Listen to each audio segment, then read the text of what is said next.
Chapter 1, Kid. Wake up, kid. A rough voice penetrated Chun Yu's consciousness, and after a moment, he felt his body twitch violently as he frantically clutched his right leg. What the hell are you doing? You scared the life out of me. Do you know that? Another familiar, gruff voice reached his ears, but this time, Chun Yu was irritated.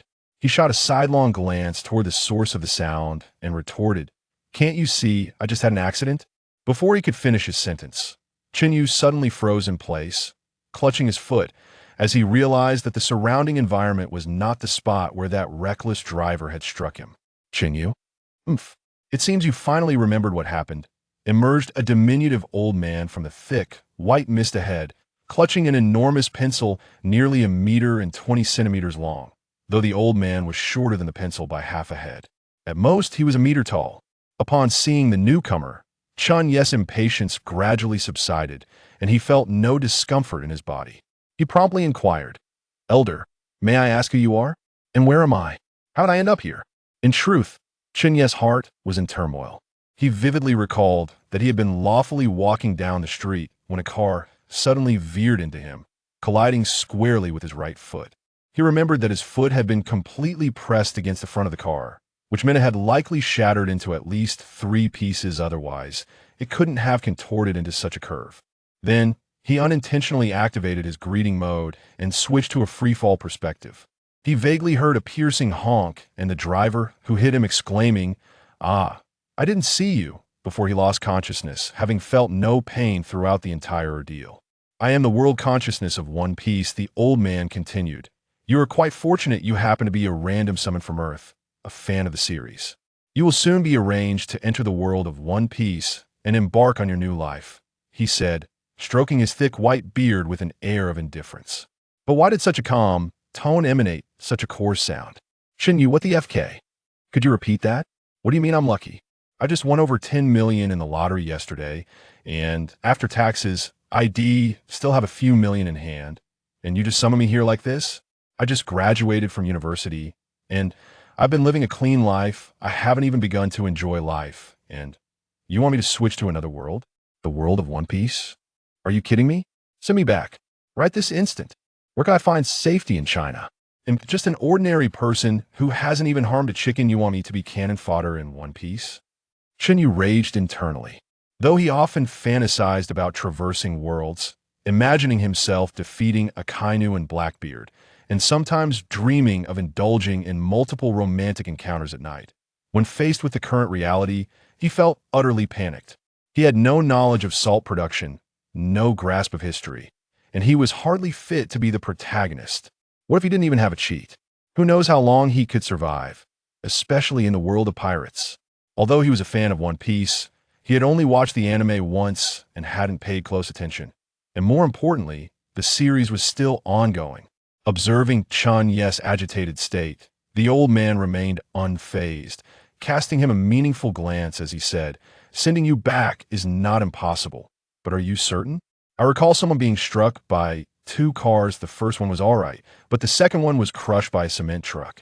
TSK, TSK, TSK. That scene was quite spectacular. And even if I send you back, I cannot guarantee you will survive. After all, everything was shattered, scattered everywhere. Perhaps it has already been cleaned up." "Chen Yu, twice. Who are you trying to fool? You think him." But before he could finish, Chun Yu fell silent. Twice. So that blaring horn and the disorienting blankness before losing consciousness were because of... "So, I cannot return?" Chen Yu quickly composed himself. It seemed this old man had saved him, and now he faced 2 choices. One was to comply with the old man and enter the so-called world of One Piece. The other was better left unmentioned. "Huh." Chun Yu exhaled deeply, releasing a heavy breath, and slowly rose. Since there was only one path forward, why dwell on it? He could preliminarily ascertain that this old man had brought him here at cost. Moreover, that cost seemed considerable otherwise. There would be no need for this lengthy discussion. Next, whether this old man was indeed the world consciousness of One Piece was still uncertain. However, it was clear that he possessed some power. It remained to be seen if he was Chun Yu's cheat. Ultimately, regardless of who this old man was, he was negotiating with Chun Yu, which meant he needed something from him. As Chun Yu transformed in demeanor, the old man's expression remained calm, as if everything was under his control. This scene did not escape Chun Yu's notice, though he did not reveal any signs of change. In his previous life, he had no particularly outstanding qualities. His only exceptional trait was his remarkable adaptability and emotional regulation. Although Chun Yu's earlier behavior had been somewhat lackluster, it was unlikely that any of his peers would have fared better in such a situation. What can I gain by entering the world of One Piece? Chen Yu asked, puffing out his chest and narrowing his eyes, gazing down at the old man with authority. Kid, spare me. I've eaten more salt than you can imagine. The old man waved his hand dismissively, clearly unimpressed by Chun Yu's bravado. What Chen Yu did not know was that the old man had already discerned the kind of person he was when summoning him. Enough with the small talk in the world of One Piece. You can do whatever you wish as long as you have the capability. I will grant you a Mera Mera no Mi, identical to the original, which means there will be 2 Mera Mera no Mi in that world. As for the rest, don't ask, and I advise you not to waste your efforts. As he spoke of the Mera Mera no Mi, the old man's excitement grew as he began to mutter to himself. Chen Yu couldn't catch every word, but one thing stood out clearly. Damn it, Oda knows nothing about the Mera Mera no Mi, he's just a comic artist. Upon hearing this, Chun Yu pondered, and his restless heart began to calm. Send me over. The old man gently waved the pencil in his hand, its tip radiating a white light that enveloped Chun Yu. In the next moment, Chun Yu vanished from the spot. Feeling a mental void once again, Chun Yu shook his head vigorously and slapped his cheeks, attempting to rouse himself. The world of One Piece had never been a safe place. After regaining his composure, Chun Yu quickly surveyed his surroundings. He found himself in a dense forest, currently devoid of danger. Nearby were 2 wooden beer barrels, each large enough to comfortably hold a person. Identifying a massive tree of unknown origin, Chun Yu instinctively climbed to the treetop, sitting on a branch and leaning against the trunk as he meticulously organized the information in his mind. Original host, Ducati Sack. Age, 16. Experience.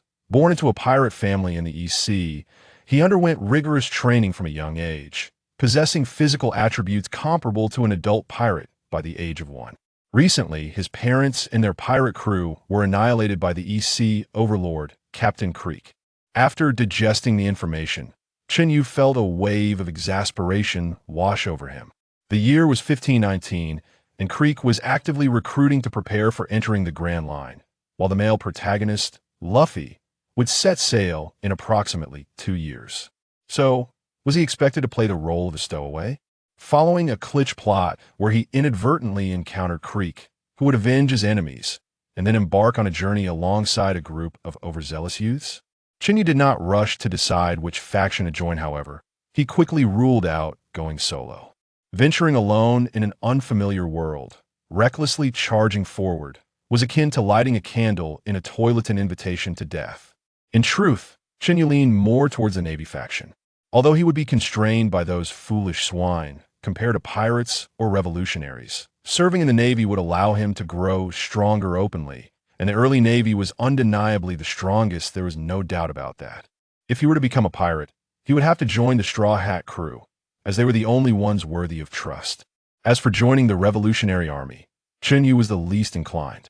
It wasn't that he held any prejudice against them, it was simply that anyone who studied history knew that revolutions either succeeded or led to demise. Though fate favored Luffy and the leader of the Revolutionary Army was his esteemed uncle, it was exhausting. Did one not see Crow guarding an empty house? Engaging in revolution required a certain resolve, and this young man did not wish to remain chaste for a lifetime. Now that he was here, he needed a wife, right? And power too. They were both treasures born of his parents. He must protect himself wherever he went, ensuring no one could bully him. When it comes to strength, Chun Yu suddenly recalled that he was one of the fortunate few to have received a starter gift package. Immediately, he sprang to his feet from the tree trunk, first feeling around various parts of his body, and indeed, the capital was not insignificant. Chun Yu's hand lingered for a moment as he absently touched his groin, and then he found himself at a loss for words. Could it be that he had remained oblivious to such sensations all along? After a brief moment of confusion, he summoned his thoughts back and leaped down, hastening towards the location of the wine barrel he had just seen. There, he discovered a small wooden box, akin to the one containing Shank's heroic fruit. With great care, Chun Yu lifted the lid of the wooden box, revealing a vibrant orange-eared fruit, adorned with swirling flame patterns and exuding a palpable texture. Heavy and glistening, it made Chun Yu swallow hard. Was this indeed a devil fruit? Was it truly as foul-tasting as rumors suggested? In his past life, he had often pondered the actual flavor of the devil fruits and was equally curious about the taste of excrement. Yet lacking the spirit of a daredevil, he had never attempted to sample them. Now, however, Chun Yu cradled the burning fruit in one hand while rubbing his chin with the other, contemplating whether or not to consume it. Oomph! A sound reminiscent of throat clearing emanated from Chun Yu's throat. The burning fruit was undeniably powerful, putting aside the ability to transform into an elemental being. Just the control over fire was a power coveted by countless youthful dreamers. Fire was meant to be wielded with flair. In his previous life, he had found it utterly perplexing why Ace chose to employ the fire fist technique, which seemed rather unwise at first glance. Fire lacked a physical form. Why engage in a direct confrontation with a magma punch? It was astonishing that he could prevail. Although Ace's demise was shrouded in mystery, perhaps Oda intended to bestow a buff upon Luffy. The potency of the burning fruit was indisputable. In the realm of One Piece, he would not dwell too much on scientific accuracy as it would crumble under scrutiny, but he could certainly draw from the wealth of knowledge from his past life. Fire. For the moment, he would set aside thoughts of whether plasma existed in this world. The principles of combustion should remain largely the same. The burning fruit, in essence, was about mastering flames and transforming into fire itself. In his previous existence, the flames, without delving into further details, could reach temperatures of several hundred degrees, with acetylene and oxyacetylene flames soaring to 400 or 500 degrees, whereas echinus magma hardly surpassed 1500, or was it 1200? It was all roughly in that temperature range. One could only conclude that while the magma fruit had a higher baseline, its upper limits could not be compared. Resolute in his decision, Chen Yu opened his mouth wide and took a hearty bite of the burning fruit. 400 or 500 degrees of flame. If the temperature was sufficiently high, it could easily reduce magma to ash. Perhaps he could even summon Marco's phoenix flames. Let anyone who dares claim that the burning fruit is unworthy reconsider. It was truly Oda, the one drawing the manga, who lacked understanding of the profound potential of the burning fruit. It is the overwhelming power of the burning fruit that compels me to consume it. It is absolutely not out of curiosity as to the taste of excrement. After a brief soliloquy, Chen Yu began to savor the fruit. As the stimulation of flavors reached his palate, he fell into contemplation. The texture was pleasant, crisp and juicy, however. The sensation was reminiscent of excrement, which, according to online sources, should be sticky, and cloying. This was not the case. Disappointing. As for the flavor, a peculiar fishy taste surged to his head, accompanied by bitterness and a slight astringency. It felt as though all the ingredients and flavors he had disliked in his past life were amalgamated into this one experience. Ugh, truly unpleasant, Chun Yu remarked objectively, then promptly stuffed the remaining fruit, along with its stem, into his mouth and swallowed it whole. Boom! Suddenly, flames erupted from Chun Yu's body. It was an extraordinary sensation, as if a new organ had sprouted within him, one he could manipulate at will.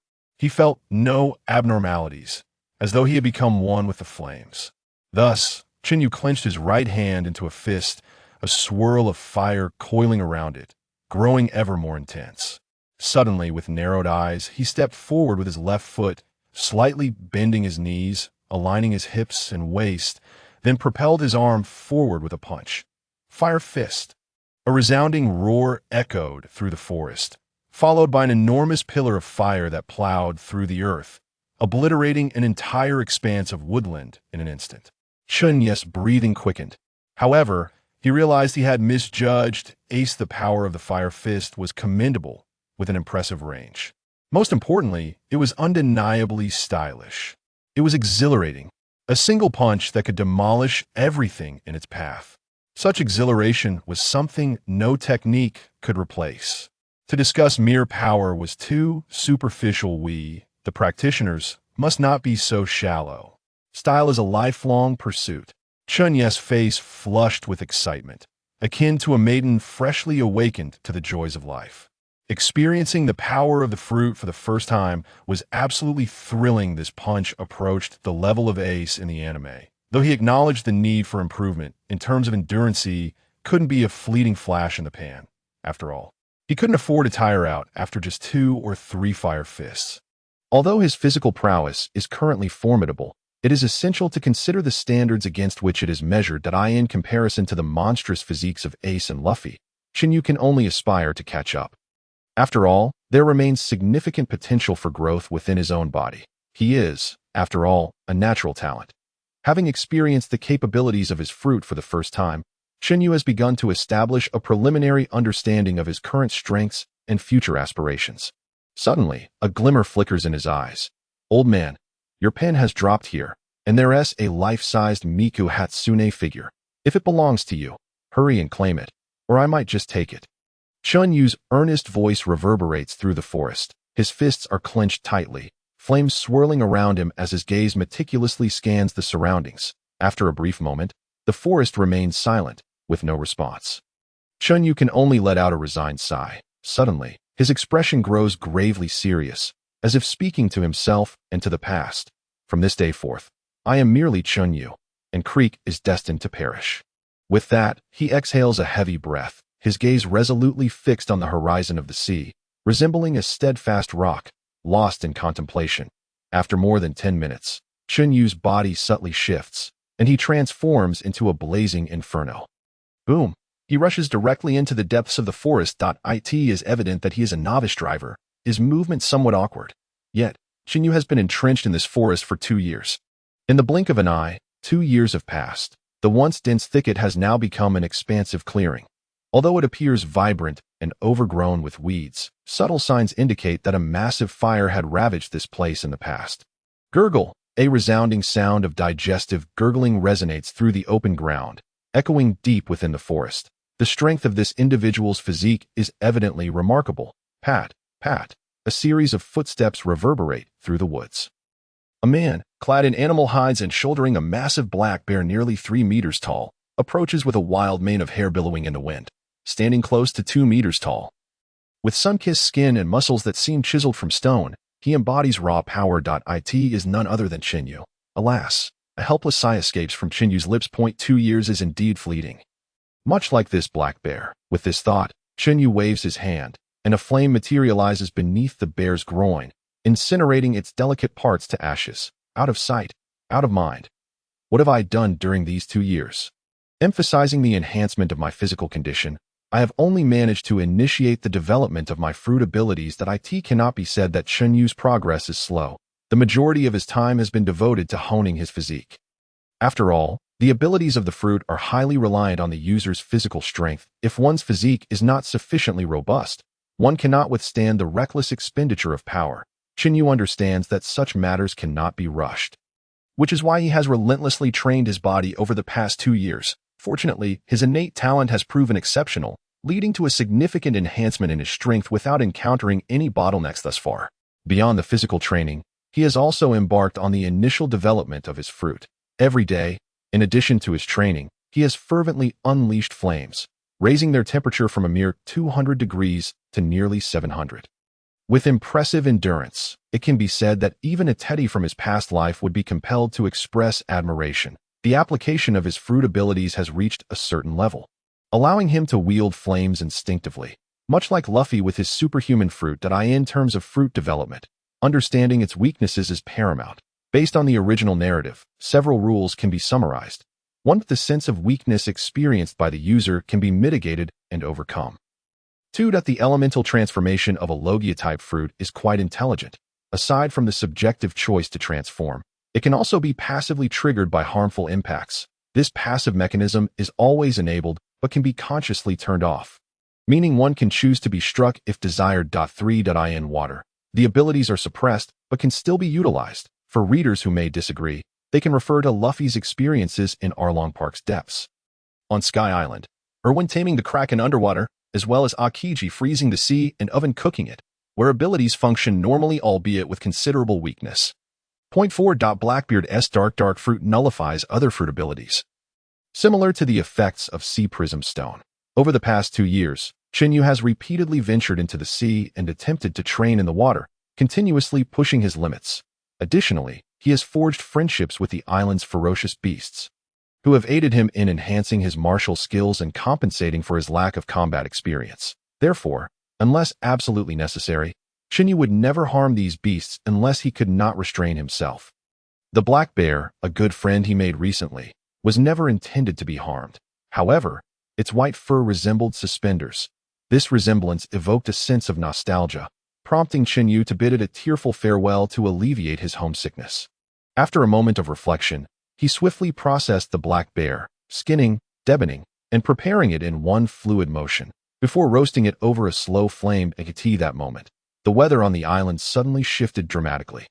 As a waterspout appeared in the distance, hurtling towards the island with a torrent of moisture, in the east blue, the climate lacks the unpredictability of the Grand Line, yet such occurrences are never certain. Just as Chun Yu glimpsed the approaching tornado, a ludicrous thought flashed through his mind. A subdued exclamation followed, confirming the absurdity of his speculation. As Chun Yu lifted his gaze, he witnessed a beer barrel hurtling towards him, eliciting a wave of exasperation. "Damn it, old man. If this isn't your handiwork, I swear I'll chop your belongings and feed them to the dogs." Having vented his frustrations, Chen Yu bellowed, enthusiastic eel, at the same time. He extended his right hand, his index and middle fingers forming a sword-like gesture, pointing upwards with a flick. Subsequently, a large and a small pillar of flames surged into being. The smaller flames spiral locked onto the beer barrel, shattering it upon impact. The larger flame, immense in size, surged towards the water spout, diverting it from its original trajectory. However, Chen Yu did not go overboard. He waved his hand to cast a fire net, securely ensnaring the exploded beer barrel before casually tossing it aside. The fire net was inspired by Ace's fiery path after breaking free from handcuffs during the Marineford War. A sufficiently powerful flame can support a person, and given Chen Yu's current abilities, controlling temperatures within several hundred degrees is not overly challenging. The sound of falling wood was deafening. A young man, adorned with a straw hat, large, lively eyes, and a scar beneath his eye, swayed unsteadily as he rose. "I feel so dizzy, so nauseous." Chen Yu's attention was entirely focused on this individual, eager to observe the man he had pursued for over a decade in his past life. His gaze traveled downwards, finally resting on Luffy's feet. Indeed, it was unmistakable. Those were the legendary sandals. Gazing at those straw shoes, Chun Yu was filled with envy. Over the past 2 years, his own clothing and shoes had long since deteriorated, leaving him with only a pair of genuine leather pants. Or rather, a leather skirt to cover his lower half. Suddenly, a spark of inspiration ignited within Chun Yu. "Hey, straw hat wearer, this is my territory. Hand over everything valuable on you." Chun Yu picked up a stick and pointed it at Luffy. Shouting at his words, Luffy shivered, then instinctively grasped his straw hat, pulling it down over his eyes. This gesture signified his readiness to engage in earnest. "Are you a pirate too? If you're prepared to fight, then brace yourself to be sent flying," Luffy declared seriously. Chen Yu, instead of being angered by Luffy's words, found them to be quintessentially Luffy. Moreover, it seemed that this fellow had never actively killed anyone. He merely sent them flying at that moment. A smirk crept onto Chun Yu's lips. "Oh, so you're going to treat your savior like this? Do you even know who pulled you ashore? Do you have any idea what it cost me to rescue you from that waterspout?" As words flowed, Chun Yu slightly turned his body, discreetly elementalizing his right hand. He then stealthily retrieved a piece of fur to drape over his right shoulder, quietly applying some bear blood from nearby to it. After a simple treatment, Chen Yu had lost his right hand, and blood continued to drip incessantly. What an excruciating pain. Upon witnessing the state of Chen Yu's right shoulder, Luffy appeared alarmed, his demeanor shifting instantly. Your hand! Your hand!" Luffy exclaimed in a panic, clutching his head and darting about. Observing Luffy's flustered antics, Chen Yu raised an eyebrow. "Did you not just intend to strike your savior? Was it not you who intruded upon my territory? Did I not save you? And yet, you wish to hit me?" The dramatic flair of Chen Yu was unmistakable. Controlling his expression, he squeezed his eyelids to create the illusion of teary eyes. Upon seeing this, Luffy bowed his head even lower. I'm sorry. Tell me, is it too much to ask you to hand over something valuable? Is it unreasonable to request something in exchange for saving your life? Chun Yu lamented, feigning deep sorrow. Having not blinked for an extended period, tears began to flow. This only intensified Luffy's panic, his eyes bulging and nostrils flaring as he fervently apologized. I'm sorry. I'm sorry. I'm sorry. Seeing that his intended effect had been achieved, Chun Yu abruptly shifted from sorrow to his steely gaze, launching a powerful downward punch onto Luffy's head. Although he knew Luffy would likely not retaliate, he added, the blood is nearly dried up, and you dare to shout. Luffy extracted his head from the debris, shaking off the dust without a hint of displeasure, continuing to apologize, even kneeling on the ground with wide, blinking eyes, biting his lips, looking utterly innocent yet guilty. Chun Yu spoke no falsehood. His blood was indeed nearly dried up, but he never clarified whose blood it was. Observing Luffy's earnest attitude of contrition, Chen Yu refrained from speaking immediately, instead stroking his chin with his remaining hand, lost in thought.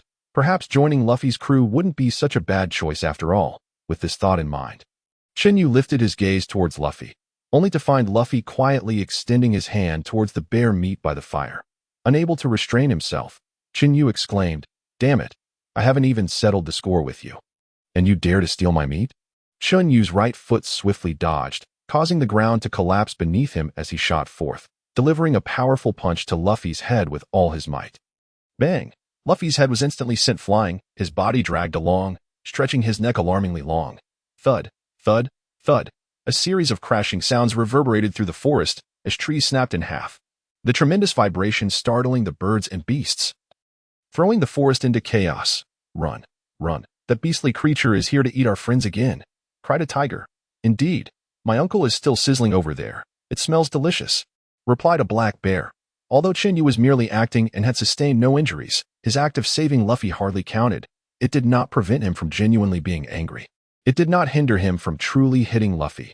Luffy sprang up from the rubble, more flustered than ever, beads of cold sweat dotting his face. Seeing this, Chen Yu's anger subsided, but he was determined to elicit an apology from Luffy. So, how will you compensate me? I have no money. Luffy immediately retorted, hands placed firmly on his hips. No money? Then strip off your hat and the clothes on your back for me. Chen Yu quirked an eyebrow, a playful expression on his face. The hat? Absolutely not. Luffy raised his hands to shield his straw hat, eyeing Chun Yu warily, resisting vehemently. This hat is my most treasured possession. Chen Yu, upon hearing this, was not angered. It was only logical that if Luffy truly handed it over, that would indeed be strange. You offer nothing and refuse to give that. What do you intend to do? Huh? The master of expression management, Chun Yu, promptly donned a sour face. Luffy broke out in another cold sweat, trembling all over. Just then, a brilliant idea struck Luffy's mind. Chun Yu remarked, that seems reasonable. Subsequently, Luffy leaped from the ground, striking his right hand into his left palm. I've made my decision. I want you to be my partner. At this proclamation, Chun Yu gasped in astonishment. Although this was indeed one of his objectives, after all, people can be quite peculiar, even when they have made up their minds. They often find it hard to lower their pride or prefer to cast themselves in the role of the victim. Yet, Luffy's audacious maneuver genuinely astounded Chen Yu. Are all men of the Pirate King this bold?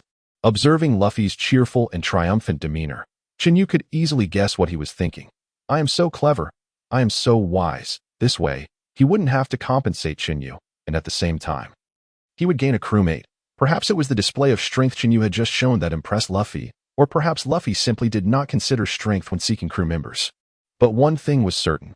Luffy had never doubted Chun Yu's words. Chen Yu felt a headache coming on. A captain like this was truly infuriating. He did not respond to Luffy, but approached him directly, forcibly yanking off his prized sandals. That was his ultimate goal. Who wouldn't he want a pair of indestructible, unbreakable sandals? He then happily slipped the sandals onto his feet without a glance back at Luffy, turning instead toward the bare meat he had yet to eat, lost in thought. Hey, do you agree with what I said or not? Luffy mused aloud, but ultimately decided it was a pleasant decision. After a bout of self-talk, he too approached Chun Yu, or rather, the bare meat beside Chun Yu. The crackling of the burning wood echoed sharply, resonating through the forest, lingering in the air. After such a commotion, the sky had darkened. The two sat around the campfire, intently focused on it. Point one bore a heavy expression, contemplating. Tomorrow, I will likely leave and embark on a new life. How should I integrate into this world? Chen Yu felt that if he joined the Straw Hat Pirates, he might struggle to fit in. Even to this day, he viewed the world from a godlike perspective. This was not his fault. Integrating into a familiar yet strange collective while knowing what would transpire in the future made it challenging to form emotional bonds. The other also wore a grave expression. Is it done yet? Why isn't it done yet? Perhaps I should sneak a taste. Chen Yu was not as ruthless this time. This was their third time roasting meat together, and each time, he had pretended not to see Luffy's attempts to sneak bites, leaving Luffy with the impression that he had not been caught. Watching as the last pair of bear paws neared completion, Chen Yu picked up the seasoning beside him. This was a barbecue mix he had created over the past 2 years. Merely a blend of several spicy plants dried and ground together with salt from the sea. Toxic? Not at all. His brothers had consumed it without issue. After sprinkling the seasoning, he briefly grilled it over the flames. And upon catching the delightful aroma, he tossed the well-cooked bear paw to Luffy. This thrilled Luffy immensely, as the previous 2 pieces he had eaten were plain, and he had hesitated several times to ask for seasoning. Appearing cautious, observing Luffy in such a state, Chen Yu couldn't help but chuckle. Luffy was by no means a meticulous person. He was rather the embodiment of naive wisdom. But did that mean he feared Chen Yu? Not necessarily. It was more likely he felt embarrassed. Chen Yu interrupted Luffy's gleeful expression, his eyes shining with delight. You just invited me onto your ship? Give me a reason. Though the beasts of this world were delectable, and the Sea Kings even more so, the immediate priority was to find a reliable crew, and only then could he enjoy the feast. Upon hearing Chen Yu's question, Luffy unusually paused his meat-eating. Falling into deep contemplation. It must be said, Luffy was a person who could hardly muster a scheming thought, yet when it came to significant matters, he was never vague. Chen Yu patiently awaited Luffy's answer. I want to become the Pirate King, but I can't do it alone. I need many strong and reliable companions. Join my ship. Luffy removed his iconic straw hat from his head, his gaze fixed intently upon it. Before he turned to Chen Yu with a fervent expression, this response was indeed quite earnest, leaving Chen Yu utterly surprised by the answer. He had anticipated that Luffy would behave as he always did, whimsically declaring, I've made my decision, blah blah blah.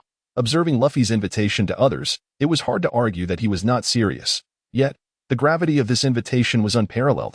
Fine, I shall temporarily join your crew. But let me make it clear, should you fail to meet my expectations in the future, or if this ship does not satisfy me, I will depart without hesitation.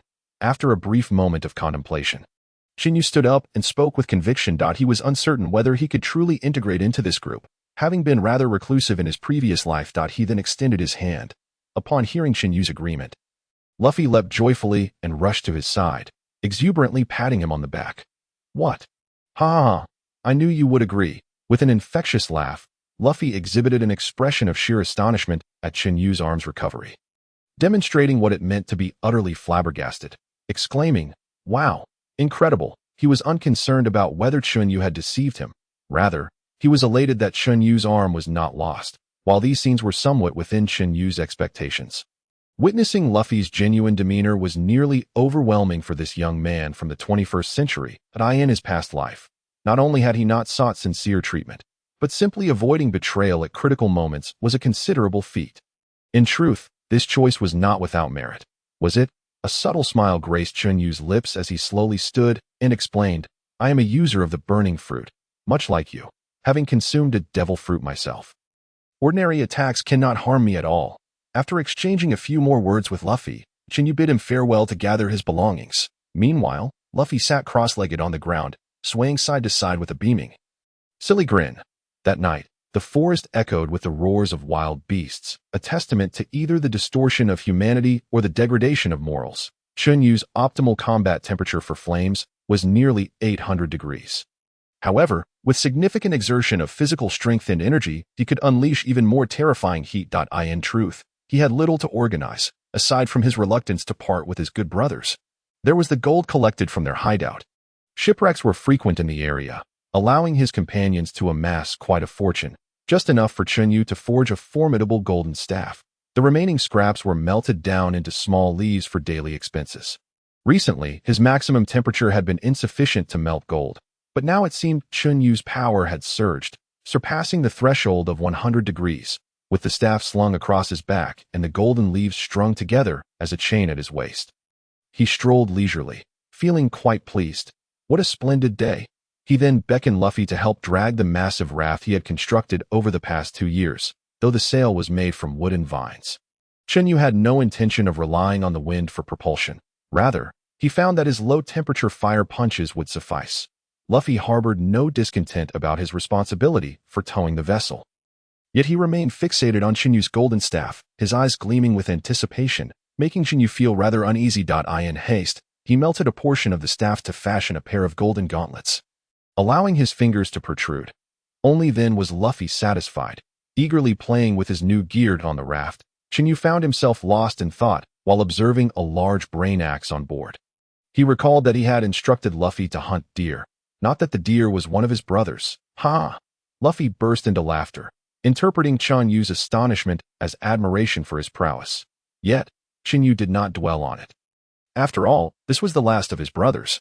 Leaving it behind would be rather cruel, would it not? Coming to this realization, Chen Yu hoisted 3 large boxes of his homemade jerky and boarded the ship. With a fiery punch, a new journey commenced. It is worth mentioning that Luffy also brought aboard 2 enormous barrels of beer, exclaiming, "This is my lifesaver." Suddenly, the sky erupted with the cries of seagulls. For ahead lay a massive whirlpool. Below, a gigantic raft floated aimlessly, completely unaware of the impending danger. Indeed, it was none other than Chun Yu and Luffy, 2 fools utterly lacking in nautical knowledge. "I'm so hungry," Luffy lamented, hanging his body over the edge of the raft, gazing forlornly at the sea. Chen Yu, upon hearing this, felt a surge of anger, and his fist clenched tightly. Why was that? The meat he had brought from the island had been consumed the previous day by the brain axe, and he had intended to savor the jerky gradually. Yet, on that very night, Luffy had pilfered a significant portion, and the next day, while Chen Yu dozed, he devoured the remaining jerky, leaving Chen Yu entirely in the dark. When he finally awoke, intent on having some jerky to calm his nerves, he opened the box only to find it completely empty. What the heck? Chen Yu's hair stood on end, his fruit abilities nearly spiraling out of control, resulting in him incinerating half the raft, sail, and all. I'm so furious. Prior to their departure, he had warned Luffy to ration their food, as this journey would last at least 3 or 4 days. Seeing Luffy nodding earnestly, he thought nothing more of it. Yet, how wrong he was. As his anger subsided, Chen Yu retaliated with a fiery punch that sent Luffy flying far away. The temperature was not excessively high, merely singeing Luffy's hair. Naturally, Luffy did not require any assistance to return, extending his arm and soaring back. However, upon landing, he crushed a third of the raft beneath him, with a frizzy hairdo and a beaming grin. He exclaimed, "Wow, wow, Chen Yu." Luffy's lack of an apology only exacerbated Chen Yu's fury, and when he finally did apologize, Chen Yu's hair flared up once more, proving that associating with the straw had led to a 3-day cycle of chaos. At this point, conventional methods of reprimanding Luffy proved ineffective, and with controlling the fire being a challenge, Chen Yu impulsively stretched Luffy's arm, wedging it between the raft's planks, then delivered a kick that sent him tumbling into the sea. Moments later, the air was filled with Luffy's cries. "Help! Help! I'm going to die!" In the water, Luffy, with his hand stuck to the raft, was utterly defenseless, bobbing up and down, gasping for air. Chen Yu let out a contented sigh, relieved to have found a way to deal with this troublesome companion. Finally, a method to tame this little rascal. After such a ruckus, Chen Yu felt a sense of closeness to Luffy. Or perhaps it was the shared experience of hunger that made life feel more genuine. Suddenly, he realized that even if he were to know certain things in advance, it would not significantly alter their reality. They would eat when hungry, drink when thirsty, and fight when necessary. His spirits lifted as he embraced this newfound clarity. Drink up. Aren't you hungry? Today, I'll make sure you eat your fill." What he had anticipated were mere events, while what they experienced together was life itself. With his heart unburdened, Chen Yu felt a surge of positivity. Rising to his feet, he raised his fists triumphantly. "I've made my decision. In this world, I shall be the most willful and carefree person. I will charge ahead without hesitation. I will take on 10 foes." His gaze was imbued with an unprecedented determination, and his aura underwent a subtle yet profound transformation. However, though the hour for reckoning had arrived, a colossal whirlpool loomed ahead. "I shall act recklessly today." "No, wait, tomorrow," Chen Yu declared, his eyes widening in panic. He quickly pulled Luffy from the water, delivering a punch to his stomach, causing a fountain of water to erupt from Luffy's mouth, catching sight of the immense whirlpool. Luffy leaped 3 feet into the air, clutching his head and exclaiming, "It's over. We're doomed." Just as Chun Yu prepared to launch the raft into the air, a long arm ensnared him, stuffing him into a beer barrel, sealing it shut before kicking him into the sea with fluid grace. Luffy, too, dove into another barrel, rolling into the ocean. "I will kill him. I must kill him." Chun Yu howled in frustration, feeling himself being pulled into the whirlpool. Luffy, displaying his loyalty, had remembered to take Chun Yu along in the escape. But why had they been kicked into the sea?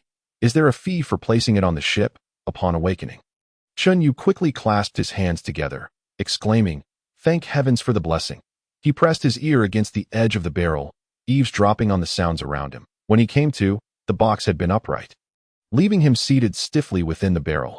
Grateful to the kind soul who had rescued him, he offered a quiet wish for their life to become increasingly vibrant.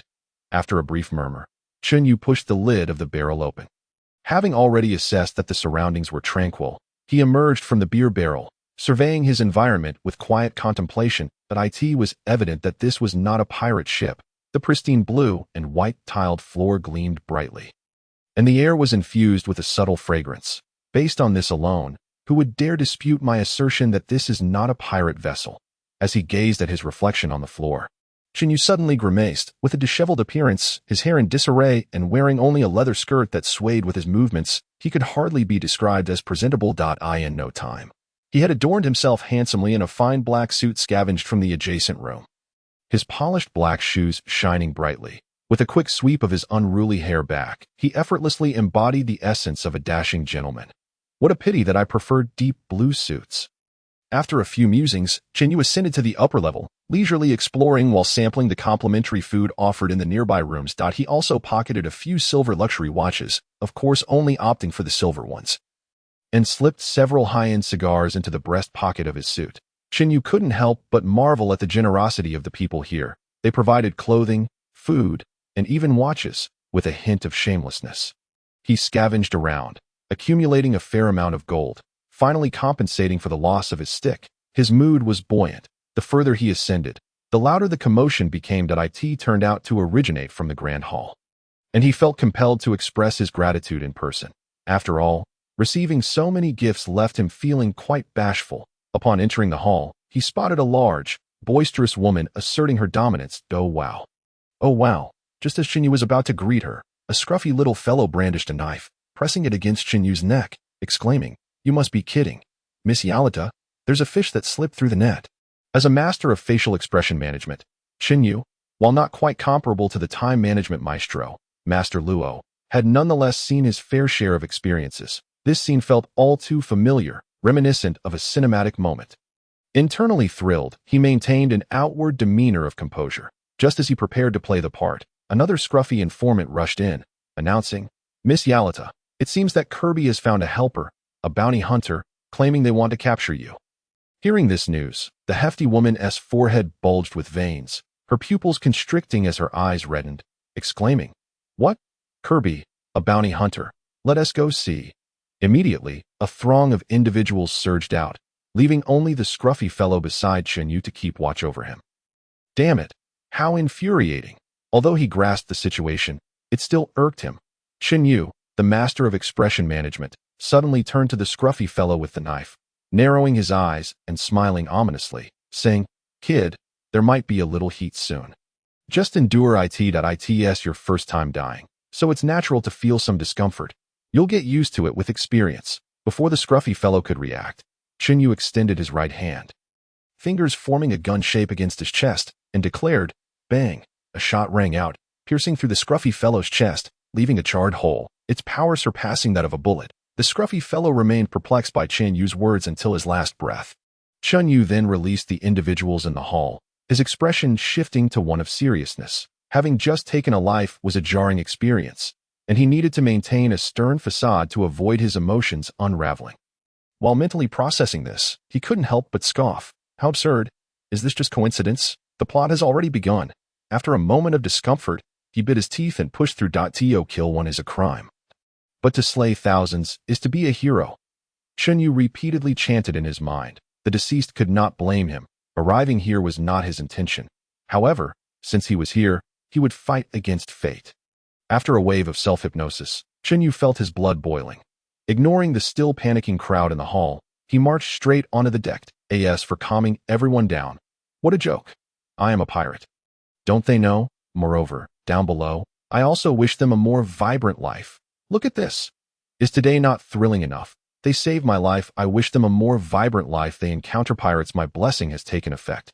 Suddenly, Chen Yu struck his right fist against his left palm, as if struck by a revelation. The my blessing has already taken effect, so our grievances are settled. However, since I saved their lives, that means each of them owes me a life.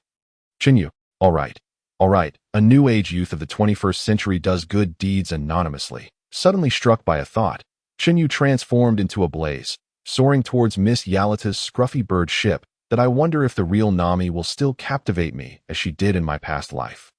Just as Chun Yu's thoughts trailed off, he witnessed a memorable scene. Oh dear, that kick of yours was ruthlessly unforgiving. Poor thing. One wonders if this uncle will ever participate in the flag-raising ceremony again. TSK, TSK, TSK. Chen Yu, now beside Nami, couldn't he help but express his admiration. Naturally, Nami responded with a swift sidekick. He felt a wave of sentiment wash over him, whether from the anime he once watched or the real Nami before him today. His heart ached for this kind girl. Her series of surprise attacks were executed with a painful familiarity. When he had suddenly appeared beside her, Nami had clearly been startled, yet her reflexive instinct to attack prevailed. Chen Yu knew that at this moment, Nami was not in a position to converse with him. Thus, he fashioned his hands into gun shapes, tilting his head slightly back, arms spread wide at 180 degrees. Fire gun. With a slight tremor, it was as if he truly wielded two guns, unleashing a flurry of fireballs that injured the surrounding pirates attempting to encircle them, but he refrained from delivering fatal blows. It wasn't that he suddenly developed a heart of gold. It was simply because Nami was present. He was uncertain how she would react if he were to kill these men. He knew well that Nami despised pirates. But he understood her kindness even more. After all, she had to choose between boarding the ship or going to bed. Until she made her choice, he dared not be too reckless, now that he had joined the Straw Hats. No one could be left behind. Can we have a chat, little sister? With that, Chen Yu smugly blew on his fingertips, and to his surprise, actual smoke wafted out. It looked quite cool, a suit-clad rogue, albeit without sunglasses. At this point, Nami had quieted down, perhaps out of fear. What is there to discuss with you? She feigned calmness as she looked at Chen Yu. The drama queen within Chen Yu sprang to life. With a smirk, he assumed an air of superiority. In these waters, the infamous little thief is none other than you, right? No need to be anxious. I hold no interest in you that I'm searching for my companion. A fool wearing a straw hat. However, since we've crossed paths, may I pose a question? He gestured toward the satchel beside Nami, inquiring, why does a young girl like you possess so much gold? Surely, you've amassed enough wealth by now. Haven you. Is it not sufficient? Initially, Nami displayed no reaction. However, upon hearing Chen Yu's subsequent words, she erupted like a wild beast, exclaiming, not a single penny of my money will go to you. With that, she assumed a battle stance. Witnessing this fiery side of Nami, Chen Yu had no desire to continue the conversation that he turned and left, doing so with flair while leaving behind a parting remark. My parents and family were slain by pirates. Now, I am all alone. It wasn't that he wished to cease the conversation. He simply could not. Continuing would only deepen Nami's resistance. With a single, poignant statement, he transformed into a blazing inferno, racing back to the merchant ship's deck. At that moment, Luffy was extending his arm to play the fool. Upon spotting Chen Yu's arrival, he eagerly waved. Hey, Chen Yu, over here, here. Unfortunately, the joy of one cannot be shared, but it can certainly be redirected. Upon witnessing this scene, Chen Yu's gaze hardened as he forcefully pressed Luffy's head against the main mast of the adjacent ship. Although Luffy felt no pain, he was nonetheless aggrieved, despite Chen Yu experiencing no discomfort. He was elated, filled with immense joy. Damn you, Chen Yu. Why did you hit me? Luffy exclaimed, bouncing up in a fit of rage, ready to challenge Chen Yu to a duel. Bang! Chen Yu delivered another punch, causing Luffy's face to cave in, and coldly remarked, I can fly. Moreover, you stuffed me into a beer barrel and kicked me into the sea. What's your intention? Do you wish to commit patricide? I fail to understand why being in a beer barrel on a ship would prevent you from becoming the Pirate King. You deserve a good beating. Chen Yu's anger escalated with every word. Luffy, growing increasingly alarmed by Chen Yu's tirade, broke into a cold sweat and promptly knelt on the ground, eyes blinking rapidly as he repeatedly apologized. Suma Mason, I'm sorry. I won't do it again. Each time Luffy acted in this manner, Chen Yu would refrain from striking him further. However, this time was different. Witnessing Luffy's submission only fueled Chen Yu's fury, leading him to deliver yet another round of blows. You are the captain. With a series of thuds, Chen Yu continued to pummel Luffy until he finally relented, rising abruptly to gaze at Yarita. Before Chen Yu could utter a word, Yarita's boisterous laughter echoed. Ah, you're quite impressive, little brother. Join me, and I shall ensure you dine on delicacies. Chen Yu was momentarily taken aback, then bewildered, before his expression twisted into one of rage. You insolent woman, do you not grasp the situation? You little brat, do not push your luck? At this, Yarita, infuriated, brandished her spiked club and leapt towards Chun Yu, swinging it down upon his head. Chun Yu, unbothered, allowed the iron rod to strike, passing through as though it were nothing but flames. Yarita, caught off guard by her own momentum, stumbled and fell, crashing through the wall. With a resounding crash, the wall crumbled. Observing this, veins bulged on Chun Yu's forehead, his clenched fist creaking ominously. That which intended to take me under her wing. Did she not? Chun Yu muttered to himself, yet no one responded. The other pirates, particularly Kalami, dared not answer, while Luffy remained oblivious to the implications of taking under one's wing. Otherwise, he would surely have joined in. Only to receive another thrashing that Yarita regained her footing, her face contorted with fury. Chen Yu could no longer contain his temper. He propelled himself forward, reaching Yarita in the blink of an eye. Seizing her collar and tossing her skyward, Chen Yu's movements did not cease there. He shaped his hands into a claw-like form, palms facing each other, conjuring a fiery prison of sorts between them. Flames erupted from his palms, gathering and compressing with remarkable speed. Onlookers merely caught a glimpse of a sudden flash of fire erupting from Chun Yu's hands, which then intensified into a brilliant yellow fireball. Chun Yu rotated his hands slightly, retracting his elbows as he stabilized the glowing orb, positioning it at his side, and took a step forward. Fixing his gaze menacingly upon Yarita, he uttered coldly, Kamehameha, a greeting from the King of Hell. As soon as the words left his lips, Chen Yu thrust his hands forward, unleashing a terrifying wave of flames towards Yarita. In an instant, she disintegrated into a cloud of black ash, vanishing into the horizon amidst the fiery shockwave. The air crackled as the shockwave passed, the intense heat distorting the very atmosphere around it. The collective gasp resonated from the surrounding pirates, stunned into silence, some collapsing to the ground, wailing in terror.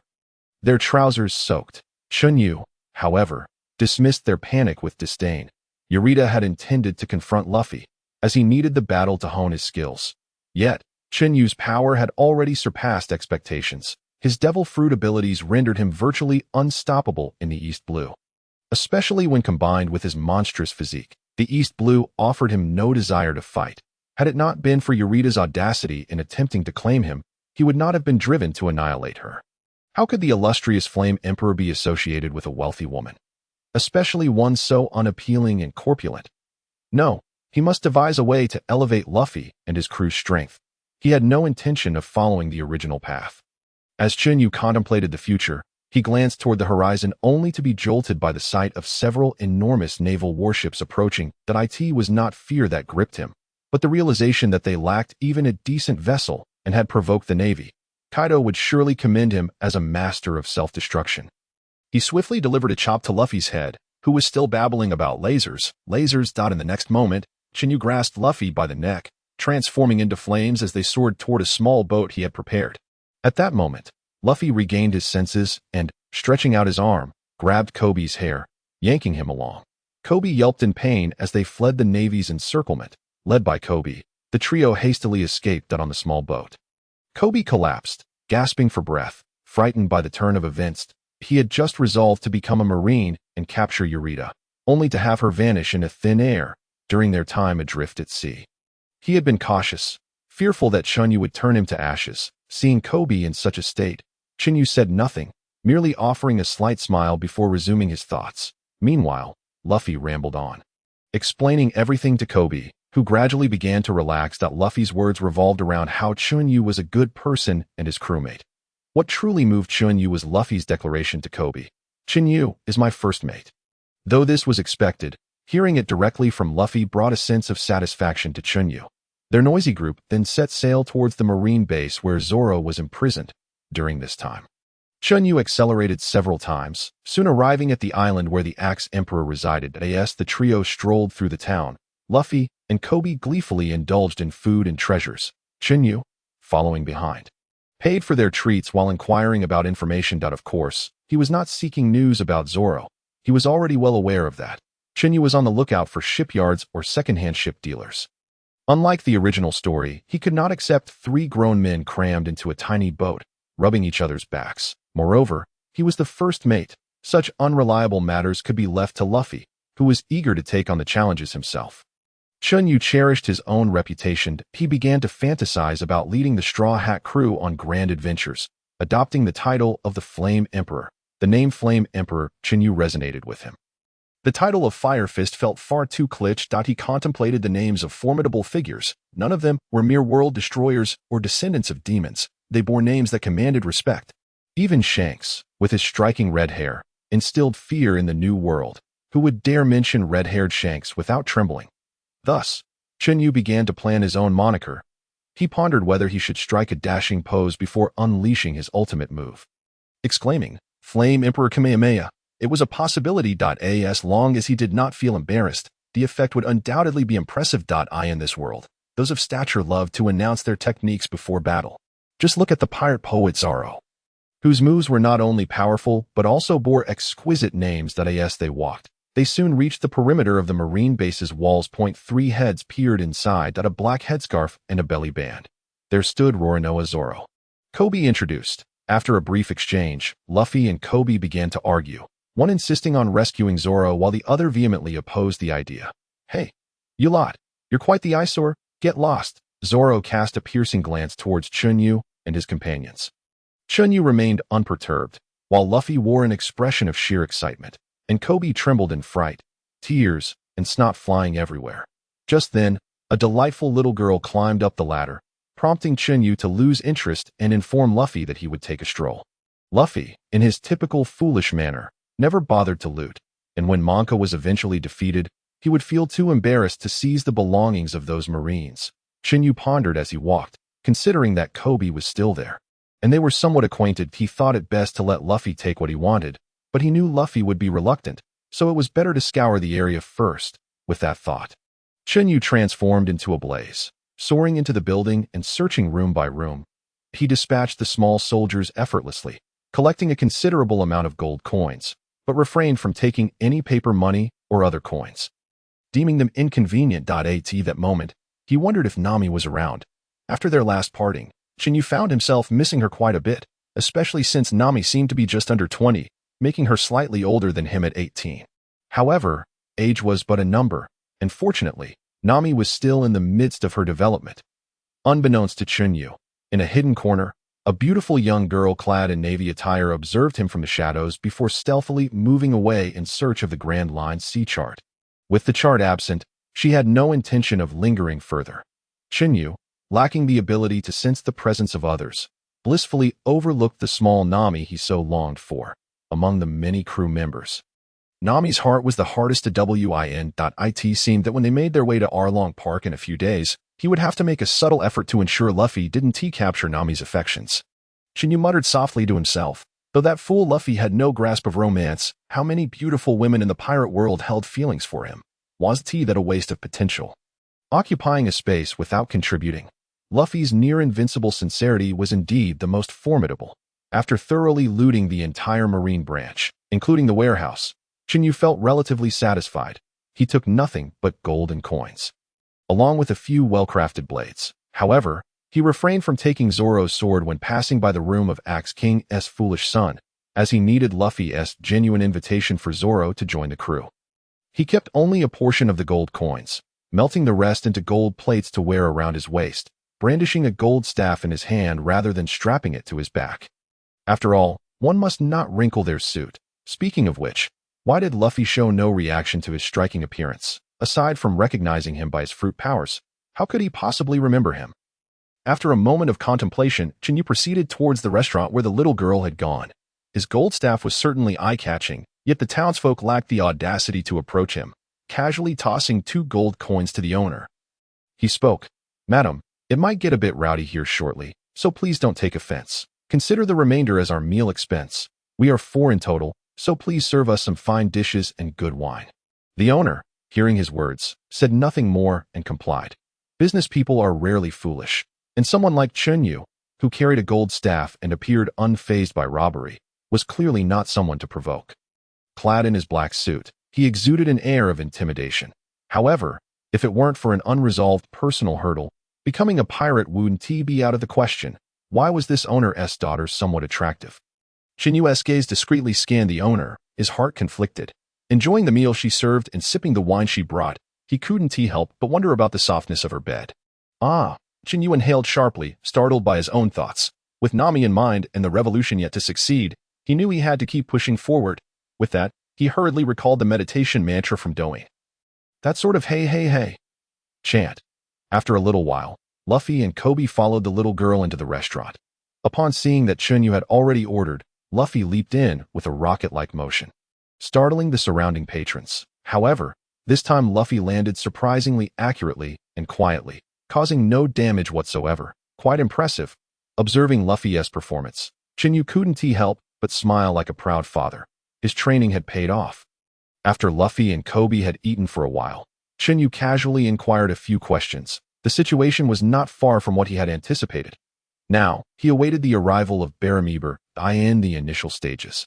Chen Yu had no intention of intervening too much. He was relatively satisfied with the course of events thus far. Thus, he had planned matters for after the crew was assembled. Today, however, he made a slight intervention. Just as Kobe attempted to stop Luffy from striking Mera Mera, Chen Yu swiftly restrained Kobe and responded to his remark, "Mr. Luffy, do you wish to oppose the Marines?" Chen Yu made no overt display of his feelings towards the timid Kobe. Yet, Kobe's previous statement had irked him considerably in his past life. Lowering his gaze to Kobe, Chen Yu spoke earnestly. "What of it if we oppose the Marines?" He offered no further explanation. Merely turning to Luffy with a serious tone, "Is it not permissible for pirates to be at odds with the Marines? You claim that the Pirate King is the freest person. Therefore, act according to your heart and pursue your freedom." The reactions of those present varied. Kobe, upon hearing this, lowered his head. Luffy, however, beamed with joy and gave Chun Yu a thumbs up. "Nice one, Chun Yu." Following this, Luffy proceeded to deliver a thorough beating to Mera Mera, though it was evident that he held back, ensuring that Mera Mera would merely be bruised for a few days. The onlookers were left in shock, as both Luffy's actions and Chun Yu's words had delivered a powerful impact. Chun Yu, not wishing to say much more to the others, casually pulled a few gold coins from his pocket and tossed them to the owner. "My apologies. This is for repairs. Please prepare a feast for 20." Chun Yu's generosity startled the owner, causing her to fumble about, perhaps influenced by Chun Yu's earlier actions. Witnessing this scene unfold, Chun Yu promptly explained, "Before we leave, Monka will undoubtedly be dealt with, so do not worry about any retaliation from the Marines." With that, he picked up the little girl, the owner's daughter, and added, "Your daughter is quite adorable. Use the remaining money to buy her some lovely clothes." The little girl showed no fear of Chun Yu. Instead, she appeared gentle in his embrace. Yet, her small hands clung tightly to his arm. A look of concern etched on her face. Chun Yu understood that the little girl was frightened of Monka. At this point, no amount of reassurances would suffice. When the time came, they would naturally feel at ease. This was not a display of Chun Yu's benevolence, but rather because this little girl was pivotal to their plan to recruit the Wild Zoro. Moreover, she was genuinely adorable, and Chun Yu found himself nearly melting as he pinched her little face. She had certainly inherited her mother's appealing qualities. Ahem. Chun Yu suddenly cleared his throat, swiftly dispelling the shameful thoughts that had crossed his mind. After gently setting the little girl down, he retrieved a cigar from his chest, clipped one end, and lit the other, savoring the smoked. In his past life, he had been an avid smoker. He had smoked plenty of cigars, though he never inhaled deeply. In this life, his physical constitution was robust, making smoking a cigar feel effortless. Furthermore, inspired by the pawpaw fruit, he contemplated developing the ability to incinerate everything, including ailments. However, he had yet to figure out how to eradicate pain and fatigue. the pawpaw fruit. After all, could repel injuries, illnesses, and negative states. It seemed reasonable to aim for the same effect, right? Yet, such abilities were beyond his current reach and would require the fruit to awaken first. As for why he dared to provoke the Marines at present. Nonsense. Did he think his intelligence gathering had been in vain? Did he see that medium-sized sailboat next to the small ship that was purchased by yours truly, the vice captain, and it was sturdy enough, with sails reinforced multiple times? If they encountered the Marines, they would either overpower them or, if overwhelmed, he could always use his fire punch to surf away. After finishing their meal, Chen Yu and his companions headed towards the courtyard where Zoro was located. "You again? Such a laid-back fellow," Zoro remarked upon seeing Luffy once more.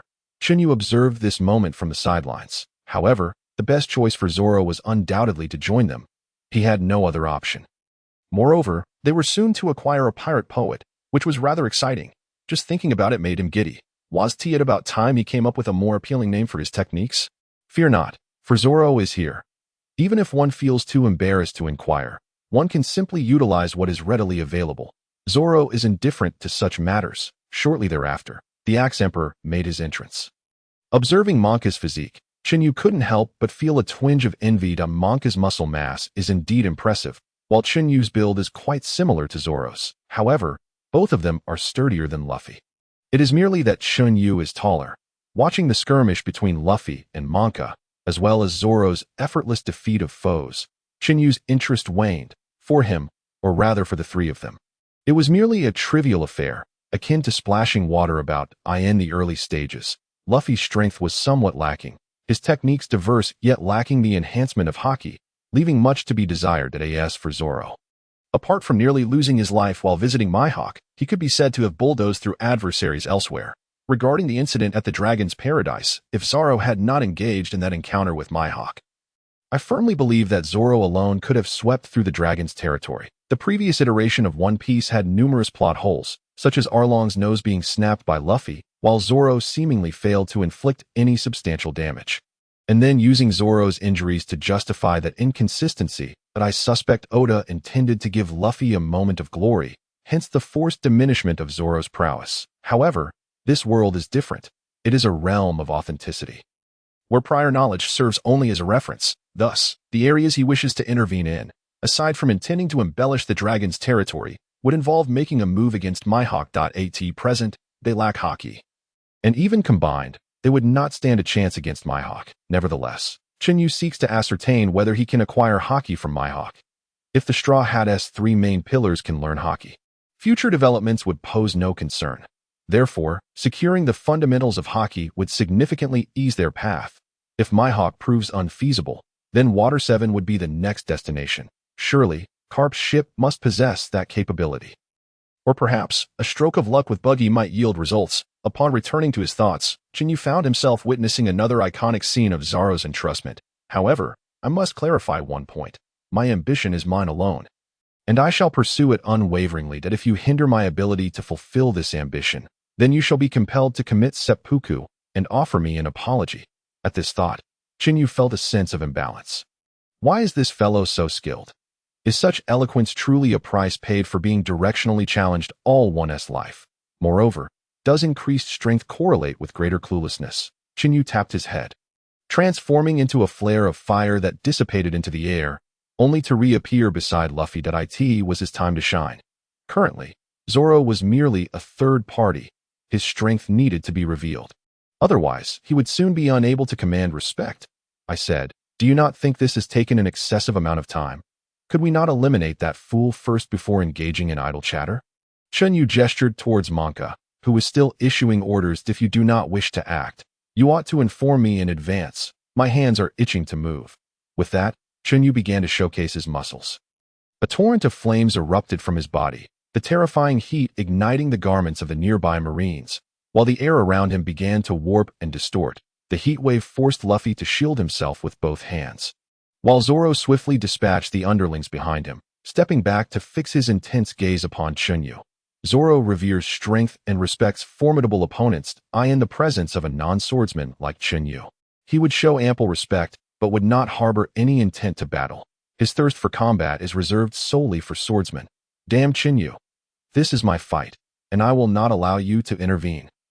Upon seeing Chen Yu preparing to act, Luffy jumped in agitation. After spending this time with Luffy, Chen Yu understood that Luffy possessed a strong sense of determination. The last time he witnessed Chen Yu annihilate Yarita, it left a significant impression on him. Chen Yu could sense Luffy's desire to grow stronger. Acknowledging that his objective had been achieved, Chen Yu graciously retracted the flames, taking half a step back to signal for the two of them to continue. Not only did he display his muscles this time, but he also reignited their fighting spirit. Chen Yu was quite satisfied with this outing on Axe Emperor Island, without a hint of suspense. Once Chun Yu withdrew from the battle, the Axe Emperor was swiftly overwhelmed by the duo, unable to utter a word, and even Balumabur, who had fainted in his quarters, could only manage to descend the stairs. Lacking the time to hold Kobe hostage, after the ordeal, Chen Yu took the group back to the tavern owned by the proprietress, where Luffy and Zoro indulged heartily, and Kobe also partook in a fair share. With Chun Yu naturally not left behind, in essence, whatever the proprietress served, they consumed in abundance. Kobe was the first to reach his limit, and after approximately half an hour, Zoro too was sated, leaving only Chun Yu and Luffy still feasting. At that moment, Chun Yu seized the opportunity to turn to Zoro and remarked, "I've heard that appetite correlates with strength. What's wrong, petite dog?" Upon hearing this, could Zoro remain composed, although he did not grasp the meaning of petite dog. The tone of mockery ignited his irritation, compounded by Luffy echoing Chun Yu's taunt, intensifying the ridicule to the point where Zoro drew his sword in fury. Were it not for Kobe's firm grip from behind, the three of them would surely have collapsed in a brawl. Once Zoro calmed down, he rejoined the fray, and the trio devoured every morsel in the tavern before concluding their feast. Luffy sported a notably round belly, and Zoro's gut also appeared quite full, his complexion suggesting he was on the verge of bursting. Meanwhile, Chun Yu exhibited no such change. His training on the deserted island emphasized physical arts and stamina. Over the span of 2 years, his physique naturally adapted to the technique of life return. Life return is indeed highly practical. Once mastered, physical recovery occurs rapidly, and one's control over their body undoubtedly ascends to a higher level. This instilled Chun Yu with great confidence in his physical form, although he had yet to encounter an opportunity for full-fledged combat. Chun Yu's intent behind encouraging such excessive consumption was self-evident. Subsequently, he shared with the two the principles and benefits of life return. Luffy was indifferent. As long as he could eat, he gave it little thought. Zoro, on the other hand, nodded thoughtfully, clearly taking it to heart. Unbeknownst to anyone, the bond among the three deepened significantly. Men, at times, find mutual recognition through a shared smoke, a meal, or a drink. Ah! Zoro, clutching his belly, gazed at the direction pointed out by Luffy and laughed heartily. "Is this your ship? Only the three of us make up the crew?" Ah ha ha ha ha. Zoro laughed again, a blend of mockery and mirth. The two were oblivious to Zoro's inner thoughts. Jesting aside, Zoro had fully acknowledged them. "So, they too are persevering towards a dream that invites ridicule from the world?" Let out a laugh. Chen Yu interrupted Zoro's infectious laughter, pointing towards a nearby medium-sized sailboat, continuing, "We purchased this on the island. For now, we shall make do with this vessel. Though it is second-hand, in the future, we shall surely construct a ship that belongs solely to us, a dream vessel." Chen Yu painted a grand vision. Knowing well that both Luffy and Zoro were enamored with such notions that a dream, he had yet to find his. For now, he merely sought to enhance his strength, for only then could he attain true freedom.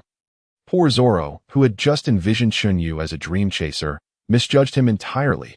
Unbeknownst to him, the present Chen Yu was but a slacker.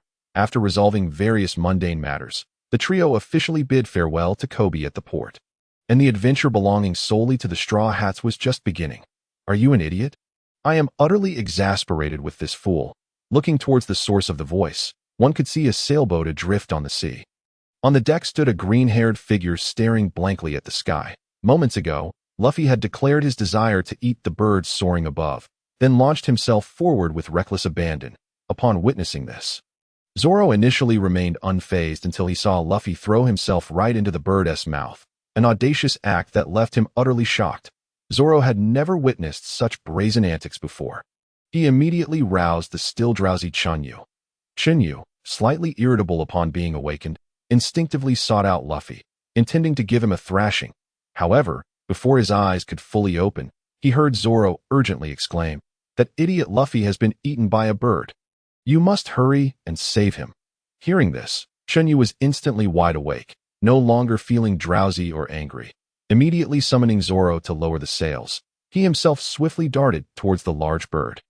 However, by the time Zoro managed to awaken Chen Yu, the bird had already fled a considerable distance. Realizing that he could not catch up to the bird quickly, Chen Yu hastily returned, only to find that Zoro had already stowed the sails. Confused, Zoro pondered why Chun Yu had asked him to lower the sails, and why Chun Yu had ceased his pursuit. Yet, Zoro refrained from inquiring, and Chun Yu offered no explanation. Chun Yu had initially intended to return with Luffy at full speed. But the thought of Zoro being out of his sight for even a moment filled him with trepidation. He feared that in such a short span, Zoro might wander off to the new world on his own. Reaching the stern of the ship, Chun Yu's lower body transformed into elemental form as he pressed his hands against the rear of the vessel. With a surge of power, the entire ship soared into the air. Unbeknownst to Zoro, who was caught off guard, he crashed headfirst into the wall, a noticeable bump forming on his forehead as he grimaced, threatening, "One day, I will kill you, Chun Yu." Before Zoro could regain his footing, Chun Yu accelerated once more, causing Zoro to slam against the wall again. Experiencing yet another jolt as Chun Yu propelled the ship diagonally upward, it glided smoothly over the water's surface. Suddenly, the vessel shook violently as though it had collided with something. This, however, did not deter Chun Yu. He cranked up the power to maximum, and the ship's speed rivaled that of the Thousand Sunny in a gale. If Chun Yu were to fly solo, his speed would reach astonishing heights, a testament to his relentless training over the past 2 years.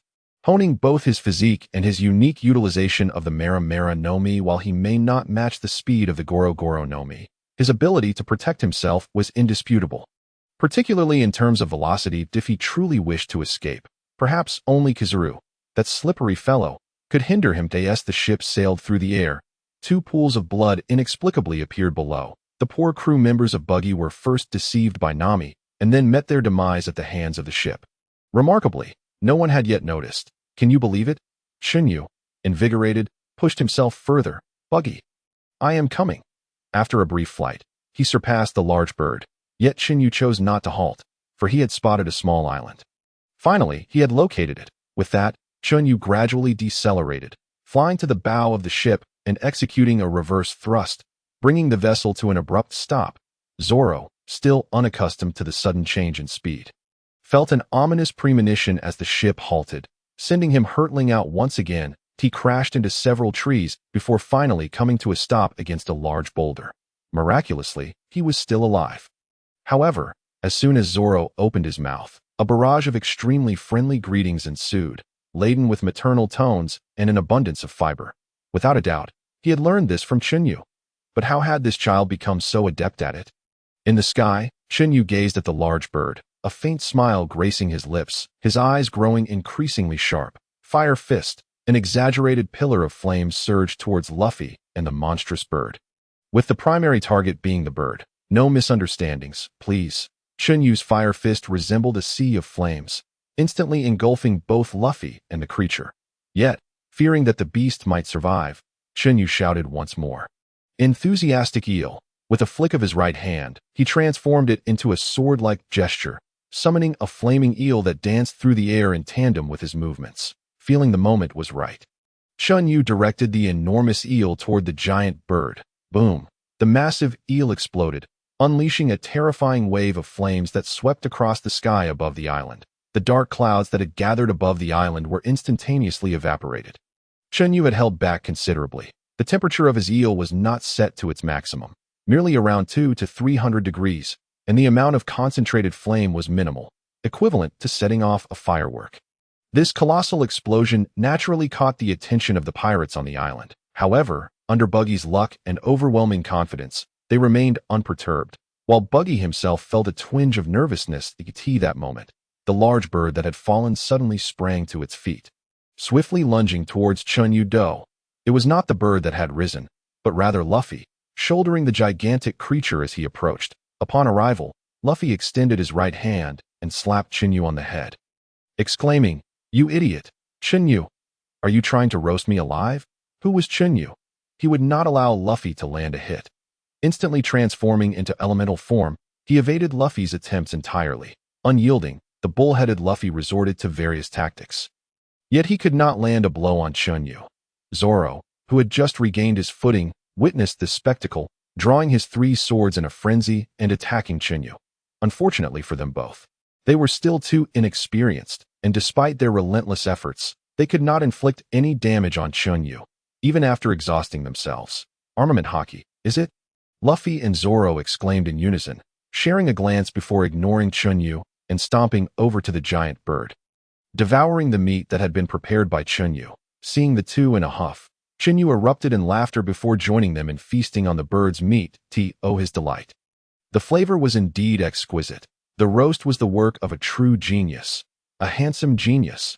However, in order to enjoy his meal in peace, Chun Yu managed his expressions carefully, refraining from mocking the two further. Once they had finished their feast, the trio returned to their usual camaraderie. Unbeknownst to them, not long after, Zoro and Luffy would join forces with a curly-haired blonde to give Chun Yu a good thrashing while he napped. As the 3 approached the town's entrance, they spotted an orange-haired beauty being pursued by 3 pirates. Stunned for a moment, Chun Yu felt an inexplicable surge of anger, suddenly raising his right hand. He unleashed a volley of fire bullets, transforming the 3 pirates chasing Nami into a honeycomb of charred remains. Having dealt with the trio of Karami, Chun Yu sought to assert his presence further, his face contorting into an expression of urgency and concern as he appeared before Nami in a flash. "Are you all right?" Chun Yu maintained a respectful distance, ensuring that Nami could sense his concern without feeling overwhelmed. Meanwhile, Luffy and Zoro watched in stunned silence, their heads tilting in confusion, their faces adorned with question marks. Since arriving in this world, Chun Yu had felt fortunate for having joined the school's drama club during university, where he honed his skills in expression management and acting to a commendable level. Even Nami, a seasoned veteran, failed to detect any oddities. Now, Nami felt a mix of confusion regarding Chun Yu's care and protection, coupled with a tinge of self-reproach. Had she just considered using the 3 as a shield? However, this guilt was currently negligible, unworthy of serious consideration. Avoiding Chun Yu's gaze, Nami took a step back and sprinted away. "I need that sea chart. The villagers are waiting for me to rescue them. Just a little more. Just a little more," she murmured as she ran. Chun Yu made no attempt to pursue her, and Nami did not look back, behaving as though they were strangers. To win Nami over, he first needed to get her aboard the ship, and for that to happen, he would require Luffy's sincerity as a lever to pry open Nami's emotional defenses. Watching Nami's retreating figure, Chun Yu pondered deeply. Only Luffy's genuine heart could convince Nami to join the pirates. Sighing, Chun Yu exhaled a breath of frustration, smoothing his brow before turning to the still bewildered duo.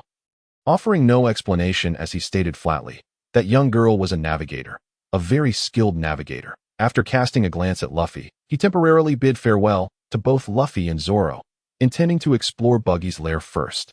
As for Buggy and Nami, he would leave that to the 2 of them. Upon hearing that Nami was a navigator, Luffy's eyes lit up, disregarding Zoro entirely as he dashed off in pursuit of Nami's direction. Zoro, unfazed, remained resolute in his belief that he did not need a navigator. He had unwavering confidence in himself. After contemplating for a moment, Zoro too set off, determined to find some sake, not far away. Buggy awaited outside his tent for his subordinates to return with Nami. After a considerable wait with no sign of them, Buggy dispatched another group. This time, not 3, but 10. Meanwhile, Chun Yu transformed into a burst of flames, stealthily slipping into the tent. After rummaging around for a while, he found nothing of value, only some useless buggy balls. Just as he was about to leave, he noticed a hidden crevice beneath the main seat. Tossing a fireball into it, he was greeted by the sight of a small safe. Under the impression of having garnered no rewards, Chun Yu's mood suddenly brightened. He did not rush to open the vault, but instead secured it and departed with a sense of purpose. Meanwhile, Nami was not as fortunate. Having escaped from Chun Yu's group, she had barely traveled a short distance before encountering Buggy's subordinates, and their numbers had increased, surrounded by pirates from all sides, even on the rooftops. Despair instantly washed over her countenance. While she could handle 1 or 2, 10 pirates were an entirely different matter. With the vault in tow, Chun Yu soared into a nearby forest. Bang!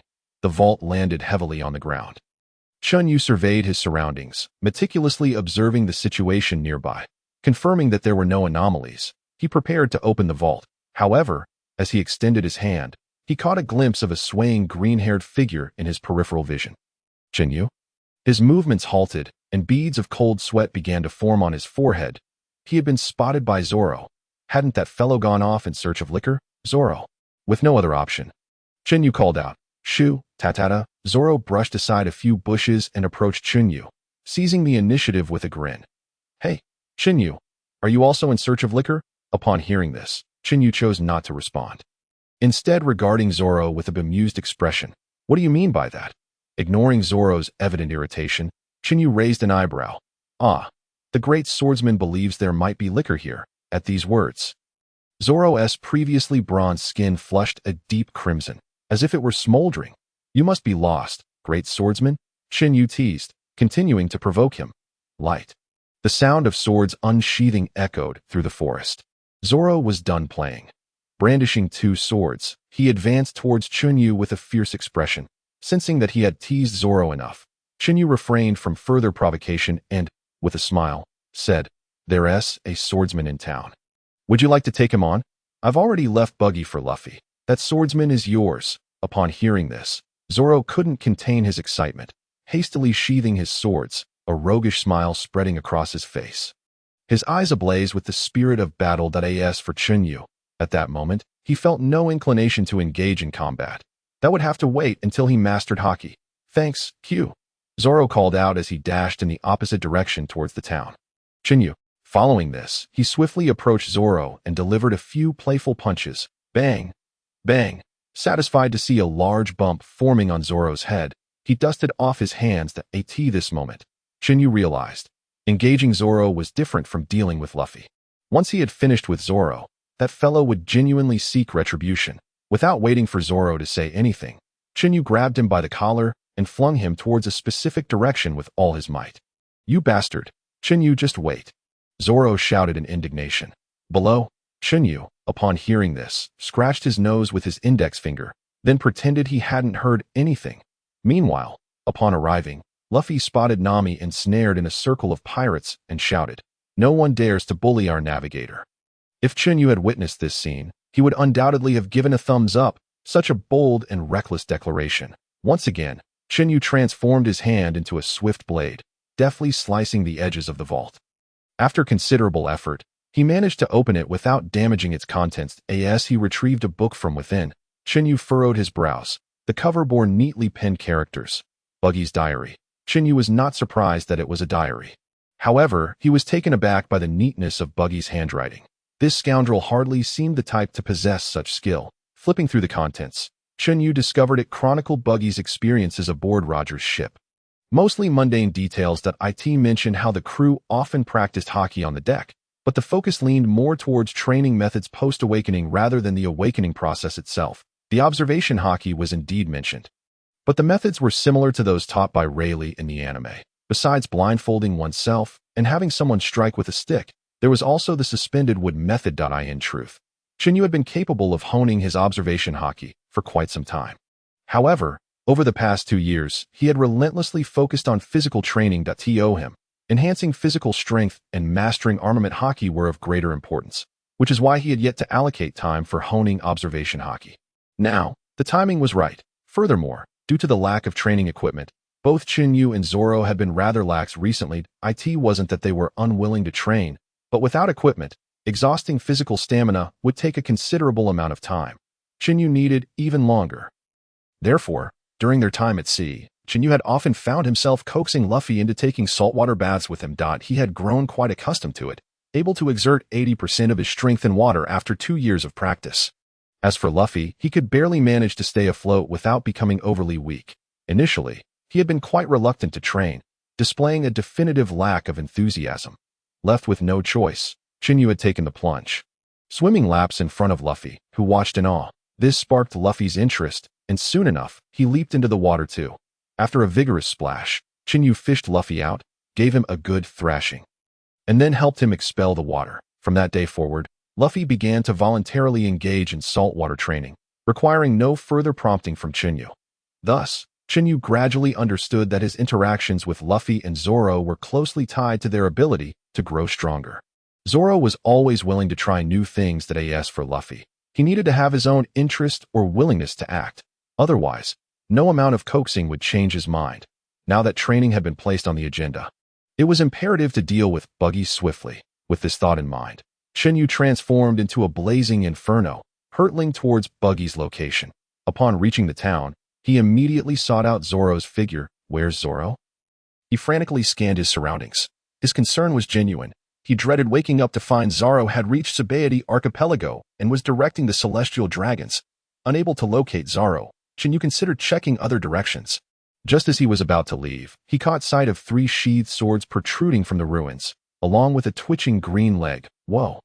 Chen Yu exhaled a sigh of relief, then hurriedly approached Zoro, disregarding his condition, and yanked him by the collar, urging, "Zoro, that swordsman is yours. I'll handle the rest."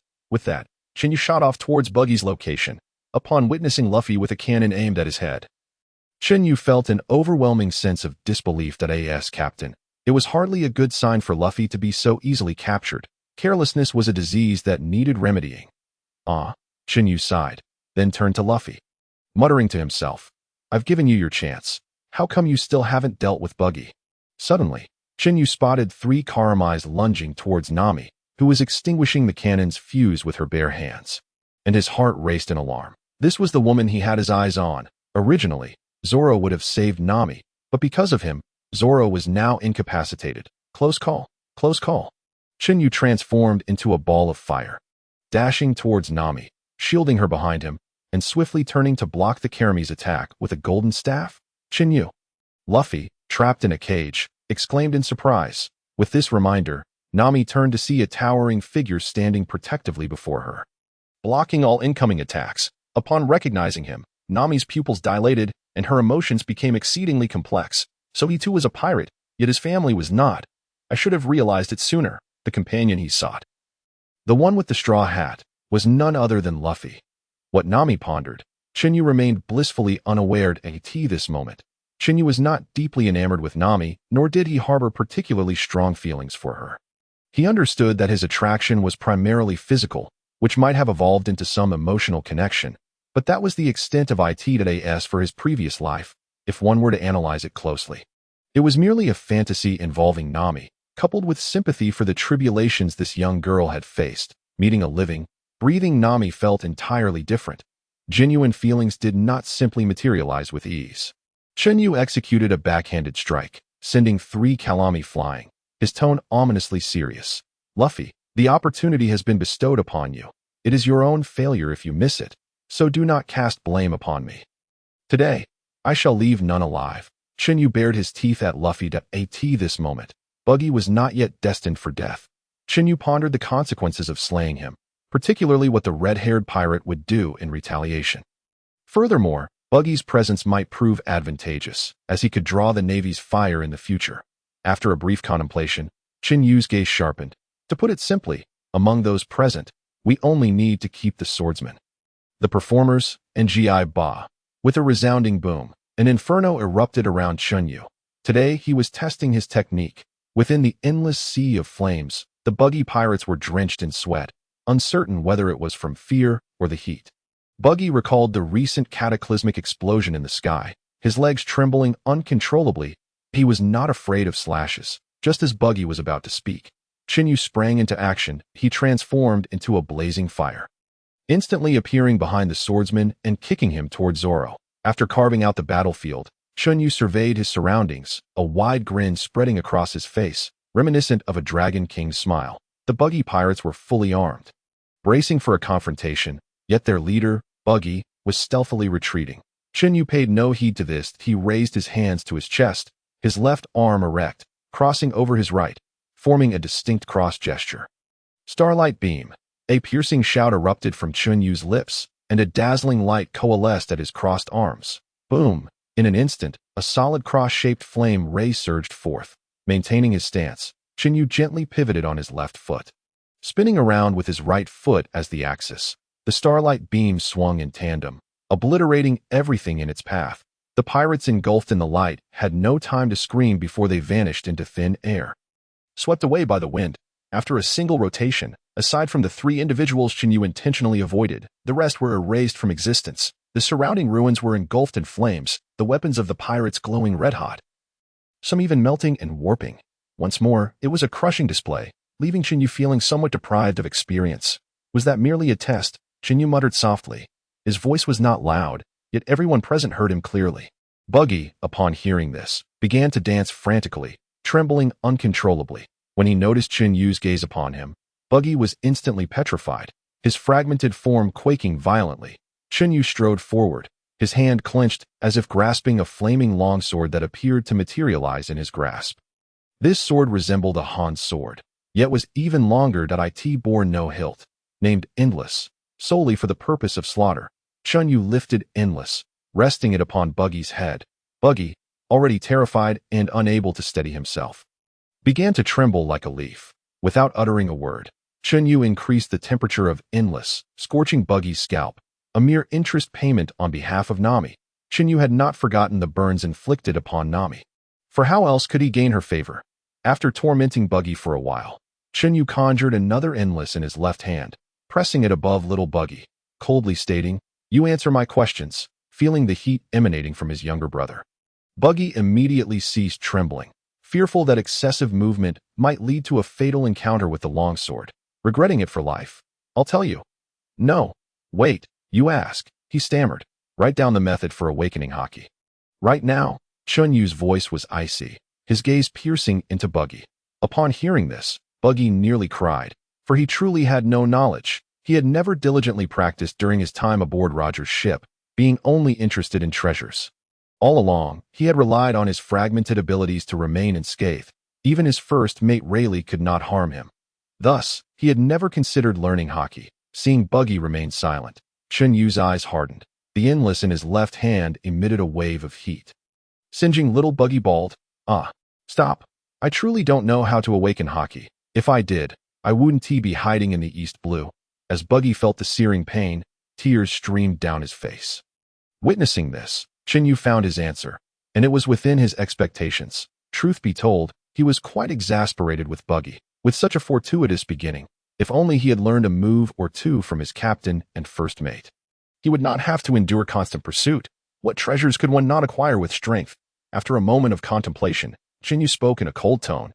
"If you do not present something of value today, I shall send you to meet the Pirate King. You still have 2 subordinates. Their lives depend entirely on you." Sensing the chill in Chun Yu's voice, Buggy shivered once more, his mind racing. After a considerable time, Buggy, sensing that Chun Yu was about to act, spoke hastily. "I truly don't know how to awaken Haki, but I have heard our captain say that Haki requires a special method of operation to activate." "Is that all?" Initially, Chen Yu contemplated the information, but he did not expect this worthless tidbit to be the extent of Buggy's knowledge after such a long delay. Veins bulged on Chen Yu's forehead. He felt as though he had been made a fool of. Flames erupted around him, causing the ground beneath him and Buggy to sink over 10 centimeters, gradually turning red with an ominous melting tendency. This moment came swiftly and left just as quickly as Buggy witnessed his clothing spontaneously combust with a resounding boom. He instinctively blurted, "I don't know what this method of operation is." In the New World, strong individuals have their own methods, but one can awaken Haki without relying on them. It is rumored that Carp awakened Haki after exploding half a mountain and later strengthened himself through the Navy's special methods. In mere breaths, Buggy rambled on, speaking at a breakneck pace, almost shouting. This was perhaps the fastest he had ever spoken in his life. Upon receiving the desired information, Chun Yu revealed a radiant smile. Nearby, Nami, upon seeing Chun Yu's expression, momentarily lost herself, appearing dazed and contemplative. Zoro had long since dealt with his opponent. For him, such foes posed no challenge. He had been keenly aware of Chun Yu and Buggy's situation and had overheard their dialogue. Feeling not only excitement but also a deep recognition of this vice captain, of course, the desire to thrash him lingered in his mind. "Chen Yu, you bastard!" An angry outburst erupted from Luffy. Chen Yu, Zoro, and Nami turned to regard the frenzied Luffy. It seemed he was genuinely furious. He could not abide sharing meat or opponents, a sentiment both Chun Yu and Zoro understood. However, for Chun Yu, if he did not provoke Luffy, he would never learn his lesson. From this day forth, an unspoken rule was established among their crew. If you cannot handle it, swap out. With a resounding crack, Luffy broke free from the thick ropes binding him, the kind that was indeed very thick, easily squeezing through the cage. Remarkable. In the anime, Zoro had been stabbed multiple times in front of you, yet you showed no such reaction. Upon emerging, Luffy appeared as if afflicted by rabies, seizing the stone cage and launching himself forward like a rocket. Zoro and Nami, eyes wide with terror, hastily dove to the sides, while Chun Yu merely wore a look of disdain. Bang! Luffy collided solidly with Chun Yu's abdomen, feeling the excruciating pain radiating from his midsection. Chun Yu's expression shifted dramatically. What the hell? Haki! Chun Yu exclaimed in shock, his voice trailing off. Is this for real? Zoro, sprawled on the ground, was rendered speechless by the astonishing sight. Luffy seemed to sense something amiss, rubbing his head with a look of joy plastered across his face. Moments later, Chun Yu walked back, incredulous as he regarded Luffy. He had never anticipated that Luffy would be the first to master Haki. All along, he had harbored misconceptions. Although Luffy was temporarily the weakest, his innate talent was no less than anyone else's, and his physique rivaled Chen Yu's, especially in terms of vitality. He was undoubtedly the strongest among them. Wow, I'm utterly astonished. I just wanted to give Chun Yu a good thrashing, and it actually worked. Luffy laughed heartily, twirling his straw hat in glee. Chun Yu shared in his joy. However, clarifying the reasons behind this development and ensuring all three mastered it remained paramount. Luffy's recent words sparked a conjecture within Chun Yu. The three types of Haki are all manifestations of a certain power within the body. The Conqueror's Haki can be summoned through emotions, which is quite evident. Nowadays, the armament Haki can also be triggered by emotions. Nami can attest to this, and today's Luffy serves as a compelling proof. Previously, he believed that one must hone their physical prowess to the utmost in order to awaken armament Haki. However, upon reflection, this notion seems overly simplistic. In the New World, countless individuals wield armament Haki, yet not all possess bodies that have been honed to their limits. Moreover, many slender individuals, such as the numerous beauties of Amazon Lily, have also mastered armament Haki. Coupled with what Buggy mentioned today, it suddenly dawned on Chun Yu, clarifying many of his thoughts. With this realization, he turned to explain to the two, emphasizing that mastering armament Haki is merely the starting point. Physical strength must continue to be cultivated. A robust physique is crucial to one's potential for strength. Concerned that the two might not grasp this, he added, the stronger the body, the greater and more potent the total Haki. Upon hearing this for the second time, Zoro and Luffy both made a gesture of na lu ku duo, causing Chun Yu's mouth to twitch and his eyes to twitch as well. It seems these two are complete fools. Had he not provided that second explanation, they truly would not have understood. With that thought, Chun Yu rolled his eyes. Originally, he intended to say more, but a glance at Nami made him swallow his words. At this moment, Nami was far more important. He approached her slowly, his eyes fixed on her, radiating a tenderness that was palpable. Under such scrutiny, Nami felt a bit bashful, her gaze averted, unable to meet Chun Yu's eyes. One hand awkwardly clasped her chest, tightly gripping her other arm. Nami felt unusually strange today. Ordinarily, she would seize the opportunity to leave swiftly after dealing with these pirates. Yet today, she found herself reluctant to depart so easily. Genuinely sensing that this group was different from other pirates, oh no, she suddenly realized she could not escape this situation, feeling a wave of panic wash over her as she pondered. Nami, dear sister, join us. This way, you won't have to hide anymore. We will face any challenges together. Chun Yu coaxed gently. Before Nami could respond, Luffy chimed in enthusiastically, exactly. Join us.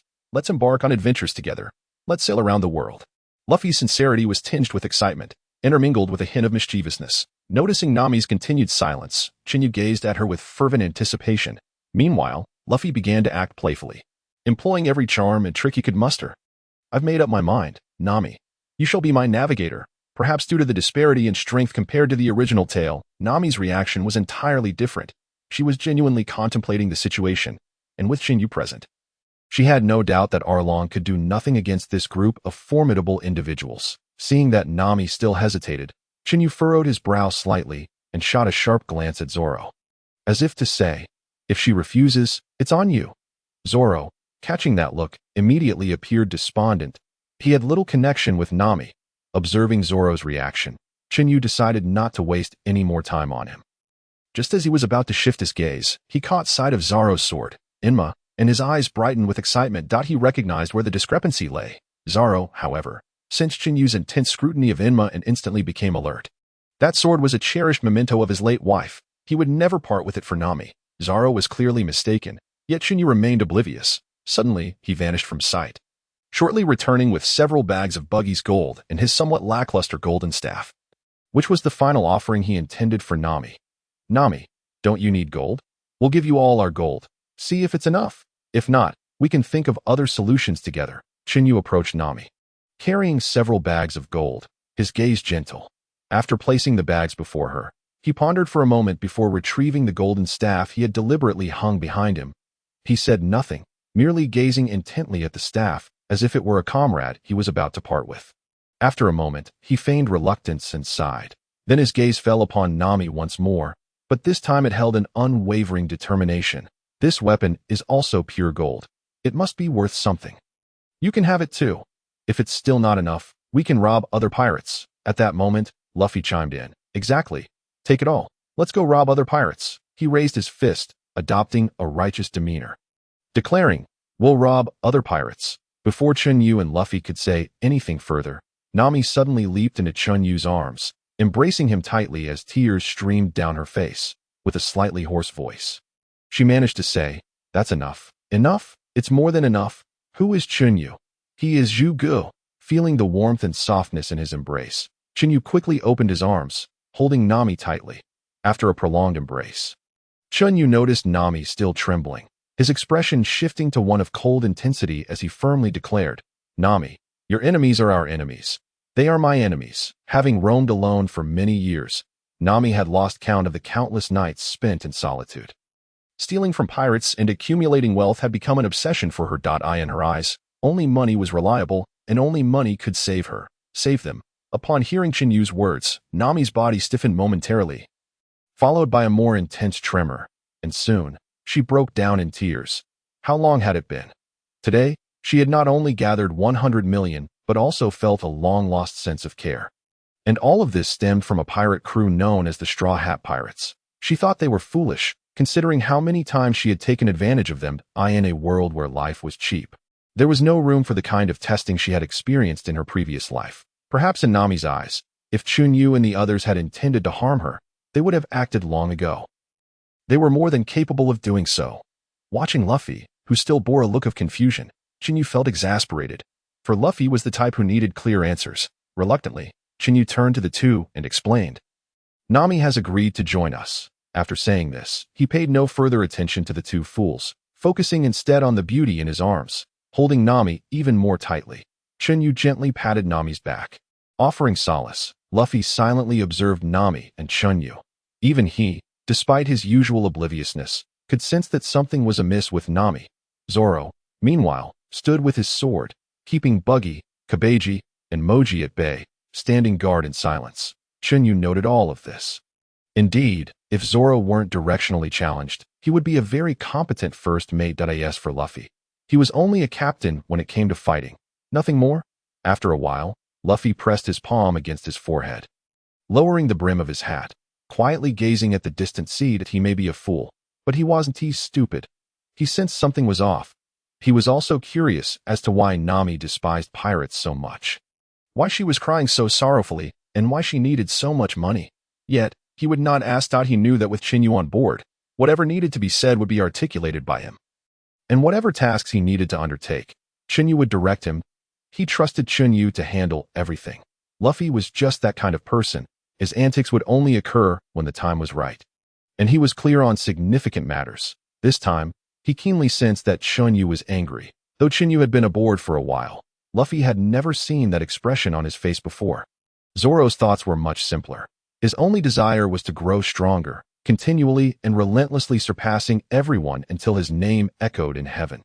He would not hesitate to strike down anyone Chun Yu instructed him to, without questioning why he trusted this first mate. Simultaneously, Zoro was a very responsible individual, or rather, everyone in the Straw Hat crew was deeply invested in their group, whether it was Luffy and Usopp parting ways later on, or Zoro firmly opposing Luffy's quest to retrieve Usopp. Everyone acted for the sake of the crew. The only difference was that Zoro had a broader perspective. This was one of the reasons he became universally recognized as the vice captain in his previous life. Usopp, on the other hand, cherishes the present moment.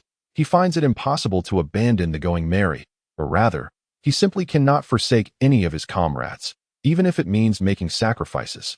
Chen Yu's palm continues to gently soothe Nami, and he chooses not to inquire about her feelings. He wishes for Nami to express herself freely, to truly integrate into this collective, and to feel comfortable seeking their assistance in times of trouble. Time passes unnoticed, and no one is particularly concerned about its passage. They only know that Nami is feeling better now. With her body no longer trembling, Nami slowly releases her tight embrace around Chen Yu. Using her slightly purplish hands, a result of prolonged strain, to tenderly wipe her eyes, Chen Yu notices her actions but refrains from taking advantage. Instead, he gently ruffles her hair and leans down to say, "Why don't you take a moment to rest over there? We need to take care of a few matters." Seeing her tear-streaked face stirs something within him. He turns to walk towards Zoro. He adds softly, "Remember, when difficulties arise, we bear them together. We are indeed strong." With that, he extends his right arm, making a robust gesture before slowly heading towards Zoro. Luffy, too, flashes a radiant smile at Nami, then mimics Chun Yu's strong pose. Following closely behind him towards Zoro, Zoro, gripping his sword, feels a renewed determination that I have completely fallen for this crew. Chen Yu's heart experiences a subtle transformation. Buggy, Chen Yu calmly directs his gaze towards Buggy and his companions, calling out in a nonchalant tone, "Hi. Hi." Buggy, startled by Chen Yu's call, responds awkwardly, "Next time you see us, make sure to greet us. Otherwise, we'll have to come find you." Chen Yu's tone turns icy again. He then ignores Buggy and signals for Luffy and Zoro to carry several bags of gold and treasures back to the ship. While he strides towards Nami, without considering her willingness, he scoops her up in a princess carry, cradling her like a bride as he heads towards their vessel. Now calm, Nami is understandably displeased, repeatedly hitting him and insisting that she can walk on her own, urging Chen Yu to put her down. As a youth of the 21st century, Chen Yu knows better than to rush things. The moment is not yet ripe. He gently sets Nami down once on the ship, avoiding her flushed face, and turns to begin preparing for their departure. Set sail. Luffy commands from the bow, ready to take center stage. Chen Yu, recognizing Luffy's enthusiasm, does not steal his thunder. Luffy has complete faith in him, and Chun Yu is determined to ensure everything goes smoothly and brings joy to everyone. With their crew now possessing a legitimate navigator, they no longer have to rely solely on instinct for navigation. All three beam at Nami, eagerly awaiting her direction. Nami, not one to be overly sentimental, quickly falls into her role. Once she confirms the course, she promptly selects a cabin. Coincidentally, it is Chun Yu's room that catches her eye. Overcome with excitement, Chen Yu takes small, eager steps and exclaims, "Nami, I would be delighted to share a room with you." However, reality swiftly responds with Nami's furious fists, which unceremoniously eject Chen Yu from the room, along with his belongings. Witnessing Chen Yu's plight, Luffy and Zoro exchange gleeful expressions, stifling their laughter, completely unconcerned about Chun Yu's embarrassment. They are indeed riding high. One has yet to awaken his Haki, while the other, though awakened, can barely harness it. What will happen when they truly master it? With that thought, Chun Yu rises elegantly, smoothing out his stylish suit. Suddenly, his murderous intent surfaces as he lunges at the two, using his elemental powers to mercilessly pummel them into a state of disarray, leaving them with swollen heads while he wipes his hands with a handkerchief, departing unscathed. After collecting his scattered belongings, he turns towards Luffy's quarters, mimicking Nami's earlier actions to formally claim Luffy's room. Luffy, unable to do anything but bear the brunt of his misfortune, finds another room to settle into, resembling a foolish heir of a wealthy family. In an instant, the three seem to share an unspoken connection. Peering out of their respective rooms to exchange glances, Chen Yu suddenly realizes he has unwittingly activated his Haki. No wonder Luffy was behaving so obediently. He must have truly felt the sting of their earlier altercation. Upon returning to his room, Chen Yu exhales deeply, calming his restless heart, and meticulously reflects on the sensation of using Haki. For now, he must rely on his own exploration, though he has successfully activated his Haki, providing a clear direction for further research. As for the other two, can they be expected to grasp any of this? He had initially planned to ask Luffy, but luckily he himself has activated it. Otherwise, Luffy would undoubtedly respond with a blank stare, unable to contribute anything of substance. Zoro leans against the ship's railing, contemplating his sword with earnest intent, pondering how to awaken his Haki. Meanwhile, Luffy has fully recovered, eagerly wielding a fishing rod in pursuit of his catch. Setting sail is always a beautiful endeavor, especially on a sunlit morning. With a sudden creak, the door swings open, shattering the tranquility of the sea. Chen Yu, having contemplated for the night, steps outside, his languid gaze meeting the horizon, seemingly relieving the fatigue that has accumulated over time. He has shed the stylish suit that he once wore constantly, now donning a vibrant green beach ensemble adorned with palm tree patterns, flapping in the sea breeze. His previously long hair has been cropped, replaced by tousled locks that are finger-length, thick, and full of vitality. Chen Yu, come down for breakfast. Hearing the call, Chen Yu glances down towards the deck. There stands a figure clad in a white short-sleeved shirt and simple, ultra-short denim shorts, showcasing long, graceful legs, waving to him. This instantly lifts Chun Yu's spirits, filling him with joy. He typically refrains from using his fruit abilities unless necessary. A smile dances across his features as he gazes eagerly at Nami before making his way to the deck. The trio has been waiting at the table for quite some time. Since Chun Yu informed them not to disturb him until he emerged, they patiently wait for the meal to begin. Everyone except for one person, of course, Monkey D. Luffy. Noticing the large bump on Luffy's head, Chun Yu is unfazed, who aboard the ship doesn't carry a hint of Haki when angered. While eating, he shares insights from his reflections of the previous night with the group, explaining to Zoro what it feels like to use Haki and elaborating to Luffy how to harness the Haki he recently awakened. Chen Yu estimates that Zoro will likely be able to activate his Haki in the coming days. All three possess formidable physical prowess, and the Haki they utilize appears to stem from the excess energy produced by their physical strength, a natural overflow of power. As for Luffy, it's evident that the concepts Chun Yu introduced are far beyond his current grasp. Chen Yu plans to give him a few more good beats later on, which should suffice. However, when it comes to Nami, he finds himself at a loss. The Haki within her seems easily influenced by her emotions, but her physical capabilities have yet to reach the point of overflow, rendering Chun Yu's theories ineffective for her. As for suggesting that Nami bulk up? Absolutely not. After a hearty meal, having delivered several well-deserved blows to Luffy, Chen Yu feels the potency of Haki coursing through his fists, but is troubled by its limitations. Currently, his Haki is only sufficient to cover the protruding parts of his knuckles, far from adequate. Moreover, to unleash his flames to truly overpower Akainu, he requires an ample supply of Haki. Is it not evident that Admiral Kizaru can take down a supernova with a mere kick, all while casually exclaiming, "Kawaii nai?" Then he swiftly turns to duel Rayleigh, wielding a long sword composed of condensed light. Do you think that sword lacks Haki? These three admirals are seasoned veterans, having long established their reputations. They possess unparalleled insights into the development of their respective abilities. Otherwise, do you think Akainu would dare wield a sword crafted from ice made from grass and rampage through enemies? Of course. It's because he is strong and confident. Currently, the paths to mastering Haki seem to lead solely through Mihawk and Garp. Luffy. Yash, let us set sail for the Grand Line. Nami. No. Given our current crew size and the ship's configuration, we are ill-equipped to venture into the Grand Line. Luffy. So we really are lacking a cook and a musician. Zoro. A musician. Nami. With a swift turn, two resounding punches landed, leaving both Luffy and Zoro sprawled on the ground. Twitching incessantly, Chen Yu stood quietly nearby, observing the scene. Although he was perplexed as to why Zoro was also being pummeled, he refrained from asking, not out of fear of retribution, but rather from a desire to maintain the moment's intrigue. Realizing the captain's unreliability, Nami hurried over to consult Chen Yu. After a flurry of planning, Chen Yu felt ready once more and suddenly reached out, grasping Nami's delicate, fragile hand. Chen Yu, let go of my hand, Nami said, her eyes narrowing into a playful squint, her tone unassuming. Those familiar with Nami would recognize that she was on the brink of annoyance, but who was Chen Yu? He promptly assumed that Nami did not truly resist.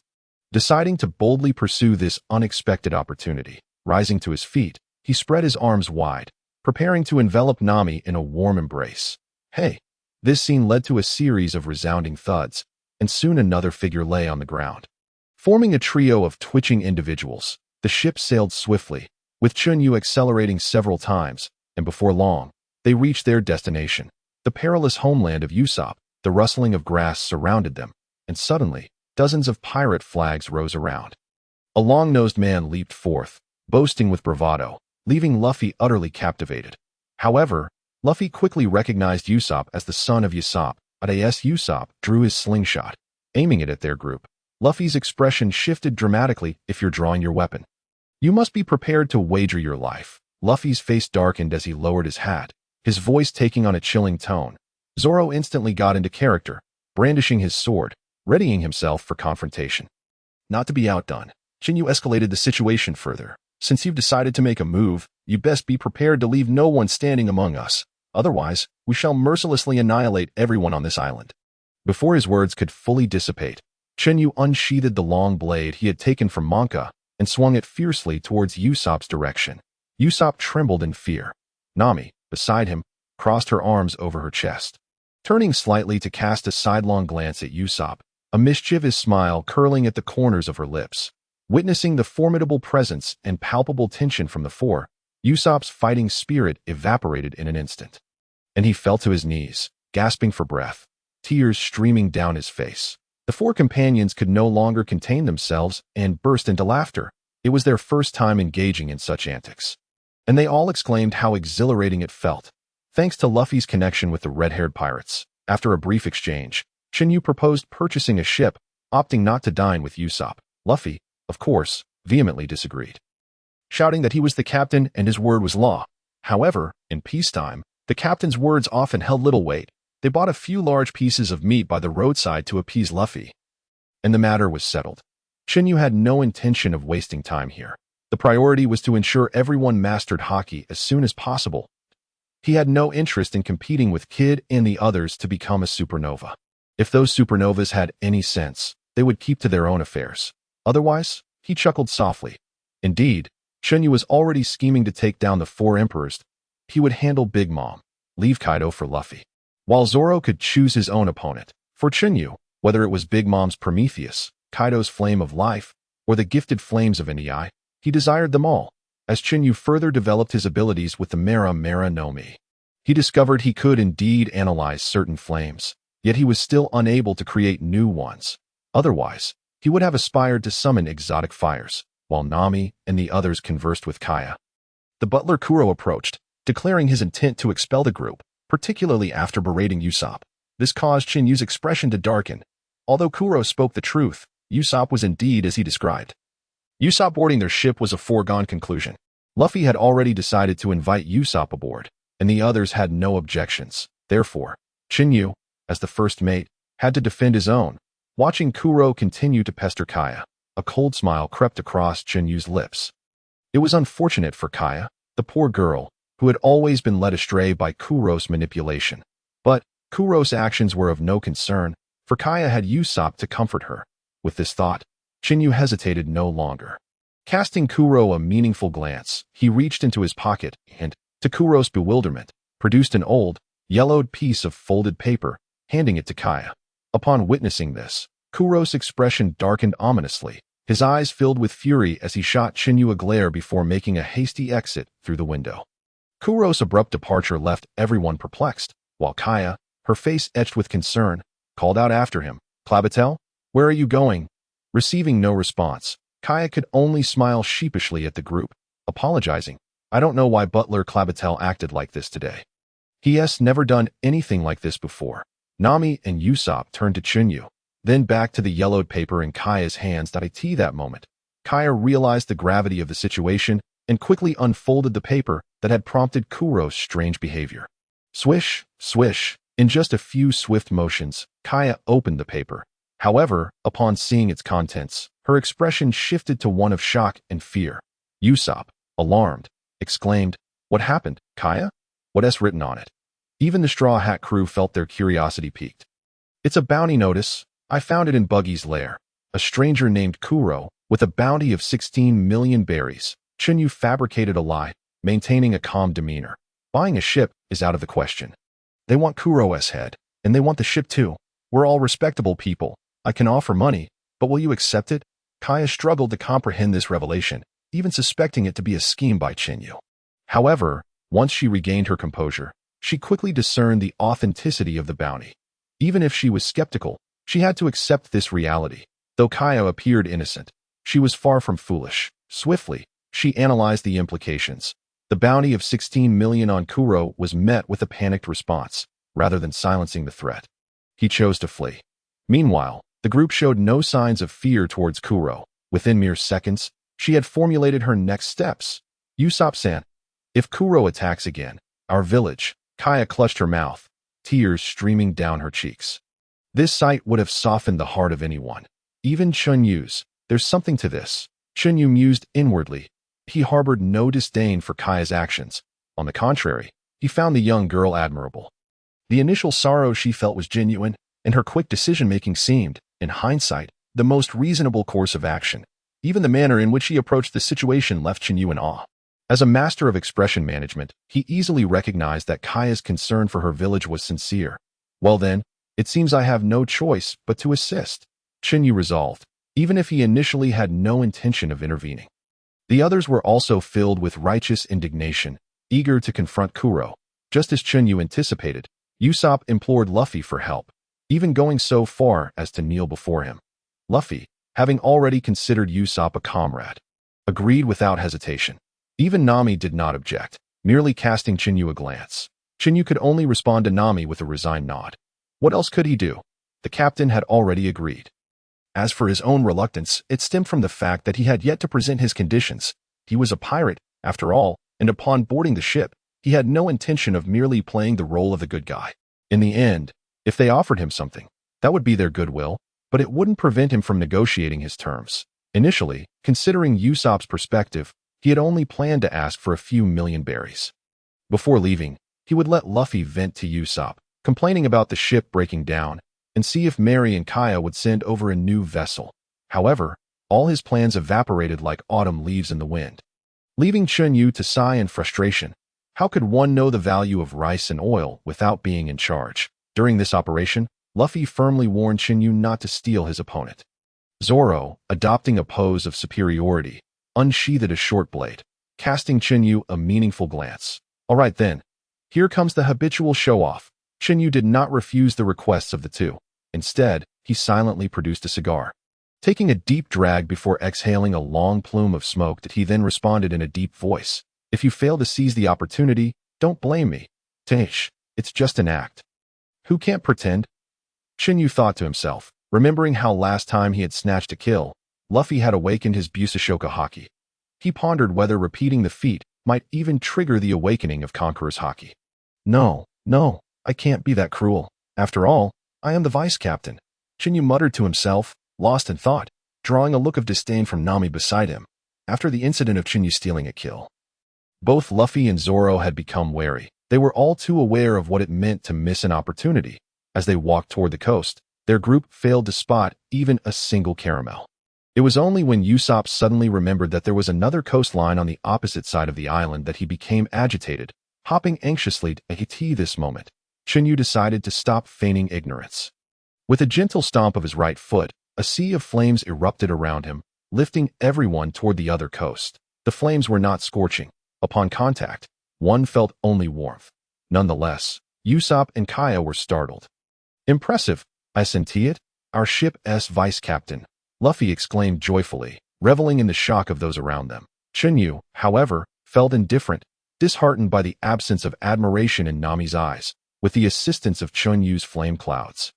They reached the intended coastline in mere moments. Before them lay a pirate ship and a throng of pirates. Reactions varied among the group. Luffy and Zoro were brimming with excitement. Usopp's legs trembled, perhaps fearing he might catch some illness, while Kaya and Nami appeared tense as for Chun Yu. His gaze remained unwavering. He estimated that he would merely play the role of a minor soldier this time. Under his deliberate enhancement, Luffy and Zoro had already multiplied their strength several times over. With just their Busashoka Haki, they could stand invincible. He only hoped that Zhang Ao would be of assistance, ideally putting both of them into a hypnotic state, allowing him to test his skills once more. As Luffy and the others descended, Kuro could no longer remain idle. Contrary to Kaya's assumptions, he held no fear of the Straw Hat crew. In fact, he regarded them as inconsequential, mere nameless figures unworthy of concern. His earlier escape through the window had solely been to conceal his identity, intending to first eliminate the black pirate crew before returning to claim the spoils. Alas, such dreams were but a mirage. He was destined never to see the dawn of tomorrow. Eager to dispatch Kuro, Luffy disregarded Zhang Ao entirely and charged directly at Kuro with a rocket. He was terrified. Terrified that Chun Yu would snatch another kill, leaving Zhang Ao awkwardly alone. Chen Yu was ready to clean up the minions. He first inquired whether Nami wished to engage in combat. Why would she want to fight? That was a question Chen Yu ought to have asked. In response, she delivered a hefty slap to Chen Yu's head, exclaiming, "Hurry up!" What could Chen Yu do? He felt aggrieved. He only wanted Nami to feel a sense of participation, yet he had been met with such a resounding slap. Did she not realize the immense psychological impact such a blow would have on a mere child of over 200 months? With a face full of grievance, Chun Yu could only vent his frustrations on those minions. What a scattered situation. Floating mid-air on the flames, Chun Yu muttered to himself. He spread his legs slightly apart in the sky, slowly raising his hands, gradually bringing his palms together, softly uttering, "A spark of fire."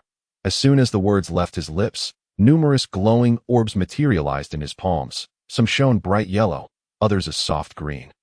Resembling a sky full of stars, these orbs shot toward the pirates below at an astonishing speed, their trajectories random yet avoiding collision, rendering them almost impossible to defend against. Starfire, a blaze that engulfs the land. Chen Yu's icy voice resonated from above. The pirates, initially bewildered, were soon engulfed in cries of despair as the starfire erupted. They attempted to extinguish the flames by rolling on the ground, while some even ran toward the sea in hopes of quenching the fire. But could the flames Chun Yu dubbed starfire, a blaze that engulfs the land, be so easily extinguished? Rolling on the ground did nothing to douse the flames, and even those drenched in water continued to wail. The fire clung to them like a curse, inescapable and unquenchable, until they reached the depths of despair. All done. Having completed his task, Chun Yu returned to Nami's side, seizing her left hand tightly in his right. He held onto it firmly. Nami had been struggling fiercely, but upon turning to Chun Yu and seeing his expression of anticipation mixed with pity, she relented, acquiescing to his will. Chun Yu, having succeeded in his scheme, felt his heart racing uncontrollably. Realizing that the small hand he held had ceased to struggle, the joy within him became uncontainable. Meanwhile, Nami, whose hand was being held, appeared equally unsettled. Though they could maintain their expressions, they could not suppress the adrenaline coursing through their veins. Observers would undoubtedly notice that while the two maintained their stoic faces, their ears betrayed them. Flushed with colored as Chun Yu gazed at their clasped hands. A smile slowly crept across his face. The thought of Sanji's envious and jealous expression in the future made his grin even more pronounced. All right, it's confirmed. Someone has forgotten to manage his expressions while daydreaming. Suddenly realizing something, Chen Yu quickly scanned his surroundings, ensuring no one had been watching him, while secretly contemplating whether to silence any potential witnesses. Fortunately, everyone seemed engrossed in the battle. Chen Yu curiously directed his gaze toward where the others were focused. The skirmishes were largely over, leaving only Luffy and Kuro still locked in combat. What was going on with Luffy? Seeing him at a disadvantage caused Chen Yu to frown. Zoro had already dispatched those two brothers in an instant. Why was the captain still struggling? Was that reasonable? Was it logical? After merely a few seconds of observing Luffy and Kuro's battle, Chen Yu discerned Luffy's shortcomings. While his combat instincts were commendable and his punches, imbued with Haki, held considerable power, his speed was lacking. His Kinbunchika Haki had yet to be trained, rendering him incapable of perceiving Kuro's spoon-like attacks. Conversely, Kuro was unable to land precise blows on Luffy, leading to a stalemate in their battle. Chen Yu could tell that ultimately, Luffy would emerge victorious. After all, Kuro's sustained high-speed movements would rapidly deplete his stamina. In no more than 20 minutes, he would surely exhaust himself and succumb. Yet, Chen Yu did not wish to witness Luffy laboring so hard against a mere weakling. This was a case of weaklings pecking at each other, and he was calling a weakling his captain. How could he endure this? Luffy, can you handle this? If you can't resolve this battle within 5 minutes, I will step in to assist you. Chen Yu extended his other hand, waving it at Luffy in a teasing manner. Stop the nonsense. This is my fight. Upon hearing Chen Yu's words, Luffy exploded like a firecracker, shouting back. Chen Yu looked incredulously at him. Oh dear, are you seriously angry over that? You're fuming? No. Wait a minute. Seeing Luffy not only fuming but turning completely red, Chen Yu finally realized that the child had activated his gear second. I seem to have discovered something extraordinary. Should I give Luffy a set of 1-day flowing cherry blossoms? 2 days Haki binding, 3 days to defeat the 4 emperors. Is that why I am a renowned teacher? Kaido, Rayleigh, and that soldier Wulong are all my juniors. They are all mediocre instructors, with gear second activated. Luffy's overall strength surged dramatically. His speed now far surpassed Kuro's in this state.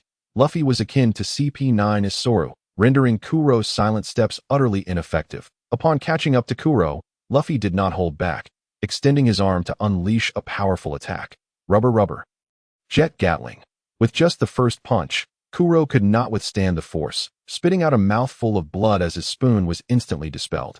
Chun Yu noticed the shift in Kuro's expression, transforming from confusion to shock, then to fear, and finally despair, before he rolled his eyes back and lost consciousness. Though Kuro fell, Luffy was not in much better shape. When Gear Second was released, he nearly toppled over, seeing Luffy teetering.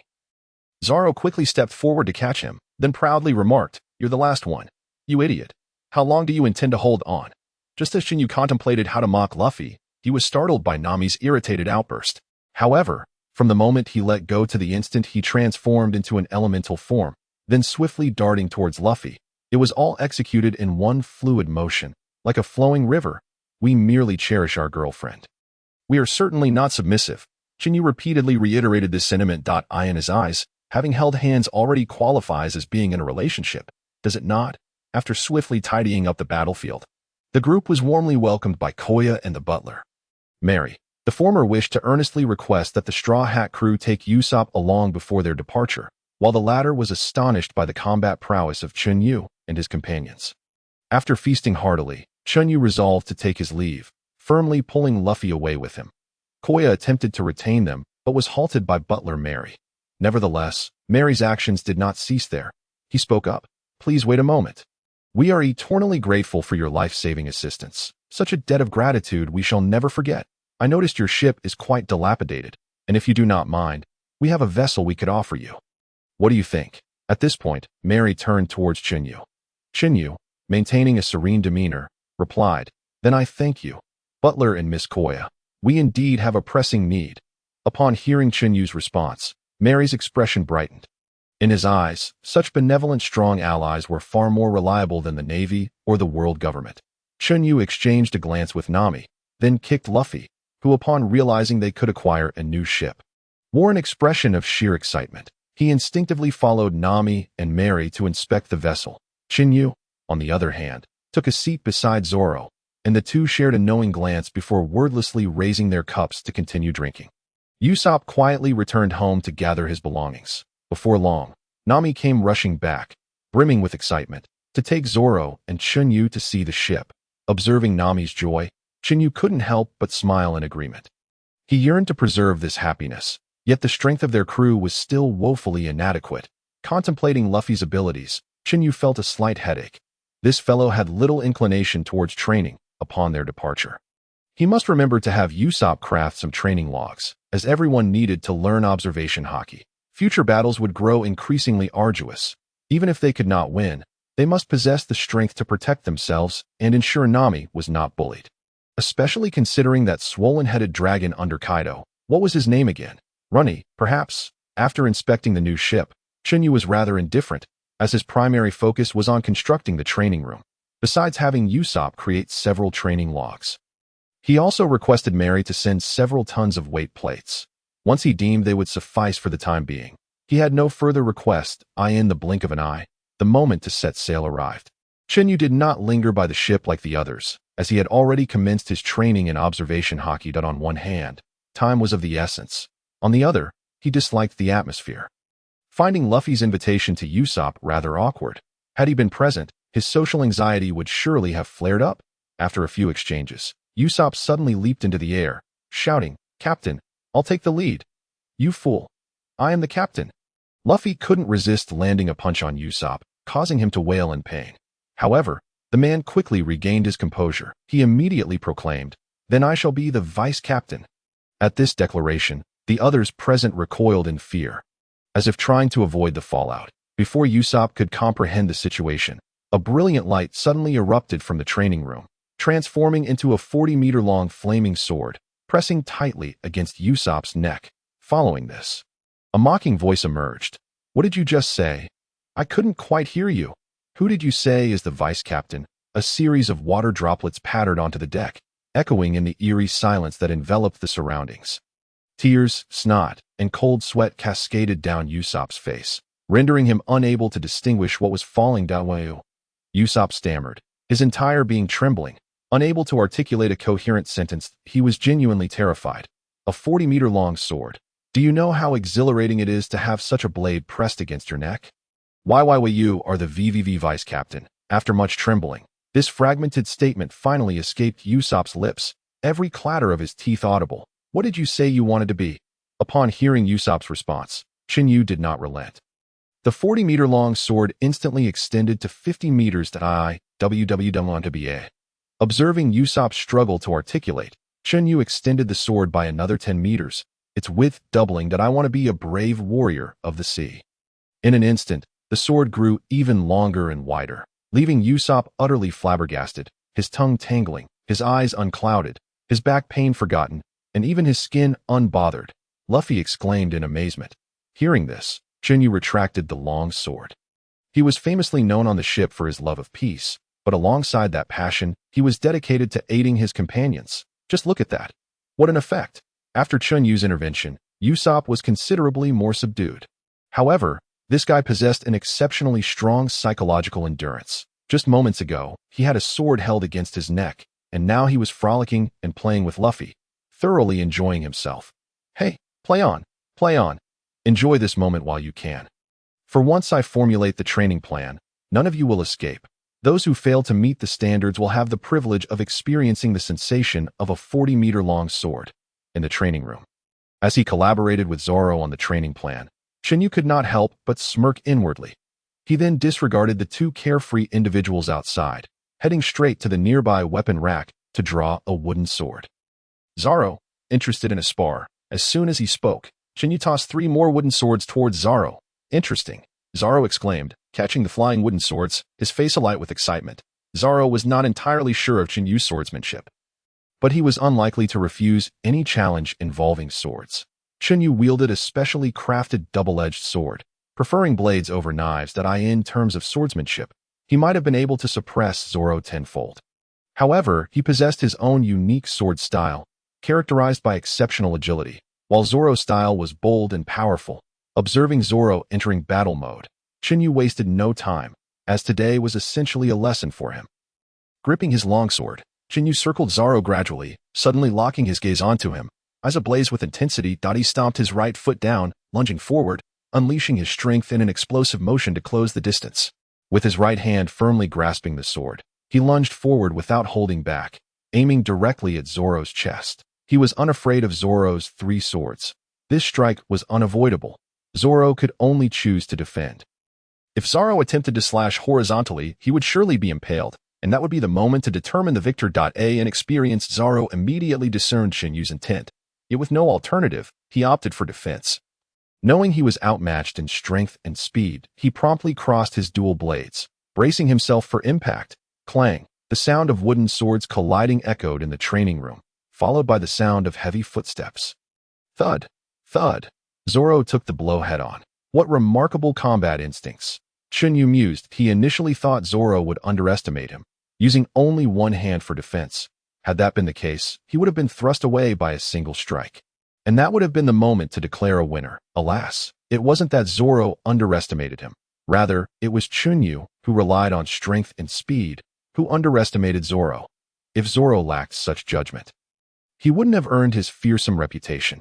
Having endured the strike, Zoro's eyes gleamed with intensity. It was the moment of the hunt. Just from that one sword attack, Zoro acknowledged Chun Yu. Without hesitation, Zoro charged at Chun Yu. Tiger Hunt. As Zoro swiftly advanced, he suddenly altered his stance, placing his left hand before the sword of Wado Ikemonji, while his right hand arched overhead, positioning the blade perpendicular to Wado Ikemonji, resembling a ferocious tiger pouncing. A hungry tiger on the hunt. Even with Chun Yu's formidable strength, he dared not take the blow head-on. Observing Zoro's taut muscles, he gauged the general direction of the strike, slightly shifting to the side and raising his sword above his head at an angle. Zoro's hands slashed downward with ferocity. Yet, a standoff did not ensue. As Chun Yu had shifted early, the collision of swords was not a vertical confrontation, but rather at an angle. Thanks to this angle, Chun Yu had already mitigated a significant portion of Zoro's force that he immediately executed a unique step, slightly tilting his sword, leveraging Zoro's strength to pivot and circle behind him, resting the sword against Zoro's neck. The battle concluded. With a keen eye, one can discern that this is an inevitable victory for Chun Yu. Zoro's techniques are overly grandiose. While his strength is formidable, it is countered by Chun Yu's agility.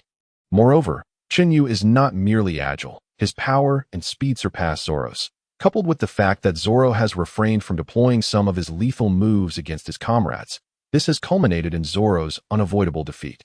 Before Zoro could utter a word, Chun Yu sheathed his sword and preemptively declared, "Zoro, you have not lost. I understand your reluctance to unleash lethal techniques on your companions, yet you possess a critical flaw. If, in the future, your adversary is as powerful and swift as I, but possesses the same level of agility, then once he withstands your onslaught, your defeat is assured." Zoro resembles a bull in a ring. Charging with astonishing strength, yet lacking in flexibility, Mihawk effortlessly deflected Zoro's assault with a small knife, leaving Zoro utterly devoid of follow-up actions, and he could do nothing but endure Mihawk's taunts. Zoro nodded in agreement, deep in thought that he is not one to cower, but he is obstinate. A loss is a loss. He chooses to train relentlessly until he surpasses everyone. This, too, is Chun Yu's aim. Zoro's conviction is so strong that he struggles to accept defeat. He desires to win perpetually. Yet, this is unattainable. He must learn to confront failure.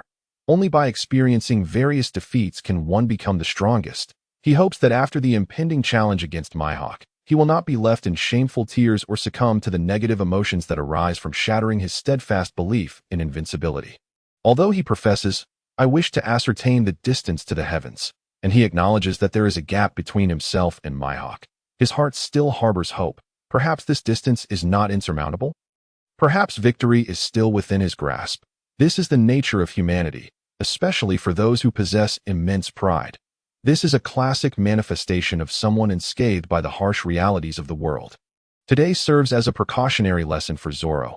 Beyond this, he is powerless. Upon exiting the training room, Chun Yu summoned the remainder of the crew to convene the inaugural meeting of the Straw Hat Pirates. The group entered the kitchen, bewildered, to find Chun Yu seated at the head of the table, flanked by a fiery inscription reading, "First inaugural meeting of the Straw Hat Pirates." Even the typically boisterous Usopp and Luffy fell silent. Usopp was rendered speechless as it was his first encounter with such a formal declaration, marking his inaugural participation in a meeting and the first event since joining the crew. Luffy, on the other hand, was utterly baffled by the significance of the words, merely sensing an air of grandeur. He radiated excitement, akin to a shy student stepping onto the stage for the first time. Nami wore a serious expression, as in her eyes, Chun Yu had never been so formal. It seemed Nami felt aggrieved that Chun Yu had yet to offer her a proper confession. Cough, cough. Now, I declare the first meeting of the Straw Hat Pirates officially commenced.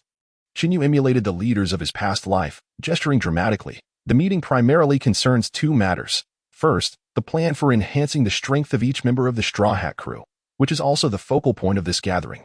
Second, the configuration and replenishment of crew personnel. This point requires everyone to share their thoughts. Please raise your hand and call out report before speaking. To prevent any disorder, Chun Yu prudently produced a 4-meter-long sword. Placing it on the table with the blade deftly aimed at Luffy. Report. Luffy, having discreetly adjusted the sword's point towards Usopp with his slipper, suddenly raised his hand to propose. Musician. Musician. Chun Yu's face darkened. This child is far too fixated. Now he seeks a musician, abandoning his trusty milk partner. Seeing Chun Yu remain unresponsive, Luffy pouted and shouted again, "Chef, chef." Oh dear, this child, incessantly calling for a musician. A chef, a musician. A chef? Chun Yu's head was spinning, and he promptly commanded Luffy to be silent. "You need to shut your mouth." He disregarded Luffy and continued. "Next, everyone can propose their thoughts. This statement caused Luffy to pout dramatically, as if he could hang a straw hat from his lips. Report. Usopp raised his hand, a hint of nervousness in his voice. Upon receiving Chun Yu's nod of acknowledgement, Usopp continued, we lack certain tools and materials on the ship. We could procure some supplies, allowing me to not only craft ammunition but also repair the ship and create weapons. Chen Yu nodded in satisfaction. This is the kind of input a good crew member should provide. He then spoke, I will provide you with 200,000 berries. Next time we dock, you can decide what to acquire at AS for weapons. If you can create them, then make as many as you can. Little did he know, this statement sent Usopp's imagination soaring, envisioning a dizzying array of bizarre weapons, even culminating in a request for a massive sword. I have something to say. I have something to say. Luffy, witnessing Usopp secure 200,000 berries, could no longer remain seated. Meat. Meat. We need to buy lots of meat. Realizing that failing to appease this captain would lead to an endless day, Chen Yu sighed. All right. I'll give you 500,000 berries. He felt somewhat helpless. After all, he was financially well off, with his golden belt alone being worth a fortune. Moreover, he had collected a substantial amount of berries from Buggy. While Nami wouldn't require much, 200,000 berries. I want 200,000 berries too. Upon realizing his allocation of only 500,000 was significantly less than Usopp's, Luffy immediately grew disgruntled. Chen Yu's patience frayed as he felt his blood pressure rise. Do you have any idea how much 500,000 berries is? You dare ask for 200,000 berries for meat? As the saying goes, there is a limit to patience. Thus, he decisively acted. Bang, bang, boom, bang, bang, crash. After receiving a thorough thrashing, Luffy found himself unceremoniously returned to his chair. All right, let us resume the meeting. This display frightened the others, who immediately straightened up, adopting the demeanor of well-behaved children. The meeting involved only a handful of participants. With Zoro absent, only Nami remained to speak. That AS for me. I don't have much to say. However, I hope we can find a chef soon. You all eat so much, and I'm exhausted after every meal. It seems Nami has long suffered in the kitchen. Let us get a chef. Chen Yu suddenly felt a pang of sympathy. Honestly, if I had known this sooner, we would have reached Bartai by now. Chen Yu felt a twinge of self-reproach, adopting an indignant demeanor. Why didn't anyone mention the need for a chef sooner? Suddenly, two voices of lament echoed. Oh, it turned out to be Usopp and Luffy, both sporting bruised heads. Chen Yu, rarely embarrassed, felt a flush creeping to his cheeks, his eye twitching. Out of sight, out of mind, he promptly declared the second phase of the meeting. I will now announce the first-generation training plan for the Straw Hat crew. There are 3 steps. 1. Gradually achieve physical freedom for all members. 2. Gradually strive for all members to preliminarily awaken their Busashoka Haki. 3. Gradually implement the mastery of Kenbunshika Haki for all members. Moreover, from this day forth, any new member who is yet to awaken their Busashoka Haki will only be permitted to face opponents that the already awakened members choose to avoid. Those who have yet to awaken either Busashoku or Kenbunshika Haki can only be said to be forever behind the times. Initially, both Usopp and Nami were unfazed. The idea of facing opponents others did not want was quite agreeable. However, the final statement, who are you calling behind the times? Nami erupted in anger. Gritting her teeth, she lunged at Chun Yu. Yet this time, Chun Yu did not relent. He embraced Nami until she calmed down. Once Nami regained her composure, the realization of so many eyes upon her caused her face to flush crimson, struggling against Chun Yu's hold. How embarrassing! To be placed in someone else's embrace. Nami's cheeks burned as she lowered her head, her mind in turmoil. Chen Yu was all too familiar with this scene. As long as he released her before she could express her anger or humiliation, he would emerge unscathed. Seeing Nami had calmed down, he knew it was time to release her before things escalated further, but not before giving her a gentle squeeze, gauging her growth. He was adept at maintaining that balance. No longer teasing, he addressed Usopp and Nami earnestly. You both must enhance your physical conditioning and learn Kenbunshika Haki. The journey will be arduous. However, would you be willing to witness a day when we are all ensnared by the strong, with no one to come to our rescue? Once you master the observation Haki, your perception abilities will become remarkably acute. In the event that you cannot prevail in battle, surely you can escape? Having said this, he turned to Usopp, and Usopp, your father, Jesus Burgess, is indeed a master of the two-color Haki. It is rumored that he can strike a fly's head from 1,000 miles away. As a courageous warrior of the sea, Do you not long for such exhilarating retribution? Do you not wish to hit your target with pinpoint precision? Would you not desire for your slingshot to possess greater might than a pistol? With diligent practice, your slingshot could indeed rival the power of a cannonball. Just imagine, in the future, Usopp, firing a slingshot from 1,000 miles away to obliterate an enemy ship. What a display of formidable prowess that would be. Do you not yearn for those at sea to regard you with reverence, calling you the Sniper King? After a bout of persuasion, Usopp was utterly captivated. His eyes sparkled with excitement as he repeatedly exclaimed, "Cannon! Sniper King, warrior of the sea." Chen Yu knew then that he could rest easy. One word: secure. Nami also required some mental fortification, but coaxing her proved to be remarkably simple. He turned to Nami and exclaimed, "Nami, I have heard that masters of observation Haki can effortlessly sense the location of others' treasures." Nami responded with a look of disbelief. Witnessing this, Chen Yu couldn't help but feel amused. This girl is incredibly easy to persuade. He had successfully planted the seeds of ambition within her. Now it was merely a matter of waiting for them to take root and sprout. Having achieved his goal, Chun Yu waved his hand dramatically and declared, "The first meeting of the Straw Hat Pirates has come to a successful conclusion." Dismissed.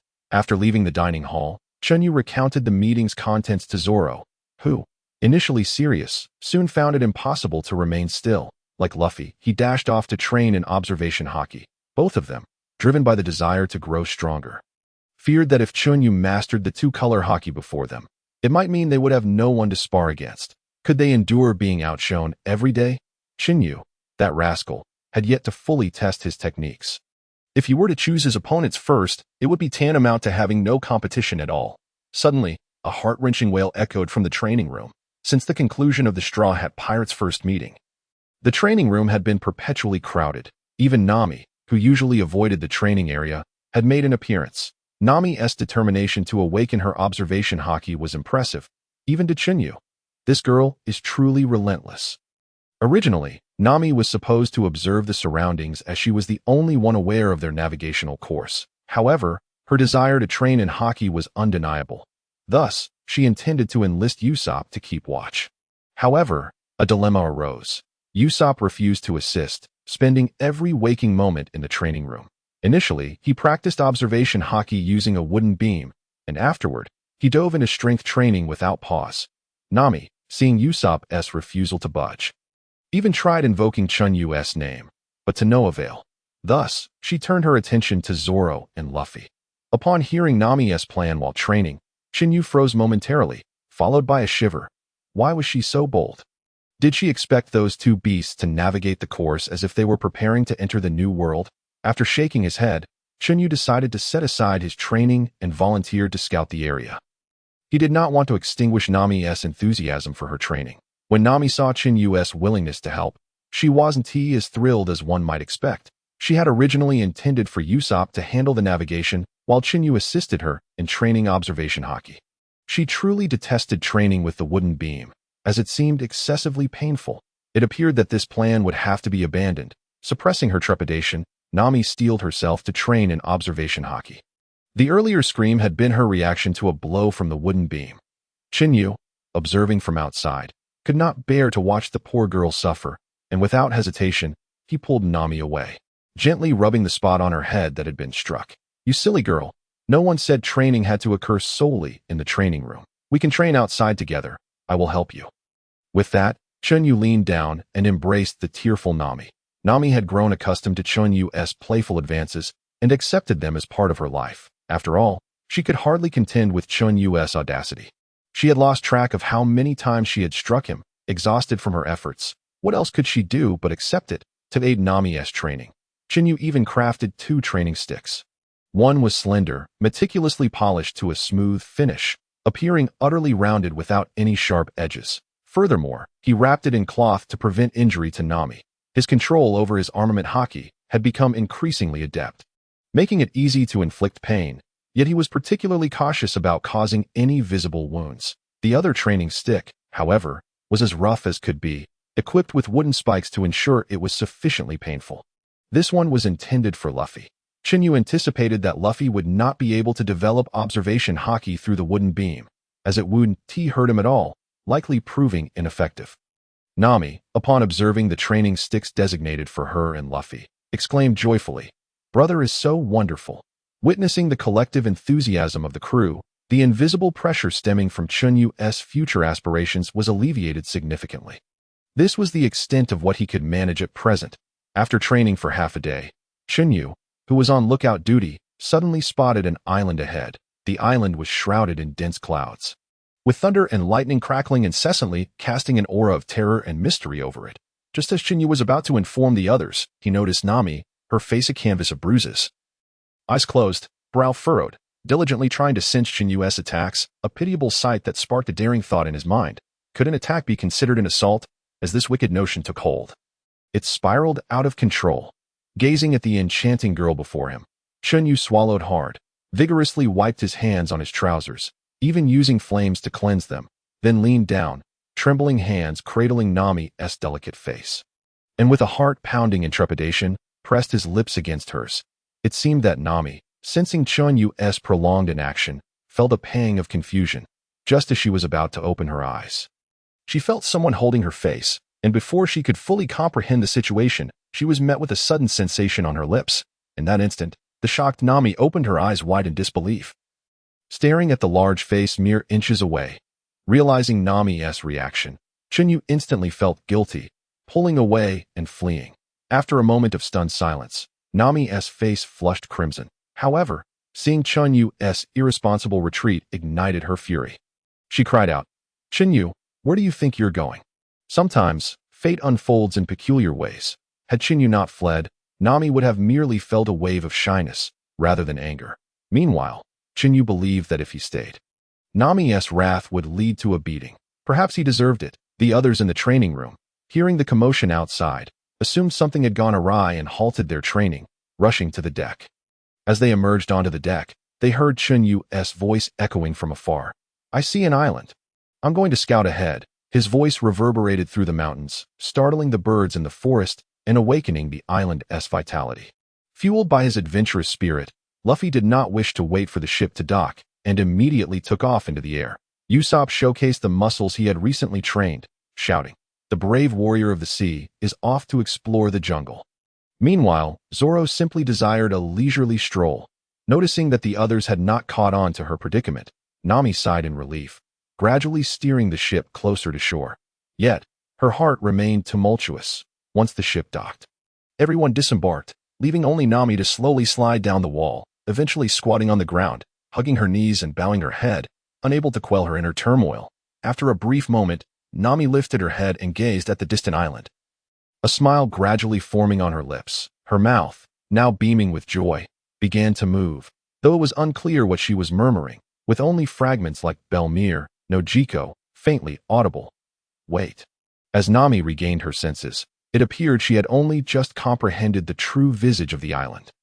Without delay, she turned and rushed indoors to retrieve a map, meticulously comparing its details with the island's features. At that moment, enlightenment dawned upon her. She leaped off the ship and sprinted towards Chun Yu. Meanwhile, Chun Yu and his companions found themselves encircled by a bizarre assortment of creatures. Wild boars adorned with manes reminiscent of lions, spicy snacks sporting rabbit heads, and foxes with combs like roosters. Among other peculiar beings that a voice, claiming divinity, echoed hauntingly in the air. Upon witnessing this scene, Chun Yu recognized their location and, without hesitation, prepared to unleash flames, only to be halted by Luffy. After being informed by Chun Yu that the speaker was no deity, but merely a deceiver, Luffy's face contorted with fury, and he rolled up his sleeves, ready to take matters into his own hands. Observing this, Chun Yu decided against further action, as he faintly sensed Nami's presence and was eager to greet his beloved, even if it meant enduring a beating. After all, it was merely a beating. What if the flora and fauna on the island frightened Nami? A torrent of flames surged through the forest, sending the animals scattering in panic. In an instant, the flames reached the forest's edge, gently descending and transforming into a dashing young man. Spotting Chun Yu suddenly appear nearby, Nami, in the midst of her run, let out a haughty snort. "At least you're perceptive. I won't be angry with you today." Her heart swelled with happiness as she beheld Chun Yu waiting not far ahead. She quickened her pace, sprinting towards him and leaping gracefully, intending to land in front of him. However, just as she leapt, Chen Yu unexpectedly spread his arms, taking a small step forward to embrace her. What the heck? This guy is impossible. Always looking to take advantage. Nami's mind raced with thoughts, a mixture of shyness and anticipation. As she was about to collide with Chen Yu, she chose to open her arms wide and dove into his embrace. Naturally, Chen Yu caught her securely. Enveloping her tightly within his embrace, he instinctively lowered his head, burying his face in the crook of her neck. Inhaling her sweet fragrance deeply, Chen Yu savored the moment, drawing in her scent for an extended time. As the surrounding air brushed against Nami's skin and flowed into his being, the rush of air along Nami's neck sent a shiver down her spine, eliciting an involuntary sound from her, which made Chen Yu instinctively tighten his hold on her. Nami's delicate form pressed closely against Chen Yu's chest, causing her breath to quicken.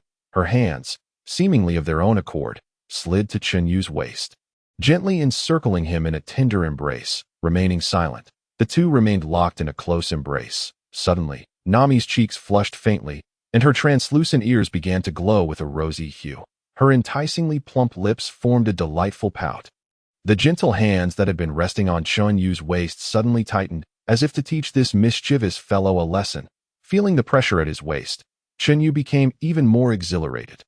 He exhaled a warm breath, his lips softly kissing Nami's fair neck, followed by a gentle lick. The sudden rush of warmth across her neck ignited an unfamiliar sensation in Nami, causing her beautiful eyes to glaze over uncontrollably.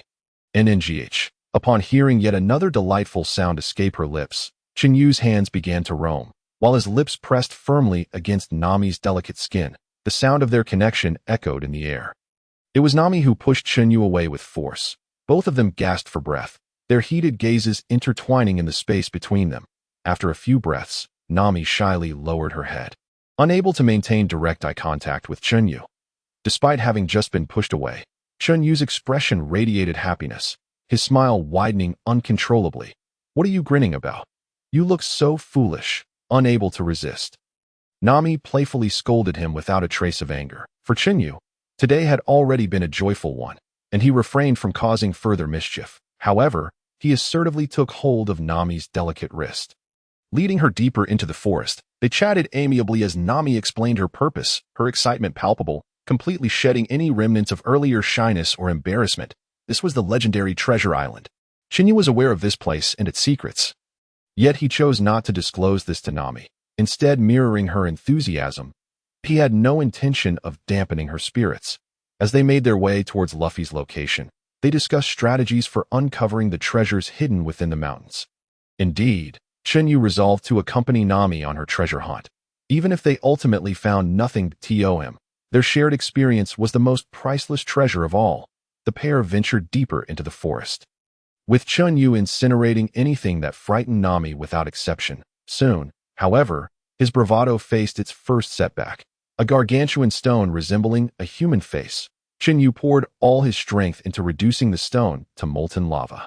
Yet, no matter how high the temperature rose, he could not transform the lava into ash. Witnessing Chun Yu's struggle, Nami erupted into laughter, reveling in his misfortune. Yet, her smile radiated pure joy and happiness, despite his failure. Chun Yu wore a grave expression, grappling with the realization that he could not conquer the lava. He was uncertain whether even a few hundred degrees would suffice to reduce it to ash. If not, how could he contend with the molten rock? Observing Chun Yu's predicament, Nami found herself utterly delighted. Misinterpreting his struggle as a stubborn contest with the stone, she tenderly pulled his arm to her chest, embracing him tightly, insisting they leave the lava behind. Forget it. My girlfriend is more important. High temperatures won't work. I can always try low-temperature flames later. Noticing Nami's actions, Chen Yu promptly disregarded the lava and happily accompanied her as they explored the primordial forest. At that moment, even the beauty of the landscape filled Chun Yu with delight, for his heart brimmed with joy. The pair did not encounter Luffy and the others. Rather, Chen Yu, whether intentionally or otherwise, led Nami towards the mountain where the treasure was said to be hidden. Eventually, they reached the summit, only to find the treasure chest empty. Upon seeing the hollow chest, Nami did not display any significant disappointment. On the contrary, she radiated joy throughout the day, a fact she herself was unaware of. Chen Yu observed her with a knowing smile, his heart warmed by her pouting lips, with no treasure to linger over. They both felt no desire to tarry. Nami even eagerly requested Chen Yu to fly her back to the Mary. Once back on the ship, the two did not resume their previous intimacy. Instead, they fell back into their familiar dynamic. Though they had not explicitly discussed it, they both instinctively made this choice. Watching Nami enter her room, Chen Yu shook his head and proceeded to the kitchen. He decided to showcase his culinary skills that evening, granting Nami a break. He knew she had retreated to her room to write in her diary as dusk fell, the sky ablaze with crimson hues. Smoke curled up from the Mary, the evening breeze causing the flags to flutter, while upstairs, a young girl diligently penned her thoughts under the warm glow of light. The night passed swiftly, and the crew concluded their arduous training for the day. Each engaging in their own leisure activities, some were charting maps, others gazing into the distance, while some dozed off, and others played with cannons. Indeed, Usopp and Luffy had launched Joseph and Johnny onto the ship with a cannonball. By the time Chen Yu walked from the stern to the deck, he witnessed the reunion between Zoro and the two newcomers. He did not react much, merely exchanging a casual remark with Zoro. Remember to repair the ship. Before retreating to his room, Chen Yu's mood was not particularly splendid. Rather, the weight of his inability to contend with the lava hung heavily upon him, leaving him in a pensive state. His troubled expression remained concealed from the others. Upon hearing a knock at the door, Chen Yu's demeanor instantly returned to normal. He stepped out as usual, gathered information about the situation, and issued commands just as he always did. The Mary sailed smoothly towards the ocean restaurant.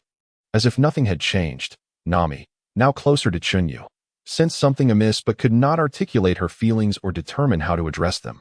Thus, she pondered alone, her brow slightly furrowed. Luffy exclaimed, "What a massive fish." Nami replied, "Not bad." Zoro chuckled. "Geeky."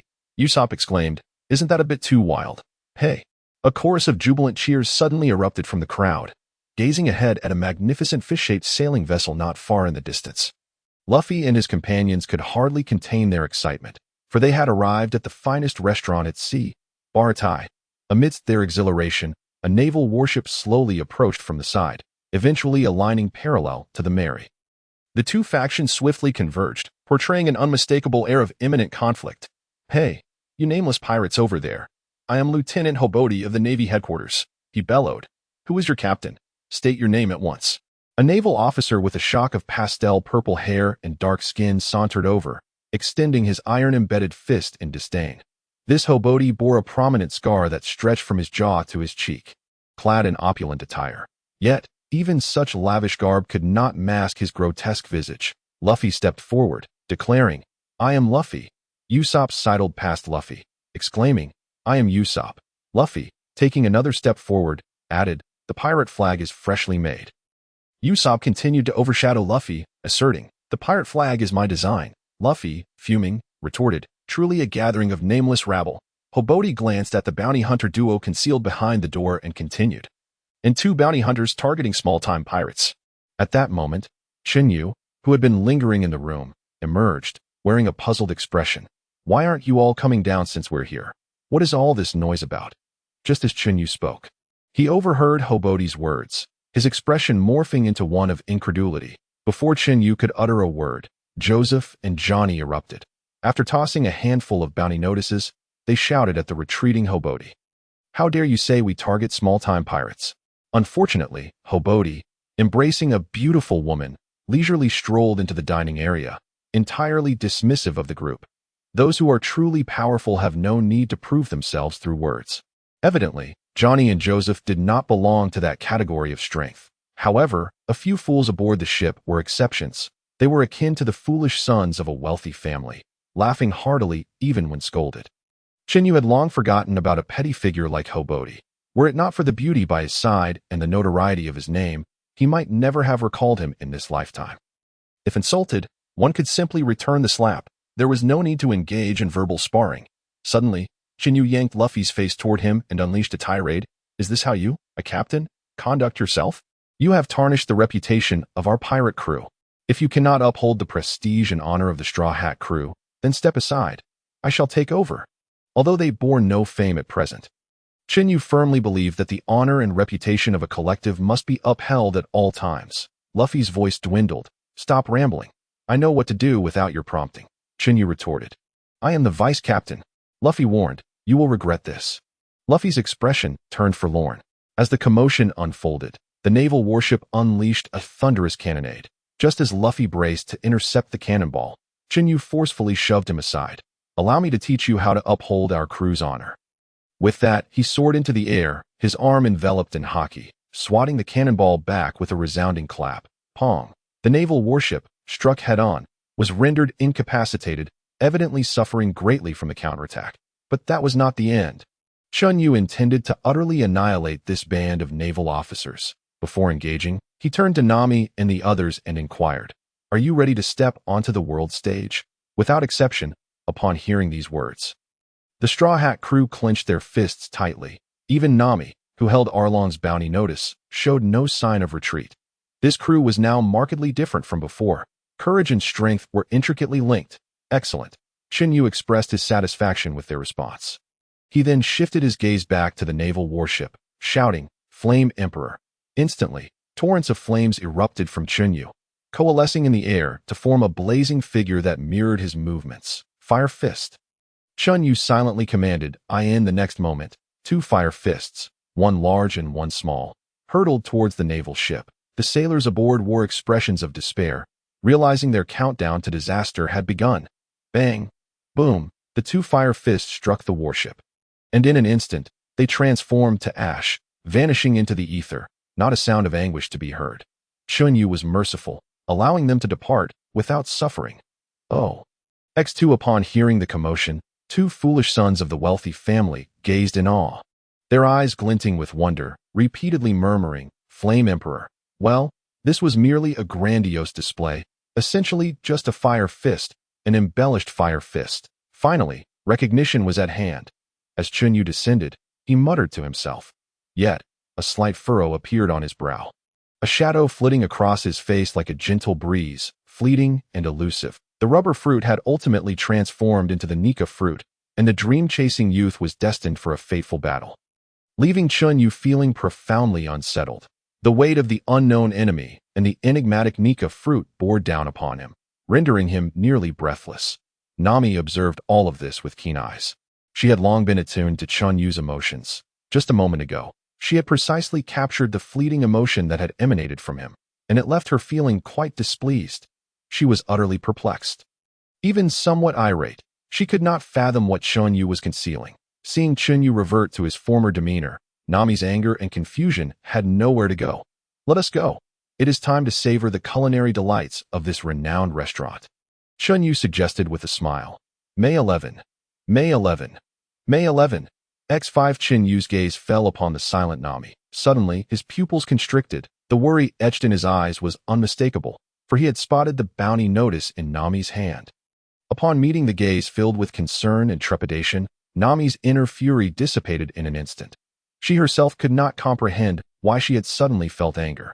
However, she was displeased that Chun Yu was keeping secrets from her, and this irked her greatly. Now, her predominant feeling was one of concern for Chun Yu, yet she shot him a fierce glare. Ignoring him, she strode purposefully toward Baratai. Nami did not allow Arlong to evoke excessive emotional turmoil within her.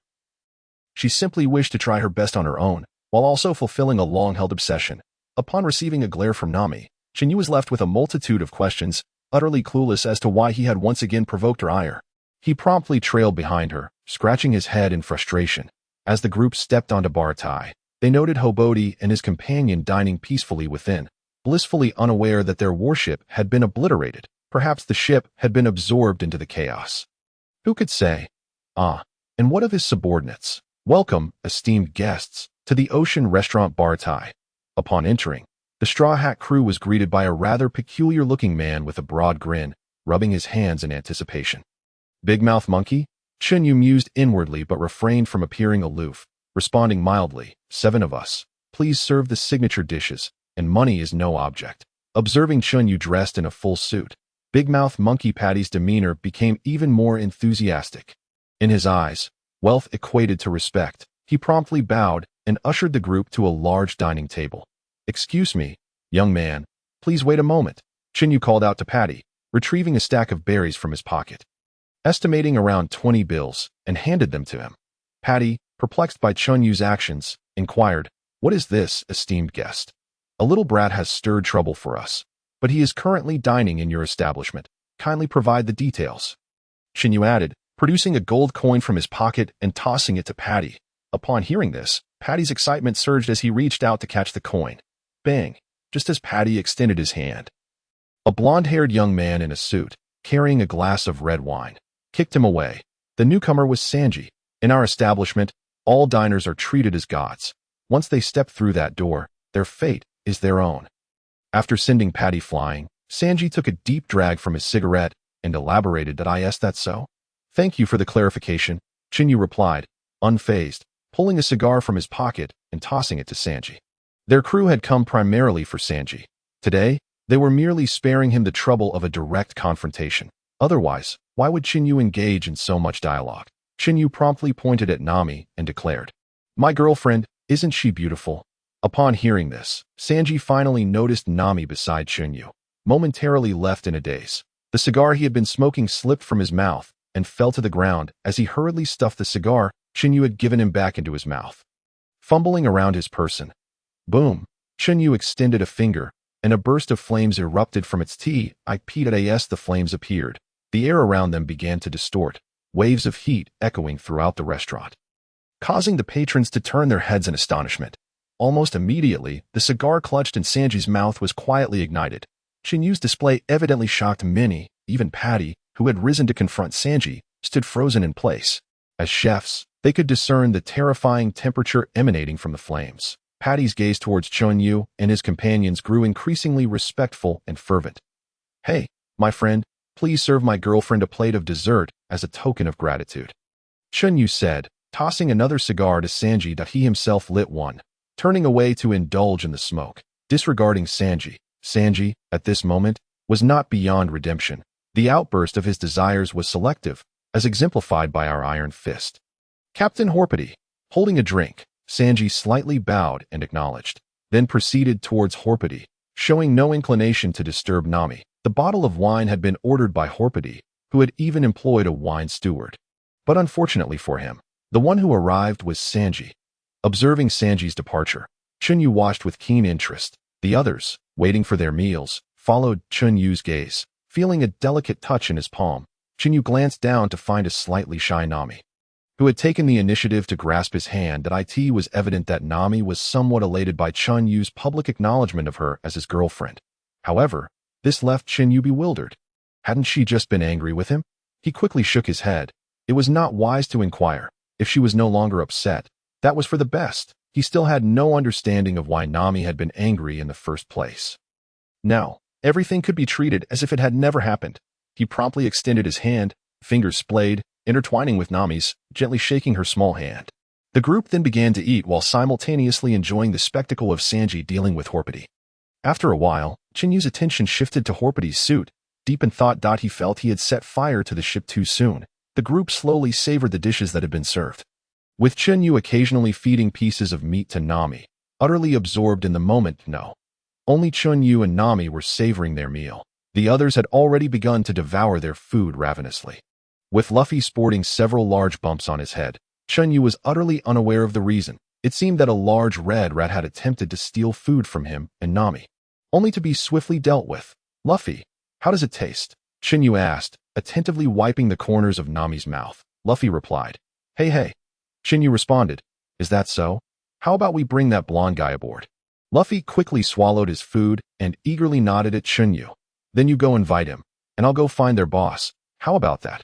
Luffy naturally agreed, having grown accustomed to following Chun Yu's arrangements. Unless absolutely necessary, he preferred not to think. "Zoro, keep an eye on Horpedy. If he steps out that door, you are to deal with him." Chun Yu instructed Zoro succinctly before making his way to the second floor in search of Zeph. After a brief conversation, Chun Yu successfully persuaded Zeph, promising that they would handle any trouble that Kuro would bring. The seasoned Zeph could easily discern the strength of Chun Yu's group and chuckled appreciatively. Emphasizing the need to take Sanji along to fulfill his dreams, descending the stairs, Chun Yu stood like a statue on the platform before Baratai, gazing ahead, quietly enjoying the sea breeze, seemingly waiting for someone. "You lot of insignificant nobodies. Do you realize the predicament you found yourselves in? I am Lieutenant Horpedy of the Navy headquarters." Before Horpedy could finish his sentence, Zoro swiftly silenced him with a clean cut. How utterly boring. Chen Yu murmured he was awaiting Mihawk, preparing to challenge him after Zoro had completed his duel. However, his aim was not for the so-called swordsmanship, but rather to master the art of Haki. For this day of battle, Chen Yu had been preparing for quite some time. Fixated on the unfolding battle between Luffy and Kuro, Chen Yu exclaimed, "Luffy, make it quick. Don't wreck the place, Lu." Luffy was now treating his fight against Kuro as a game, effortlessly shattering Kuro's golden armor with a single punch. Though Luffy's punch had landed hard on Kuro, the latter did not immediately lose his fighting spirit. With a swift turn, he inexplicably produced an explosive gun from somewhere. After making a few threats while twirling it in the air, he was promptly smashed by Luffy once again. With Chun Yu's command, Luffy aimed for a swift resolution. This time, Kuro didn't even get the chance to release his poisonous gas bombs. Getting blasted away by a single-armed rocket launcher instead, Kuro flew off in the distance. Chen Yu suddenly slapped his forehead. He had almost forgotten. Without hesitation, he dashed out. Shortly after, he returned. The ghoul, Akin, was soon defeated. Observing Sanji's fight, Chen Yu felt that Sanji truly had potential. Even without mastering Haki, he could withstand steel with his legs. Once he did master it, his strength would undoubtedly reach new heights. Considering Zoro's new affection, it was quite fitting. Unlike Luffy's flawless victory, Sanji had sustained considerable injuries, leaning against the wall, smoking as he recovered his strength.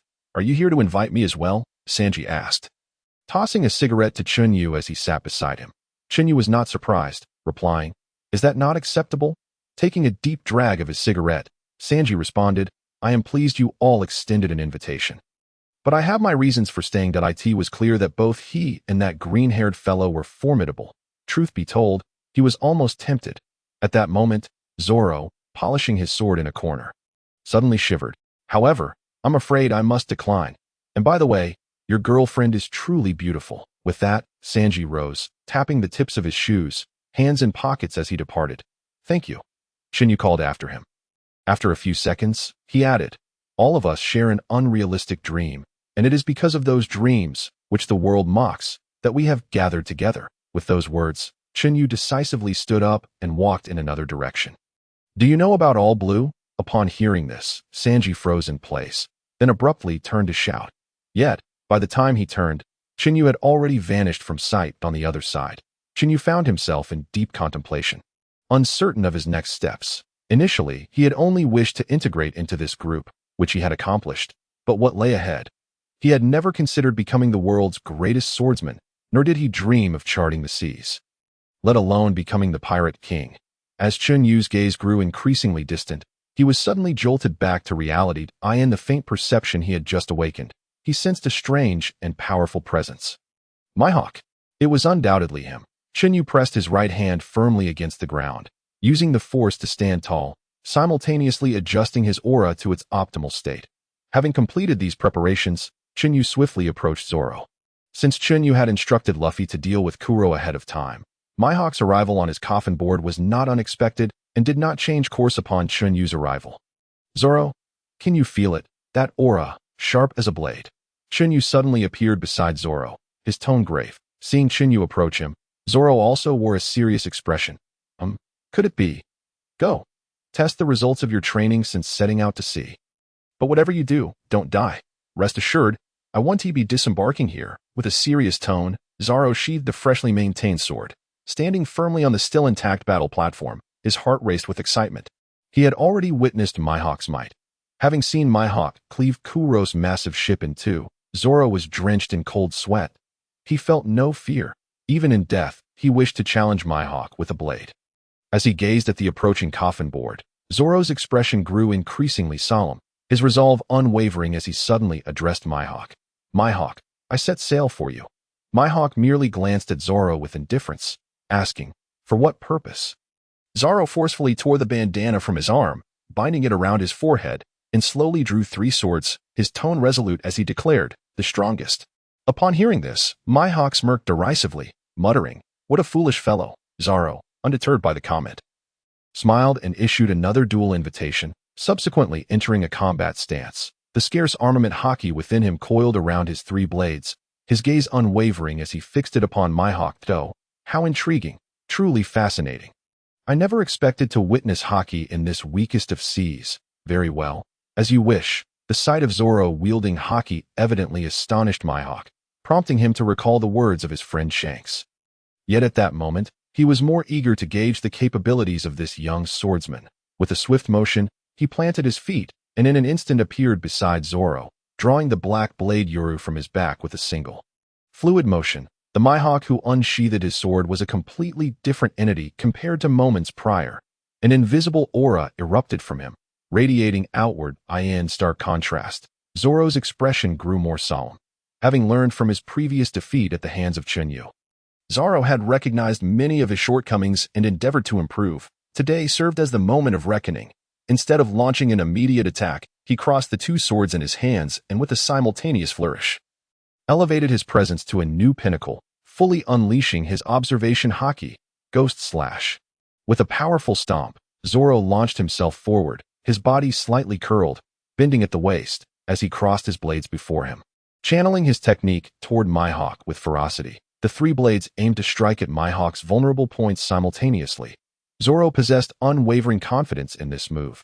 Even if Mihawk evaded, he would not fall into a passive position, for he could swiftly adjust the moment he landed. However, Mihawk regarded this maneuver with admiration. Feeling no pressure whatsoever, he merely positioned Yuru at a specific angle before him, making no further movements. Clang! The sound of swords clashing reverberated. Indeed, it was but a single sound. Mihawk effortlessly parried Zoro's three swords in one swift motion. As Zoro's Ghost Slash was instantly nullified, a shockwave erupted between the two, causing the previously serene sea surface to churn with shimmering waves. Then, without warning, Mihawk exerted force, striking Zoro with the power of a baseball bat, sending him hurtling away. What immense strength! Both Zoro, Luffy, and Chen Yu exclaimed simultaneously. Even Sanji and Zeph were left astounded, mouths agape. Sanji was overwhelmed with questions. What is Haki? So that green-haired fellow is the infamous bounty hunter. Reeling from the blow, Zoro quickly rolled and regained his footing, immediately balancing himself, leaning slightly forward to counter the overwhelming force. His feet dug into the wooden deck, leaving deep scratches that rapidly extended. By the time Zoro came to a complete halt, the marks had stretched an astonishing 10 meters. As he stood, his hands trembled slightly, his chest heaving violently, breaths coming in rapid succession. Suddenly, he coughed up blood, which trickled from the corner of his mouth down to his chest, instantly soaking his attire.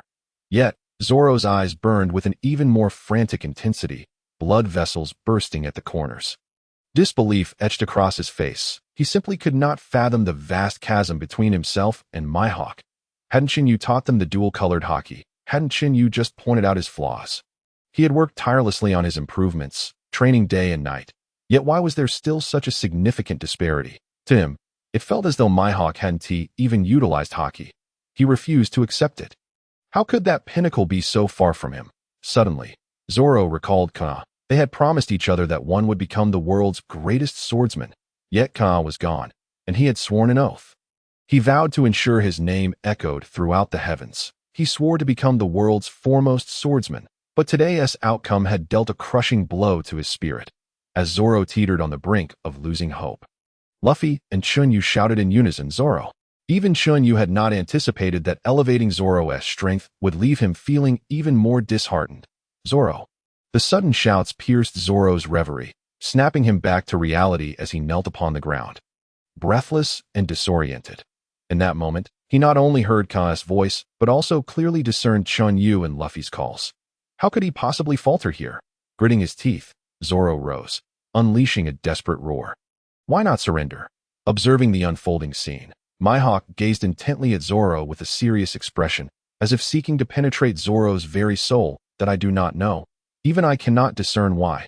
It simply feels as if retreating even half a step would obliterate the vows and promises I have cherished. Zoro gripped Wad Ikamanji tightly, struggling to voice his thoughts. In response, Mihawk's face grew serious. Indeed, this is what it means to be defeated. Then I shall not retreat. Mihawk, are you prepared to die for it? That suits me just fine. Such a resolute heart, willing to face death rather than accept defeat. Mihawk marveled inwardly. How many years had it been? A long-awaited strong adversary. State your name, boy. Roronoa Zoro. With that, Zoro unleashed every ounce of his strength. His final surge of power. He had resolved to settle matters with Mihawk in one decisive strike, willing to sacrifice everything for it. Realizing the gravity of Zoro's decision, Luffy and Chen Yu's eyes widened.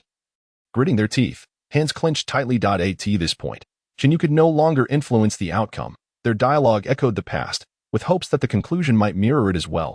Chen Yu found himself unable to intervene.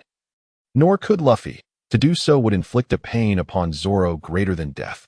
Both gritted their teeth, forcing their eyes wide open to witness this final clash. Excellent name. I shall honor you with the highest courtesy of a swordsman. And with all my might, let you meet your end in the sea. I am eternally grateful.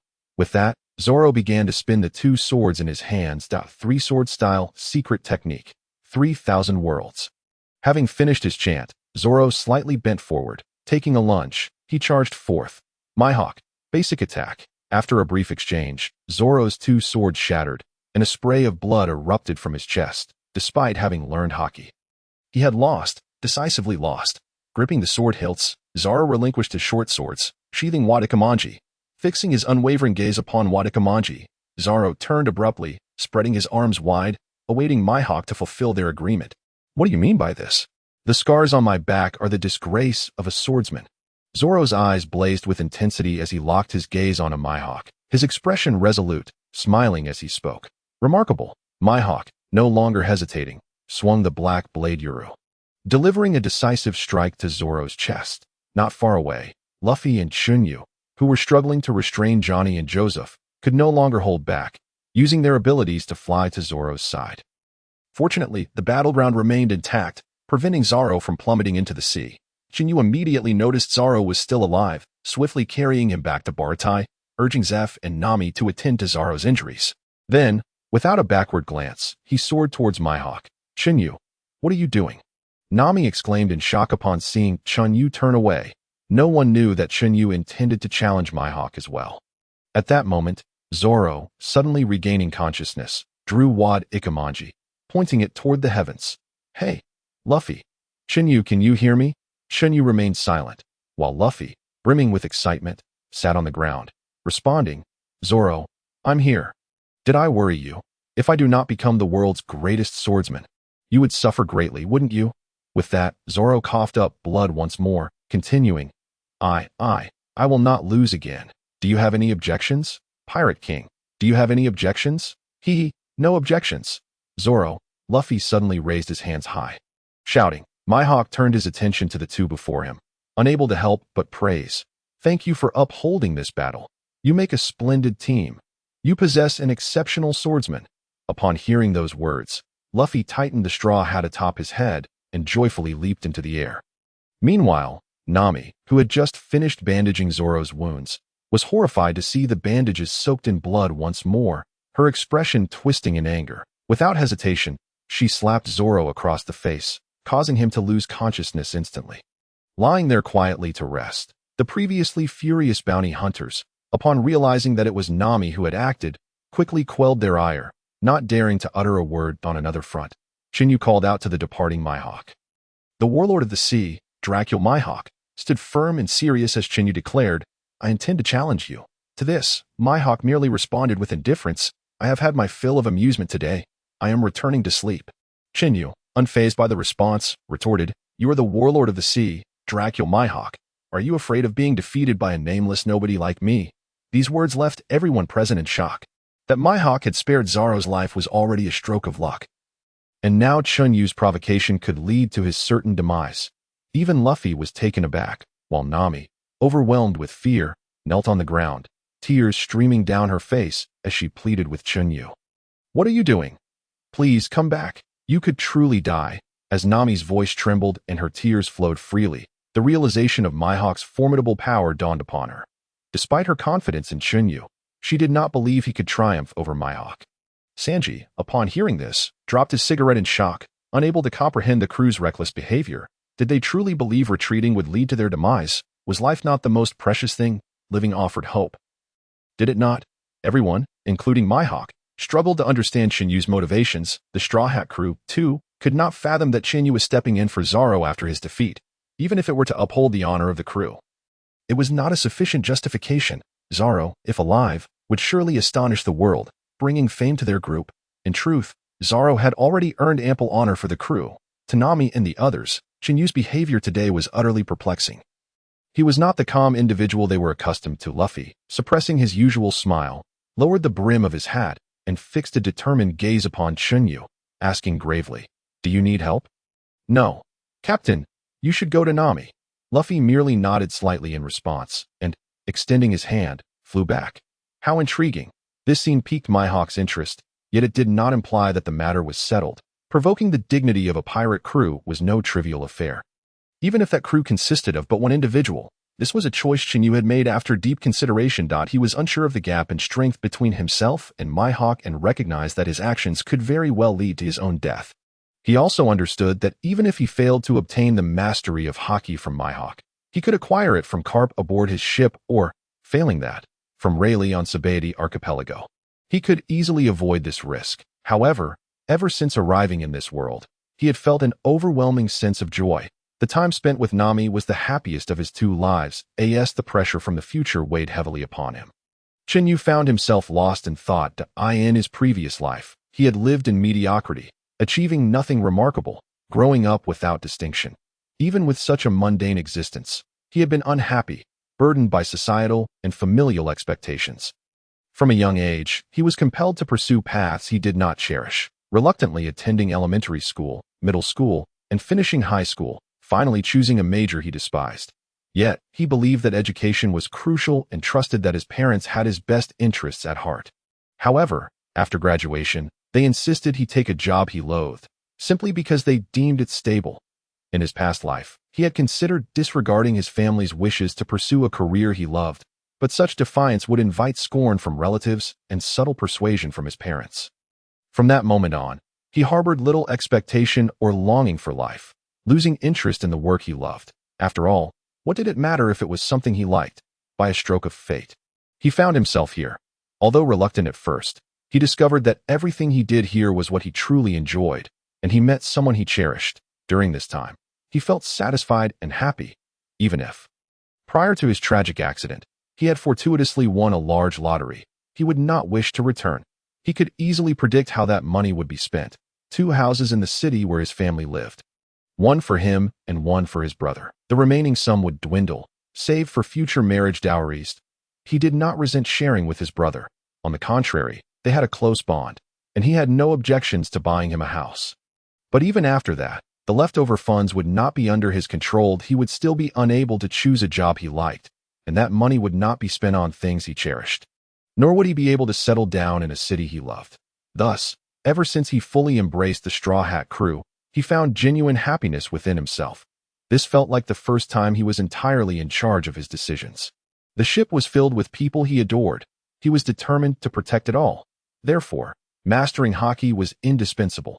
His reason for acting today stemmed from the fear of missing the chance to learn it from Carp's ship. What if, upon reaching Sabaody Archipelago, Luffy provoked the celestial dragons and Akainu arrived? What if Kuma was unable to intervene in time? He could lose the crew he cherished and the person he loved most. The more he pondered, the more fear gripped him. If he succeeded today, it would be a joyous outcome. But if he failed, he would face death alone. After his demise, Nami would be safe, for without his interference, Luffy would undoubtedly inherit the will of D.Joy Boy. As long as Luffy took on that will, Nami would be secure. Should he miraculously survive, he would intervene without hesitation.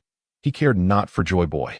Given a moment's time, he could burn through the heavens. He only wished for Luffy to pursue his dreams safely. He wanted all his crewmates to fulfill their aspirations. Moreover, he had no personal ambitions at this time. His sole desire was to protect Nami and this crew. Perhaps this aligned with his previous thoughts. He could consider it a moment of indulgence. Had he not always sought freedom? Had he not longed to act on his whims? Today was for the Straw Hats, for himself, and for the future. Chen Yu's gaze grew ever more resolute as he looked at Mihawk, filled with fighting spirit. Then come, Mihawk. Ha! How delightful. Simply fascinating. It was no wonder Shanks often lingered in East Blue. Witnessing the shift in Chun Yu's demeanor, Mihawk erupted into hearty laughter. What an amusing crew.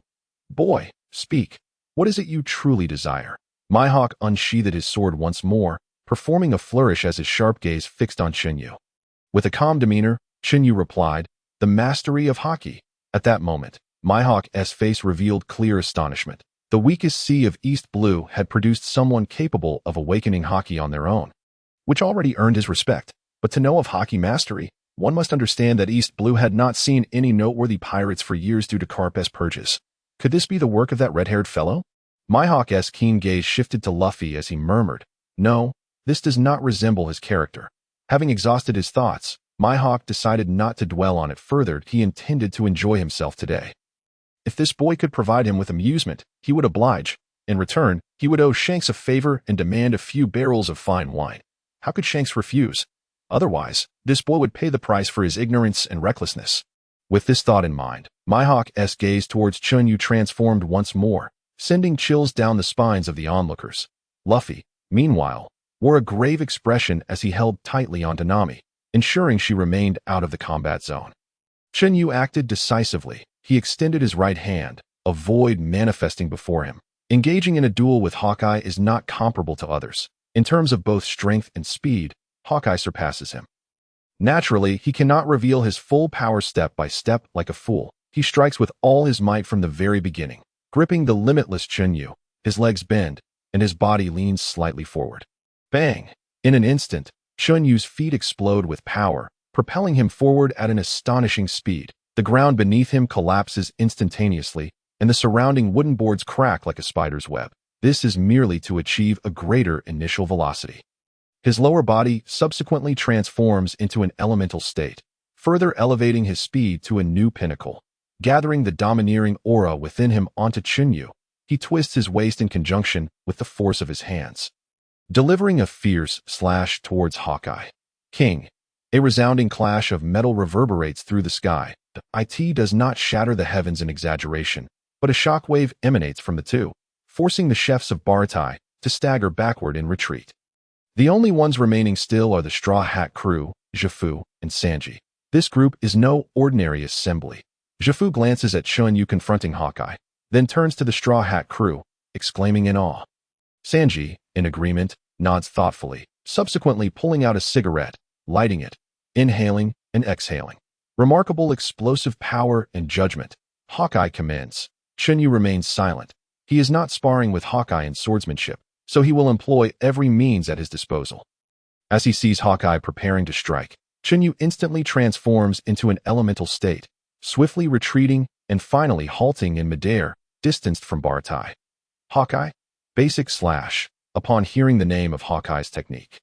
Chun Yu's eyes twitch, sky-breaking round dance slash. The two techniques burst forth simultaneously after their respective sword swings. The former is a genuine slash, while the latter showcases the application of his fruit abilities, producing a rapidly spinning ring of flames. This ring is visibly divided into 3 layers. The innermost layer is a terrifying crimson, the widest. The middle layer transitions from red to orange, slightly narrower. The outermost layer is an orange-yellow gradient, the narrowest. Upon collision, the two techniques do not simply clash as everyone imagined, determining superiority. The sky-breaking round dance slash possesses a nearly imperceptible 4th layer, a faint yellow transparent layer that is almost invisible to the naked eye. This layer is the true terror of Chun Yu's technique. Observant individuals can certainly notice the distortion of space surrounding the sky-breaking round dance slash, with the outermost transparent layer exhibiting the most severe distortion. This phenomenon results from the heat generated by high-speed rotation and complete combustion. Capable of scorching the heavens and cleaving mountains, it is truly fearsome. Furthermore, the outer layer will not dissipate until the internal flames are extinguished. This dreadful technique dissipates mere moments after colliding with Hawkeye's slash, and the energy released creates a tempestuous wave, expanding outward from the point of explosion. Viewed from above, one can see a ring-shaped tsunami radiating outward. A technique exchanged for a basic slash. Chun Yu exhales a breath of stale air, murmuring, "What a beautiful move." Hawkeye cannot help but exclaim upon witnessing this spectacle, even if he merely executed a basic slash. How many in this world could withstand his basic attack? Moreover, this is a youth of the younger generation. Bring it on. Hawkeye sets aside his playful demeanor, his battle intent surging forth. Be careful. Seeing Hawkeye's serious demeanor makes Chun Yu's heart quail slightly. Yet he maintains a grave tone. Everything that has transpired thus far falls well within Chun Yu's expectations, including Hawkeye's earlier response. However, he never anticipated that Hawkeye would become so earnest at this moment. This is quite alarming. The optimal solution now is to prevent Hawkeye from taking the initiative and instead bombard him. Otherwise, he is uncertain if he can withstand Hawkeye's strikes if he cannot evade. Will this uncle become displeased and feel unfulfilled? Before Hawkeye, Chen Yu gradually ascends into the air. He decides to launch a concentrated assault. Without the use of domineering aura, he can unleash his attacks for an extended duration. But should he incorporate it, he can manage only one strike at most. Given the limited amount of domineering aura he possesses, if he can unleash one strike, it would be a testament to his robust physique. Standing in midair, Chun Yu, whose feet tread upon flames, positions his hands in a sword gesture, summoning the fire dragon once again. Simultaneously, a multitude of dazzling fire swords coalesce above his head, continuously solidifying to ensure Hawkeye's satisfaction. He must compress the flames, bringing them to their utmost limit for stability. Moments later, the sky above Baratai is painted a fiery orange-red, with an array of menacing fire swords suspended above the crowd. Not only the chefs are astonished, but even the members of the Straw Hat crew stare in wide-eyed disbelief. They have never witnessed such a technique. At this moment, Nami's emotions have completely stabilized. She refrains from rushing into the fray, her gaze filled with concern for Chun Yu, praying fervently for his safety. Rain of flames. A resounding voice echoes throughout the realm. Accompanying this proclamation are streaks of flame shooting towards Hawkeye. These elongated trails of fire are merely the aftermath of the rapidly moving flying swords, but the sight is utterly spectacular. Countless flying swords leave trails of flame, resembling a deluge descending from the sky, aimed directly at Hawkeye. Impressive, truly impressive. Even relying on his fruit abilities, Hawkeye adopts a charged stance, affirming, this technique would be explosive even in the new world. While it may not be sufficient to contend with true masters of domineering aura, it certainly possesses flair. Furthermore, should this technique erupt within the territory of the four emperors, none among them could hope to intercept it. After gathering his strength, Hawkeye's expression sharpens, and countless flying slashes erupt forth. With both hands gripping his sword, Hawkeye swings with such speed that it becomes nearly imperceptible to the naked eye. Each swing releases a small-scale slash. The incessantly swirling black blade, Night, creates mesmerizing patterns in the air, resembling a constantly shifting black and gold chrysanthemum. This is terrifying, truly terrifying. The strength of this warlord exceeds expectations. Chen Yu's earlier techniques did not shock the awakened Zoro, but Hawkeye's barrage of slashes leaves him deeply impacted. Gripping the hilt of his sword tightly, his eyes blaze with intensity. The continuous slashes meet the rain-like onslaught of fiery swords. The collisions between the flying swords and slashes do not simply negate each other like ice and fire. Each encounter results in explosive bursts. The sharp slashes collide with the raging flying swords, and this scene unfolds repeatedly in the sky above Baratai. Boom! The spectators below are transfixed, their gazes locked onto the brilliant sparks igniting in the air. Endless waves of heat wash over the as the collisions persist. The surrounding temperature rapidly rises, the scorching air forcing the chefs to succumb, one after another, diving into the sea like dumplings, seeking refuge from the perilous heat. The explosions in the air continue unabated, and even a powerhouse like Hawkeye, surrounded by the ever-expanding flames, begins to sweat profusely. Luffy quickly coats his straw hat with a layer of armament Haki. Then, gripping the sides of his hat tightly, he gazes with excitement at the battle below. Luffy's emotions oscillate dramatically today, initially fearing the loss of Zoro, then dreading the potential loss of Chun Yu. He now brims with fighting spirit. He feels immense pride and satisfaction in having such a first mate capable of facing Hawkeye head-on. Igniting his competitive spirit, he is acutely aware that he currently pales in comparison to Chun Yu. While Luffy may have felt this way before, Chun Yu has never fought at full strength, making it impossible for him to perceive the gap. But today, the impact of this battle extends beyond just Luffy. The entire Straw Hat crew feels the weight of it, especially Usopp, whose jaw drops to the ground in sheer astonishment. Having just boarded the ship, he only knew of Chun Yu's strength through hearsay. Initially, Usopp believed Chun Yu's power to be akin to that displayed when he smashed a naval warship in his eyes. That was already quite explosive. However, witnessing this battle firsthand has completely shattered and reformed his perception of strength. Sanji can no longer keep track of how many cigarettes he has dropped today. Trembling, he clutches an empty cigarette pack, repeatedly turning it over. Even Gifu, powerful as he is, observes the fierce clash between two individuals of equal standing to the warlords up close for the first time. Constantly urging Sanji, keep your eyes wide open. Everything you witness today will benefit you for a lifetime. Meanwhile, unbeknownst to anyone, someone is stealthily recording the entire event with a den mushy. Suddenly, the thunderous roar of the sky ceased abruptly, and both Chun Yu and Hawkeye halted their assaults. They exchanged glances, and in the next moment, Chen Yu streaked through the air like a meteor, trailed by 10 spirited yellow eels that moved with the grace of dancing dragons. Compared to the fiery flying swords from before, these 10 eels exhibited even greater agility, radiating energy fluctuations that far surpassed those of the swords. Targeting the swiftly moving Chun Yu, Hawkeye unleashed another barrage of aerial slashes aimed directly at him.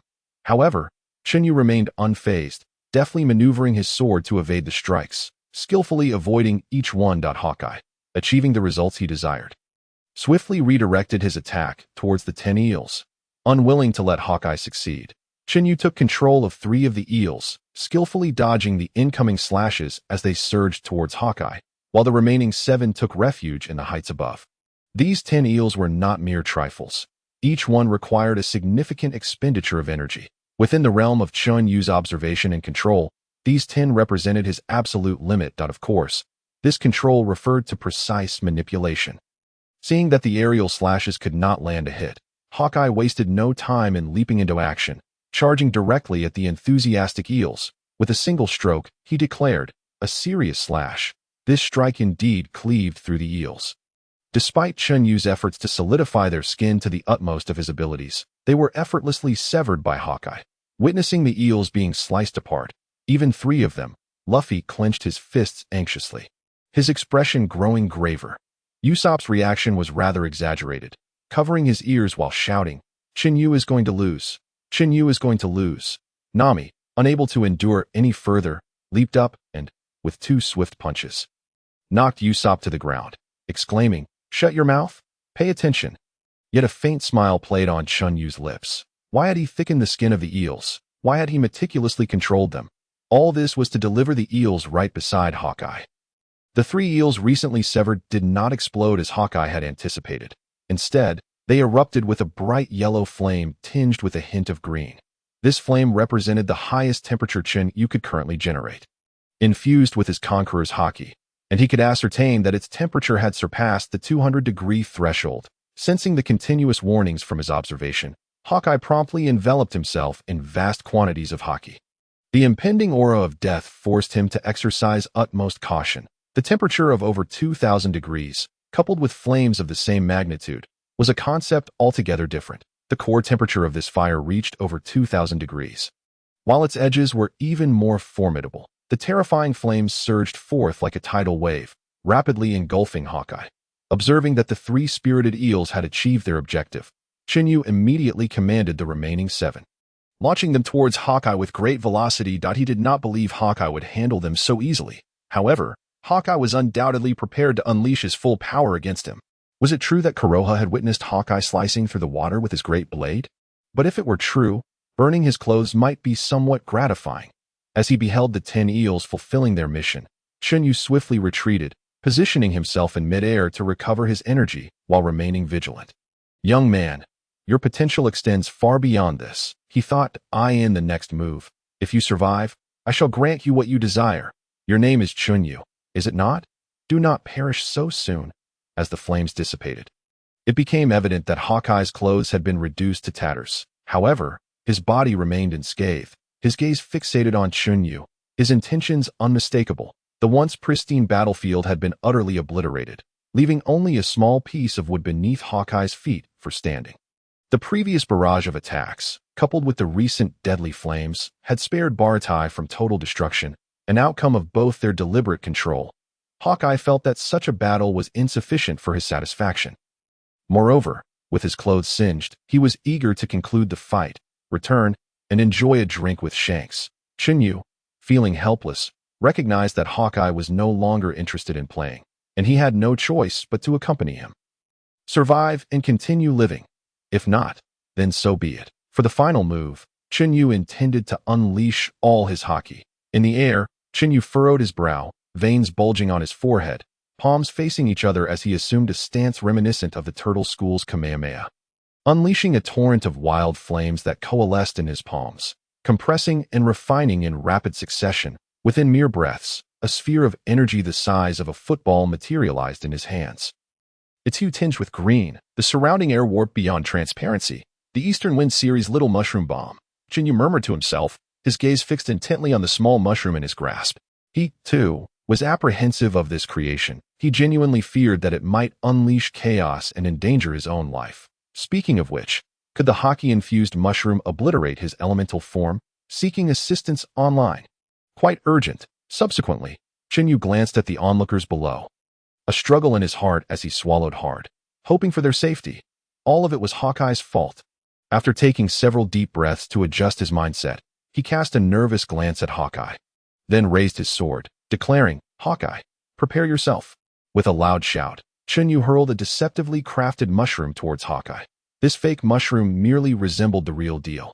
In terms of power, it was only 2 or 3 times stronger than a flying sword. A seriously focused slash, Hawkeye intoned that a massive pale blue slash shot forth, colliding with the mushroom thrown by Chun Yu. The collision did not yield the anticipated stalemate. The mushroom was effortlessly cleaved in two. As if cutting through vegetables. Boom. The mushroom exploded, generating a substantial amount of flames. Yet the force and temperature were far inferior to that of the spirited eels. Hawkeye? Luffy? Jafu? Everyone. As they watched the enormous slash fly further away, all were plunged into contemplation. However, obscured by flames, Chun Yu's fingers moved once more. He waved his sword, launching another mushroom that soared straight towards Hawkeye. At this moment, Hawkeye's expression turned disdainful. How could he still hold such expectations? This young man had disappointed him. Should he share the Haki manipulation technique with him, or not? Just as Hawkeye grappled with disappointment, his undissolved observation color instantly transmitted a warning. The intensity of the warning was unprecedented in years. Hawkeye. His hawk-like eyes widened in disbelief. The slight disdain on his face transformed into grave seriousness in an instant. Meanwhile, from the shadows, Chun Yu observed as Hawkeye executed the most judicious of actions. He unleashed several enormous slashes that sealed off and detonated the mushroom, while he himself swiftly retreated, enveloping himself in Haki without a moment's hesitation, positioning his black blade, Yoru, before him. Unfortunately, before he could escape far, the mushroom erupted. Thud, boom. In an instant, a colossal mushroom cloud over 150 meters high appeared before everyone's eyes, followed by a wave of scorching heat. It unleashed a series of circular tsunamis. The explosion of the little mushroom astonished all present. They had not expected that the same technique could yield such a drastic increase in power. While they were still in shock, the tsunami generated by the explosion surged towards them. If struck by this colossal wave, Baratai would undoubtedly be obliterated. Forced to snap back from their astonishment, they beheld the approaching tidal wave, their expressions freezing before descending into renewed shock. It was the kind of shock that brought tears to their eyes. Fortunately, Chun Yu arrived just in time. Having anticipated this situation, he exerted the last vestiges of his strength, carving a gap through the tsunami. Even with Chun Yu bracing against it, the tumultuous waters would still be enough to drown the onlookers. Given that Chun Yu had deliberately drawn the battlefield away from the crowd during the fight, they were spared from the brunt of the little boy's attack, realizing they had narrowly escaped death. The onlookers could not help but shed tears of regret. The world was far too perilous. One must be cautious in their associations. Following the tsunami, the residual waves from the little mushroom's explosion unleashed another wave of heat, tormenting the tearful onlookers, causing even Baratai to ignite spontaneously. Chun Yu, drained of energy, found extinguishing the flames a trivial task. For everyone below, the recently blossomed mushroom cloud would forever remain etched in their memories. Even when they grew old, the recollection would linger vividly until their last breaths. Exercise caution in friendships, and steer clear of the cunning. Meanwhile, Chun Yu, slumped on the deck of Baratai, gazed solemnly at the figure before him. Wielding the black blade, until just moments ago, Chun Yu had been unaware that the Hawkeye he battled so fiercely possessed the moonwalk technique. After extinguishing the flames, Chun Yu intended to sit and regain some strength when he suddenly heard the sound of air bursting beside him. Turning to investigate, he found himself in quite a predicament. The once majestic Hawkeye, now stripped of his attire due to an explosion, advanced towards Chun Yu with an air of deadly intent, seemingly treading upon thin air.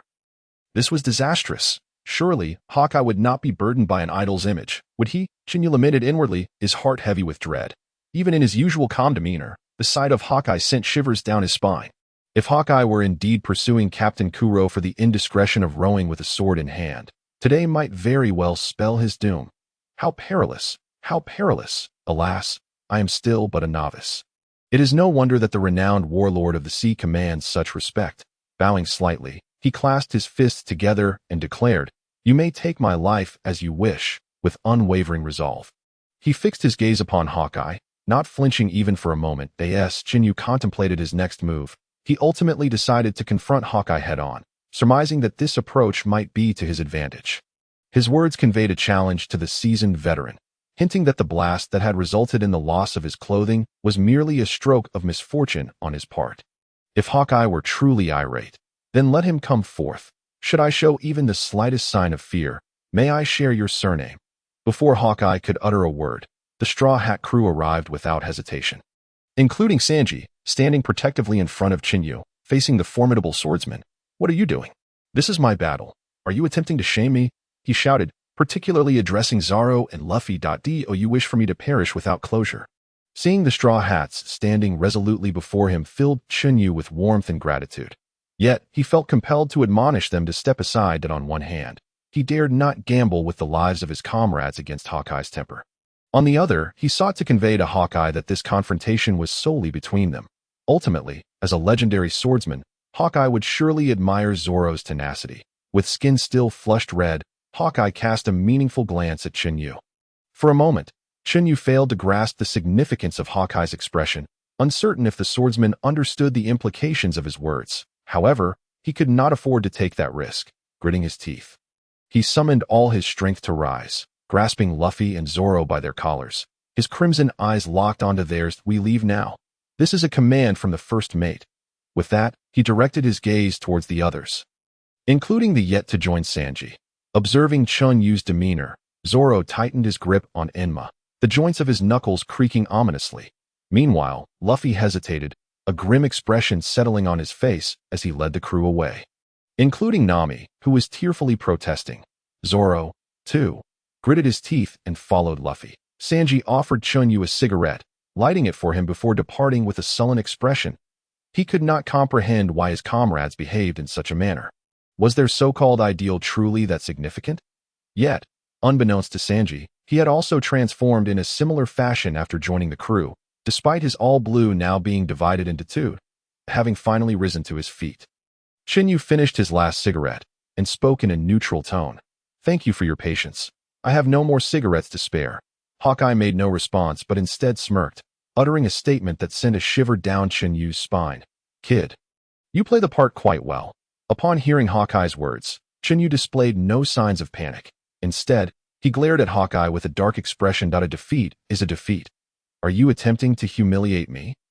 The boldness of man reflects the bounty of the earth. As long as you lack evidence, I, Chen Yu, will never admit to such a thing. Very well, I acknowledge you. Since you are so eager for death, I shall grant you the highest honor of a swordsman and send you to the depths of the sea, even if you are not a swordsman." With that, Hawkeye slowly raised his black blade, knight, poised to strike. Wait, why does Hawkeye's statement sound so peculiar? He never spoke such words when confronting Zoro. Chen Yu pondered in confusion. Suddenly, he grasped the meaning behind Hawkeye's significant gaze, now understanding Hawkeye's words. Chun Yu felt a wave of embarrassment wash over him. As he observed Hawkeye's deliberate movements with the blade, he quickly altered his tone, attempting to ingratiate himself. "That I have no desire for death. Dear sir, how could you say such a thing?" Hawkeye's face betrayed a hint of mockery. "Did you not just claim that I was humiliating you? How could that be? Even if you wish to humiliate me, feel free. I have no other hobbies than to revel in being insulted. It has been a long-standing preference." In truth, Hawkeye had intended to spare Chen Yu the moment he saw the Straw Hat crew standing united before him. The camaraderie displayed by this group, whom he had come to admire, stirred within him a sense of nostalgia, a feeling he had not experienced in years, and no longer concerning himself with the brazen young man. Hawkeye decisively lowered his sword and turned his gaze to the horizon. Chen Yu, not one to act foolishly, refrained from interrupting. He could discern that Hawkeye was lost in thought. To disturb him would be tantamount to courting disaster. After a brief interlude of approximately 10 minutes, Hawkeye turned to Chun Yu, his expression serious. The Haki technique is in the pocket of my coat. Initially, Chun Yu felt a surge of excitement, only for it to swiftly turn to a state of disbelief. He had never encountered such a baffling situation.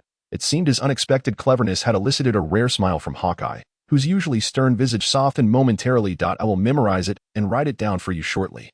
However, I must clarify that while I have acknowledged you, my recognition extends solely to you and your crew.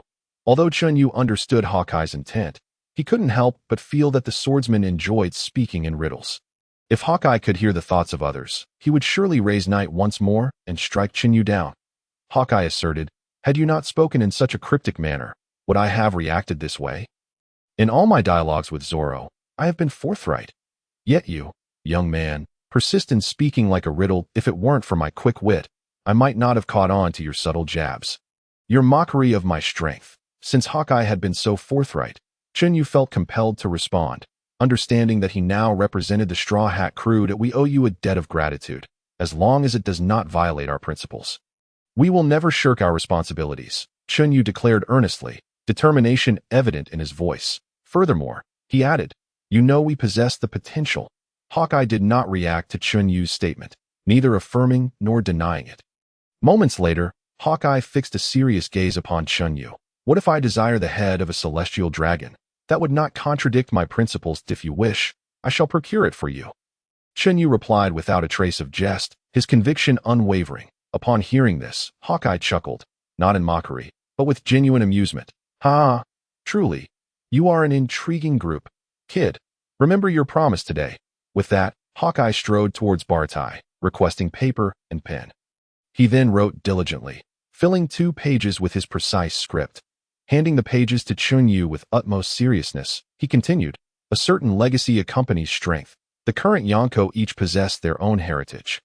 Shanks inherited from Roger, while the other 3 derive from Rocks. Although the Haki technique is not rare in the New World, it is typically confined to basic training methods, with deeper applications regarded as treasured secrets. I do not wish for this knowledge to fall into the hands of others. Seeing the solemnity in Hawkeye's demeanor, Chun Yu straightened his posture, akin to a diligent student, accepting the pages with both hands. I vow upon our Jolly Roger. As Hawkeye prepared to depart, Chun Yu, not lacking in emotional intelligence, requested a clean set of clothes and a box of cigarettes from Sanji, then accompanied the Straw Hat crew to bid farewell to Hawkeye. Watching the figure of the swordsman recede into the distance, Chun Yu skillfully tossed the garments on a Hawkeye's ship, followed by a cigarette. Hawkeye accepted the cigarette, but turned away, choosing not to engage further with the crew. The group watched in unison until Hawkeye's ship vanished from view. Just as Chun Yu was about to share the joyous news with his crew, as soon as he turned around, he barely had time to discern a fleeting orange silhouette dashing towards him with fervor. Suddenly, Chun Yu was sent flying by a powerful punch, and immediately after, an orange-haired girl leaped into the air, landing effortlessly atop him, raining down blow after blow upon his face. Chun Yu could feel the force of her punches wane with each strike, until they finally ceased entirely. With a soft thud, tears began to cascade down like pearls strung on a broken thread, falling onto Chun Yu's face and seeping into his very soul. Chun Yu remained silent. His gaze fixed on the tear-stained, swollen eyes of the girl before him. He noticed the blood that stained her fingertips and the tips of her nails. He observed the 8 crescent-shaped scratches on her palms, which, having bled anew from her recent exertions, began to ooze once more. That he saw that her chest was already soaked through, and that remnants of blood lingered at the corners of her mouth and between her teeth. He noticed her entire body trembling, and he saw so much more.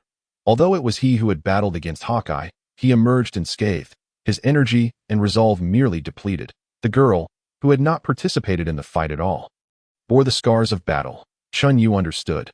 He had always known, whether during the confrontation or while facing Hawkeye, he had always seen the girl, yet he had consciously chosen to avert his gaze from her pitiable state. For the sake of the 2 pages of paper he clutched, he had meticulously planned for an eternity, even wagering his life. Yet, he found himself devoid of the elation he had anticipated. Shouldn't he be rejoicing? celebrating the culmination of his long-cherished designs. Instead, an overwhelming sorrow enveloped him. His body felt no pain. Despite enduring countless blows, he felt nothing. Yet, his heart ached profoundly, as if those punches struck at his very core rather than his face. Unable to contain himself any longer, Chen Yu swiftly opened his arms and embraced the weeping girl who sat atop him. With a heavy thud, the girl collapsed into his embrace. "Let go of me," she murmured, struggling against him, her words tumbling forth in a desperate chant. But Chen Yu could not yield to her wishes. He held her tightly, as if clutching the most precious treasure, fearful of losing it. After a few futile attempts to break free, she resigned herself, resting against the chest of the villain who had caused her such concern that in turn, her hands transformed from struggle to embrace, clinging to the one beneath her. Fearing it was all a mere dream. Witnessing this scene from a distance, the onlookers could not help but smile, their expressions reminiscent of a beloved relative. Even Sanji was no exception. The Straw Hat crew exchanged relieved smiles. Thankful for the safe return of their vice-captain as Luffy turned away, he resolved that should anything go awry, he would not hesitate to charge towards Hawkeye, if he could not protect someone who was solely devoted to his own crew. What ambitions could he claim? What right did he have to be captain? When Luffy set sail, he had vowed to become the freest person on the seas, to become the Pirate King, if he could not safeguard his vice-captain. What freedom could he ever hope to achieve? Without Chen Yu, he could not become the Pirate King. Without Zoro, he could not become the Pirate King. Likewise, without his crew, he would never achieve that title. Though he could not discern Zoro's thoughts, he perceived the unwavering determination in his eyes. Like him, Zoro trusted Chun Yu implicitly, having entrusted his life to him long ago, now that Chun Yu had returned safely. Everything seemed to be aligning favorably. With this realization, Luffy sank to the ground in relief, tugging at the brim of his straw hat, his gaze fixed on the horizon. He felt one step closer to becoming the Pirate King. Meanwhile, Nami's previously restless heart had found tranquility in this moment. Observing Nami's conflicted yet resolute expression, Chen Yu felt a bittersweet satisfaction that in this unfamiliar world, he, a drifting leaf without roots, had finally found a home, both in body and spirit. Remembering how Nami had just publicly struck him, he suddenly felt a rush of indignation. He needed to reclaim his dignity. He would assert his authority. He would make it known that he was in charge. With that thought, he lifted Nami by her armpits and pulled her close to his face. Just as Nami's mood had begun to settle, she was startled by the abrupt movement, gasping in surprise. However, her gasp was abruptly silenced. After bringing her closer, he lowered his head and firmly sealed her lips with his tongue invading, causing her eyes to widen in shock. The onlookers, drawn by the commotion, turned their attention back to the scene. The seasoned chefs whistled in delight, their expressions mischievous. "Youth is truly wonderful," remarked Zeph, smiling nostalgically. Meanwhile, Sanji knelt on the ground, pounding the earth in frustration, muttering, "Damn it, I'm so envious of Chen Yu." Clenching her jaw, Nami, upon hearing the teasing remarks, quickly rose, breaking free from Chen Yu's grasp. Before leaving, she bit his tongue hard, refusing to acknowledge the crowd, her head lowered to hide her flushed face. Running back to the Mary, with a heavy slam of the door, she vanished from view. Chen Yu, unbothered by the earlier events, stood up, dismissing it all. Oh, what if his tongue bled a little? What? You wonder if I feel embarrassed? Embarrassed, my foot? I'm just showing off? Apologies, old man Zeph. I almost ruined your hard work, Chen Yu said respectfully to Zeph. Ha! You youngsters have given us chefs a chance to witness 3 spectacular battles. And you've protected us as well. More importantly, you've shown me the most valuable thing in the world. Zeph chuckled with a wistful smile. The chefs chimed in. Indeed, what remarkable battles, such an impressive crew. Now that your fights are over, our battle is just beginning. Absolutely. Get some rest. We've heard you can eat a lot. We've prepared a feast for you, enough to satisfy. That's right. We are the chefs of the Bartai. Fueled with excitement, the chefs rolled up their sleeves, eager to get started. Chun Yu smiled, expressing his gratitude. Sanji, I want dompa pork, he called out to Sanji, who was turning towards the kitchen. Dompa pork? What? Are you a chef at a sea restaurant who can't make a single dish? It's a hometown specialty I haven't had in ages. Chen Yu smirked, teasingly asking. So, what do you think? Can the sous chef who only dares to stay in East Blue fulfill my modest request? Don't underestimate the chefs at sea, Sanji retorted, rolling up his sleeves and biting down on his cigarette, visibly agitated. After briefly explaining the recipe for dompa pork, Chen Yu took a seat at a nearby table. Patiently awaiting his meal, he was utterly famished, lacking even a shred of strength, despite having the power of life restoration. Just you wait. The dompa pork I make will be so delicious. You'll want to swallow your tongue, Sanji declared, striding purposefully towards the kitchen, his eyes ablaze with determination. Hearing the mention of food, Luffy transformed into a rubber snake, his head stretching forward. Sanji, I want some too. Me too. Usopp, also want some. Sanji acknowledged them with an okay gesture, coolly turning away. Chen Yu glanced at Luffy. So, what do you think? Is it just Sanji cooking, or are you in too? Upon hearing this, Luffy wore an expression of dismay, for Sanji had already rejected him. But no buts. Do you want it or not? Chen Yu interrupted, dismissing Luffy's hesitation. Chen Yu, do you have a plan? Luffy's expression transformed from one of despair to eager anticipation. Just wait. He'll come aboard our ship. Realizing it was nearly time for the meal, Chen Yu quickly finished the 2 fruits in hand and headed towards the Mera. He attempted to locate Akin, but sadly found no trace of him. Otherwise, Chen Yu would have appreciated that fellow, envisioning him as a captain of a subordinate crew. Alas, Chen Yu let out a gentle sigh, which could hardly be deemed as disappointment. Approaching Nami's room, he boldly pushed the door open. Upon entering, he was met with the sight of a pair of agile jade-like feet rhythmically tapping against the blanket. Nami lay sprawled across the bed, her face buried deep in the pillow, swaying from side to side. Witnessing this scene, Chen Yu couldn't help but smile, his joy radiating abundantly.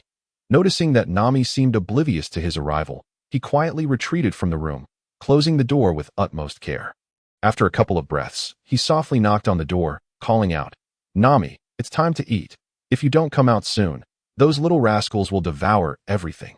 With that, he stood patiently by the door, awaiting a response. Soon, a faint, almost whisper-like reply floated back. Coming. Bang. Bang. The sound of light footsteps approached, and the door swung open. Chun Yu had long since prepared his appearance and attire, eagerly awaiting this moment. Upon seeing Nami emerge, his heart swelled with delight as he beheld her in a charming turquoise floral dress, her feet adorned with sandals that matched her hair color, leaving him momentarily entranced, especially as his gaze inadvertently lingered on the exposed skin of her thigh. He was struck by a moment of embarrassment. Where are you looking? Came a shy murmur from Nami.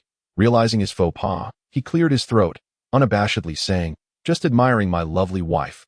Nothing wrong with that. Uft. You lecher, who said I wanted to be your wife? Nami shot him a haughty yet bashful glance before striding past him towards Baratai. Naturally, Chen Yu followed, instinctively taking her delicate hand in his. Though that hand could pack quite a punch, he found himself enamored by its softness. He firmly believed that while public displays of affection might be curtailed, holding hands was an absolute must. Upon their arrival at the dining hall, the guests had already gathered. As they stepped inside, they were greeted by the sight of 2 large tables, each measuring 8 meters long and 2 meters wide, pushed together and laden with an array of delectable dishes, flanked by 5 large barrels of wine. The crowd eagerly awaited the arrival of Chun Yu and Nami. Just before entering, Nami had managed to slip her hand from Chun Yu's grasp. Thus, even as the seasoned veterans exchanged mischievous glances and whistles, she remained blissfully indifferent, taking her seat with effortless grace. Nami thought to herself, I am not intimidated by you lot. Originally, Sanji had insisted they wait until everyone had arrived to commence the feast. Eager to witness Chun Yu's jaw drop upon tasting his culinary creation, dompa pork. However, nearby, Luffy was stealthily extending his arm to snatch food when Sanji's attention waned. After several attempts, Sanji could no longer contain himself, brandishing a butcher's knife at Luffy's neck, causing Luffy to break into a cold sweat and tremble with fear. Thus, upon entering, Chen Yu found himself enveloped in an atmosphere brimming with enthusiasm, a setting he thoroughly relished. He swiftly took a seat beside Nami, addressing everyone. Chefs, let us commence our feast. Wow! Echoed the chorus of voices. Boys, you must try the fish I prepared. It's utterly delicious. Nonsense. My dishes are the most delectable. Dig in. Amidst the lively banter, Luffy, having quickly devoured his share, turned to pilfer Usopp's food only to be met with a spicy pepper that sent him racing about in distress, in his frantic state. He inadvertently collided with Nami, causing her to choke on her juice and cough violently. Chen Yu, diligently patting Nami's back until she regained her composure, then seized Sanji's butcher's knife and began pursuing Luffy with fervor. Sanji, in pursuit of Chun Yu, desperately wanted him to sample his dompa pork, but after a lengthy chase with no success, his frustration manifested as veins bulged on his forehead. Suddenly, he produced an axe from seemingly nowhere and continued his pursuit, shouting, "You won't eat after I went through the trouble of making it?" Nearby, several chefs who had already indulged in drinks noticed Nami sipping her juice alone and, blushing, invited her to join in a drinking contest.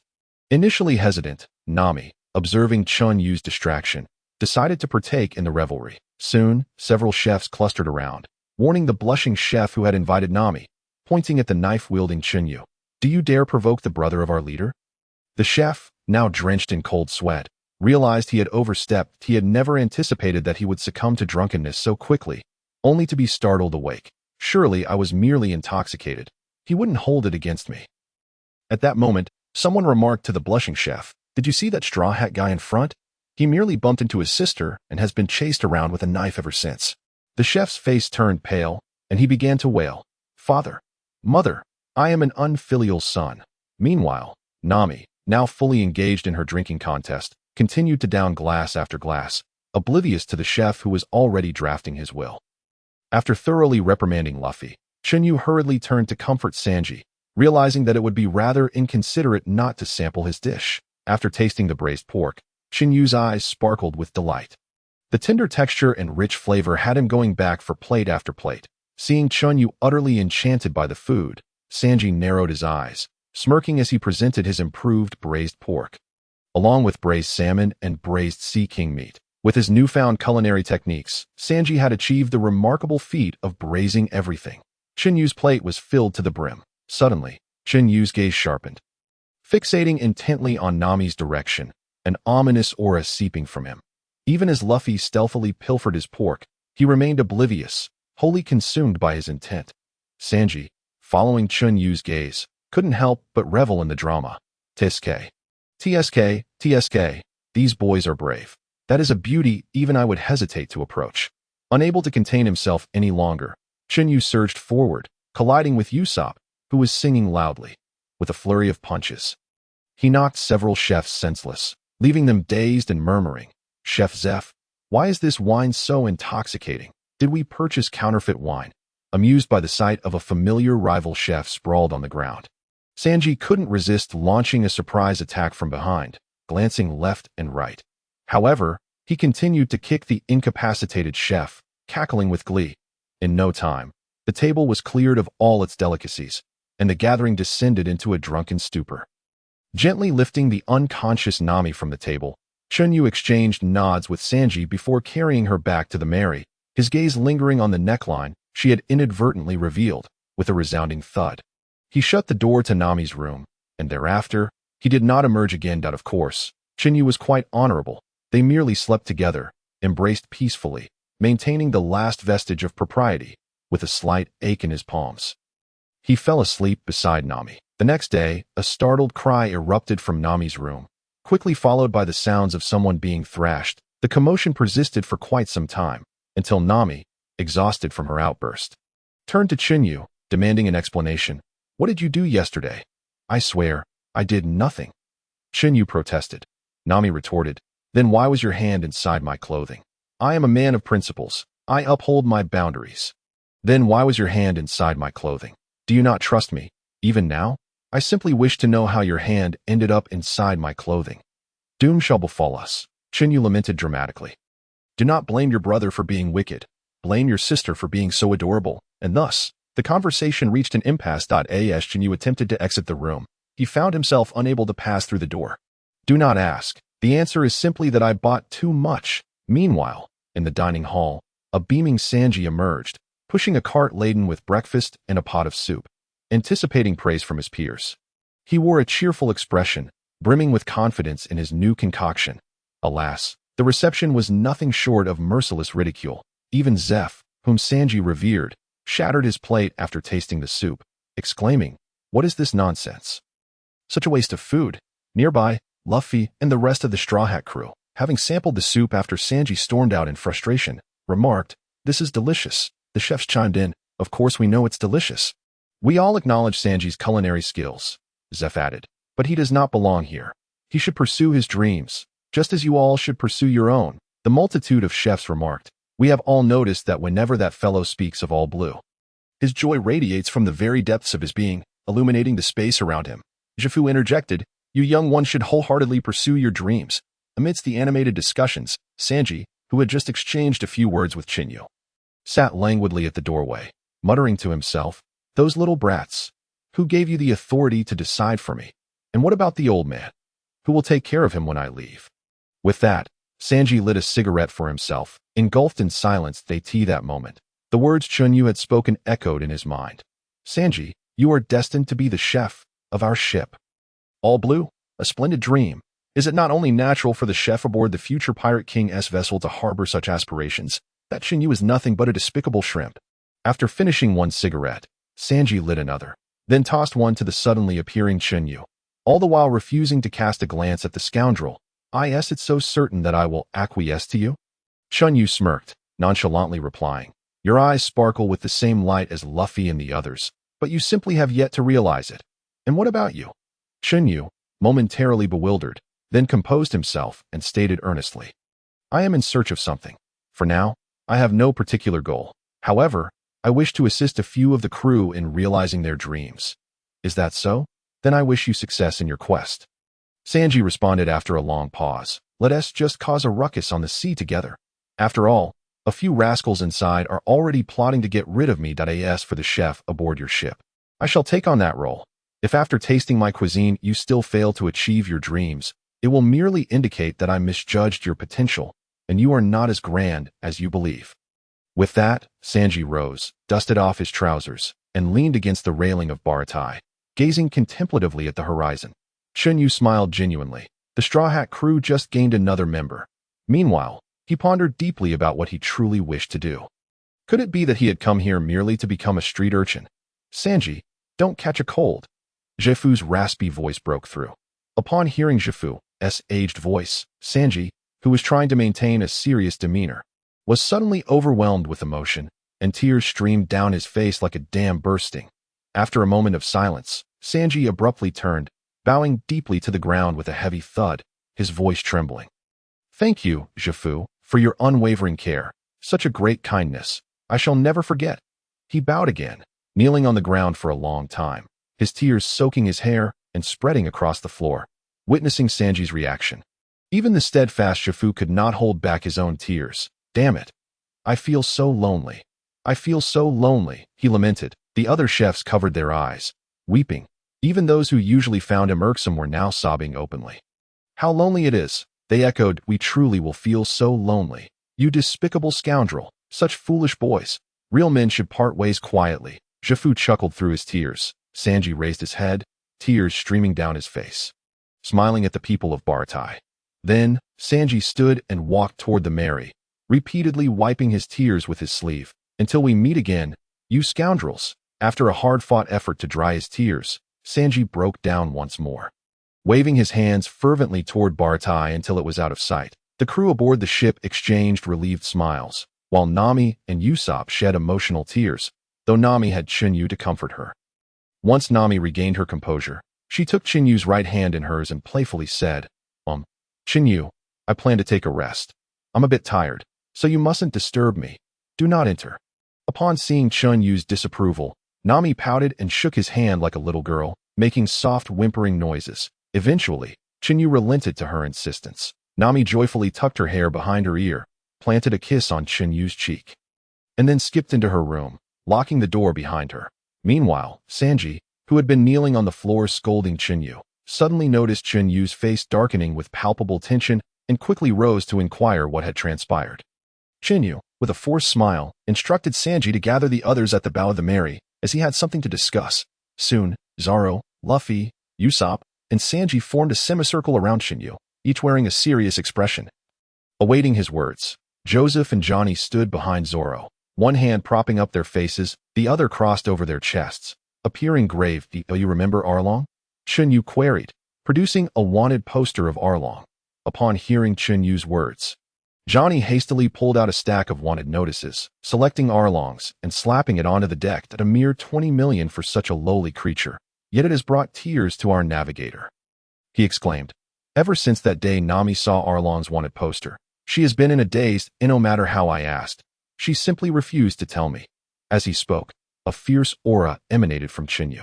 We are heading to Nami's homeland. However, I have already confirmed with Joseph that Arlong's territory lies in this direction. After speaking, Chen Yu turned to Luffy and Zoro. Do you recall what Nami was doing before she boarded our ship?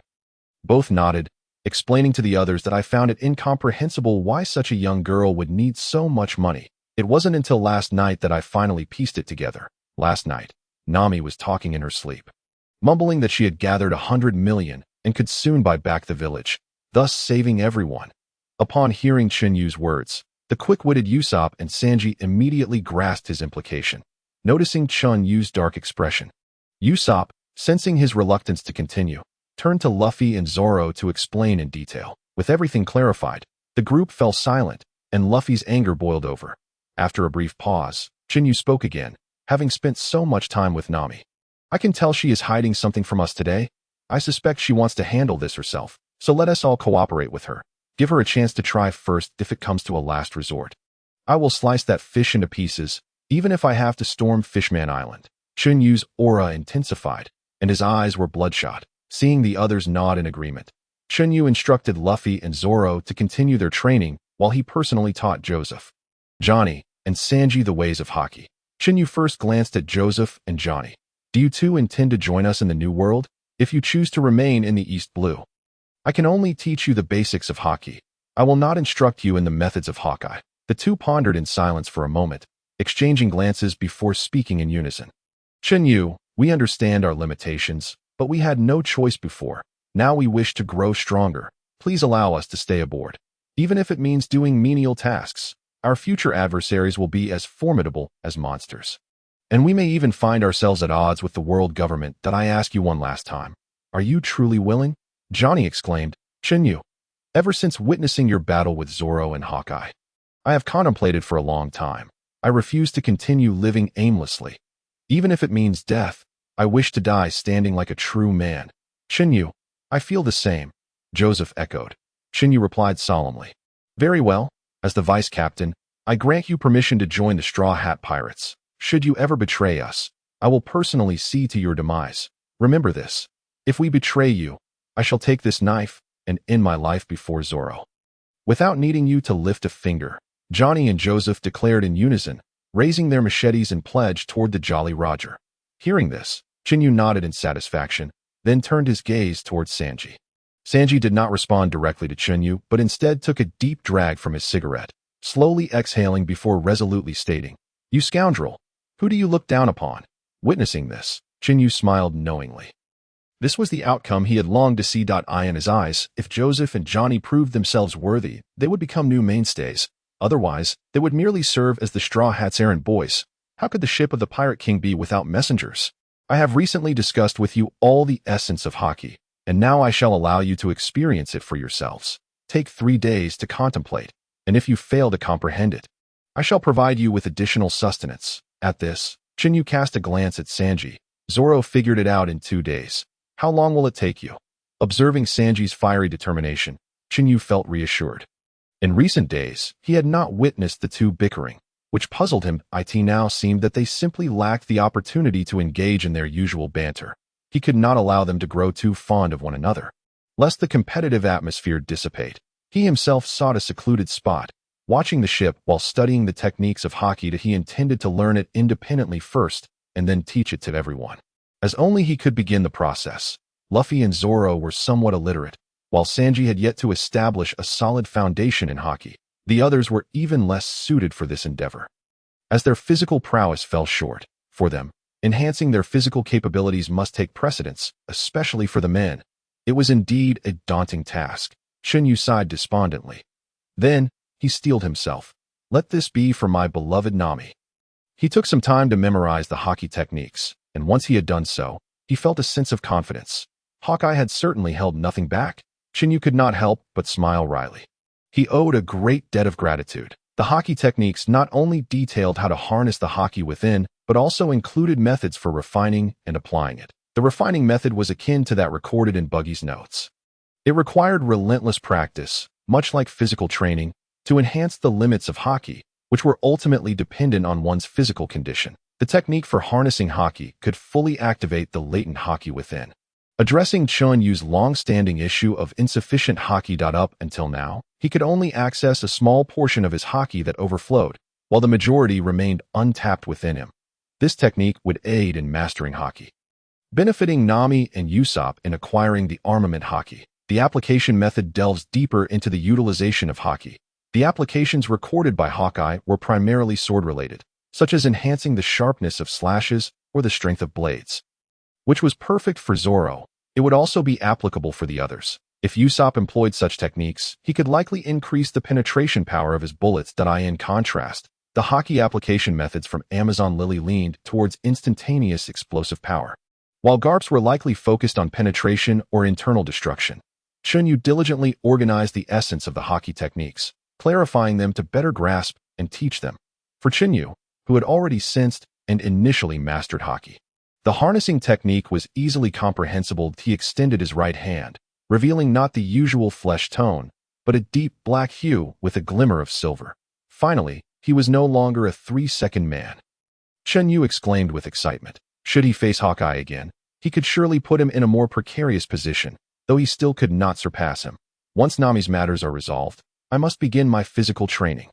After sorting through his thoughts, Chen Yu stood up, preparing to call for Nami, as a small island appeared on the horizon. Knock, knock, knock. Chen Yu gently tapped on Nami's cabin door, whispering, Nami, I've spotted an island. Immediately, he heard a flurry of hurried footsteps, and the door swung open, revealing a somewhat haggard young girl. Chen Yu was taken aback. In such a short time, Nami seemed like a different person. The fatigue in her eyes was unmistakable, and despite her attempts to evade his gaze, Chen Yu could see her sunken eyes and less vibrant lips. This sight caused Chen Yu's heart to ache. He could only wonder what Nami had endured during this time, and he knew he could do nothing but support her now. Nami needed to bid farewell to her past and settle the score with Arlong. Otherwise, this matter would forever remain a thorn deeply embedded in her heart, fraught with danger and pain. Without uttering unnecessary words, Chun Yu cupped Nami's face in his hands, holding it steady. Noticing her attempt to struggle, he shot her a stern look and unhesitatingly leaned down to kiss her. This time, he did not linger, as his intent was simply to reassure Nami that he was there for her. Should she feel wronged, she must return to them. They would all be waiting on the ship. As he spoke, everyone stood up, ready and resolute. Upon witnessing this scene, Nami could no longer hold back her tears and smiled softly in response before shouldering a large bag and disembarking, not daring to look back. The crew stood at the bow of the ship, bidding Nami farewell. At the bow of the Going Merry, Chen Yu gazed out at the vast sea, lost in thought. Luffy, perched on the figurehead, accompanied Chen Yu in admiring the ocean. Luffy, uncertain of why Chun Yu had summoned him, refrained from asking. Even though his stomach was growling with hunger, Chen Yu indeed had matters to discuss with Luffy, yet he was unsure how to begin. Frankly, knowing too much about the future is not always a blessing. The more one knows, the greater the burden of responsibility. Chen Yu could not reveal to Luffy that Ace would perish before him. He had truly come to regard Luffy as a brother, and thus he could not stand idly by while Luffy's beloved brother faced peril. However, the war at Marineford was inevitable, as long as Whitebeard lived. The balance of power at sea would remain unchanged. Without a shift in the maritime dynamics, chaos would not ensue, and the Straw Hat crew would find themselves in greater danger. Chun Yu was at a loss as to how to confront him and protect their crew from the world government's onslaught. He had come to regard this place as his home. It was a freedom he had never experienced before, a trust he had never possessed. The crew aboard the ship followed his orders without question, which made him increasingly hesitant and indecisive before issuing directives. It was this internal struggle and emotional turmoil that left him feeling apprehensive. Chen Yu remained silent. Hey, Luffy, he finally spoke. Luffy turned to face him. What if we encounter a formidable opponent in the future, one who will stop at nothing to kill us? What should we do? Without a moment's thought, Luffy adjusted his hat and gazed into the distance, declaring earnestly, I will become stronger, stronger than them all. Chen Yu had anticipated this response. After all, that was Luffy. He had gambled his life when he set sail, and even if it cost him his life, He would have no regrets. Luffy was unafraid of anything, for he feared not losing his life. Yet, he was also a deeply sensitive person. He feared failing to fulfill his promise to Shanks, losing his only brother in his eyes, and losing his companions. Previously, he had only viewed the title of Pirate King as a form of entertainment, never contemplating how he would act if he were Luffy or a member of the Straw Hat crew. Now, in his current position, he had to consider these matters seriously. Their crew was soon to enter the New World, and after this battle, their bounties would undoubtedly be issued. So, what do you think our next step should be? Chen Yu opted to bypass the unresolved issues and inquired further. Let us find a musician. A pirate crew must sing and celebrate, Luffy proclaimed, his hands resting on his throne, brimming with excitement. This seemed to be a topic Luffy was particularly passionate about. His pursuit of a musician had never waned. Chen Yu chose not to respond. While a musician would indeed be necessary, it was not a priority at present, and he did not wish to dampen Luffy's spirits. What else? Chen Yu pressed on. Luffy replied, a ship doctor. We absolutely need a ship doctor. How can a pirate crew be without one? He burst into laughter. Hearing this, Chen Yu joined in hearty laughter. It seemed he had finally grasped the essence of the difference between himself and Luffy. He tended to overthink, often shouldering burdens alone, feeling compelled to bear unwarranted responsibilities due to his foreknowledge. In contrast, Luffy never dwelled on such matters. He placed his faith in his companions, aiming to gather them first and face challenges together. Since Haki could now be trained systematically, their focus should be on diligent practice, as any further scheming would be futile. The current situation was already quite favorable, was it not? If there was no room for improvement, why burden himself with constant worry and self-torment? Moreover, if he had failed to rely on his companions or seek their assistance when faced with issues, why should he expect Nami to do so? It is not that her companions are inadequate or unreliable. Rather, she wishes to bear the burden herself first. Or perhaps she harbors hope regarding the billion berries wager that she has steadfastly maintained since the age of 8. If she were to hand over the billion berries to Arlong, what if he, in a moment of elation, chose to abandon her homeland? In this way, she could save her village without placing her companions in jeopardy. Though Arlong is not particularly formidable, he casts a long shadow over Nami's childhood. Chen Yu feels similarly.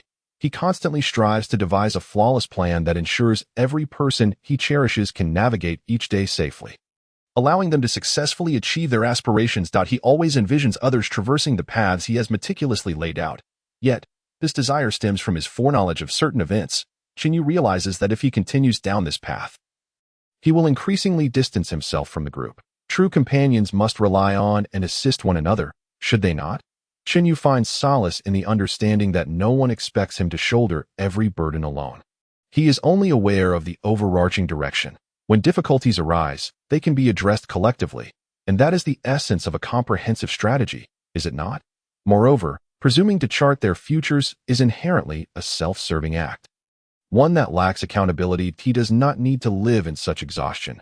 When issues arise, they can be discussed together, and if there are none, all the better.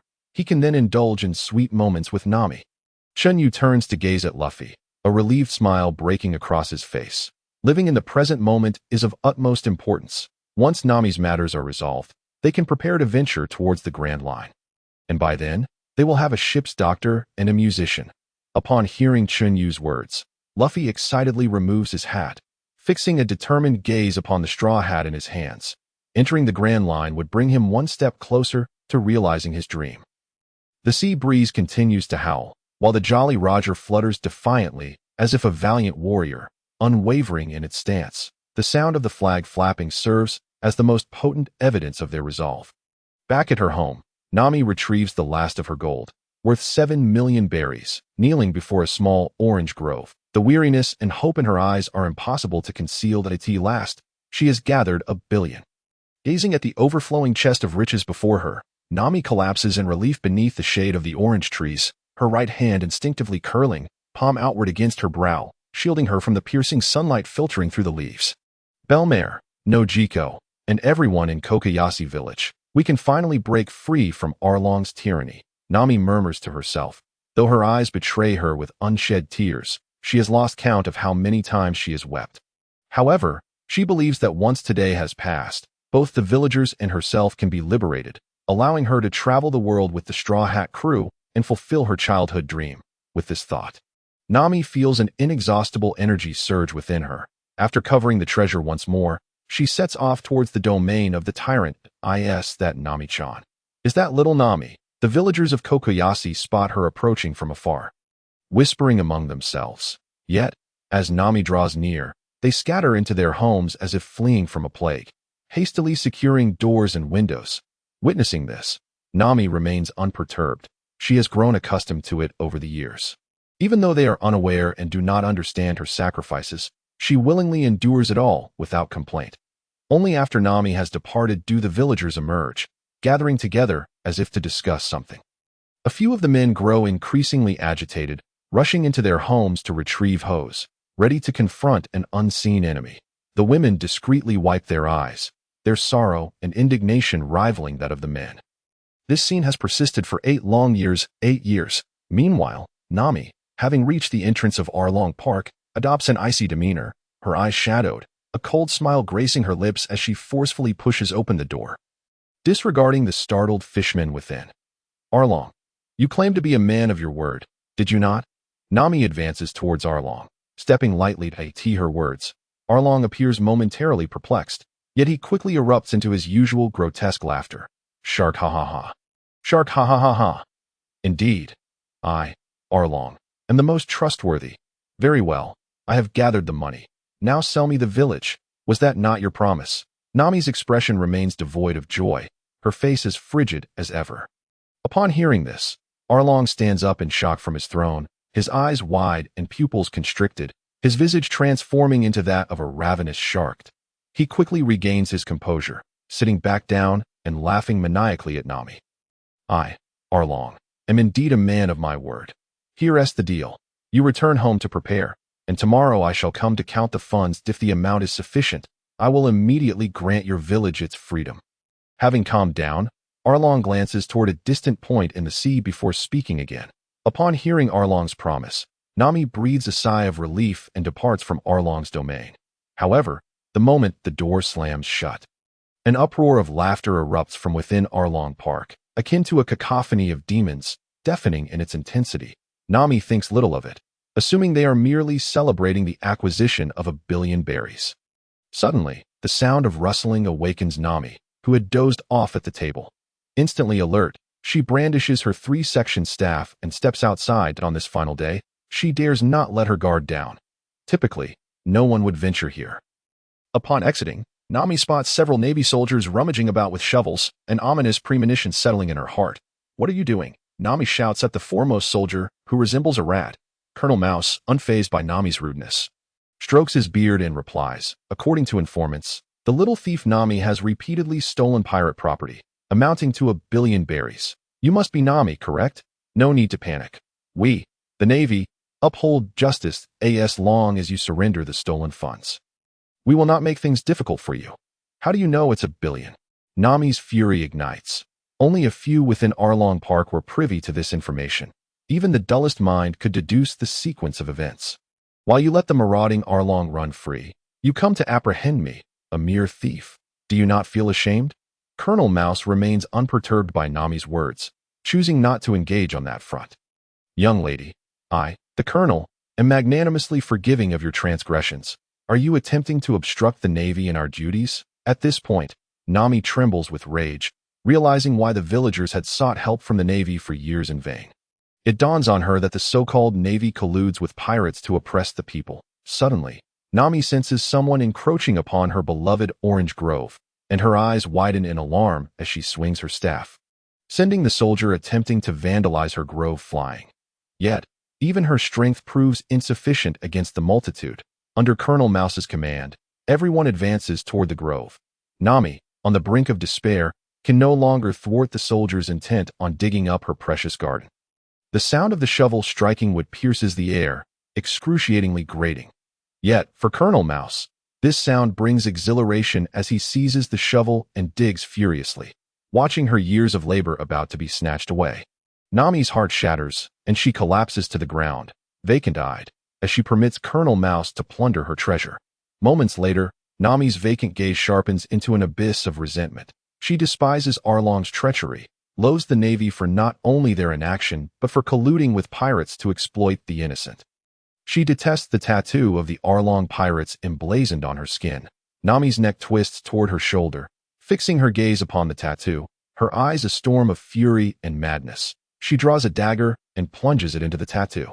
Again and again, her teeth clenched, wishing to slay Arlong and feast upon his flesh. Yet, suddenly recalling something, she halts her assault, discarding the dagger and making her way toward the sea. She remembers that she has friends, reliable companions who genuinely care for her. She has no desire to confront Arlong alone, not in the slightest. Now, she yearns to obliterate the Navy and the fishmen of Arlong's domain. Never before has she felt such unbridled rage. A transformation occurs, one so subtle that even she remains unaware of it. Her grip on her shoulder tightens, enveloped in a surge of Haki. Though scant, it persists. Unwavering dot on the shore, Chen Yu, Luffy, Zoro, and Usopp open their eyes simultaneously. A chilling aura of murderous intent emanated from Chun Yu, causing Sanji, Johnny, and the others to glance at the menacing figure, awaiting an explanation. Sanji turned to look at Zoro and Usopp, his frustration palpable as he lit another cigarette. Even more vexing was the persistent failure of his lighter, the veins on his forehead bulging in anger as he felt powerless. Sanji understood that the four of them, with their keen observation Haki, had sensed something amiss. Reflecting on his own inability to master Haki since boarding the ship, he couldn't help but grimace. He was not one to settle for mediocrity, as Nami approached the group step by step. The murderous aura surrounding Chun Yu intensified, and it was only when Nami stood before them that he rose and walked toward her, gently enveloping her in his embrace. "Let me see," he urged, as he gazed upon her haggard visage. Struggling to suppress his fury, forcing a calm tone, back among the group, Nami visibly relaxed, enduring the excruciating pain as she opened her clenched palm. In the next moment, Chun Yu's aura surged even more fiercely. Simultaneously, a tremendous pressure erupted from between his brows, causing Johnny and Joseph, standing nearby, to lose consciousness, while Usopp gasped for breath, endeavoring to withstand the overwhelming force. The rest of the group felt only a chilling presence sweep past. Their reactions subdued. They all knew what this aura represented, but the focus was not on that at the moment. However, Nami, standing closest to Chun Yu, felt nothing of the oppressive force. She simply recognized that he was angry. Witnessing for the first time the depth of his rage, seeing the bloodshot veins in his eyes and his trembling fists, all of Nami's grievances dissipated in that instant, enduring the searing pain in her shoulder. She cradled Chun Yu's fists in her arms, observing him with concern. Chun Yu felt a warmth in his heart from Nami's gesture. Yet, the coldness in his gaze only intensified as he forced a gentle expression, stiffly inquiring, "Who is responsible? What transpired during this time?" The few who remained conscious swiftly gathered around.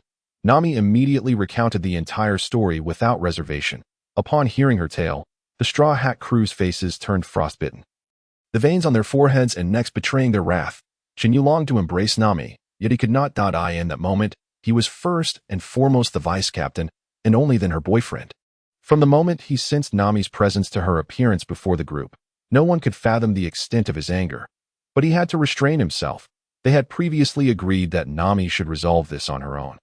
If she could not, only then would they intervene. Thus, he had to wait until Nami was ready to seek their assistance before making any decisions. Chen Yu did not wish for Nami to merely be seen as his girlfriend. He wanted everyone to recognize her as a true member of the Straw Hat crew. Their support for Nami was not merely because of him, but because she was their navigator. That was why they chose to act. Therefore, in matters involving the collective, he must first be the vice captain before he could be her boyfriend. All of this was for the sake of that elusive cohesion.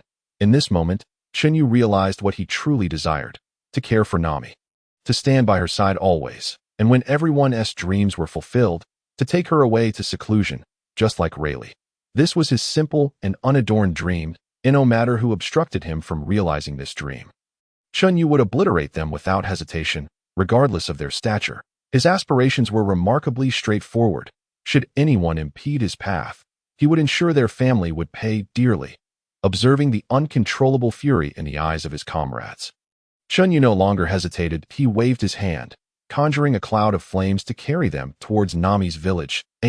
Chun Yu's strength grew. The speed of the flame cloud increased, and within moments, They arrived at the village, rushing towards the direction Nami indicated, soon encountering a throng of villagers gathered together. The villagers had already learned from Noki Gao about Nami's plight, and, no longer willing to endure, planned to rise as one, even if it meant risking their lives, to seek justice for Nami and to stand against the oppression they had long suffered. As they mobilized, the villagers spotted Nami and the others descending on the flame cloud. Gripping their tools with caution, Nami, cradled in Chun Yu's arms, quickly introduced her companions, and without delay, Chun Yu requested the village doctor to tend to Nami's wounds, as well as the unconscious Johnny and Joseph. Ajin was still reeling from the shock and sorrow of Nami having a boyfriend. "Sanji, can we eat fishmen?" Chun Yu asked calmly, a smile gracing his lips as he lit Sanji's cigarette. Had they not seen the blood vessels throbbing on Chun Yu's forehead, the others might have thought he was no longer angry. Sanji inhaled deeply, calming his rage before explaining in a measured tone. "This muscular fish can be sliced into transparent fillets, quickly chilled on ice, and served with soy sauce and wasabi. Alternatively, it can be cut into thick pieces, braised, or stewed. Given the high tendon content, stir-frying it would render it too tough. So it is not advisable." Why was Sanji so knowledgeable about fishmen? While waiting by the shore, a few brazen fishmen had approached to provoke them, leading Sanji to learn how to prepare such fish. As for where those fish went, that was a question left unanswered, presumed to be on a global journey henceforth. The villagers, overhearing this chilling exchange, felt a wave of trepidation, yet were filled with anticipation for the young warriors coming to avenge Nami. Once Nami had her wounds treated, the group made their way toward her home. They had barely set off when they encountered a group led by Mouse, laden with bags, seemingly preparing to leave. Upon seeing the obstructing figures, especially Nami among them, Mouse quickly grasped their intentions but felt no fear. After all, he was a naval colonel. "You little thief, the Navy has shown you mercy, yet you persistently hinder our operations. Do you wish to be our enemy? Do you wish to oppose the world government?" Hearing these words, Nami displayed no reaction, her gaze towards Mouse as cold as death. Although Nami remained silent, the villagers behind her, furious, brandished their hoes and sickles, unafraid of the Navy. They had long since accepted death. A mere handful of naval officers could not deter them. This was the culmination of 8 years of pent-up rage. "You rabble, do you wish to challenge the authority of the Navy?" Observing the villagers who stood resolute, unlike the submissive folk of other villages, Mouse took several steps back in fright. He was acutely aware of how he had attained his rank as colonel. He could not contend with these determined villagers. "I'll remember you, rabble. Once I return to my base, I will summon my troops to flatten Kokoyasi village. As for Arlong, money can smooth things over." Mouse seethed inwardly, in response to Mouse's threats. No one flinched, nor did fear cross their faces. Instead, they bore fierce expressions, ready to charge. Ajin suddenly shouted, "Villagers, it is time for revenge. Kokoyasi village fears no death." Looking at Ajin, who prepared to lead the charge against Mouse, Chen Yu raised his right hand to stop him, saying, "Uncle, we can handle it. Mere Navy officers are beneath our notice." Nami shot Ajin a look. Not wishing for these kind-hearted villagers to face retribution in the future, she would soon set sail, heading towards the Grand Line, and with these monstrous companions by her side, she had no fear. But the villagers were different. They could not escape the Navy's pursuit. Chen Yu positioned Nami behind him, standing before the apprehensive Mouse. Taking a step forward, he stood before Mouse but did not regard him. Instead, he turned to the Straw Hat crew, saying, "This man is mine. You can divide the Arlong Park crew. Is that acceptable?" Of course, Luffy and the others agreed, as they held no desire to engage with someone like Mouse. As Mouse realized Chun Yu regarded him with such disdain, his body trembled with rage, his finger pointing accusingly at Chun Yu as he roared, "You lowly pirates! I am a naval colonel. Do you know who you are about to oppose?" "Who?" Chun Yu replied nonchalantly, merely casting a fleeting glance at Mouse as he contemplated how to ensure Mouse's demise would be a pleasurable one. Lowly pirates are just that. They could hardly fathom the might of the Navy. The likes of him had surely been apprehended countless times by the Navy. However, if you hand over Nami and that rabble, I can guarantee your safety. The rodent continued to point its finger menacingly at Chen Yu's head, issuing threats. Upon hearing the rodent's words, Nozagao, who had just warmly embraced Nami, quickly positioned himself in front of her, wary of Chen Yu and his companions. However, Nami pulled him back. "Chen Yu and the others would never surrender us," she exclaimed playfully, attempting to ease the tension felt by Nozagao and the villagers. Nami firmly believed in the Straw Hat crew, but the villagers were not as trusting, having suffered greatly at the hands of pirates. They were not inclined to place their faith in them. The villagers still clutched their tools tightly. Nami had already learned from Nozagao that the villagers were well aware of her dealings with Arlong and had been worried about her for years. Yet, in order to avoid troubling her, they had chosen to feign indifference and endure the situation. Coupled with the villagers' concern and support at that moment, Nami felt an immense warmth in her heart, reaffirming that her sacrifices over the years were not in vain. "Did I not mention that I dislike being pointed at?" Chen Yu remarked, once again disregarding the rodent's idle chatter, a smile playing on his lips. He had already concocted a delightful plan to double the rodent's misery, a truly splendid idea. "You lowly pirate, do you even comprehend who you are facing? Our navy is backed by the world government. Do you dare oppose them?" The rodent, having reached his breaking point due to Chun Yu's repeated dismissals, resolved to return and immediately annihilate this group of lowly pirates and rabble-rousers. "Ah, but it seems you enjoy pointing at me. As I just stated, I find it quite disagreeable." With that, disregarding the rodent's reaction, he conjured several strands of fire in midair, binding the rodent in its current position. Once the rodent was secured, Chen Yu extended his index finger, igniting a flame 3 centimeters high, approximately 300 to 400 degrees, and began to sear the rodent's outstretched finger. However, to prevent the rodent from screaming and startling himself, Chen Yu firmly clamped his hand over the rodent's mouth. Allowing only nasal breaths as the flame began to char the finger, copious amounts of mucus flowed from the rodent's nostrils, which were heaving heavily. Quick to react, Chen Yu manifested a wall of flame to shield his hand from being sullied by the rodent. The excruciating pain caused the rodent to not only gasp, but also emit a continuous stream of guttural howls from its throat, which could only escape through its nose. The sound was not one of agony. Rather, it resembled the bellowing of cattle, a sound that brought Chun Yu genuine satisfaction. Before his very eyes, the rodent's finger visibly turned red and swollen, then shrank to a pale white before finally becoming a desiccated black. Throughout this torment, the bovine-like sounds never ceased. Observing the rodent's peculiar affinity for mimicking cattle, Chen Yu was more than willing to indulge. With 1 finger charred, 9 remained. No, 19. No, wait, 20. The right index finger had already been burnt. Now it was time for the left thumb. After a brief period of mooing, the rodent eventually lost consciousness. Having switched between both hands, Chen Yu found it hard to believe that the rodent succumbed so easily after merely 4 fingers were seared. His disappointment was palpable. Was this rodent truly so fragile? It was quite disheartening for a novice like Chen Yu. Losing interest, he incinerated the rodent along with all the marine soldiers, turning them to ash. As the remnants of the naval scum lay defeated, the villagers erupted in excitement, cheering in jubilation. Indeed, as the saying goes, when the wall falls, the crowd pushes, no matter if one is a naval officer or has spent a lifetime doing good deeds. The moment one wrongs me, they become the most despicable person in my eyes. Having dealt with the rodent, Chen Yu did not linger, leading the Straw Hat crew toward Arlong's territory. This time, he did not bring along the villagers. A decision made with Nami's consent. Upon arriving at the entrance of Arlong Park, even Nami, who was typically confident, felt a wave of anxiety wash over her.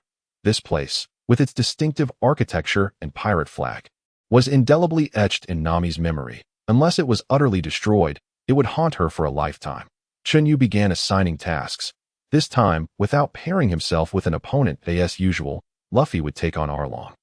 Zoro would face off against Xiaoba, Usopp would battle Chu, and Sanji would contend with the Blackfin. However, the requirements were different this time. Chen Yu insisted that Luffy and Zoro defeat their foes within 10 minutes. While Usopp must confront his opponent head-on.as for Sanji, Chen Yu placed no additional demands, as he had yet to master his Haki. Winning was sufficient. Meanwhile, the 2 swordsmen were expected to find a way to eliminate the 2 minor foes. Upon hearing that Chun Yu required Zoro to finish his opponent in 10 minutes, Sanji, unwilling to concede, proclaimed that he too would accomplish the task within that time frame. Chen Yu paid him no mind, allowing him to proceed. Watching Luffy smash through the stone door of Arlong Park with a single punch, Chen Yu couldn't help but feel a sense of pride that Luffy's growth was evident. He had transformed the crew into a formidable force. Previously, it would have taken Luffy multiple attempts to pry the door open, but now he could shatter it effortlessly with a single blow. This filled Chun Yu with a sense of accomplishment. His once naive charge had matured. As everyone set off to confront their respective foes, Chen Yu did not remain idle. With a flick of his finger, he summoned over a dozen flying swords that rained down upon Arlong Park, sweeping away all but two insignificant foes. After completing this task, Chen Yu strode into Arlong's domain, unimpeded. As any would-be challengers were intercepted, he had no interest in the rest of the place. His sole destination was the top-floor chart room, Nami's room. However, soaring directly to it would be too abrupt. He aimed to surprise Nami, not frighten her. As he walked, he sought no treasures, deeming it unnecessary.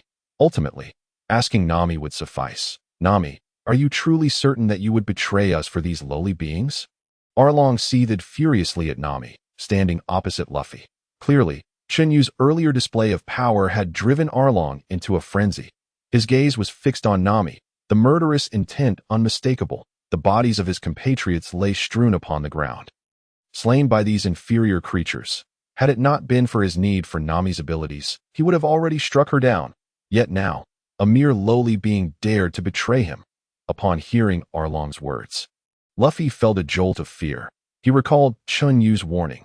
"Luffy, if you allow Arlong to say anything that upsets Nami, don't expect to eat meat for 3 days." Such a threat resonated deeply with Luffy, prompting him to instantly envelop his hands in Haki, elongating his arms to unleash a powerful rocket punch at Arlong. The blow sent the pirate reeling, blood spewing from his mouth as his eyes bulged in shock.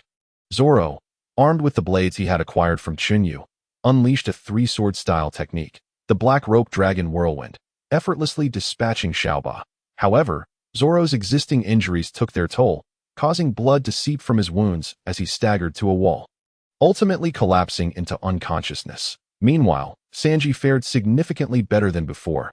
Freed from the burden of rescuing that fool from the sea, he had sustained no injuries thus far and was currently engaged in a spirited brawl with Blackfin. As Chun Yu approached the final floor, he halted before the target room. Even before entering, his rage was nearly insurmountable. The doorknob was stained with blood. Struggling to contain his fury, Chun Yu pushed the door open, only to witness the handle instantly disintegrate, melting into a pool of crimson iron liquid at his feet. Upon entering, he was confronted by mountains of meticulously arranged papers, stacks upon stacks lining the walls, filled to the brim with blueprints. Chun Yu approached the desk and picked up a pen that lay there, his internal fury reaching a boiling point. He had never encountered such a filthy writing instrument, a blood-stained fountain pen. From the moment he entered, every piece of furniture and tool bore traces of blood. Drawing maps of the sea was meant to be Nami's favorite pastime. Yet the charts in this room were a far cry from her dreams and joys. "Everything here will not allow Chun Yu to exist in this world." Chun Yu erupted, but a wave of heat burst forth from the room, causing several blueprints to be swept out through the shattered window by the gust.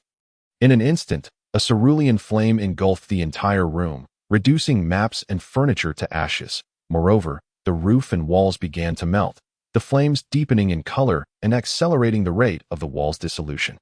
Finally, with a surge of power, Chun Yu transformed the entire top floor into molten lava. Outside, Nami understood the situation as soon as she saw the broken window. She then witnessed the room she once inhabited erupting in azure flames, followed by the entire floor being incinerated by Chun Yu. She also saw a still unsatisfied Chun Yu leap into the air, a terrifying azure fire fist descending to melt the entire castle, leaving no trace. To hell with the treasure. At this moment, Nami was already in tears, covering her mouth and repeatedly calling out Chun Yu's name. Angered, Chun Yu heard Nami's cries and rushed to her side at lightning speed. Before he could speak, Nami lunged at him, holding him tightly. They stood there in silence, Chun Yu's fury dissipating. Nothing was more important to him than Nami. Embracing Nami, Chun Yu glanced at Usopp, realizing that asking him to take down that kissing fish was indeed a tall order. Nevertheless, Chun Yu believed that with his mastery of observation Haki, Usopp had a considerable chance against Chuda's. Usopp watched the fish with a painted face and pouting lips approach disdainfully. His legs trembled uncontrollably. Yet with each tremor, Chun Yu felt more reassured. Usopp had never disappointed in desperate situations. Soon, Usopp took action. Chun Yu instructed him not to leave Arlong Park, so he began to run around the pool, shooting lead stars at Chu as he did. Based on his observation Haki, Usopp managed to hit 1 out of 3 shots, missing the other 2 due to his body's movements lagging behind. The close-range lead bullet did breach Chu's defense, embedding itself in his muscle. However, it was not deep, and Chu easily squeezed it out. Witnessing such terrifying resilience, Usopp felt a wave of trepidation. Chu, unable to contain his frustration, leaned over the edge of the pool, gulping down a mouthful of water, then unleashed a torrent of water bullets toward Usopp, which proved utterly ineffective as Usopp effortlessly dodged them. In Chen Yu's view, had Chu possessed a few more mouths, Usopp would undoubtedly have been unable to evade. The wide range of Usopp's dodging indicated that he couldn't perform precise evasions, as long as the attack radius was broad enough. He would be left with no choice but to accept his fate. Fortunately, Usopp's conqueror's Haki had served him well. He had yet to encounter an opponent beyond his capabilities, observing that neither could best the other. Usopp wore a smug expression while Chu was visibly enraged, his face flushed. Although Usopp's attacks were not lethal, they were painful. To make matters worse, Usopp occasionally struck with alcohol stars and chili stars, causing Chu to wail in agony. Unable to pursue or land a hit, Chu ultimately fell to the ground after a hammer star from Usopp sent him crashing down, his head buzzing for quite some time. Seizing the opportunity, Usopp pulled another hammer from his bag, leaped into the air, and knocked Chu unconscious on the spot. Noticing that Usopp had not gone for the kill, Chen Yu kindly pulled out a 40-meter blade and held it to Usopp's neck, declaring that neither of them could leave today.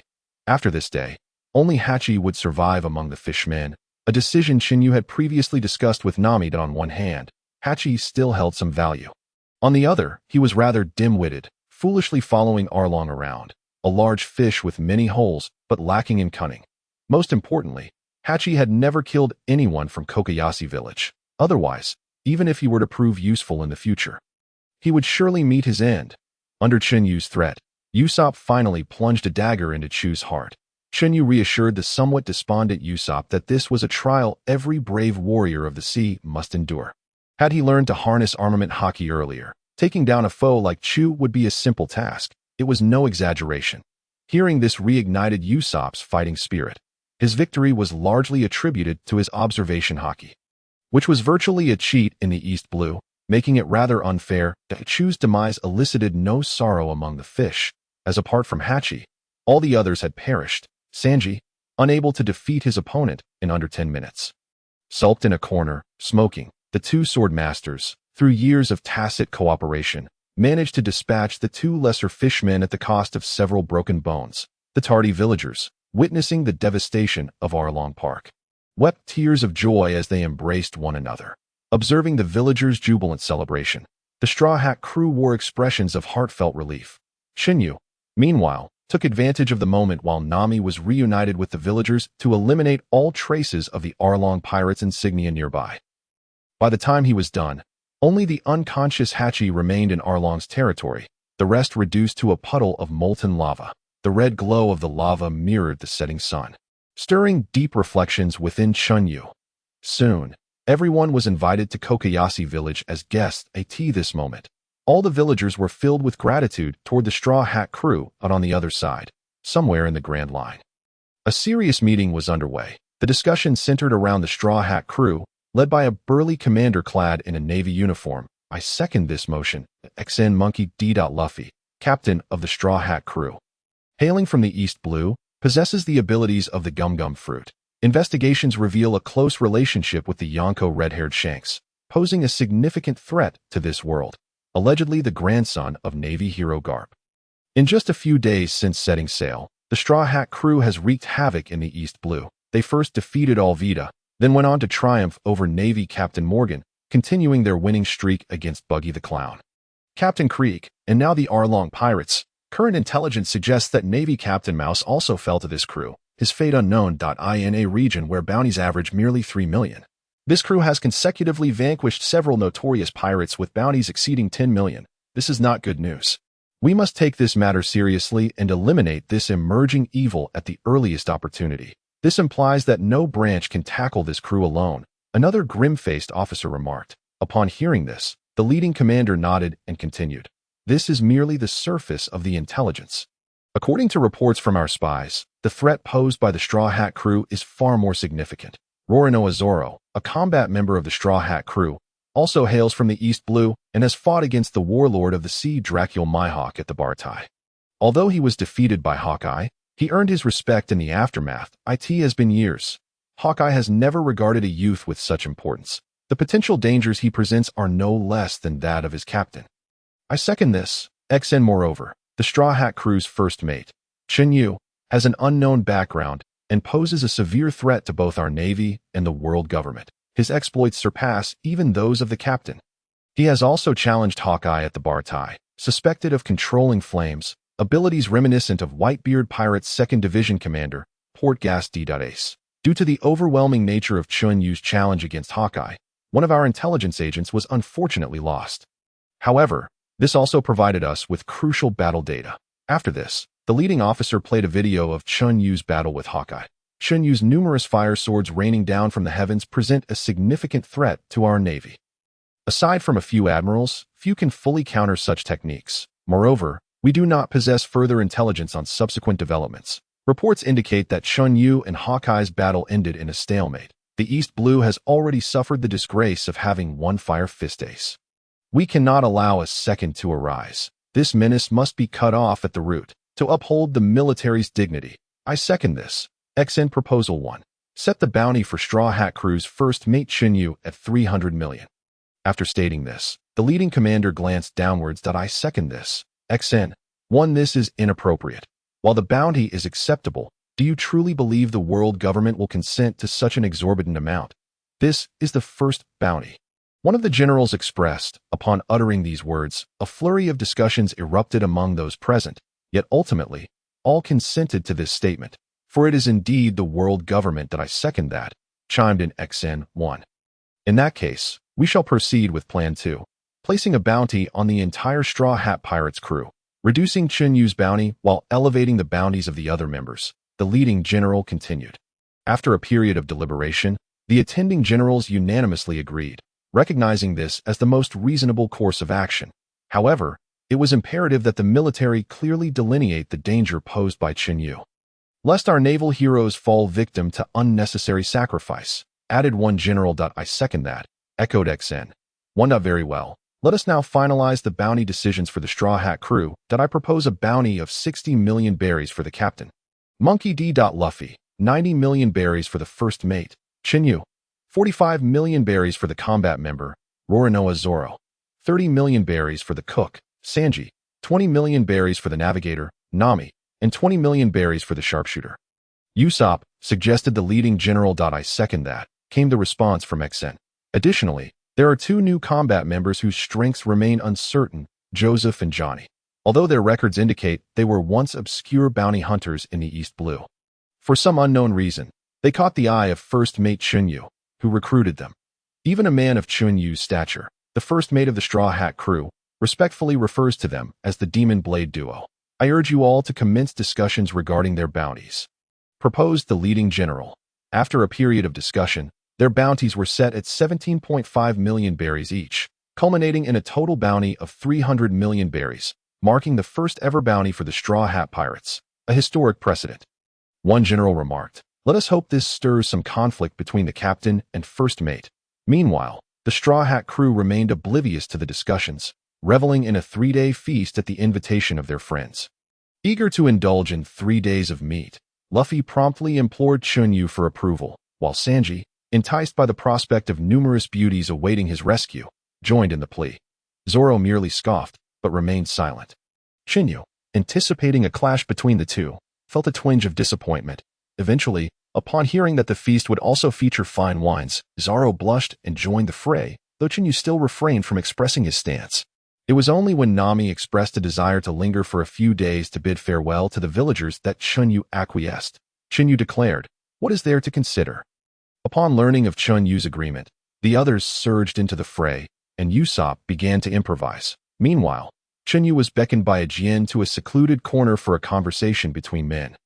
Though Chun Yu held him in high regard in contemporary terms, a Jin could very well be his father-in-law. On the other side, the bounty notices were being hastily printed, and by the following day, they were dispatched by seagulls across the globe, igniting a fervor among the populace. Meanwhile, the oblivious Straw Hat Crew continued their revelry, with Sanji completely forgetting his vow made 2 days prior to awaken his Haki. Blissfully lost in the festivities, time flew by, and in a blink, 3 days had quietly elapsed, the shore. Gazing at the merry-go, Nami found herself surrounded by discarded wallets, inciting the villagers' ire, yet their expressions gradually softened into smiles. Nami, be sure to come back and visit. Indeed, this will always be your home. Take care, little Nami.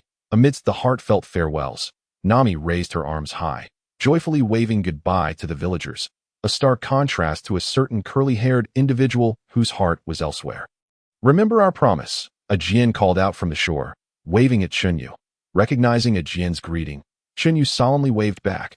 Of course, I will take care of everything, rest assured, confused by the seemingly nonsensical exchange between the two.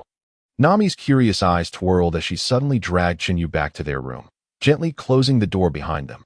Once inside, Nami pouted, her cheeks puffed up in indignation, her mischievous eyes blinking rapidly as she fixated on Chun Yu in silence. It seemed Nami had discovered that Chun Yu was quite susceptible to her charms. Whenever she adopted such a demeanor, any request she made was invariably granted. At least, there had been no failures thus far. Observing Nami's coy display, Chun Yu felt a pang of distress, realizing he was utterly incapable of rebuffing her. How could he refuse? Nami was adept at being charming. How could he bear to deny her? Seizing the moment before Nami could utter a word, Chun Yu interjected, I spoke with Uncle Jian, and since we've done what we needed to do, we are discussing wedding arrangements. With that, Chun Yu shrugged, adopting a nonchalant demeanor. What of it?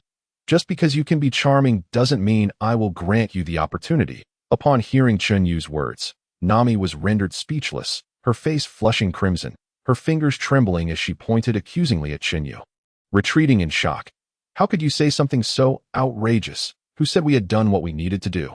Cornered against the wall, Nami blushed fiercely as she attempted to defend herself. After all, she was still an innocent maiden. How could she be so slandered? Seeing Nami's flustered state, Chun Yu's excitement surged. He placed his hands behind his back, tilted his head slightly, and advanced toward Nami. As he drew nearer, her heart raced. Awkwardly, her hands fidgeted, unsure of where to rest. One moment her fingers intertwined, the next she clenched her fists, and then she clutched the hem of her garment. The lively and mischievous sparkle in her eyes had now transformed into sheer panic. Chun Yu slowly cornered Nami against the wall, yet he refrained from employing any flamboyant tactics. He extended his right hand, palm facing downward, fingers relaxed. Raising his index and middle fingers slightly, he gently placed the tips against Nami's chin and slid them slowly upward until reaching beneath her ear. He then opened his fingers in a scissor-like gesture, lightly pinching her earlobe. Feeling the unexpected sensation at her ear, Nami's previously pale and rosy earlobe blushed even deeper. Her eyes squeezed shut, her eyelids fluttering, her long, delicate lashes quivering in response. Witnessing her reaction, Chun Yu's playful spirit intensified as he leaned in closer, his lips curling into a smirk as he whispered near Nami's neck, gently exhaling a breath of cool air. The chill sent a shiver through Nami, causing her to involuntarily emit a soft, warm sound, her ears reddening even further. Chun Yu was undeterred, positioning his lips near Nami's ear and softly inquiring, what do you think we have yet to accomplish? Upon hearing Chun Yu's intimate whisper, Nami's face turned the color of a ripened peach, her lips trembling erratically. Finding it amusing, Chun Yu wished to continue, but Nami, feeling her embarrassment morph into anger, retaliated by striking Chun Yu's head with her fists.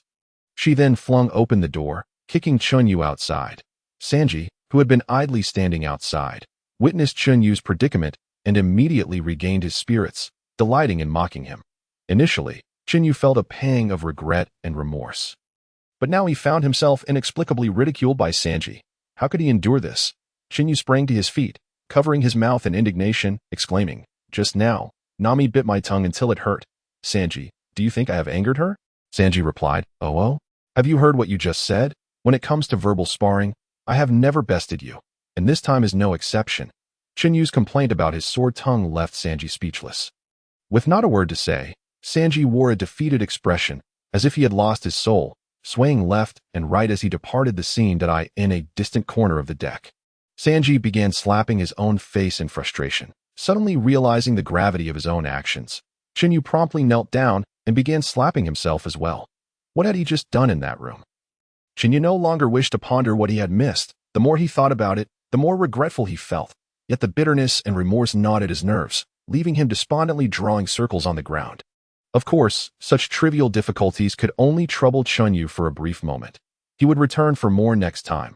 Regaining his composure, Chun Yu approached Sanji, hands in his pockets, bending down to observe the despondent Sanji, and remarked, "Zoro grasped Haki in just 2 days. Today, I plan to teach him about its application. Sanji, it has been 4 days. Have you mastered your Haki? I recall someone telling me they would grasp it in just 2 days. Who was that again?" Having spoken, Chen Yu fixed his gaze intently upon Sanji, meticulously observing the subtle shifts in his expression. The bitterness etched on Sanji's face evaporated in an instant, replaced by a surge of fury and fervor. Witnessing Sanji's abrupt transformation, Chen Yu couldn't help but exclaim, "Indeed, Zoro is the true love. All others are mere side dishes." With that, Chen Yu disregarded Sanji and summoned Usopp, Nami, as well as Luffy and Zoro. Today he intended to impart the method of Haki cultivation. Usopp and Nami had already mastered Kinbunchika Haki and possessed a foundational understanding of Haki. Thus, teaching them the operational techniques should enable them to explore Busashoko Haki independently. As for Usopp, Chen Yu was uncertain, but he had no doubt about Nami. Recently, she seemed to possess an extraordinary capability, as if she could effortlessly pummel him into submission whenever she wished, and Nami's physique must surely be remarkable. After imparting the operational techniques and insights to Nami and Usopp, Chen Yu led Luffy and Zoro into the training room. Theoretical explanations were utterly futile with these two. They needed to be beaten into comprehension. Naturally, the application techniques within the operational methods would have to wait. Those were too complex, and Chen Yu hadn't yet mastered them himself. That a few simple strikes against Luffy and Zoro followed by an explanation of how to mobilize Haki. The sensations involved and how to apply force would suffice. Each time Chen Yu employed this teaching method, the two either grasped it immediately or, at some point later, suddenly utilized it. The more he taught them, the easier it became for Chen Yu. After all, who would feel pressured while officially allowed to strike others? Once he finished with the duo, Chen Yu made another visit to Sanji, casually announcing, "Sanji, Zoro has mastered the operational method." With that, he turned and departed. Without a doubt, Chen Yu knew exactly how Sanji would be reacting at that moment. After arranging everything, Chen Yu basked in the sun alone when he spotted Luffy emerging with a fishing rod. Falling into deep contemplation, could it be that he was truly a master instructor? Was Luffy fishing merely out of boredom?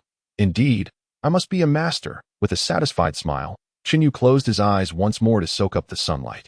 What? You wonder why Nami isn't accompanying me to sunbathe? Nonsense. She's just a woman, merely possessing slightly longer legs, fairer skin, not allowing me through the door, having a better figure, and being a tad more beautiful. What's so remarkable about that? The sun hasn't set yet? I, Chen Yu, am resolutely steadfast. Thus, they continued their voyage for approximately 2 hours, arriving at Rogue Town. "Delivery Seagull, bring me a newspaper." A burly middle-aged man, armed and sporting a single ponytail, flicked a coin into the air while shouting toward the sky aboard the Dreyfus. As the Seagull dropped a newspaper, the armed man casually tossed his coin upward. However, the Seagull, instead of departing, remained on the Dreyfus, squawking incessantly. The middle-aged man instantly understood the Seagull's message. The payment was insufficient. Having navigated these waters for so long, Ben Beckman recognized that today's newspaper was extraordinary. There was significant news. Realizing this, Ben Beckman didn't trouble the delivery Seagull further, but instead produced another coin and tossed it toward the bird. Upon receiving the payment, the Seagull saluted and flew off in a particular direction. Upon unfolding the newspaper, Beckman noticed a small stack of wanted posters. However, he paid them little mind. Such occurrences were common at SEADAS. The vice captain, Ben Beckman, was accustomed to keeping abreast of maritime affairs and attentively tracking emerging pirates. He was no carefree figure like Shanks. As he managed all the ship's various matters, it was rare for the captain not to be at the top of the wanted list, but this was one such instance. The Navy was resorting to cunning tactics to sow discord among pirates, employing every trick in the book. Typically, the captain would be listed first, followed by the vice captain, with the rest arranged arbitrarily. This time, however, Chun Yu's wanted poster held the top position, revealing the Navy's insidious intentions. Yet, it seemed the Navy had overestimated Luffy's cleverness. While their tactics might yield results with other pirate crews, they would require further effort with the Straw Hat Pirates. A crew capable of having their bounty notices disseminated worldwide by a delivery seagull must possess substantial merit. Otherwise, how could Morgans profit from publishing every petty pirate's bounty? Reading the newspaper word for word. Beckman's previously calm demeanor surged with excitement upon encountering the words East Blue Straw Hat Kid. This rare display caught the attention of his fellow crew members, who gasped in astonishment. "Beckman, what news has stirred you so?" asked the stout Rikiru, bouncing over with his favorite meat stick, curiosity etched upon his face. "It's here. It's finally here." Beckman ignored Rikiru and hastened toward Shanks' quarters, clutching the newspaper. Rikiru, dissatisfied, pouted. "What a jerk. Can't you say it clearly?" "What's here?" The sharp-eyed Jesus Berg quickly spotted a stack of wanted posters on the floor, and feeling thoroughly bored, began flipping through them one by one. "It's here. It's really here." Upon reaching the second page, Jesus Berg saw a grinning straw hat youth and exclaimed with excitement. Recru, who had just turned to leave, was instantly irked. Why can't anyone say anything clearly? Just keep saying it's here. He then impatiently snatched the wanted poster from Jesus Berg's hands. Upon seeing the radiant smile on the wanted poster, Rikiru's pupils constricted, and his plump body erupted with a sharp cry. "What the hell? It's here. It's really here." In the midst of Rikiru's astonishment, two figures rushed out of the room. One was Beckman, who had just entered, and the other was a one-armed man with a joyful expression, Shanks. "Finally here. Luffy, we've been waiting for you." As soon as he finished speaking, Shanks snatched the wanted poster from Jesus Berg's hands and scrutinized it closely. What a happy lad, for a first bounty to be this substantial. He truly is someone I have faith in. Ah! Gazing at Luffy's astonishing bounty of 60 million berries, Shanks threw his head back in laughter, clearly overjoyed. It was evident that this young emperor was genuinely pleased. Beckman, having taken the bounty notices of others from Shanks, began to scrutinize them one by one. He was no simpleton like Shanks. Since it was Luffy's pirate crew, he needed to thoroughly examine each member. Fire Fist Chen Yu? 90 million berries? The vice captain? Beckman furrowed his brow at Chun Yu's wanted poster. The implications dawned upon him in an instant. The Navy aimed to incite discord between the Straw Hats and the Whitebeard pirates. However, this young man should possess considerable strength. His first bounty exceeds Luffy's, warranting attention. Beckman muttered a few more words to himself before continuing to peruse. The others held little intrigue for him until he reached Usopp's. Just as he had begun to regain his composure, Beckman was once again stirred. Jesus Berg. Usopp. It's Usopp. Isn't your son named Usopp? Beckman exclaimed excitedly toward Jesus Berg, feeling that he had lost his composure twice in one day. Beckman resolved to maintain his calm next time. "Nanny, let me see. Hearing Beckman's words, Jesus Berg sprang up in shock, his anxious heart racing that he immediately snatched Usopp's wanted poster. "Oh, that's it. So that's it. You've set sail too." Indeed, a man should stand tall and pursue his desires. As he gazed upon the visage strikingly similar to his wife's, Jesus Berg's eyes grew misty. He wasn't a good husband, nor a good father. Now, witnessing his son grow up healthy and venture into the sea like him, he felt an uncontainable joy. Good lad, follow Luffy and give it your all. A man's ambition should reach far and wide.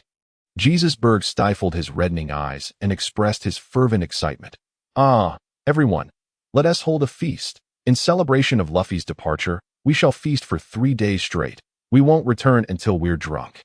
Shanks declared with a sweeping gesture, his expression fierce. Beckman mused. That vice captain and the green-haired lad must be those two interesting characters that Mihawk spoke of.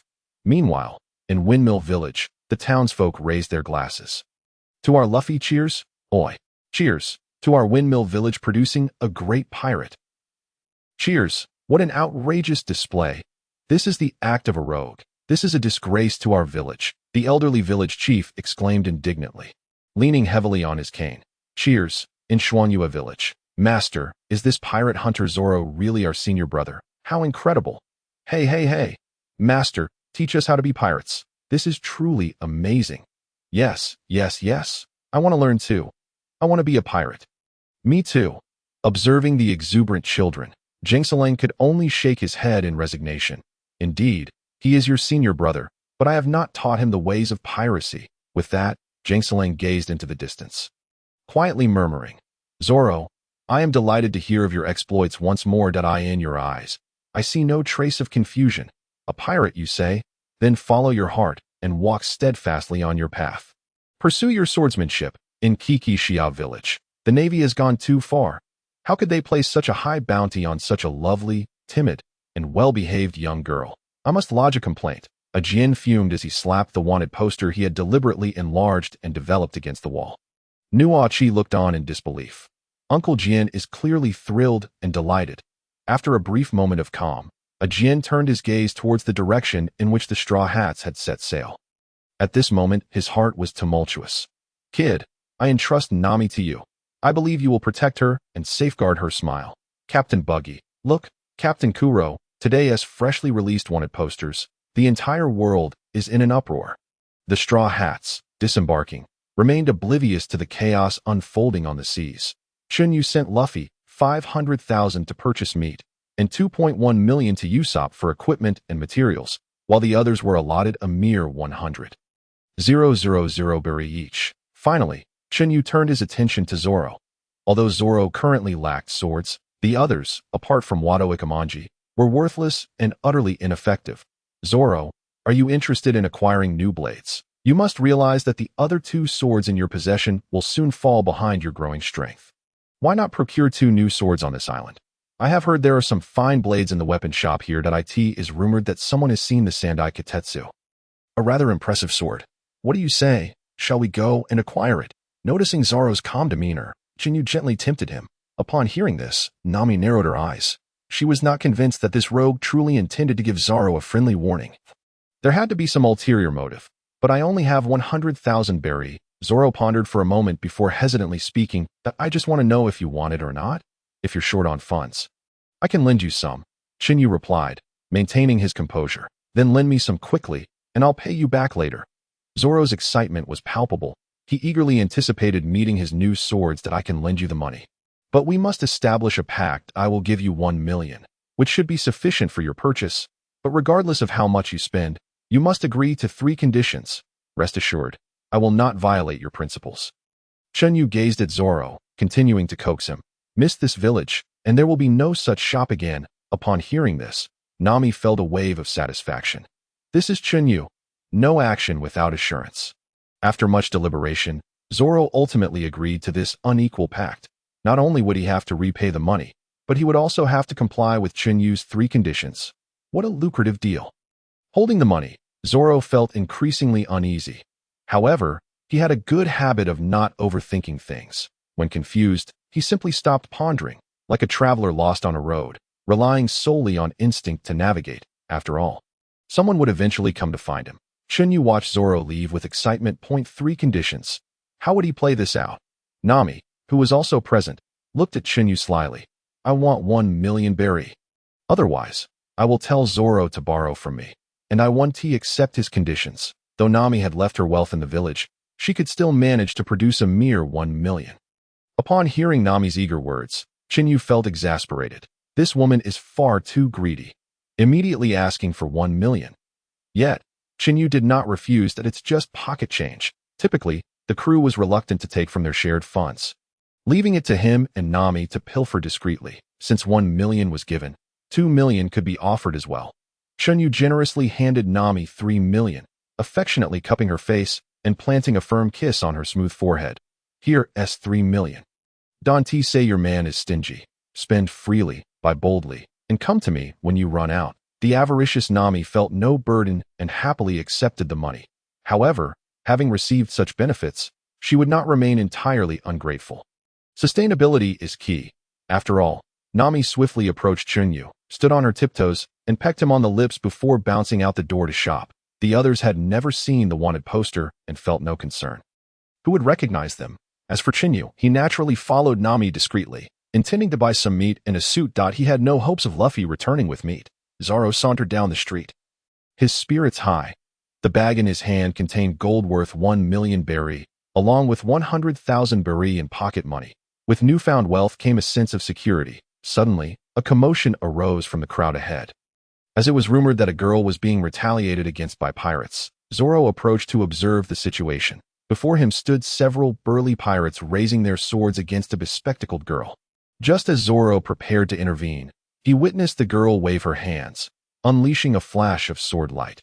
Instantly, several pirates lost consciousness, collapsing to the ground. Regrettably, this girl could not maintain her composure for long.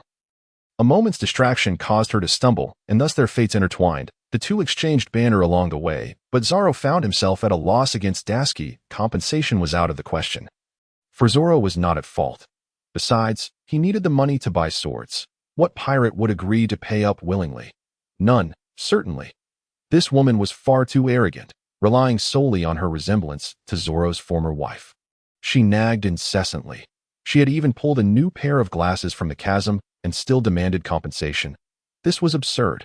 Although their exchanges were filled with disagreements, their bond was undeniably forged.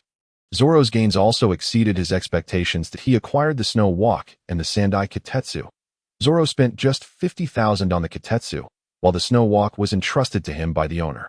He then tossed 100,000 to Dasky, and as she departed, Zoro finally breathed a sigh of relief. His bronchitis had turned into a sweet aroma. Meanwhile, Usopp encountered an exceedingly annoying blonde loli named Carol. They both laid claim to the same pair of goggles, which sparked a dispute. Just then, Dottie, who had recently exchanged bounties with Smoker, appeared silently behind Usopp. Upon learning that Dottie knew his father, Usopp immediately ceased to retreat and agreed to a duel with Dottie. This incarnation of Usopp was different. Since learning the art of Haki from Chun Yu, he had quickly mastered the use of armament Haki, even faster than Nami, thanks to his superior genes. Empowered, Usopp, though still timid, was no longer afraid. With Haki in hand, he felt no fear towards Dottie. However, Usopp had no interest in traditional duels and pointed out that Dottie's daughter was still young.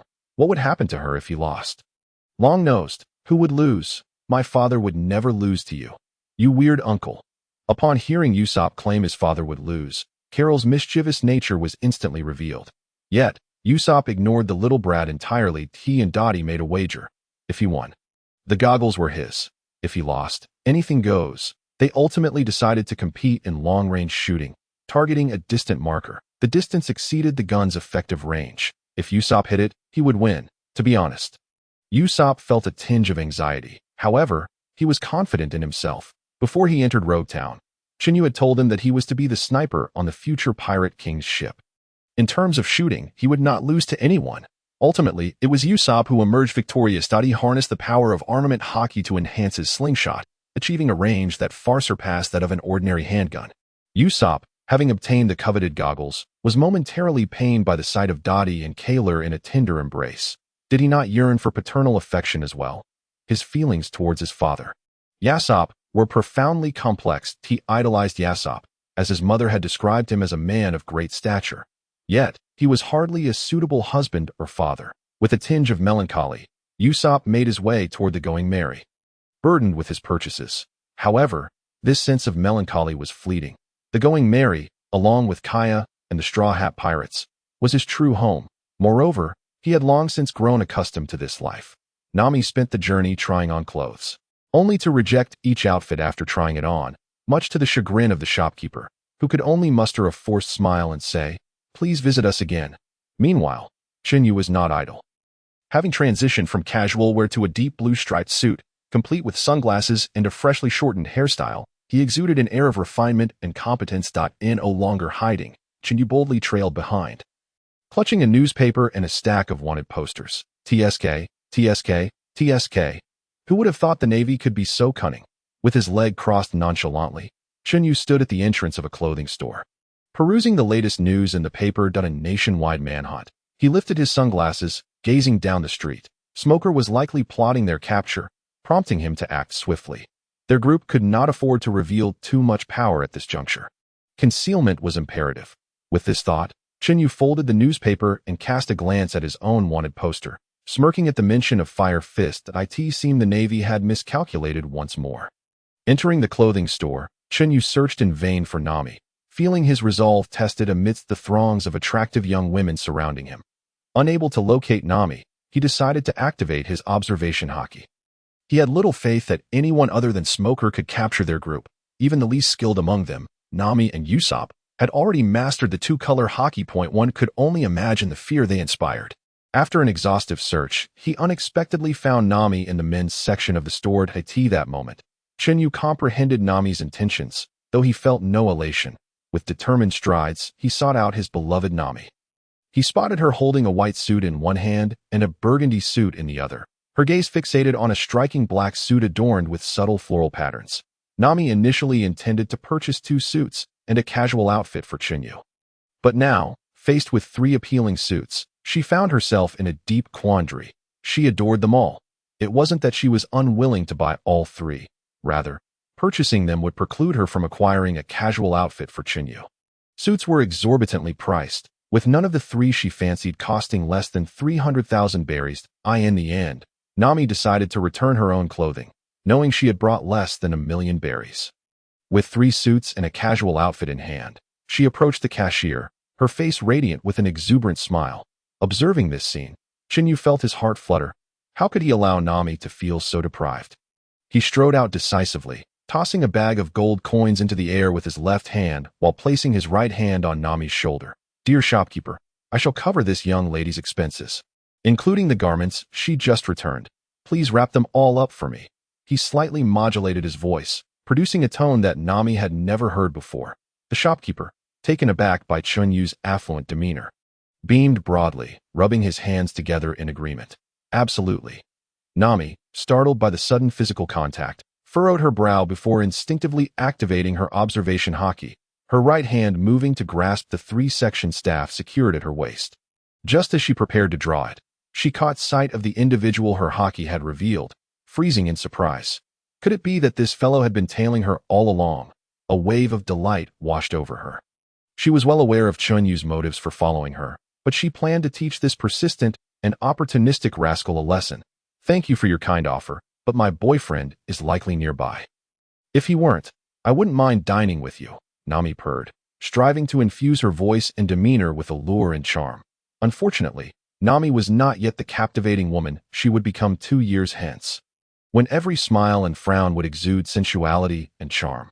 Upon hearing her words, could Chun Yu remain composed? "What? You little minx, repeat that." Growing impatient, Chun Yu turned Nami to face him, reversing her orientation from back to front. As he turned her around, he was met with her teasing smile and the playful glint in her eyes.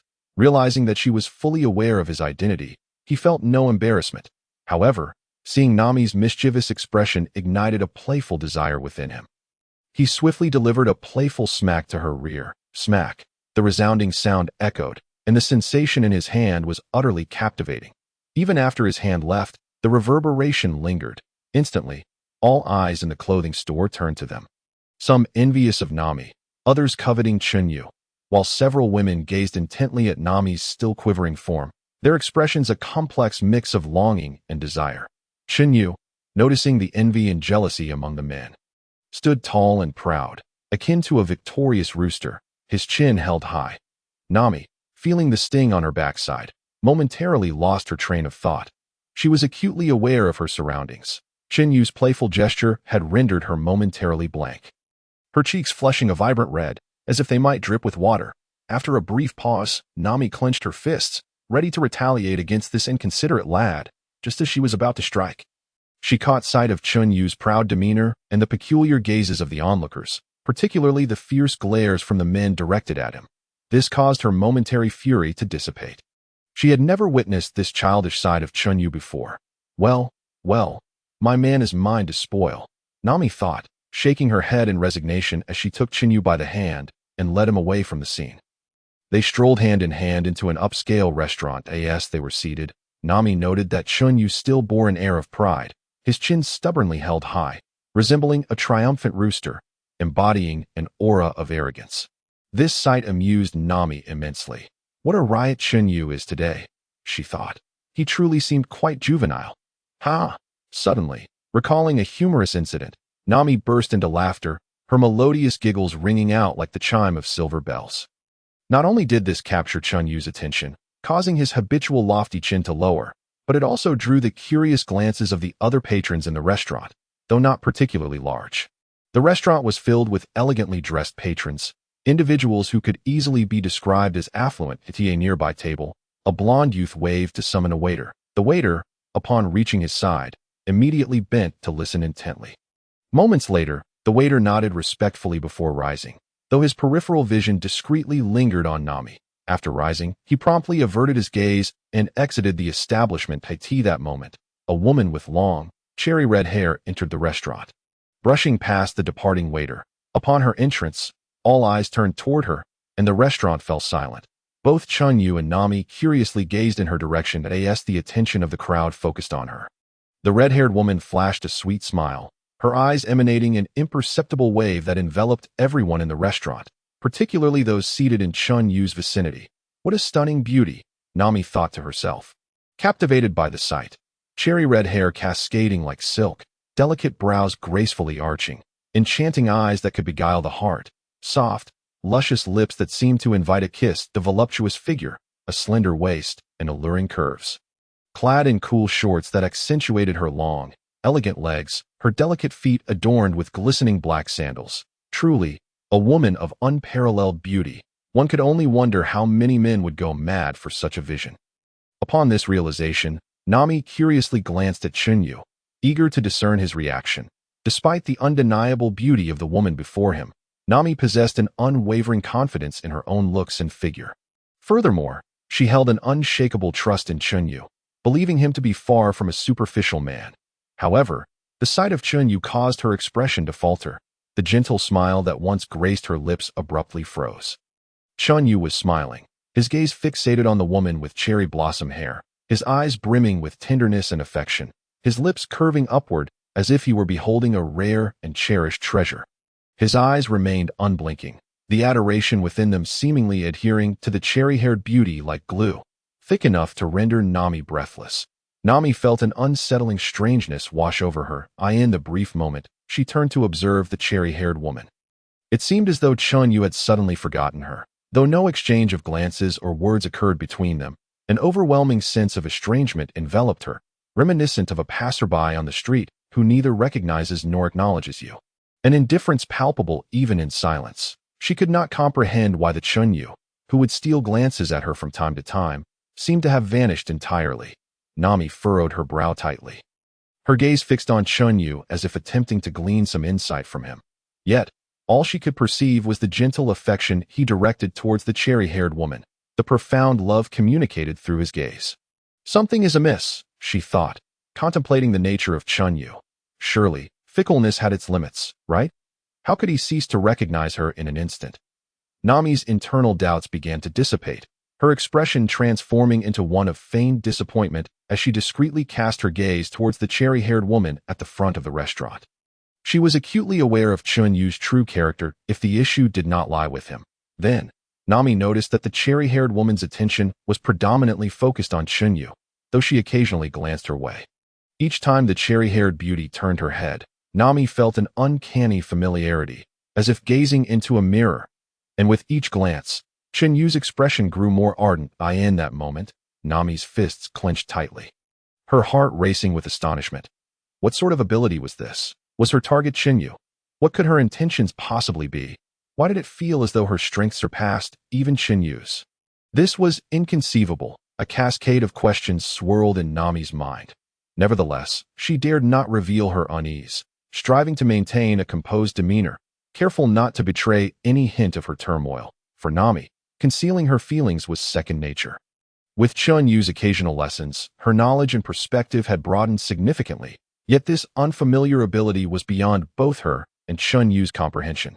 Thus, while she recognized the abnormality, she remained uncertain of how to navigate it, let alone act impulsively. After all, even someone as formidable as Chun Yu had fallen victim to it. I must leave at once. Regardless of whether Chun Yu can save himself, my presence here will only be a burden. Nami's thoughts raced as she contemplated her escape plan. Suddenly, a vision of a green algae ball flashed through her mind, igniting a spark of inspiration. Zoro. Yes, I must find Zoro first. With that thought, Nami raised her gaze towards Chun Yu once more, her expression gradually shifting to one of despondency as she secretly devised her exit strategy. She understood that she must appear disheartened, even angry.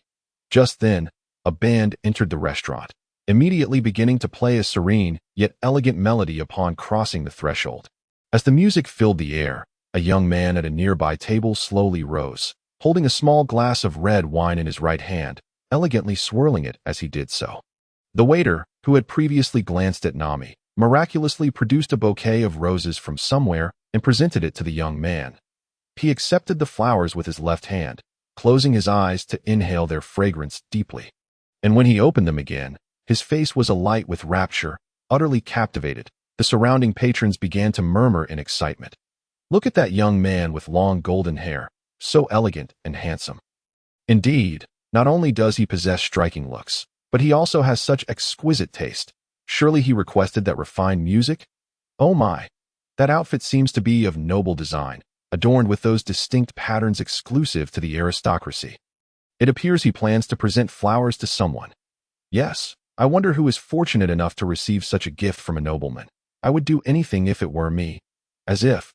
With your looks, you'd be lucky to even be noticed. Just forget it. The golden-haired youth observed everything with keen interest, having grown accustomed to being the center of attention wherever he went. Holding the flowers, he crouched down, his gaze flitting between Nami and the cherry-haired woman. Both are exquisite, he mused. Yet, with only one bouquet in hand, whom should he choose? He stroked his chin thoughtfully. Despite his admiration for both, he found himself particularly drawn to the untouched allure of the cherry-haired beauty. Resolute, the golden-haired youth proceeded forward, brushing past Chen Yu while casting a lingering glance at Nami, surveying her from head to toe. Such a remarkable treasure. What a pity she will fall into the hands of that commoner, he thought, plotting to have this orange-haired beauty seized and taken back to the palace, while ensuring the commoner faced a gruesome fate. Oomph! How dare he lay claim to the woman I desire? He has not even the qualification to be a slave. With that, the golden-haired youth shot Chen Yu a frosty glare before striding towards the cherry-haired woman at the front of the restaurant. Chen Yu, aware of the golden-haired youth's every move through his peripheral vision, chose to disregard him entirely. His gaze remained tenderly fixed on the cherry-haired woman, his lips curling into a subtle smile. Chun Yu was fully aware of the golden-haired youth's intentions, yet he was more concerned with the unfamiliar woman before him than with Nami. In truth, Chun Yu felt somewhat bemused. Just moments ago, Nami had risen to settle the bill, and he had not anticipated the audacious cherry-haired beauty would simply take a seat beside him. While she was undeniably charming, not every beautiful woman captured his heart. Especially with Nami still observing him intently. In reality, Nami had not moved from her seat, and the cherry-haired woman had not descended from her position at the front of the restaurant. It was merely a distortion of perception in Chen Yu's mind. Where the images of Nami and the cherry-haired woman had become inverted, it's time to go, he murmured softly to himself, unwilling to keep Nami waiting too long. After a brief pause, he stood, ready to join the cherry-haired woman at the front of the restaurant. Though Chun Yu spoke quietly, Nami heard him clearly, her heart stirring at this moment. She could confirm her suspicions. While she remained uncertain of the cherry-haired woman's methods, one thing was clear. Chun Yu had mistaken the cherry-haired beauty for her. Oh my, how could such a stunning woman exist in the world? The golden-haired youth approached the cherry-haired woman, suddenly raising his right hand, fingers poised upon his forehead, eyes narrowed as he concealed the flowers behind his back. Bowing slightly, he continued in a self-indulgent tone. Surely, it is my sincerity that has moved the heavens. It must be fate guiding our paths. It is divine providence that has granted us this encounter. Slowly, he raised his left hand, presenting the flowers to the cherry-haired woman, kneeling on one knee with his right hand pressed to his chest in a gesture of sincerity, his fingers splayed to reveal the unmistakable insignia of nobility. His grand display drew gasps from the women in the restaurant. Wow, what an elegant gesture. Indeed, sister, if a noble were willing to treat me so, I would die a happy woman. I envy that cherry-haired vixen. How fortunate she is to ascend to greatness, marrying into a wealthy family, such aristocracy, the most noble of individuals in this world. Why is it not me? Upon overhearing the commotion among the surrounding women, the golden-haired youth internally reveled in delight. Yes, yes, yes, just like that. Nobility is the greatest. It is an honor for you that I, a noble, am willing to bestow such favor.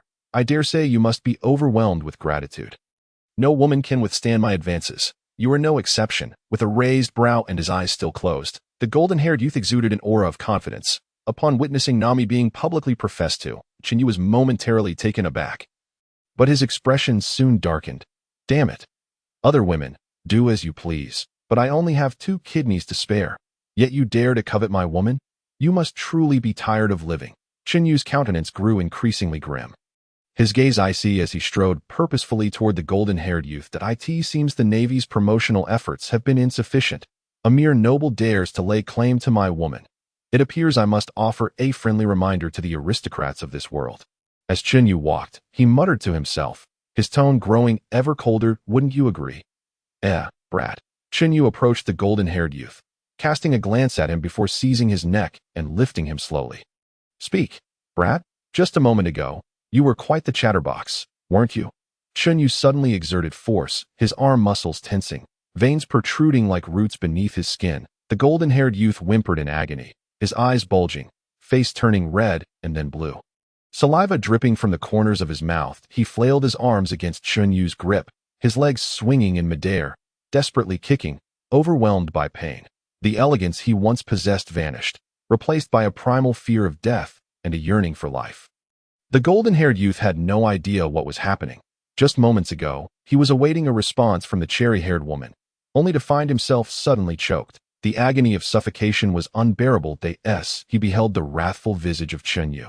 Fear mingled with confusion arose within the golden-haired youth. He had no prior engagement with this man.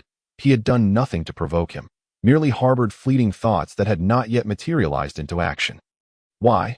The golden-haired youth's face was a canvas of questions. However, as oxygen deprivation set in, his complexion grew increasingly red and blue. Confronted with the threat of death, the fleeting doubts he had vanished, replaced by an overwhelming dread.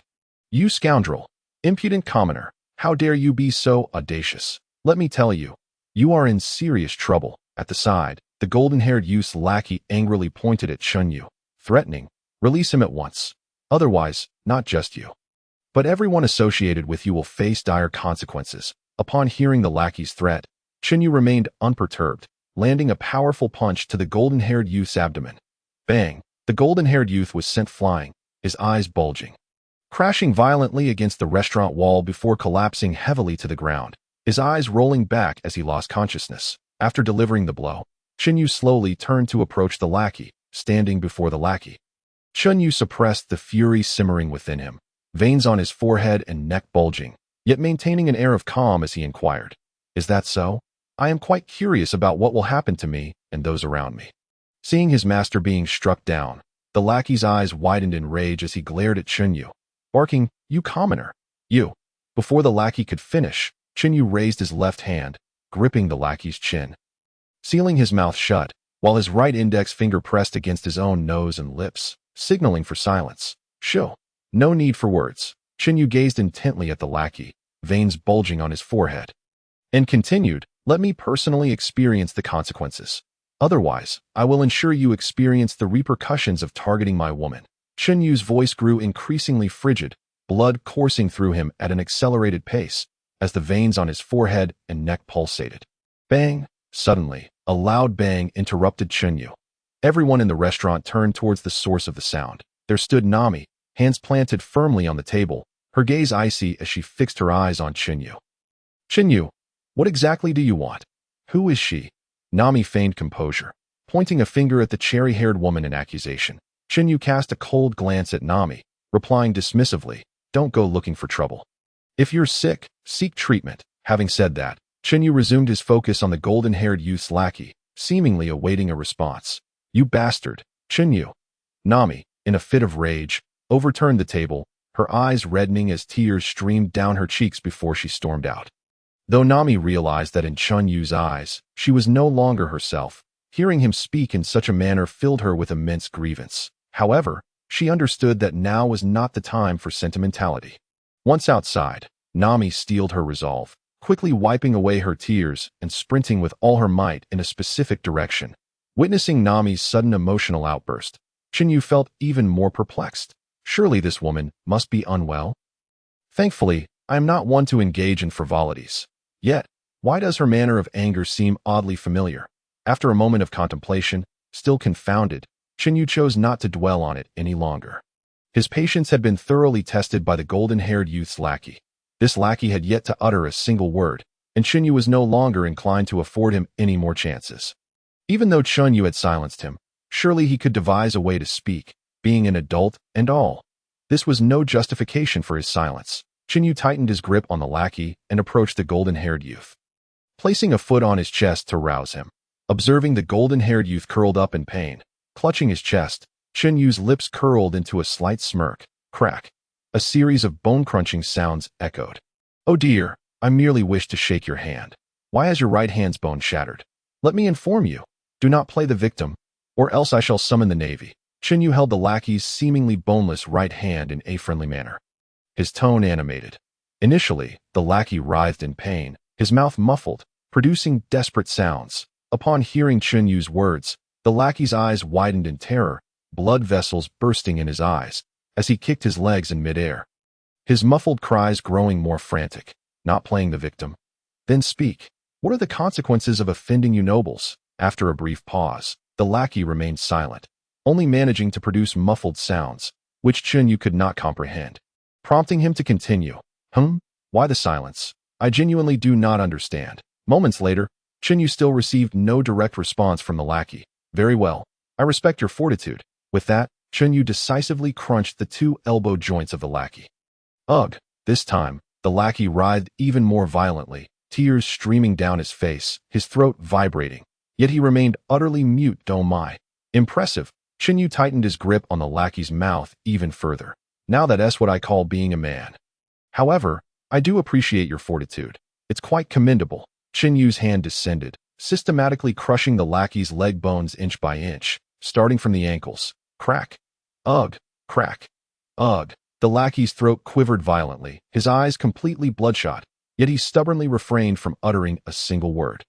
After Chen Yu had shattered all the bones in the lackey's legs, the lackey's whimpers ceased entirely, his body going limp, hanging in Chun Yu's grasp, utterly unconscious that I must say, my admiration for you is growing. Chen Yu slowly raised his right hand, grasping the lackey's two soft spots, inquiring, "One last chance, speak. Otherwise, I might just crush them." Chen Yu fixed his gaze on his subordinate, issuing a warning. Unfortunately, this time the lackey paid him no mind, remaining utterly silent and composed, devoid of even a whimper. "Very well, brother. I shall remember you for a lifetime." Chen Yu clenched his right hand fiercely, utterly crushing the lackey's fragile form. Why is there no sound of shattered eggshells? Filled with confusion, Chen Yu's palm kneaded and squeezed again. The previously unconscious lackey's eyes widened once more, emitting a piercing whine. Never mind. Perhaps this fellow is too insignificant, thus his demise went unnoticed. I shall grant him a semblance of dignity. Just as Chun Yu finished speaking, the lackey's head cracked with a resounding pop, shattering into several pieces, the crimson and ivory contents spilling across the floor. With a calm demeanor, Chen Yu flicked his hand to rid himself of the remnants. Yet feeling unsatisfied, summoned flames in his left hand to meticulously disinfect every inch of skin. Once this was accomplished, Chen Yu tilted his head slightly to gaze at the sky above the doorway, lamenting, "It is a pity we are adversaries. Nevertheless, I shall keep my promise. I will remember you for a lifetime." With that, Chen Yu turned his attention to the still cowering blonde youth, his smile widening further.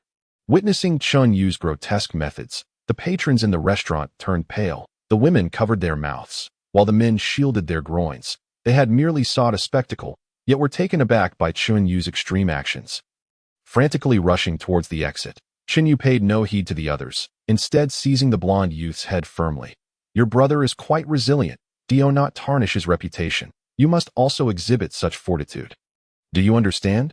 Chen Yu leaned down to whisper beside the blonde youth these words. The blonde youth shivered, feeling his trousers grow damp, a foul scent wafting forth. "Spare me," remembering the fate that befell his subordinate. The blonde youth trembled once more, hastily pleading, tears and snot streaming down his face. Chen Yu cast a disdainful glance at the blonde youth, clearly disappointed by his display. "Behave. Be obedient. Pleading is not your role. You should either remain silent or express your gratitude." Chun Yu's voice grew increasingly frigid, his grip on the blonde youth's head tightening that eye in his eyes. The blonde youth had already become a corpse. Feeling the excruciating pain radiating from his head, the blonde youth let out a wail, thrashing and writhing in desperation. His cries were so loud and agonizing, it surpassed that of a yearling pig. As a noble, he was accustomed to the finest medical care for even the slightest injury. How could he endure such torment? just as Chun Yu intended to crush the blonde youth's skull. A pink-haired girl suddenly approached and grasped his arm. "Chen Yu, let us depart." The sweet and soft voice of the pink-haired girl reached Chun Yu's ears. Observing her proximity, Chun Yu's brow furrowed slightly before relaxing again. He found today as Nami rather peculiar. Nami was well aware of his possessiveness. Nobles who approached him typically met a similar fate. Although Nami sometimes expressed discomfort with his methods, she had never voiced her objections. Yet now Chun Yu sensed Nami's aura repeatedly, yet found nothing amiss. Quite strange. Chun Yu shook the blonde youth in his grasp, directing his attention to the pink-haired girl, responding with confusion, "But I have yet to deal with him." The pink-haired girl attempted to mimic Nami's demeanor and tone, gently suggesting, "This fellow has done nothing this time. Let it go. Killing a noble on this island is quite troublesome." Chun Yu nodded in agreement. Yet a jolt of alarm surged within him. No. Nami could not possibly be so gentle. Both her posture and tone were distinctly different from before. Who is this person? Why does she exude Nami's essence? If she is not Nami, then where has Nami gone? Chen Yu's heart raced with anxiety. Though his expression remained unchanged, his gaze still soft as he regarded the pink-haired girl. "Then let us go. Just a piece of trash. It matters not whether he lives or dies." Saying this, Chen Yu did not wait for the pink-haired girl's response, swiftly wielding his sword, the flames morphing into a blade, directly severing the blonde youth into a mere stick figure. The blonde youth's agonizing wails echoed throughout the restaurant, spreading outward. In an instant, the onlookers outside the restaurant erupted into a cacophony. Although Chun Yu faced the blonde youth, his peripheral vision remained keenly attuned to Nami's subtle expressions. "No, this is certainly not Nami. Nami does not impede me. That is merely her choice, but that does not imply her kind nature would condone such behavior." Noticing the pink-haired girl maintaining her gentle demeanor without a hint of disturbance, Chen Yu's thoughts raced rapidly. Slap. A crisp sound resonated throughout the restaurant. Chen Yu had smacked the pink-haired girl's pert backside. A glint of amusement flickering in his eyes. Feeling the sting, the pink-haired girl stiffened, her face flushing crimson, her head snapping towards Chun Yu before quickly turning away, presenting only the back of her head. "What are you doing? We are old partners. Why the sudden reaction?" However, the elasticity is not what it once was. Chun Yu stepped closer, wrapping his arms around the pink-haired girl from behind, his head lowering to bury itself in her neck. Inhaling deeply, his hands, however, began to explore, one moving upward and the other downward. At this point, Chun Yu was certain that the woman in his embrace was not Nami, though the pink-haired girl had indeed turned her head at the right moment. Chun Yu had still glimpsed her face. While her features mirrored Nami's, the blush upon her cheeks was entirely different. After spending so much intimate time with Nami, he was well acquainted with how her cheeks flushed. In such a scenario, Nami would blush out of shyness or anger, yet the pink-haired girl's face displayed only anger. As Chun Yu's hands inched closer to her concealed areas, the pink-haired girl's complexion reddened further with indignation. "You scoundrel, how dare you take advantage of me? Were it not for the master's orders, I would have dispatched you on the spot." With this thought, her fury intensified, causing her body to tremble. "Chen Yu, you must first manage the scene and leave no trace. I shall return to the ship first." The pink-haired girl forcefully pushed Chen Yu away, suppressing her rage, yet still spoke softly, and no sooner had she finished than she dashed out the door, not looking back. Only after the pink-haired girl vanished from his line of sight did the gentleness fade from Chen Yu's expression, replaced by coldness and wariness. He could not discern the depths of the pink-haired girl. Ever since he began to question her, he had noticed anomalies in her aura. Although it mirrored Nami's, it felt like an abyss, seemingly harmless yet unfathomably deep. At that moment, Chen Yu recalled the unfamiliar woman who had sat opposite him, whose mannerisms were oddly familiar, and who had stormed out in tears after overturning the table. The Nami who had just left in anger must have been problematic, and the pink-haired girl who had just fled. Perhaps she is Nami. Chun Yu's brow furrowed tightly, his face marred by apprehension. If his suspicions were correct, then everything that had transpired in the restaurant could be partially or entirely fabricated if it were all a mere illusion. That would be acceptable, but the line between truth and deception, what kind of ability is this? Chun Yu's mood grew exceedingly heavy as he clenched his fists, muttering to himself that no, I must first locate the real Nami. Exiting the restaurant, Chun Yu swiftly activated his observation Haki, meticulously searching for Nami's presence within its range. Nearby the execution platform, Buggy and his companions were deliberating on how to confront Chen Yu and his crew. Buggy was out for revenge. Initially, Buggy lacked the courage to confront Chen Yu. However, having splurged a considerable sum on high-concentration sea-prism stone handcuffs, his hopes for vengeance were reignited. Suddenly, Buggy spotted a long-armed monkey frolicking atop the execution platform, momentarily taken aback before succumbing to uncontrollable glee. "Aha! It's that straw hat kid. With Chen Yu absent, I shall seek my revenge on this fellow first. Aha ha ha! Little ones, the moment of vengeance for the Buggy pirate crew has arrived." Taking advantage of Luffy's ascent to the execution platform, Buggy utilized his devil fruit powers to pin Luffy down. Luffy, however, did not immediately resort to his full strength. He merely struggled momentarily, thus failing to break free from his restraints swiftly. This provided a golden opportunity for Kabeji, who had stealthily climbed onto the platform, to affix 3 high-purity sea-prism stone handcuffs upon Luffy, despite the special training he had undergone under Chen Yu. Luffy was not rendered completely powerless. Nevertheless, the 3 high-concentration sea-prism stone cuffs had already sapped him of the strength necessary to escape Buggy's clutches. Realizing the futility of his situation, Luffy's first reaction was, "Oh no. I'm going to get scolded by Chun Yu. 3 days without meat again." Luffy recalled Chun Yu's warning. "If you err due to carelessness in the future, you shall not have meat for 3 days." Only after this did he truly comprehend the gravity of his predicament. Accepting that he could not extricate himself, Luffy turned to the onlookers below and said with a smile, "I'm sorry, everyone. It seems I'm about to die.my apologies, Chun Yu, for disappointing you again." With that, Luffy candidly laughed. Just as Buggy raised his sword to deliver the fatal blow, dark clouds suddenly gathered in the sky. As the sword approached Luffy's neck, a bolt of lightning struck down, causing the execution platform to collapse. Zoro immediately rushed towards Luffy, hoisting him up and effortlessly tearing away the sea prism stone handcuffs from his wrists. This was well known among the crew that it was due to Chun Yu's explicit instructions. If Luffy found himself in a perilous situation, unable to move or resist, he must be rescued. Should the circumstances allow. Given their captain's utter foolishness, Chen Yu had drafted numerous regulations regarding Luffy. These included, whenever encountering sea prism stone, one must strive to acquire it. That substance is of great utility.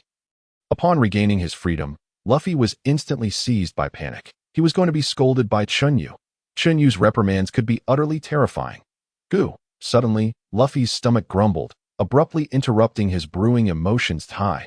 As for what would happen next, that could wait. With a dismissive wave of his hand, Luffy dashed towards a nearby restaurant. Witnessing this, Zoro was left speechless, shaking his head before chasing after Luffy. Before departing, Zoro thoroughly looted all of Buggy's possessions. With Chun Yu and Nami absent, such matters naturally fell to Zoro, relying on Luffy. In a corner of Rogue Town, a young woman with cherry-colored hair had changed into a different outfit and was standing atop a platform. Currently engaged in a conversation with a transponder snail, beside her stood a muscular youth with a pot-lid hairstyle.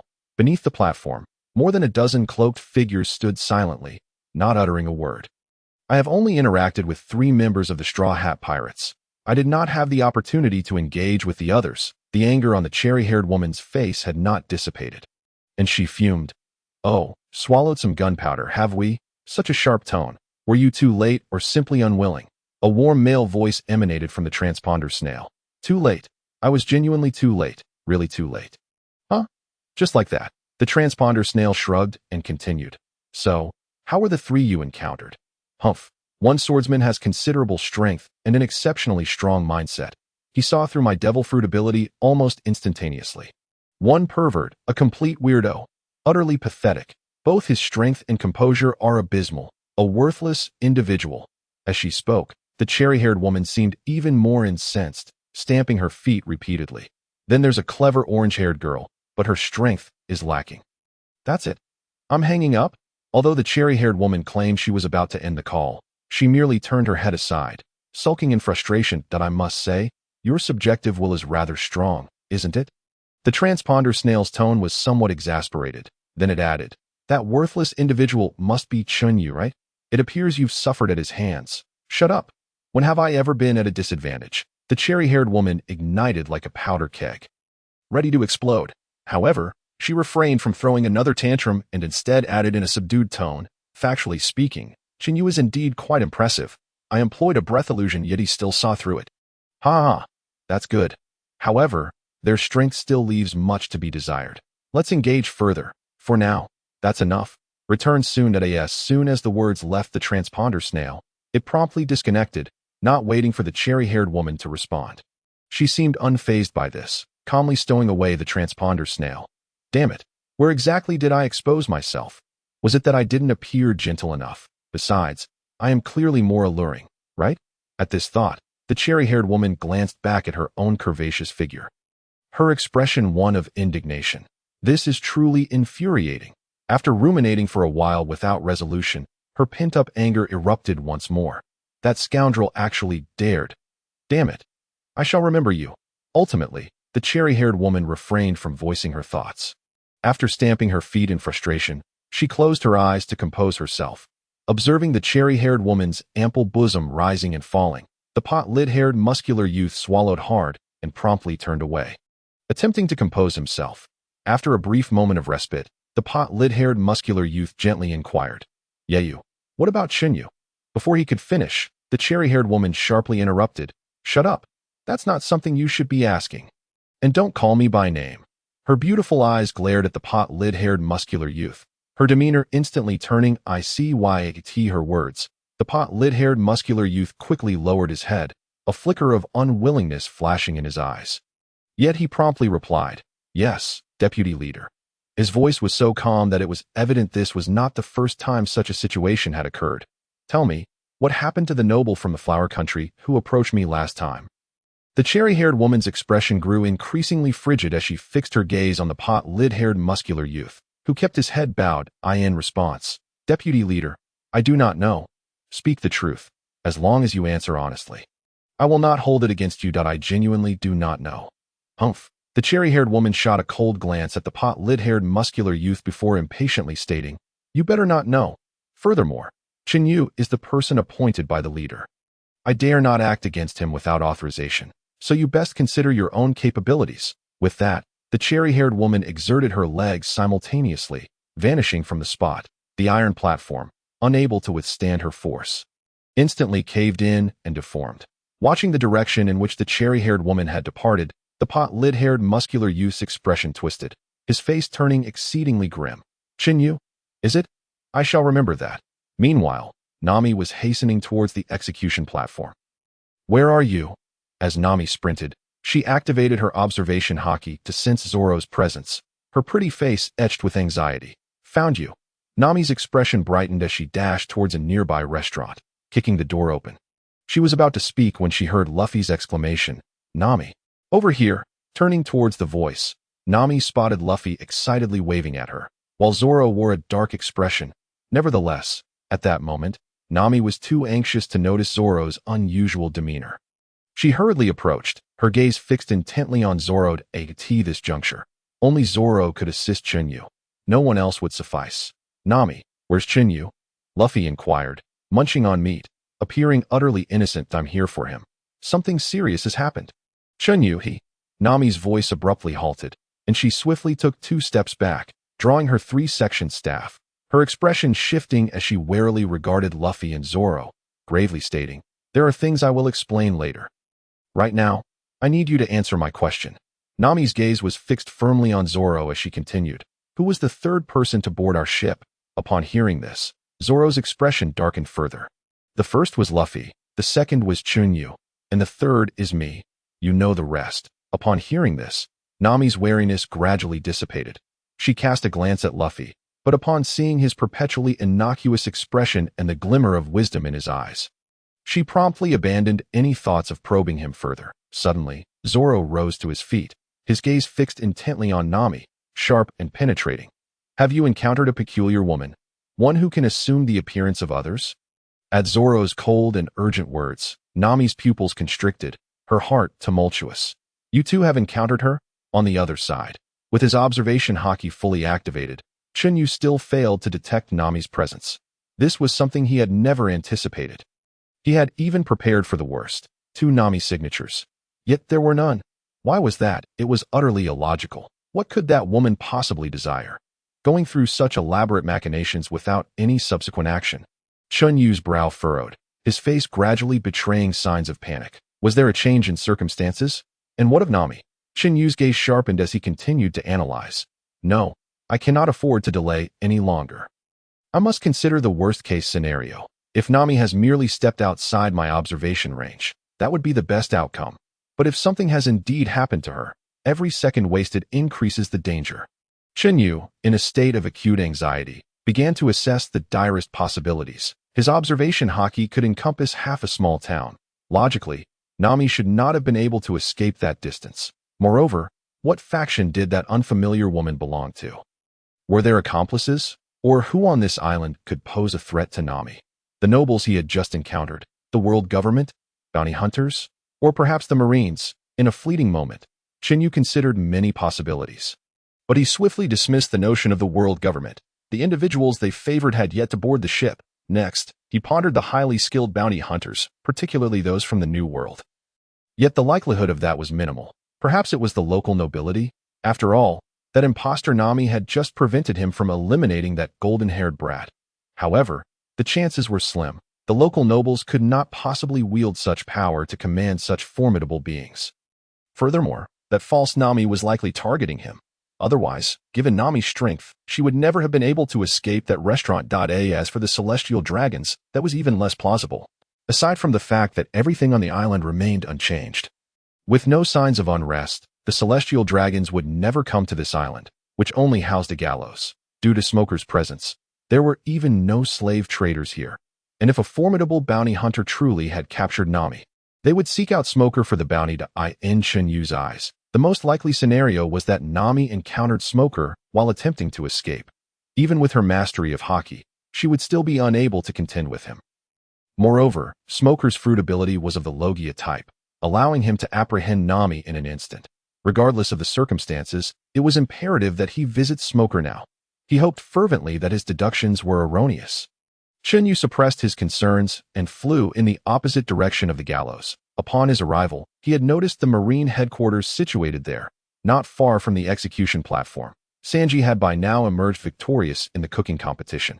Carrying a massive squid and a cart full of ingredients towards the going merry, Sanji's route back coincidentally passed by the gallows, leading him to quickly reunite with the prepared trio of Nami, Zoro, and the others. Upon seeing them, Sanji immediately sensed that Zoro and the others were in an unusual state, prompting him to inquire.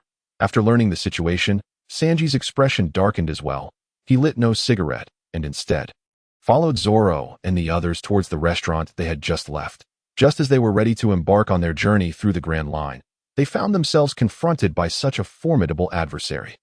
Moreover, they were wholly unaware of the faction to which this adversary belonged, weighing heavily on their spirits.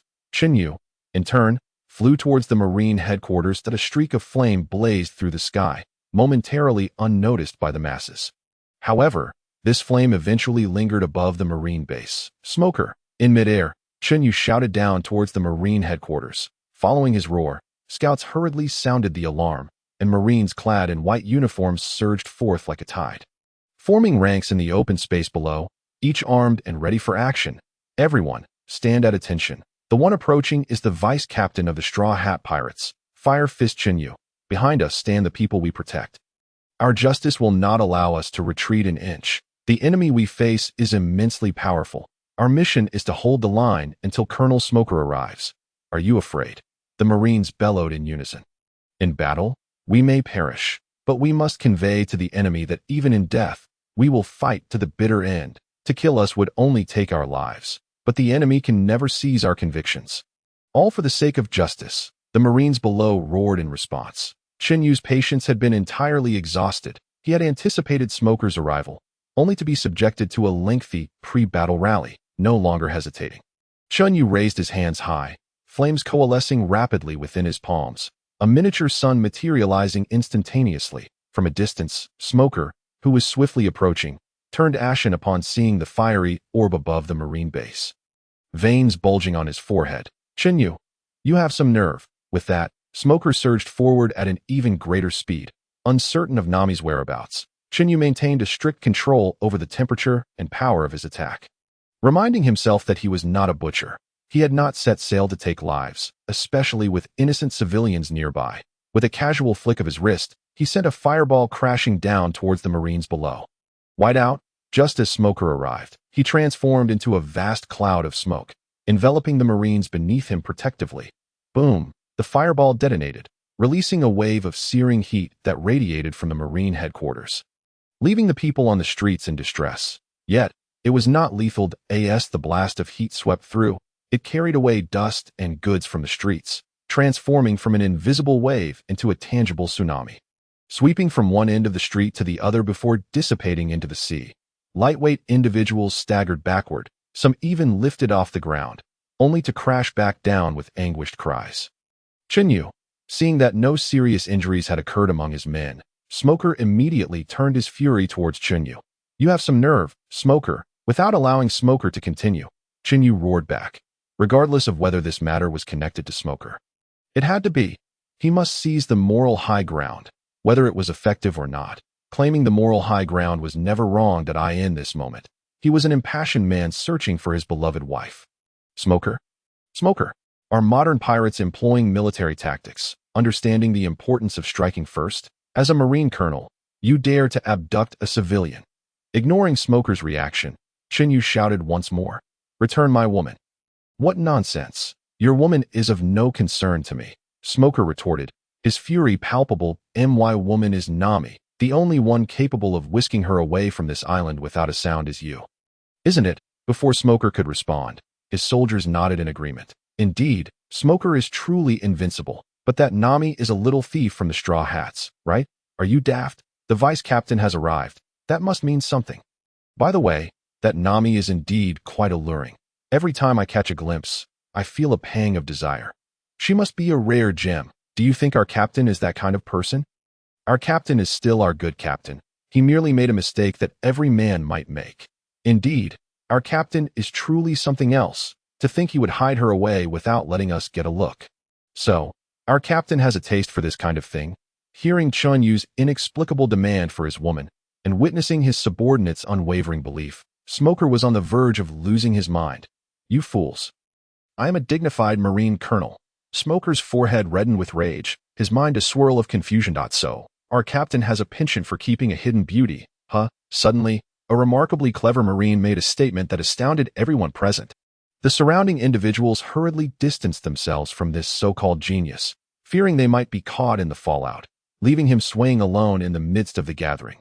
Only after witnessing their reaction did the clever Marine belatedly meet Smoker's murderous gaze. "This is it," he thought, his complexion paling to a ghastly hue.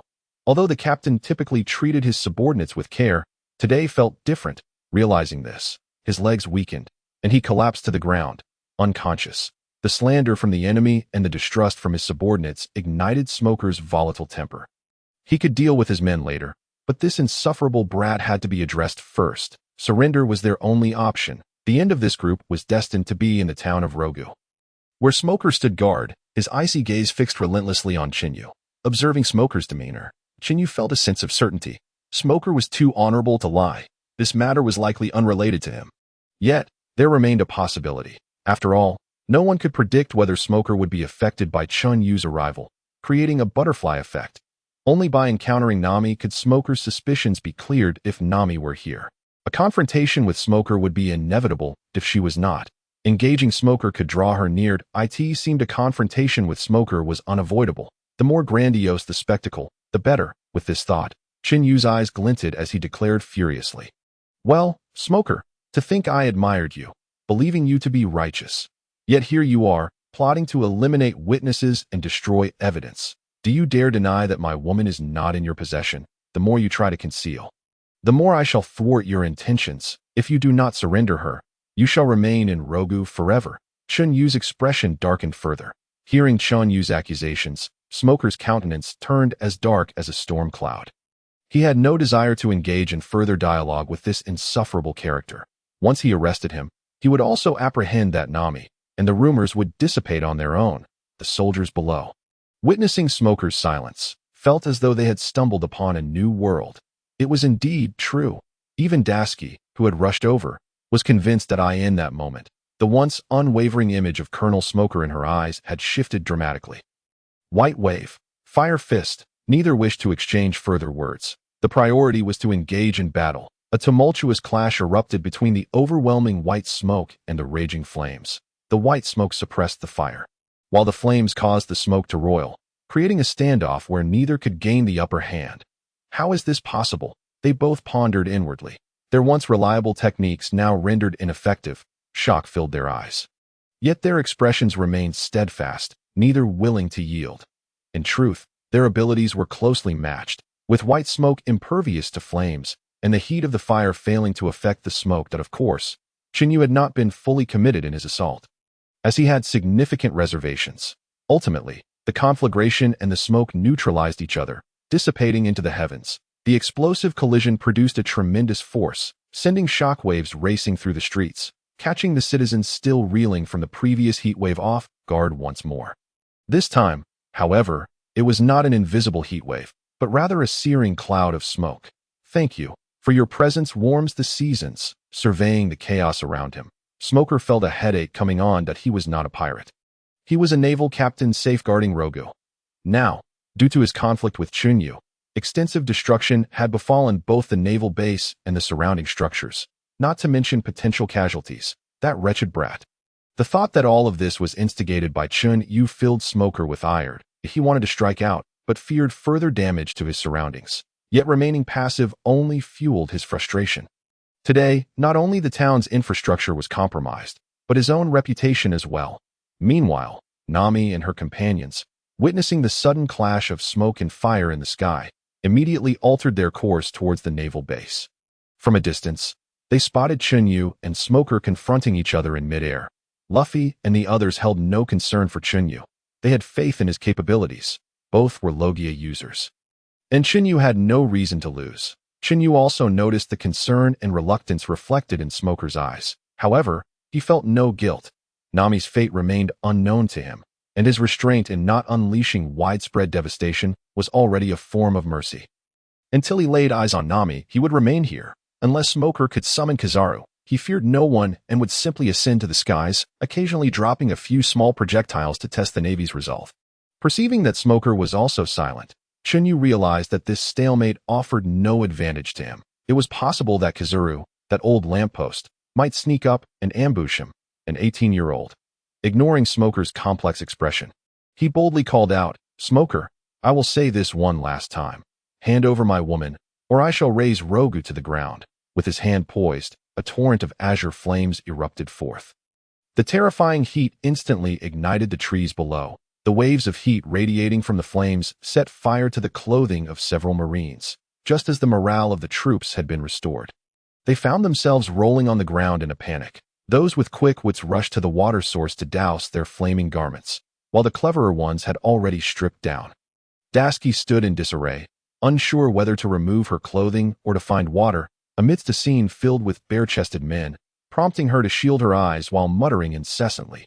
Anyone nearby would have heard her complaints. Colonel Smoker really is something else.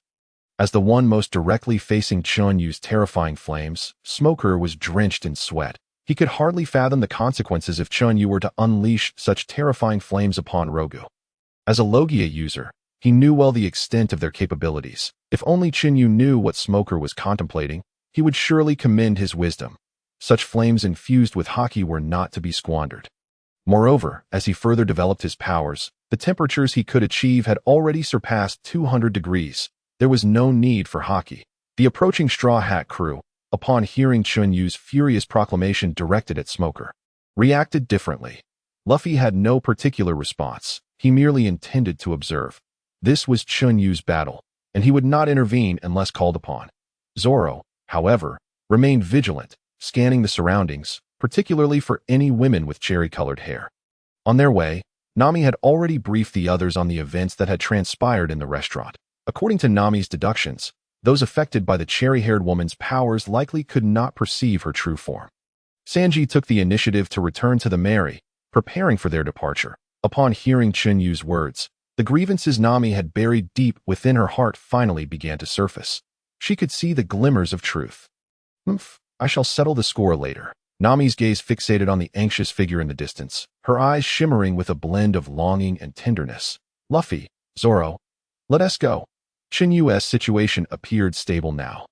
We must gather the others. We need Chen Yu to hold off Smoker. He can stall a little longer. It will be fine. With that, Nami swiftly altered her course towards the Mary. Zoro glanced at Chen Yu, who commanded the flames, and with a resigned shrug, he followed Nami, still holding on to Luffy's cheek. Luffy, being dragged along by Zoro, had his face stretched long but remained serious as he intently observed the clash between Chen Yu and Smoker. Smoker, upon hearing yet another baseless accusation from that woman, felt his eyes redden with rage, his fists creaking ominously as he trembled with fury. Yet, his sense of justice continually reminded him to restrain himself. Otherwise, Rogu would be destroyed. Chen Yu swiftly activated his observation Haki, eager to ascertain whether Nami was on her way. Chen Yu suddenly exclaimed. He sensed Nami's presence aboard the Mary. Not only that, but everyone was gathered on the ship, with only him missing, and Nami stood at the lookout, waving at him. Upon this realization, a hint of a smile crept across Chun Yu's face as he raised an eyebrow, then immediately turned his attention back to Smoker. It appeared he had misjudged Smoker. He was indeed a commendable Marine. Yet, am I truly at fault? As a law-abiding youth of the new era, it is entirely reasonable and justifiable for me to seek assistance from the Navy when my wife goes missing. If Smoker were to become aware of Chun Yu's mindset, he would undoubtedly unleash a torrent of curses. Such absurdity. It's utterly outrageous. No, it is a gross insult. A woman fabricated from thin air not only tarnished his reputation, but also plotted to entrap him in a web of immorality. Such a heart is worthy of condemnation. Chen Yu, do not overstep your bounds. Seek women elsewhere. This is the Navy's precinct, not a place for your reckless antics. Unable to contain himself any longer, Smoker erupted in fury, cursing vehemently. Otherwise, harboring such indignation for too long would surely lead to internal injury. Stubborn and unyielding, Chun Yu retorted sharply, intending to play his role to the end. No sooner had the words left his lips than he pointed his sword, summoning a conflagration of fiery swords suspended in the air. To ensure he could injure Smoker, Chun Yu infused his sword's tip with Haki, elevating its temperature and casting an azure glow. Smoker, I cannot retract this strike. If you truly uphold the ideals of justice behind you, then promptly surrender Nami. Otherwise, I shall annihilate your entire division today. Chun Yu's visage was grim, his voice calm, yet laced with a brutality that pierced to the bone like a wintry gale. You scoundrel, I, Smoker, have lived my life with honor. I have never laid a hand on your woman. The Nami you speak of, I have not even laid eyes upon. Smoker could no longer restrain himself. Ready to engage in battle, no one should be subjected to such indignities. If it comes to it, I will perish alongside my comrades here. I refuse to endure this humiliation. Excellent. Seeing Smoker's steadfastness stirred Chen Yu's ire. I never imagined that a Marine colonel of your stature would be so envious of beauty. If that is the case, then descend to hell and repent for your sins. Face the Navy soldiers who perished because of you. Chun Yu pointed his sword, unleashing a flurry of flying blades aimed directly at Smoker. Do you think you can intimidate me? Smoker roared, meeting the onslaught with countless white punches, his momentum undeterred. The soldiers below had long since regained their composure. They were well aware of Smoker's character. He would never resort to forcibly seizing a woman.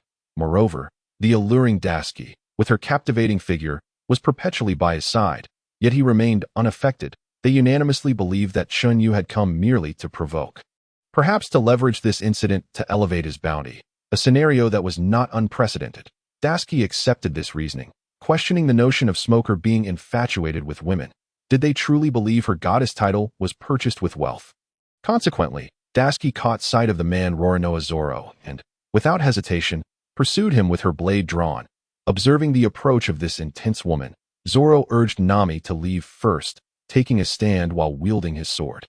Ghostly blade, to confront Dasky. The airborne swords effortlessly pierced through the barrage of white punches. Once serious, Chen Yu was not a foe Smoker could contend with at that moment. The flying swords darted towards Smoker, each following an unpredictable trajectory. Smoker, continuously evading, was beleaguered, realizing he could not match Chun Yu.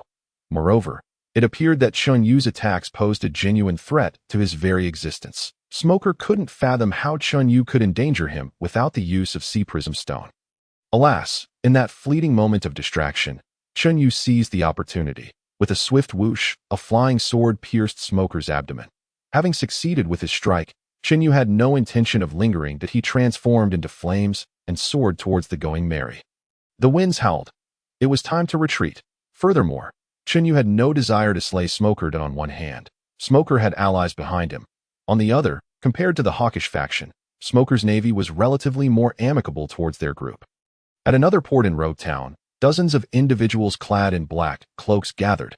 "Little Nest, how goes the progress?" A melodious female voice resonated throughout the port. The crowd stepped back, clearing a spacious path in the center. A woman with 2 crimson lines along the hem of her cloak approached gracefully as she walked. Strands of cherry red hair floated from within her cloak, her voluptuous figure barely concealed. "Deputy Leader," dozens of voices echoed as they bowed in reverence to the woman. The cacophony of respect filled the air. Though chaotic, it was imbued with admiration. "Enough? I have stated before, we shall not engage in these empty theatrics. All are born equal, and power is constrained by the masses. Have you all forgotten the tenets I have taught?" "We dare not forget," they responded in unison, their words laced with even greater respect, tinged with a hint of devotion. "Do not provoke me to strike you. Enough of your dilly-dallying. Hurry aboard." With Smoker occupied, we must swiftly make our way to the Grand Line. "Yes, Deputy Leader." After responding, the crowd surged towards the massive sailing vessel at the shore at that moment. A plump figure in a cloak hurried to the woman's side, respectfully stating, "Reporting to the Deputy Leader." Before the rotund figure could finish, the woman delivered a swift kick to his rear, sending him sprawling onto the deck. "I have already seen it. Do I need your report? Enough with your prattle." With that, the woman propelled herself into the air, landing atop the crow's nest of the sailing ship. "Set sail?" "Yes, Deputy Leader." As the ship departed the waters of Road Town, the cherry-haired woman leaped down from the crow's nest. "Deputy Leader, the new members recruited from the East Blue have gathered. There are a total of 49. The stout figure, clutching his rear, limped towards the cherry-haired woman to report, "I have already counted them myself. Do I require your commentary?" The woman's expression darkened, and she slapped the stout figure on the head, knocking him flat to the ground. She then stomped heavily on his rear, twisting her foot. Feeling the sharp pain in his backside, the stout figure emitted a high-pitched squeal, flailing his limbs as he struggled.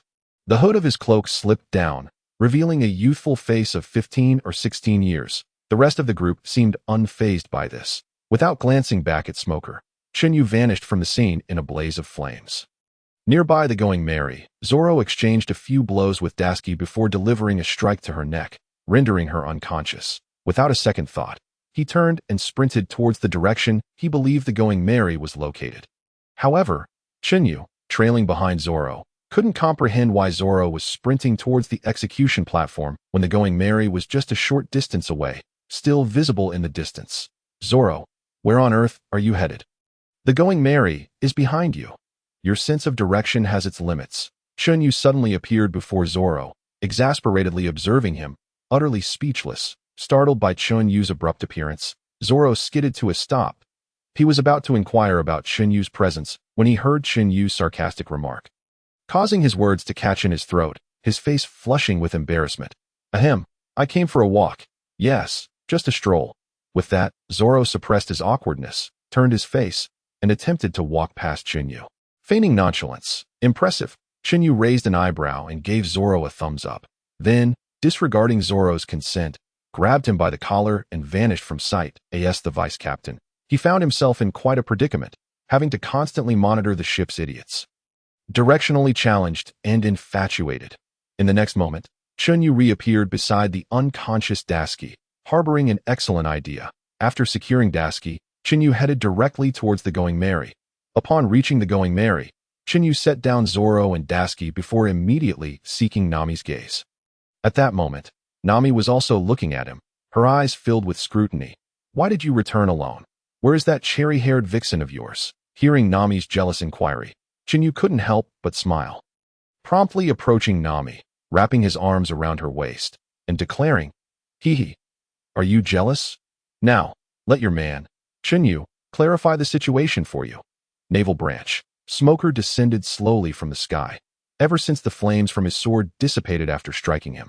A considerable amount of blood flowed from his abdomen. Upon witnessing Smoker's injuries, his subordinates immediately summoned a doctor to tend to him. Smoker couldn't fathom why Chen Yu's sword was able to pierce him. "Why? Could it be that Chun Yu had consumed a sea prism stone fruit? This must be reported at once. Lost in thought, Smoker realized that his wound had ceased bleeding and was now bandaged. How astonishing! Overwhelmed, Smoker pondered how, without his knowledge, his wound had been dressed. This is bad. Colonel Smoker, Sister Dasky has been taken hostage by the Straw Hat crew. What? Who took her? It was Chen Yu. This is terrible. Dasky is in danger. Chen Yu must have sinister intentions toward her. We must rescue her. Immediately, Smoker promptly decided to rescue Dasky first, postponing the report about the sea prism stone fruit. Chen Yu, what have you done to Dasky? The shout from the Mary echoed, resonating sharply. If you are here to negotiate, speak properly. I am a pirate, not a philanthropist. If you continue to prattle, beware, I'll burn down Rogue Town and sell Dasky into slavery. Chen Yu, embracing Nami, approached the side of the Mary, his gaze fixated on her, filled with tenderness and gratitude. He was grateful for Nami's trust. That scoundrel. Where are you looking? Watching Chun Yu and Nami flirt. Smoker's forehead bulged with veins, and smoke erupted from his body. Behave. I'm going to conduct a business deal. Chen Yu gently patted Nami's head, speaking softly. Humph. I find that Marine named Dasky quite appealing as well. She has a stunning figure and is adorably Navi. Can you really let her go? Chen Yu did not respond to Nami, but, before the watchful eyes of all, kissed her on the lips. Pop. The soft sound of their lips parting echoed, strikingly out of place at that moment. What are you doing? Seeing Chun Yu licking his lips, still relishing the moment, Nami's cheeks flushed crimson as she, both shy and furious, pushed him away and rushed into the room without looking back. Chen Yu. An angry roar abruptly interrupted Chun Yu's reminiscence of that marvelous sensation the Rogue Town port. A cloud of white smoke erupted. Smoker hovered in midair, his expression grim, veins bulging and pulsating rapidly. Hey, don't do anything reckless. Chen Yu calmly approached Dasky, his hand gripping the weapon at her throat, feigning fear. Smoking is harmful to your health. If you release so much smoke, what if I get scared and tremble? Tell me, what do you think will happen to this charming little girl? As he spoke, Chen Yu lit a cigar, inhaled deeply, and exhaled a cloud of smoke towards Smoker. Witnessing Chun Yu, cigar in mouth, proclaiming the dangers of smoking, Smoker's expression darkened, momentarily at a loss for words. Meanwhile, the sound of a cup shattering echoed from within the room. On deck, Sanji's forehead bulged with veins. Although he was comrades with Chun Yu, he would not permit him to treat a woman this way, especially a stunning beauty. Zoro, too, inexplicably felt the urge to strike Chun Yu. For no particular reason. Speak. What do you want? Smoker's body trembled with fury as he suppressed his rage, inhaling the smoke before speaking with a quivering voice. 50 boxes of cigars. I want the Navy's special supply. Chen Yu remained unfazed, raising 5 fingers as if it were a matter of course. Quite generous, isn't it? 50 boxes of cigars for Dasky. Consider it a friendly price. At his words, veins appeared on Smoker's neck, arms, and ankles, his body shaking increasingly. You ungrateful scoundrel. Where do you expect me to find 50 boxes of cigars now? Especially the Navy's special supply. Smoker's eyes widened, bloodshot. Only 20 boxes. That's all I have left. Smoker clenched his fists tightly. This was all his savings. If Chun Yu remained unsatisfied, he would have no choice but to fight him to save Dasky. Deal. Chen Yu instantly beamed with joy that Smoker's cigars were far superior to those available elsewhere. Moreover, he never anticipated Smoker would possess so many. What more could he desire? Release her first, and I'll give them to you. Rest assured, I have no intention of defaulting. Smoker's expression darkened ominously. This battle had drained all his savings. His heart ached. Tsk. Chen Yu shook his head while clicking his tongue. Then, he snapped his fingers, and a multitude of fiery swords filled the sky. Chen Yu merely gazed at Smoker, smiling silently. Wait! Smoker glared fiercely at Chun Yu, snorted coldly, and then, panting heavily, soared toward the naval branch. After retrieving Dasky, Smoker sat with a dark expression before a transponder snail, seemingly contemplating something. Buru. Gaka, old man, it's me. What? Sea prism stone fruit. Are you out of your mind? How did you come to such an absurd conclusion? Huh? Did you sleep through every class during training? Besides basic physical training, you spent all your energy on fruit abilities. Haki. That thing is called Haki. On the other end, Sengoku was seething with rage. Watching Carp laughing heartily, Sengoku erupted again. Carp, how can you still laugh? It's all your grandson's doing. Ah ha ha. No wonder he is my grandson. After speaking, Carp shamelessly began to nibble on Sengoku's rice crackers. Carp, those are my rice crackers. After the deal concluded, Chen Yu waved his hand, and the Mary embarked on a new journey.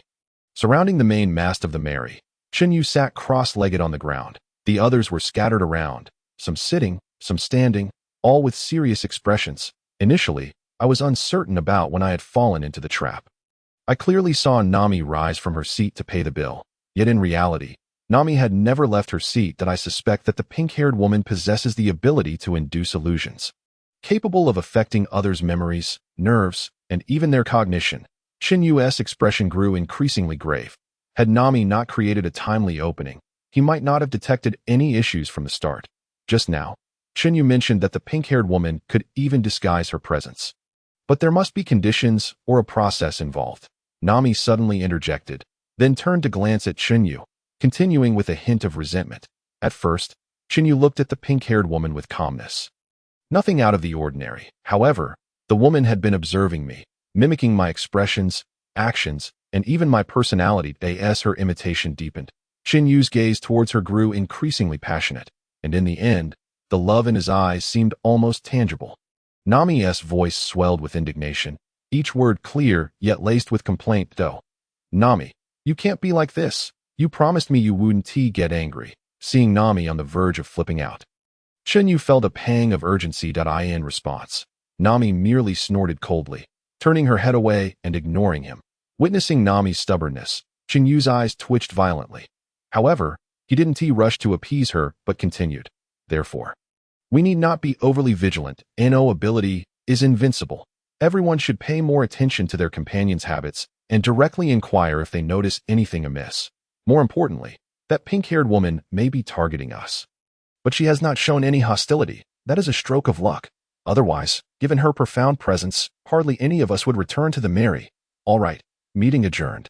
In Nami's room, if you want me not to be angry, then so be it. Just tell me how you noticed the anomaly, and I will immediately cease to be angry. Nami gradually inched closer to Chun Yu, her eyes sparkling with curiosity, given Chun Yu's character. He should have clearly articulated the solution during the recent meeting. However, his silence left Nami restless. If it were something useful, he would have mentioned it long ago. There was no way he would keep it to himself until now. If he still hadn't spoken up, her curiosity was piqued. Chun Yu's expression suddenly stiffened, caught off guard. How on earth am I to explain this? Should I say that the cherry-haired girl has a more alluring figure than you? Or that her demeanor is so gentle, unlike yours? If I say that, will you truly not be upset? Rather than convincing me of your lack of anger, I would sooner trust the light. Speak up. Nami frowned, clearly displeased by Chun Yu's hesitation. And because I struck that blonde youth, I thought you would feel a twinge of guilt. Yet, at that moment, Nami remained eerily calm. Thus, I discerned the anomaly. That's it. Is it really that simple? Nami regarded him with a mix of skepticism. Swear it. If you are lying, I swear I shall never stand again. Her gaze shifted from Chun Yu's face to his waist, her expression turning grave. I swear. Chen Yu raised 3 fingers, maintaining a composed demeanor. What I have stated is indeed the reason for my observation of the anomaly, and if I am lying, I shall never stand again. Upon hearing this, Nami's frown deepened. Chen Yu's calmness and decisiveness made her increasingly suspicious that he was concealing something. No, let me rephrase. If what you just said is not the entirety of the reason, then you shall never stand again. Hurry. At this, Chen Yu was utterly taken aback. Though swearing was merely a tactic to appease a girl, he dared not take that risk. The cost was too great. He was only 18. Watching Chen Yu stammer, yet refuse to swear, Nami's frown gradually relaxed, but her expression grew colder. Get out. Nami seized Chen Yu by the collar and kicked him out of the room, slamming the door shut behind him. She knew Chen Yu well enough to realize he would never speak today. After leaving Rog Town, the Mary did not possess the usual vibrancy, despite the lack of intense conflict during their visit to Rog Town. Chen Yu felt utterly exhausted, particularly mentally. Leaning against the railing at the bow of the ship, he soon fell asleep. That moment, Sanji, Zoro, and Luffy quietly gathered, chattering excitedly about something. They even called Usopp over, and the 4 engaged in animated discussion. However, it seemed they touched upon something that frightened Usopp, prompting him to retreat. and maintain a safe distance from Luffy, Zoro, and the slumbering Chen Yu. Feeling the deck was still unsafe. Usopp hurriedly brought his supplies to the stern, concentrating on his tasks. Luffy, Zoro, and Sanji regarded Usopp's departure with disdain. What a coward. Subsequently, Luffy stealthily approached Chun Yu, waving his hand in front of Chun Yu's face. Seeing no reaction, he escalated his antics by poking Chun Yu's cheek, yet still received no response. That Luffy's face lit up with excitement. Meanwhile, Sanji and Zoro's expressions darkened ominously. The trio surrounding Chun Yu raised their fists, which glimmered with a metallic sheen.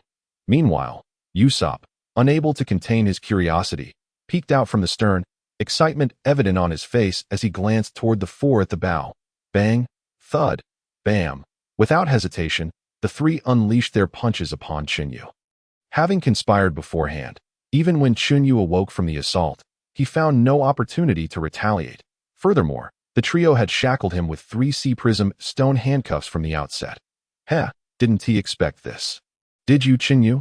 We have C-Prism stone handcuffs. They continued to pummel Chun Yu for 10 minutes, leaving the 3 of them panting, with Luffy even sticking out his tongue to cool down. Their faces were filled with exhilaration.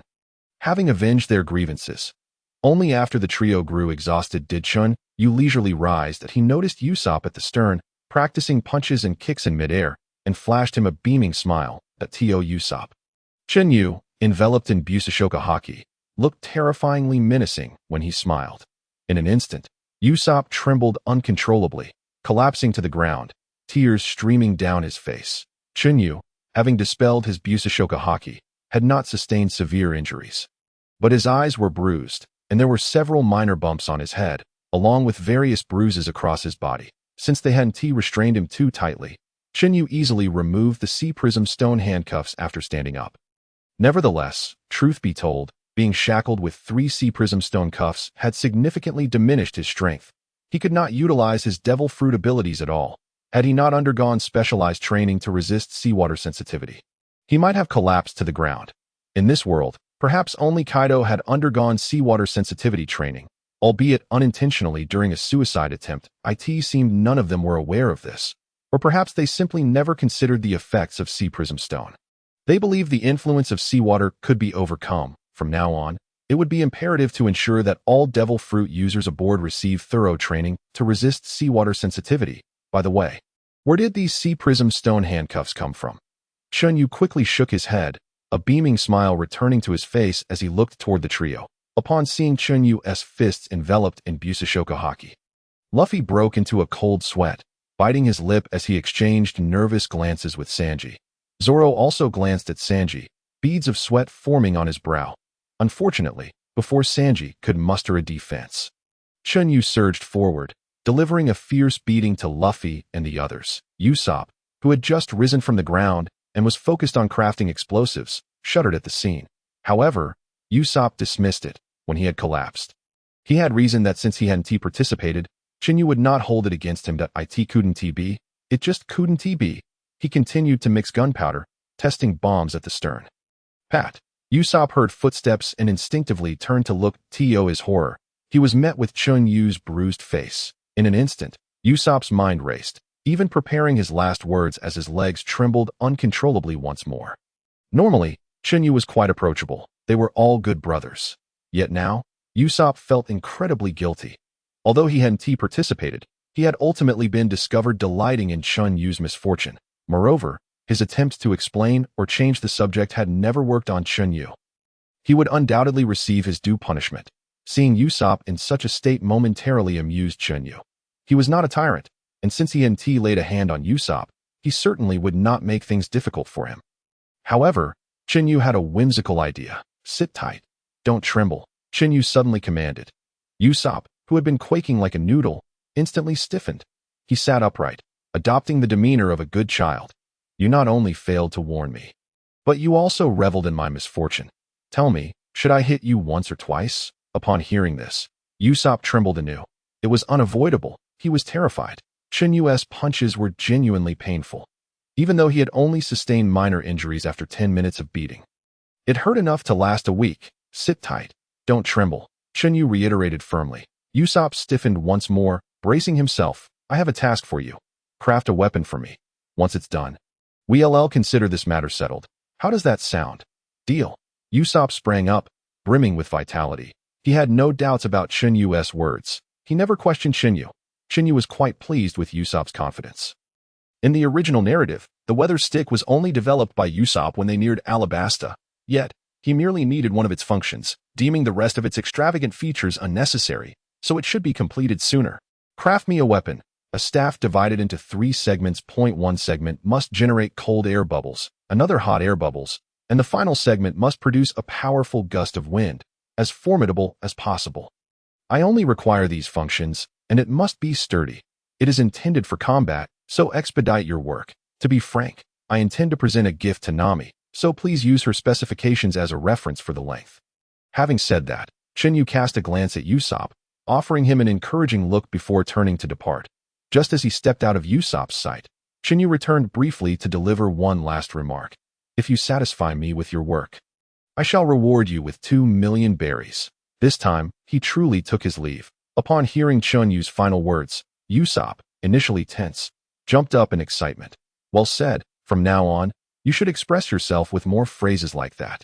However, this particular phrase was one Usopp dared to keep forever hidden in his heart, never to utter aloud. The weapon Chen Yu spoke of perfectly aligned with Usopp's imaginative concept. However, he pondered whether it could truly serve as a weapon. His idea was of a magic wand, intended for performances. All right then, I shall adhere to Chen Yu's requirements and ensure it is sturdy. There's no doubt in following his lead. Meanwhile, his Usopp bomb was nearing completion. Gazing ahead at the towering red soil continent, Chun Yu immediately commanded the crew to regroup and rest for the night, with plans to set sail at dawn. The evening was approaching, the sun gradually descending, casting a warm glow across the horizon. That moment, a sharp, booming sound erupted from the side of the ship. Intruder. Having been at sea for some time, the crew quickly recognized the sound as that of cannon fire. Everyone turned their gaze towards the source of the noise. Chun Yu, Sanji, Zoro, and Luffy's eyes gleamed with intensity. Especially Chun Yu, whose eyes burned with ferocity. He was already displeased about not being able to share a bed with Nami tonight. And now, with someone audacious enough to disturb him, his anger was palpable. Usopp and Nami, who had just stepped outside, were a moment behind in reacting. Johnny and Joseph, however, were slower to realize the situation. There was little they could do. With their limited observation Haki, they could only occasionally sense nearby dangers. This was a result of Chun Yu's personal training. Otherwise, with their innate talents, they likely wouldn't even catch a glimpse of Haki. Yet they never despaired, always remembering Chun Yu's words. We will never abandon you.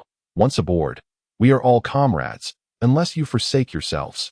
In time, they had not disappointed Chun Yu, training tirelessly day and night, pushing each other to improve. Although their mastery of Haki progressed slowly, their physical prowess, swordsmanship, and overall strength had seen significant advancements, a tangible direction for them. Sanji, can we make good use of that cannonball? Chun Yu remarked, lighting a cigar without lifting his gaze, his tone devoid of urgency. No problem, Sanji replied, pinching the cigarette between his fingers and exhaling smoke, confidently tapping his foot on the deck. Just then, Sanji sprang into action, cigarette in mouth, performing a mid-air spin before delivering a powerful kick to the incoming cannonball, sending it hurtling back towards the enemy ship's bow.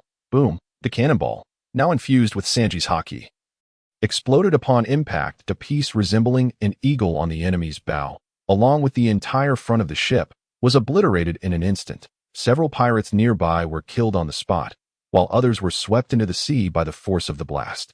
Their fates uncertain. The remaining survivors rushed to the side of the curly-haired youth beneath the main mast, wailing, Lord Poggy. The Straw Hat crew shows no fear of cannon fire. A kid in a black suit kicked our cannonball back. And it seemed even more powerful. Fools. I can see that. Get it repaired quickly. The curly-haired youth's originally deep brown skin darkened further with anger. A black suit. It must be Chun Yu, the first mate of the Straw Hat crew. Known for his penchant for formal attire, the returning cannonball had increased in power, and considering the reports that indicated he could manipulate flames, it likely belonged to an unknown devil fruit, most probably an ancient type. Akin to their captain, Poggy rubbed his chin thoughtfully. As for why Chun Yu was called Fire Fist, he was uncertain, but he suspected it was merely a ploy by the Navy. They had heard of the infamous Fire Fist ace during his prime. Thus, Poggy did not believe Chun Yu shared the same lineage as Ace's natural-type devil fruit. Nevertheless, he did not take the Straw Hat crew seriously. A mere cannonball necessitates the involvement of the highly bountied and supposedly most powerful Chun Yu. How laughable. At the time when the Straw Hat crew was renowned worldwide, it was also the peak of their own fame. However, the overwhelming prominence of the Straw Hat crew overshadowed theirs, leading to today's unavoidable conflict. No need to worry. Our captain will intervene, cease fire, and slowly maneuver the ship closer. After delivering this command, Poggy turned and entered the cabin. Aboard the Mary, upon noticing that the enemy had ceased firing and was approaching. Chen Yu's lips curled into a cold smile. The flying pirate crew, previously a small-time crew that had gained notoriety around the same time as they did, had made headlines for exterminating a Navy branch and slaughtering several towns, a group of scoundrels. Hardly worth concern. However, their captain was suspected to possess the ancient type of the bird fruit, allowing him to fly, which posed a challenge. Chen Yu meticulously explained the situation to the crew on board. Usopp, did you not claim your Usopp bomb was successfully developed? Bring it out for a demonstration. Leave it to Usopp, the Great, Usopp declared, giving himself a thumbs up before rushing to the launch platform to prepare his bomb. The flying ship was 4 to 5 times larger than the Mary, a colossal sailing vessel. In the captain's quarters, Captain Pamela, First Mate Cony, and Poggy were gathered, engaged in discussion. I just fired a shot to test the Straw Hat crew. And it seems our suspicions were correct. Their bounty is merely inflated, a tall, thin man with glasses chimed in. Indeed, they must have offended the Navy somewhere. Otherwise, their initial bounty wouldn't be so alarming. And they all have bounties. The lowest is 17.5 million. Utterly unreasonable. My bounty as first mate is only 25 million, and my brother, as a user of an ancient devil fruit, is merely 30 million. Oh, you know how many Navy personnel and civilians we had to slaughter to earn these amounts. What have they achieved? No notable accomplishments. How can they be considered equals to the so-called Hawkeye of the 7 warlords? First Mate Cony adjusted his glasses, analyzing confidently. The man at the head of the table. A middle-aged figure wearing a captain's hat, with a long chin and an eagle-like nose, nodded in agreement and spoke. The Straw Hat crew is not to be underestimated, but we must remain cautious. Leave the strongest, Chun Yu, to me. You handle the rest. Although these 3 were not related by blood, they were undeniably united, particularly the captain and first mate, who referred to each other as brothers. Captain Pamela possessed the abilities of the ancient type of the bird fruit, specifically the haste eagle form, making him the strongest among them, reveling in carnage and brutality. First Mate Cony, as a user of the bird fruit's owl form, ranked second in strength, serving as the crew's strategist with a penchant for treasure. Poggy, a user of the dog fruit's teddy form, ranked third, was robust with a bronzed complexion, curly hair, and a slender waist, a notorious womanizer. Their differing desires ensured they never clashed, remaining tightly united both internally and externally. Both the captain and first mate could fly, bolstering their confidence. Boom!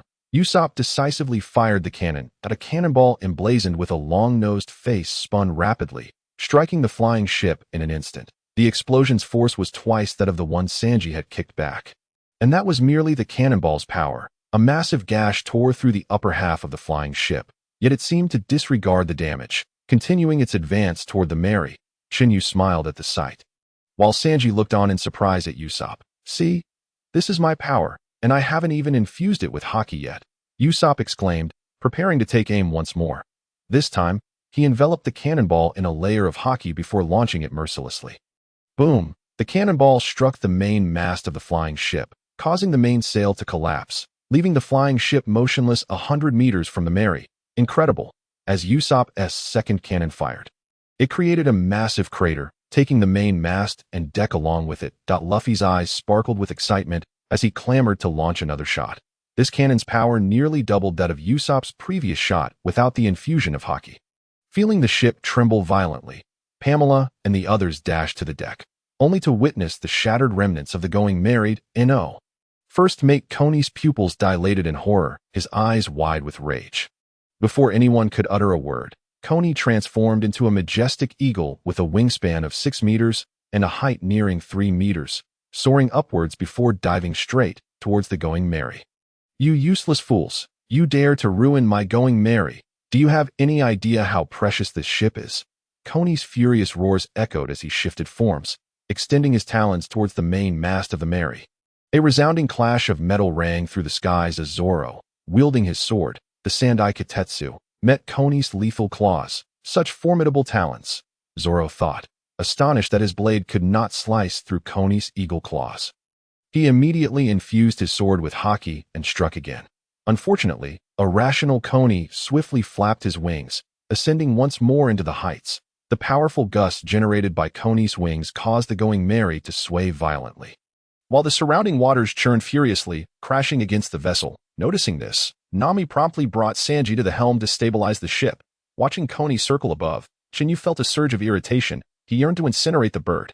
However, he hoped that the Straw Hat crew could glean some wisdom from this confrontation, as far as aerial capabilities were concerned. Only he and Usopp possessed such skills. Usopp, fire at their ship immediately. Bring that bird down, Chen Yu commanded, deducing Cony's character from his earlier outburst. Luffy, take Zoro and Johnny over there to engage him. Chen Yu turned to Luffy, issuing his orders. Leave it to me.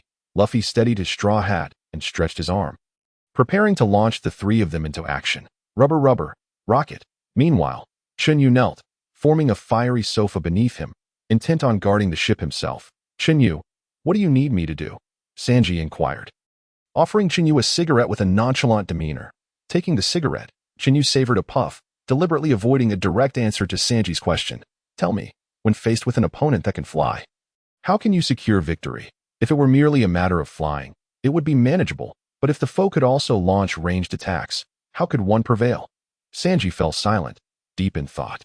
All right, that creature really can fly and attack from a distance. Chun Yu observed a flurry of feathered arrows soaring towards the going Mera and prepared to act. After releasing the arrows, Cony turned his back and sped towards the flying ship. Fire Fist, a brilliant yellow pillar of flame shot forth to intercept the incoming arrows. The sound of sizzling feathers filled the air, accompanied by an acrid stench of burning. Chun Yu unleashed his maximum temperature without Haki, capturing the airborne feathers while retaining a few for experimentation. Currently, his fruit abilities allowed him to reach temperatures around 2500 to 2600 degrees, surpassing 3000 with Haki. He sought to test the limits of the feather's heat tolerance. Preparing for the eventual confrontation with Cony's captain, Cony's feathers could withstand flames of approximately 800 degrees. Beyond that, they would begin to ignite, and it would take around 1000 degrees to incinerate them completely.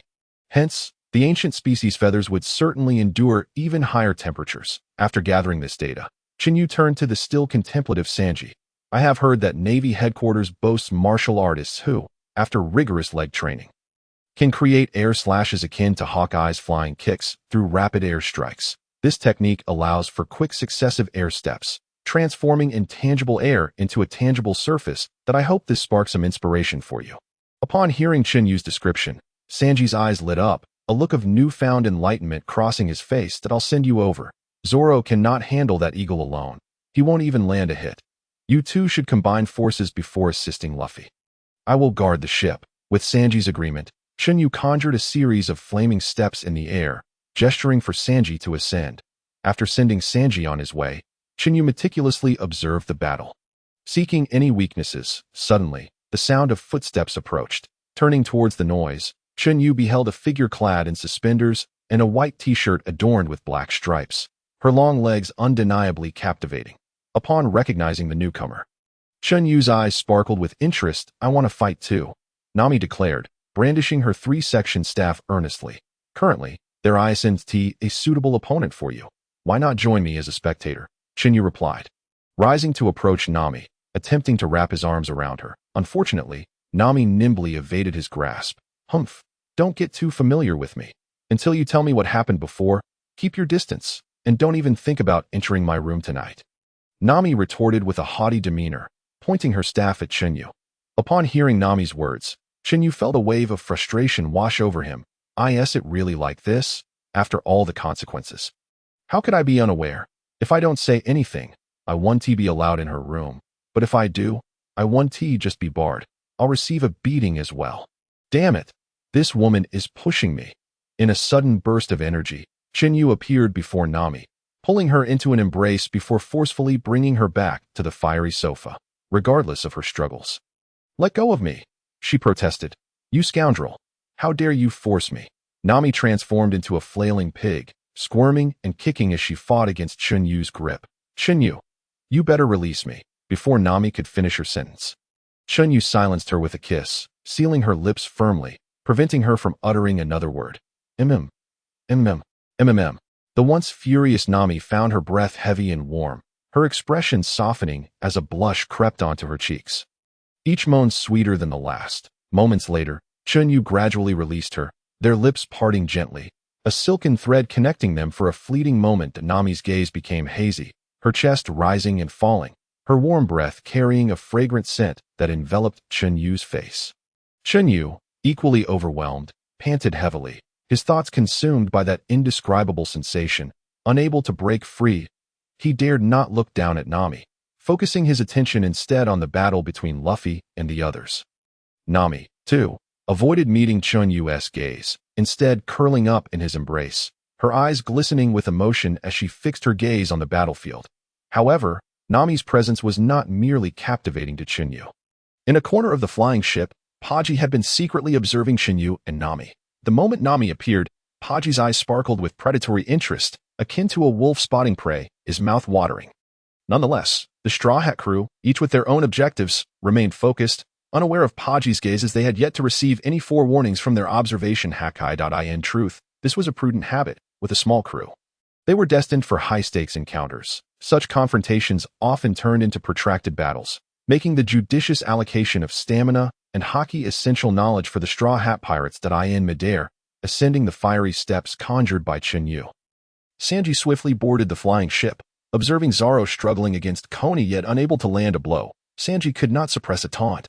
"Zoro, you've swung your sword countless times, yet you haven't hit your opponent. And you dare claim to have mastered Haki before me. You bastard. What did you say?" Zoro retorted, leaping back to confront Sanji, visibly irked.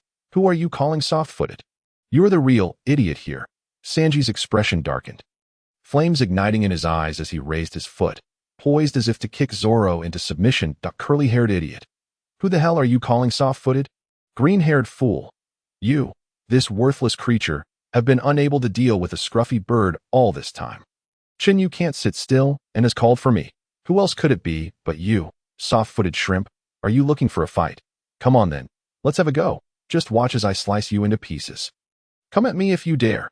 Who's afraid of who? You green-haired road idiot." Having said that, the two of them wasted no time in entangling themselves with vigor, instantly grappling with each other. Chen Yu aboard the merry-go was left utterly speechless, covering his eyes, wondering what on earth was happening. Just a while ago, hadn't they united against me? Now, when unity is needed, they begin to turn against each other. In the sky, Cony observed the green-haired and yellow-haired fighters below, who immediately clashed upon meeting, secretly mocking. Lowly pirates are indeed lowly pirates. Their strength was never impressive to begin with, and yet they remain wary of the newcomer with yellow hair. And now this? Faced with a formidable enemy, they choose to infight instead. However, their discord only benefits me, with their bounties totaling 75 million berries, once I take care of them along with the rest of the Straw Hat crew. Not only can I recover the losses of the flying ship, but I can also make a substantial profit. With this thought, Cony shot upwards into the sky. Cony soared silently, reaching a height that satisfied him. He suddenly dove down towards Sanji and Zoro. The distance between them diminished. Cony decisively extended his claws, aiming for their heads. However, once Cony descended to a certain height, all his movements fell within Sanji and Zoro's perceptual range. Upon seeing Cony's claws, Sanji and Zoro exchanged glances, momentarily halting their battle. They slightly bent forward, easily evading Cony's dive. Cony. One move, 5 fruits. Cony had no choice but to return to the sky, looking down at the two fighters who had returned to infighting. Cony disdainfully curled his lip. "Just a moment ago, I was a bit anxious, thinking you had some real strength.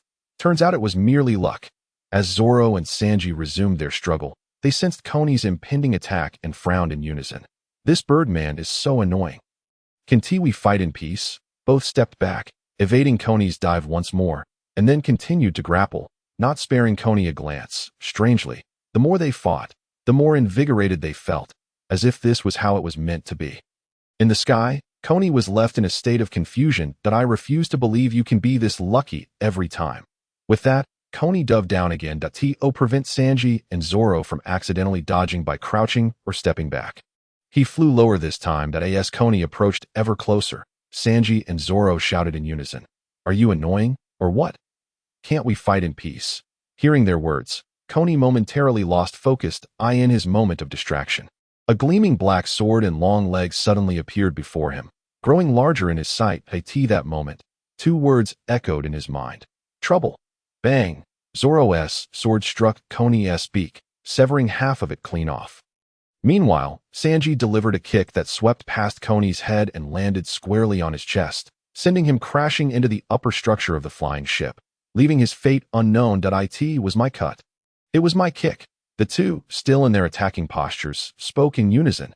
Nanny. X2 Sanji and Zoro exchanged glances, a wave of displeasure rising in their minds simultaneously. You bastard! X2 After uttering those words, the two engaged once more in a fierce struggle.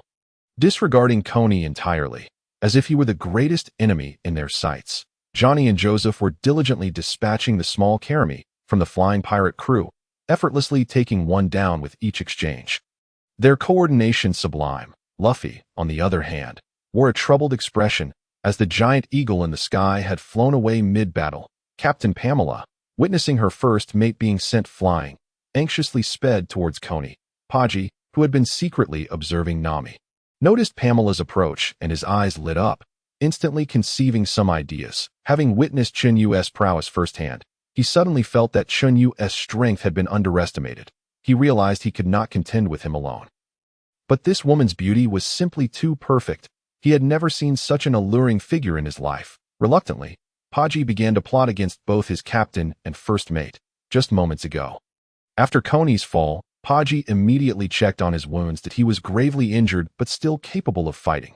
However, there was one thing that caught his attention. Cony's fully transformed beak. Cony had often boasted about his steel claws and iron beak.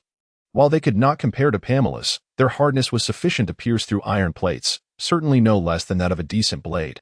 Yet today he had been severed by a swordsman. And with a single strike, this left Paji feeling uneasy. Something was amiss. The Straw Hats were increasingly suspicious. He then observed the battle between Sanji and Zoro. The power they inadvertently unleashed during their fight was already comparable to Cony in his fully transformed state. What did this imply?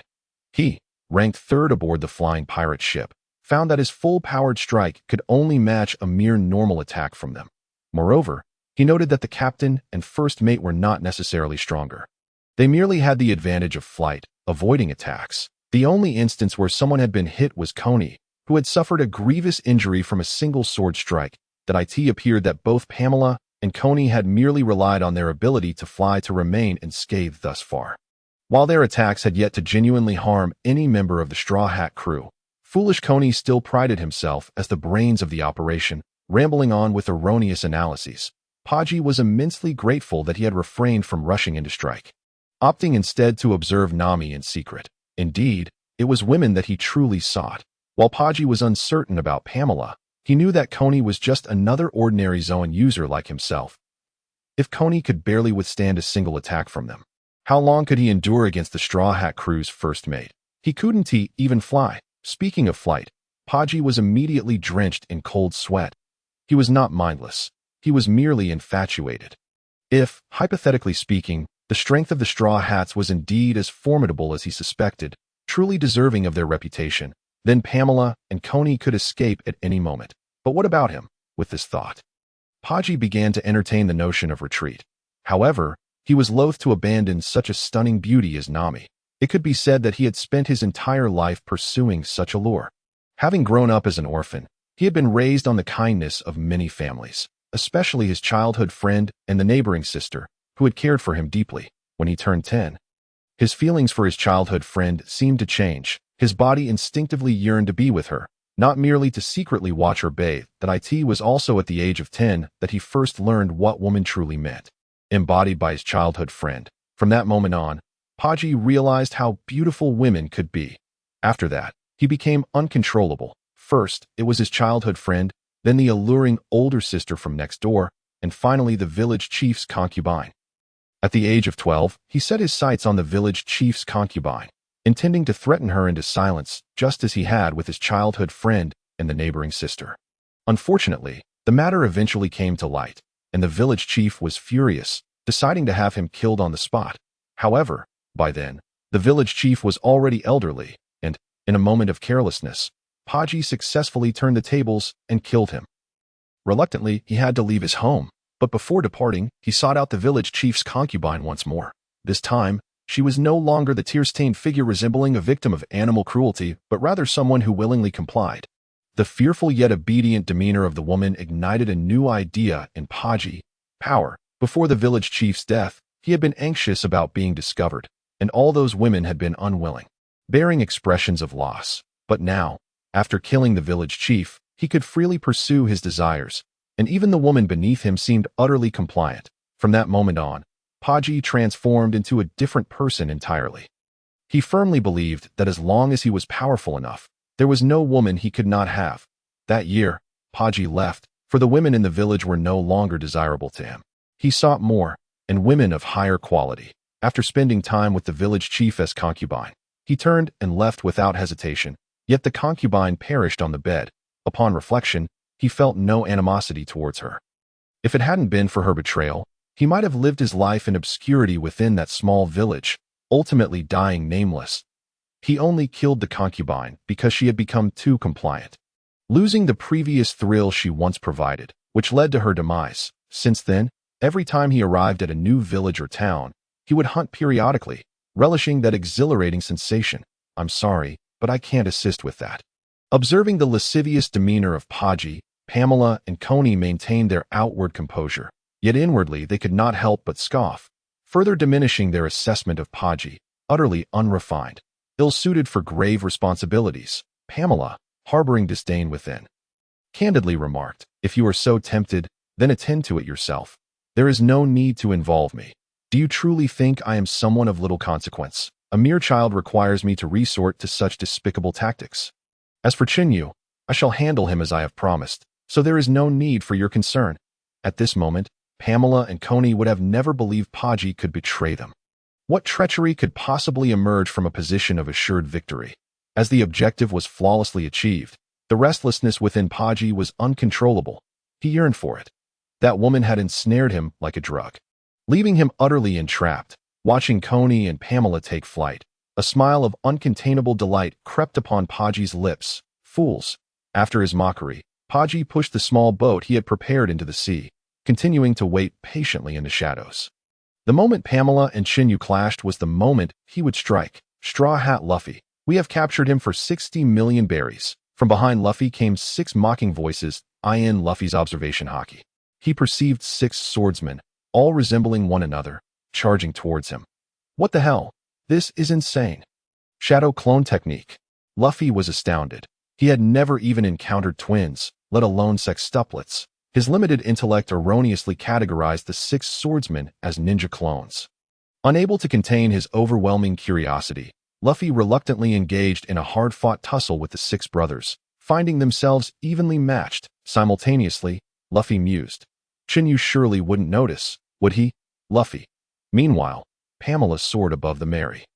The battle between Pamela and Chun Yu was on the verge of eruption. Just as Chun Yu's hands began to twitch with anticipation, a strange presence rushed towards him at high speed, compelling him to halt his actions. Was this old eagle not a match for Luffy? What was that fool doing? Was he not disrupting my grand scheme? Upon spotting Pamela diving towards the Mary, veins bulged on Chun Yu's forehead in furious agitation. He quickly activated his observation Haki to locate Luffy. Seeing Luffy engaged in a mock battle with 6 opponents, Chun Yu's rage threatened to erupt. Utterly uncontrollable, Chun Yu. Impressive, he is holding his own against 6 opponents. It seems that once I deal with this lot, Luffy's training regimen must be increased 2- or 3-fold. No, that wouldn't suffice. He must be trained to the brink of death. Just as Luffy was stealthily observing, he suddenly shivered, but his keen intellect dismissed it as irrelevant, focusing instead on mastering the 6 brothers' shadow clone technique before Chun Yu could notice. Luffy. After a moment of headache, Chun Yu chose to disregard Luffy, fixing his gaze firmly on the colossal eagle above.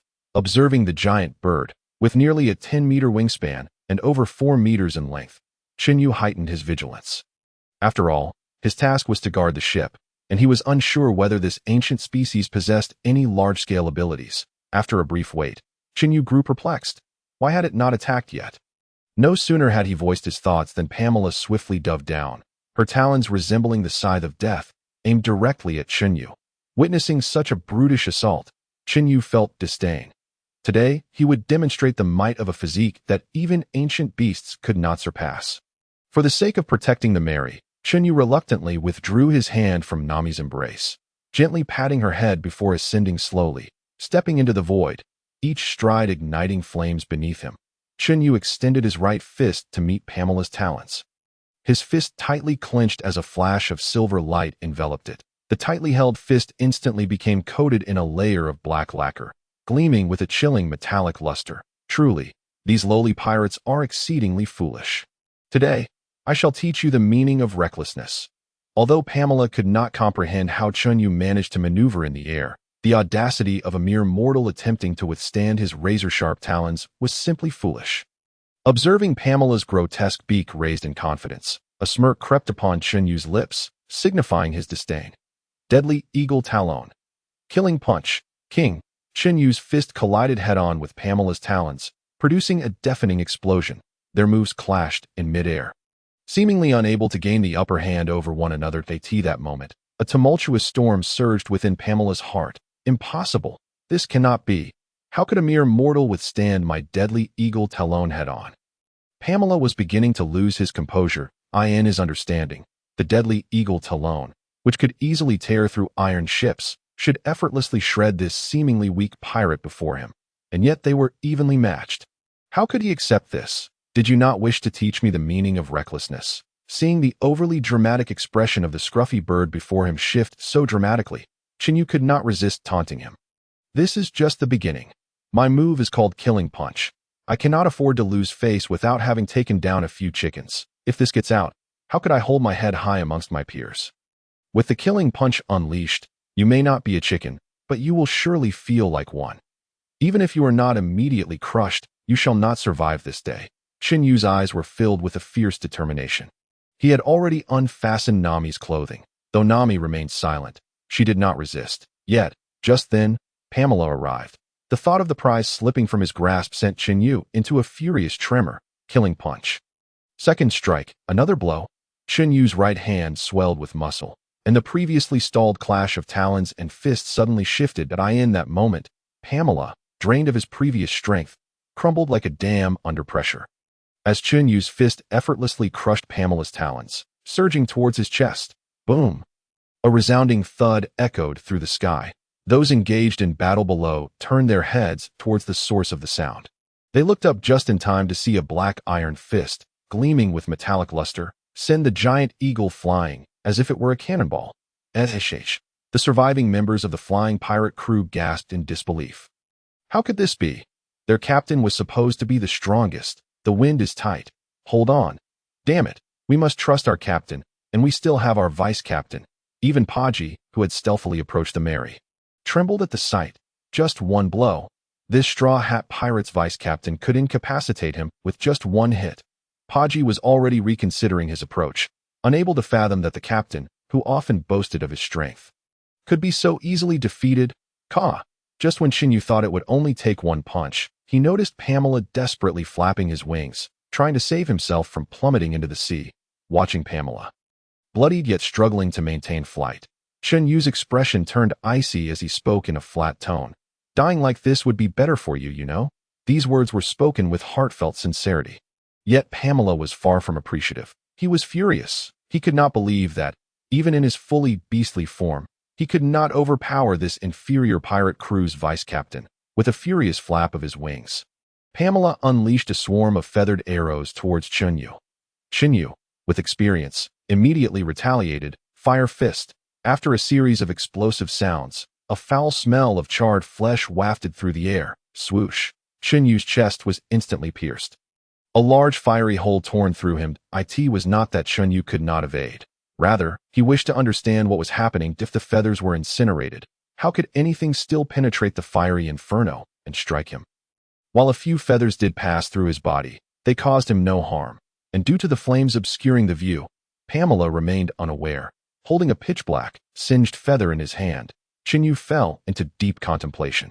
Soon, his thirst for knowledge compelled him to examine the feather, now reduced to its quill and shaft. Boom! A bright yellow flame erupted, instantly scorching the feather to ash. So, it can indeed be burned. Chen Yu found himself puzzled. If it could be burned, why did it still pierce through the flames and strike him? Just as he was pondering, two words suddenly illuminated his mind. Science. Damn it. So you want me to apply some scientific reasoning? Do you? The combustion temperature is insufficiently high, or the duration of the combustion is too short. Thus, the feathers swiftly passing by are unable to be entirely consumed by the flames that a sense of irritation swells within. As if one's intellect is itching to grow. How vexing. After all, they are merely lowly pirates. On the other side, an enraged Cony roars in frustration, unable to find a way to contend with Zoro and Sanji. Cony resorts to using his feather arrows. Yet, no matter how many arrows he fires, the two below effortlessly evade them, as if they possess foreknowledge of where the arrows will land. Impossible. This cannot be. How could there exist the ability to foresee the future? Even now, Cony remains unwilling to accept that his once proud abilities cannot subdue what he perceives as inferior pirates. He refuses to believe it. He dares not believe it. He is resolute in his disbelief. I do not believe it. I absolutely refuse to accept this. This is not reality. He finds it unfathomable that the two he deemed lowly pirates moments ago have transformed into formidable adversaries he cannot overcome. Despite utilizing all his skills he watches his incessantly fired feather arrows easily dodged by the two below. Cony descends further into madness. Cony unleashes an eagle's cry directed at them below. The piercing, terrifying shriek of his and his brother's eagle cry had once claimed countless marine lives, its sharpness rendering one defenseless. Did you not see the flying pirates, including the 6 swordsmen, covering their ears in despair? Yet, why are the Straw Hat crew completely unfazed? Not even a flicker of a reaction. Why? Impossible. Absolutely impossible. We are the strongest. Cony, thoroughly consumed by madness, continues to shoot feather arrows at Zoro and Sanji, yet he cannot land a single hit. No matter what. Why? Why can't I hit them? His incredulous cries reverberate through the sky. With Cony's incessant noise, Sanji and Zoro have reached their limits. All they desire is a peaceful brawl. Is that too much to ask? Sanji, Zoro. Unable to tolerate it any longer, Sanji leaps into the air, spinning rapidly. One can clearly see his right foot turning a brilliant red, eventually shining like a branding iron. Gazing at Cony, who appears to be higher up, Sanji forcefully drives his blazing right foot downward, causing the air beneath him to explosively rupture. Utilizing this force, he propels himself towards Cony, flipping midair to gather strength, and then brings his searing right foot crashing down towards Cony's head. Meanwhile, Zoro, equally perturbed, swings his sword fiercely in Cony's direction, unleashing a wave of sword energy aimed directly at Cony's abdomen. Moments later, Sanji lands gracefully, but the fury in his eyes burns fiercely. Green algae-headed fool, do you intend to chop me down as well? With that, Sanji raises his right foot and delivers a powerful kick towards Zoro. Naturally, Zoro is not one to back down, swinging his sword at Sanji. Curly-headed idiot.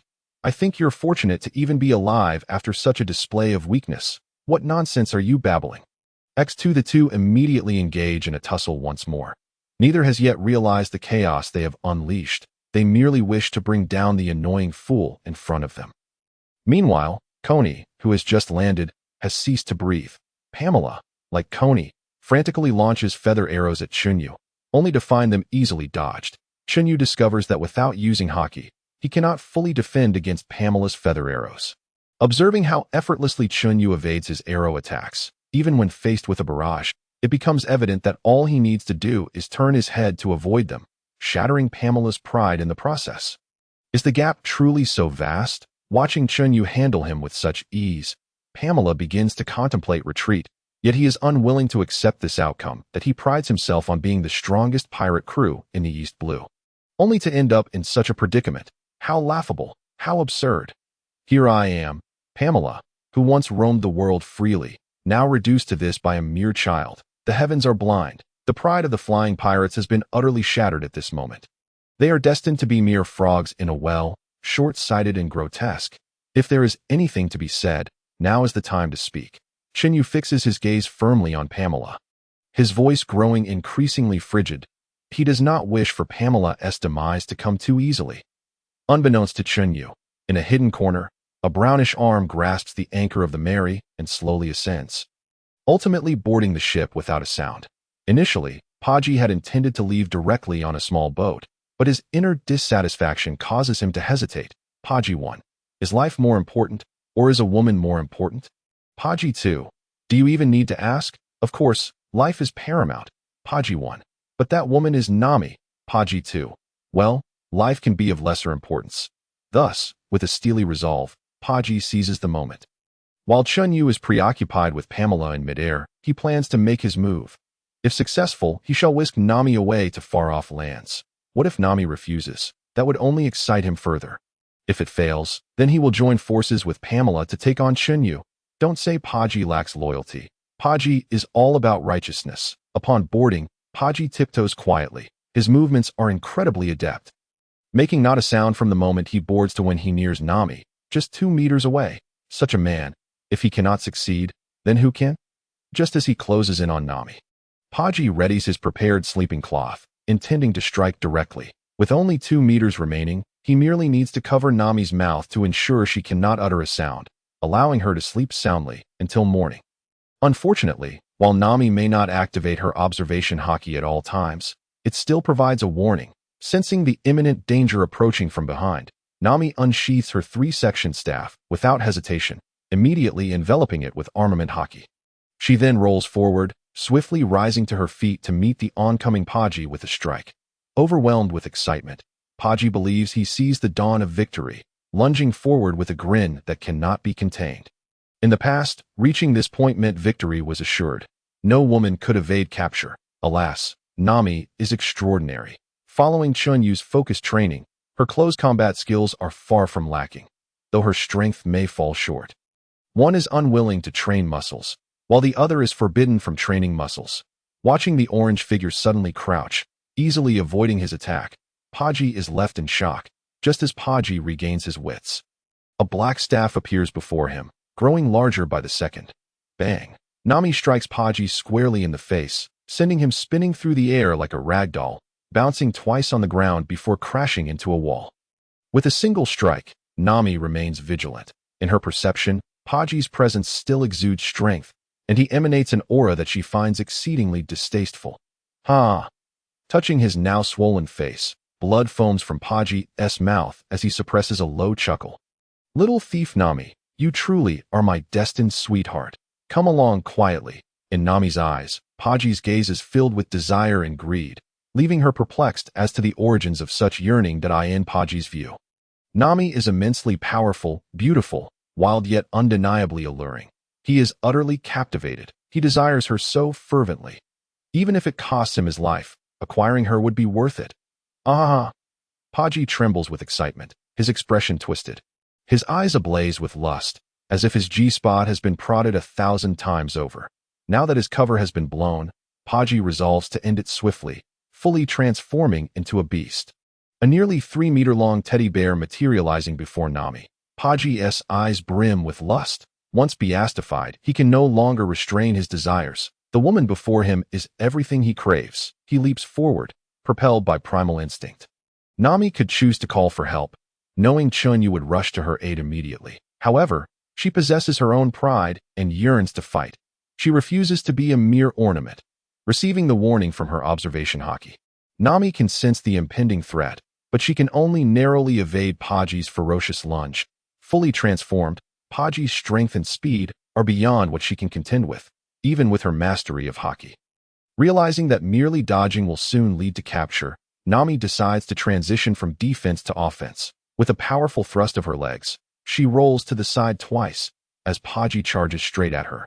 Thus, Nami had the opportunity to create sufficient distance from Buggy. Observing the current space between them, she promptly rose to her feet, steadied herself, and took a forward lunge, her muscles taut with tension, grasping the staff firmly.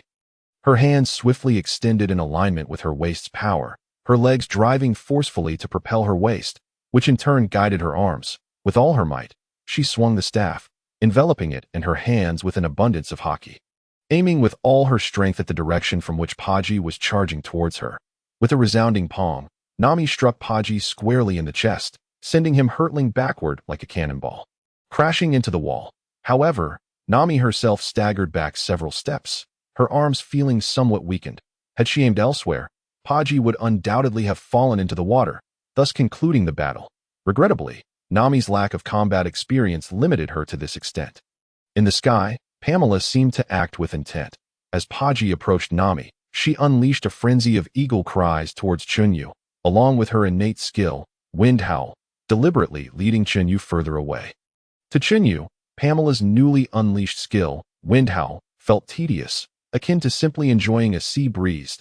He was now waiting for Johnny, Usopp, and the others to clear the area before returning to the Going Merry, allowing him to deal with this troublesome creature at ease. Yet, the flying pirate crew boasted dozens of members, not to mention formidable foes like the Six Swordsmen. Hadn't he seen Luffy still entangled in combat with them? Neither side gaining the upper hand. It was not that Chun Yu wished to delay. Rather, dealing with Pamela required lethal measures. Should he inadvertently blow Luffy and the others away, it would lead to trouble later. Amid the cacophony of Pamela's eagle cries, the Straw Hat crew remained oblivious to Nami's plight. Meanwhile, Pamela had failed to notice that Cony had long since perished too. Nami began to pant heavily, not from physical weakness, but from overwhelming tension and fear. The sound of wood clattering reached Nami's ears, causing her face to drain of color. She could not comprehend why Buggy remained so tenacious, refusing to fall. In truth, Buggy's consciousness was now somewhat hazy, acting more on instinct than clarity of mind. Woman, little thief. That strike was truly exhilarating. Stumbling through the ruins, Buggy staggered forward, blood spilling from his lips, as he drew closer to Nami. He beheld her terrified, exhausted, and pale visage, igniting a fervor within him. Perfect. What a perfect expression. Aha! Come, woman, come. I shall make you feel ecstasy beyond compare. You are mine. You cannot escape. Buggy's laughter grew increasingly shrill, seeing the crimson rage in Buggy's eyes. Coupled with his vile words, Nami was engulfed in fear, her grip on the staff trembling slightly as Buggy advanced step by step, his aggressive gaze piercing through her. Nami stumbled and fell to the ground, only for Buggy to loom over her, his forelegs pinning her shoulders. Realizing that prolonging the situation could lead to dire consequences, Nami made a snap decision, screaming, "Chun Yu, save me!" This sharp cry echoed like an arrow piercing the clouds. Resonating throughout the SEAT reached the ears of everyone, including the Straw Hat crew, Chun Yu in the sky, and Pamela. Upon hearing Nami's desperate call, Chun Yu's heart constricted as if gripped by a vice. His breath catching in his throat, he had never anticipated that Nami would find herself in danger aboard the Going Merry in the next moment. An overwhelming aura of killing intent and pressure erupted from Chun Yu's being, sending chills through everyone present as his murderous intent and pressure surged forth. The once arrogant and gleeful Pamela's complexion turned pale. What the hell is this ability? Pamela found himself momentarily unable to control his body, swaying in the air, teetering on the brink of a fall. Yet, he did not completely lose consciousness. Fear flooded his eyes, and he bit down hard on his tongue, the pain gradually restoring his awareness and alleviating some of his dread. The rest of the flying pirate crew fell into a state of wide-eyed oblivion, completely losing consciousness. Even Johnny and Joseph, who had undergone extensive training, succumbed after a brief struggle, their eyes rolling back as they fainted. Usopp, standing beside Luffy, clung desperately to his shoulder, swaying precariously, his face pale. Sanji and Zoro were also panting under the pressure. Only Luffy seemed to sense something amiss, clutching his head in pain as he writhed. Unfortunately, this oppressive force lasted only a few breaths. Before Luffy could fully grasp it, he returned to normal. All eyes turned towards the source of Chun Yu's sudden transformation, the Going Merry. This scene was not unfamiliar to the Straw Hat crew. The last time Chun Yu had lost control was due to Nami, and this time was no different. The only person capable of eliciting such a reaction from Chun Yu was indeed Nami. Buggy, consumed by desire, appeared largely unaffected by Chun Yu's conqueror's Haki on the Going Merry. A nearly 3-meter tall curly-haired dog lay atop Nami, its front legs firmly pinning her shoulders. its canine head adorned with a human face, which was now sticking out its tongue, preparing to lick Nami's cheek while cackling grotesquely at this moment. Nami was completely drained of energy. Even with all her might, she could not contend with the fully beastified Buggy. The Straw Hat crew members were on the verge of exploding with rage at this sight, before Luffy could extend his arm to rescue Nami. An enraged Chen Yu, filled with palpable killing intent, shot towards the Going Merry. Just as Buggy's tongue was about to make contact with Nami's skin, a blazing inferno surged forth, revealing a leg within the flames that kicked Buggy skyward, still exhilarated. Buggy suddenly felt an icy chill wash over him, followed by an agonizing pain in his abdomen. Nami appeared to shrink away until she was no longer visible, and ultimately, the world before him faded to black as he lost consciousness. Meanwhile, on the deck, Chun Yu immediately embraced the startled Nami, who gazed at him with a pitiful expression, wrapping his arms tightly around her back. That you're safe now? You're safe. Upon feeling this familiar and warm embrace, Nami's panicked heart finally settled. Suddenly, Chen Yu realized something and looked up towards the sky. In no wonder that scruffy bird had been screeching incessantly. Chen Yu discovered that Pamela's figure was no longer in sight, intensifying the rage in his eyes. Without hesitation, he unleashed his observation Haki in all directions. After locking onto a target, he held onto Nami, who was reluctant to let go, and swiftly dashed off to shield Nami from the effects of his rapid movement. Chun Yu enveloped her in a thick layer of temperate flames, protecting her from any gusts of wind. Meanwhile, he braved the immense resistance, pursuing Pamela at full speed. Chen Yu's gaze was fixed ahead, watching as the figure drew closer, his fury deepening. That I will make you regret ever coming to this world. As Chun Yu overcame tremendous resistance, the air around him surged violently, creating colossal waves on the sea and causing passing birds to crash mid-flight. Finally, he caught up. A broad smile spread across Chun Yu's face, clearly stemming from genuine joy. That if one were to overlook the wrathful glint in his eyes and the ferocity radiating from his expression, it would appear as though two old acquaintances were joyfully reuniting. Chun Yu suddenly extended his right hand towards Pamela, clenching his fingers tightly. Flame domain, while Pamela still reveled in his escape, muttering incessantly about vengeance. Chun Yu dismissed his words, for from this moment on, he would find it nearly impossible to die. As the flame domain manifested, a massive azure fireball, 10 meters in diameter, enveloped Pamela at its core. Though Chun Yu would not immediately end Pamela's life, he intended to collect some interest first. Otherwise, his heart would remain unsettled. He needed to hear Pamela's heartfelt serenade. Chen Yu's hands opened and clenched repeatedly, causing the flame realm to expand and contract in tandem. His sole intention was to stir the terrifying heat within. The scorching waves generated by the flames, exceeding 3,000 degrees, rippled incessantly, enveloping Pamela in a sauna-like embrace. Albeit a rather dry one, the crackling sound of feathers igniting and the anguished cries, no, rather, the soulful melodies, emanated continuously from within the fiery domain. Hearing the robust singing within, Chen Yu felt no urgency to cease his actions, continuing until something fell to the bottom of the flame realm, prompting him to release it. Once the flame realm dissipated, a series of heavy, rapid breaths lingered in the air. It seemed that a few breaths of fresh air had rejuvenated Pamela, allowing her to voice her torment once more. That moment, she remained in a state of complete beastification, a wise choice indeed, as this transformation significantly enhanced all aspects, including her resilience. Yet, Pamela had been utterly transformed into a charred, featherless creature, her body blackened, devoid of any visible feathers, with only a multitude of burnt quills embedded in her skin. Since feathers are hollow, Pamela now resembled a plucked chicken, her form riddled with circular holes. In areas unseen by Chun Yu, such as her lungs, she had suffered severe burns. The gentle sea breeze caressed her. The charred remnants of her feathers crumbled to ash and danced away with the wind. The humid sea air felt like salt on her wounds, causing her cries to pitch higher.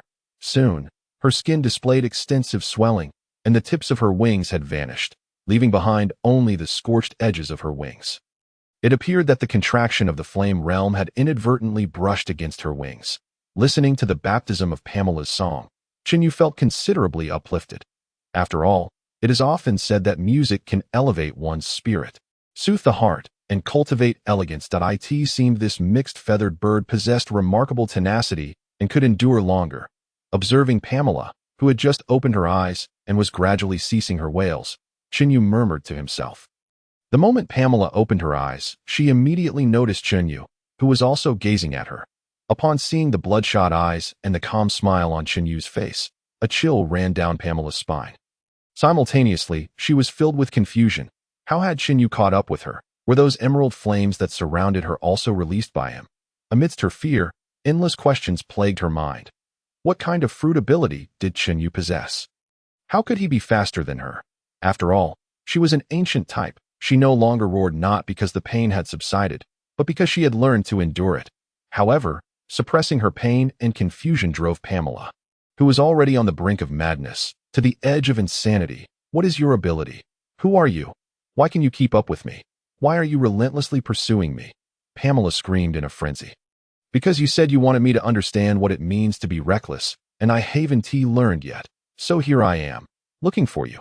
Chen Yu replied with a smile, his voice gentle and soothing, akin to a refreshing breeze. Yet, paired with his eyes brimming with ferocity, it was undeniably disconcerting that Bazizahuo. Is that how it's pronounced? Chen Yu softly inquired once more. As Chen Yu uttered these familiar words with a smile, Pamela felt her limbs go cold, a chilling fear penetrating to her very marrow. She longed for her mother, for home. All right. Then I'll take you back, and you can teach me properly. Kill me. Kill me.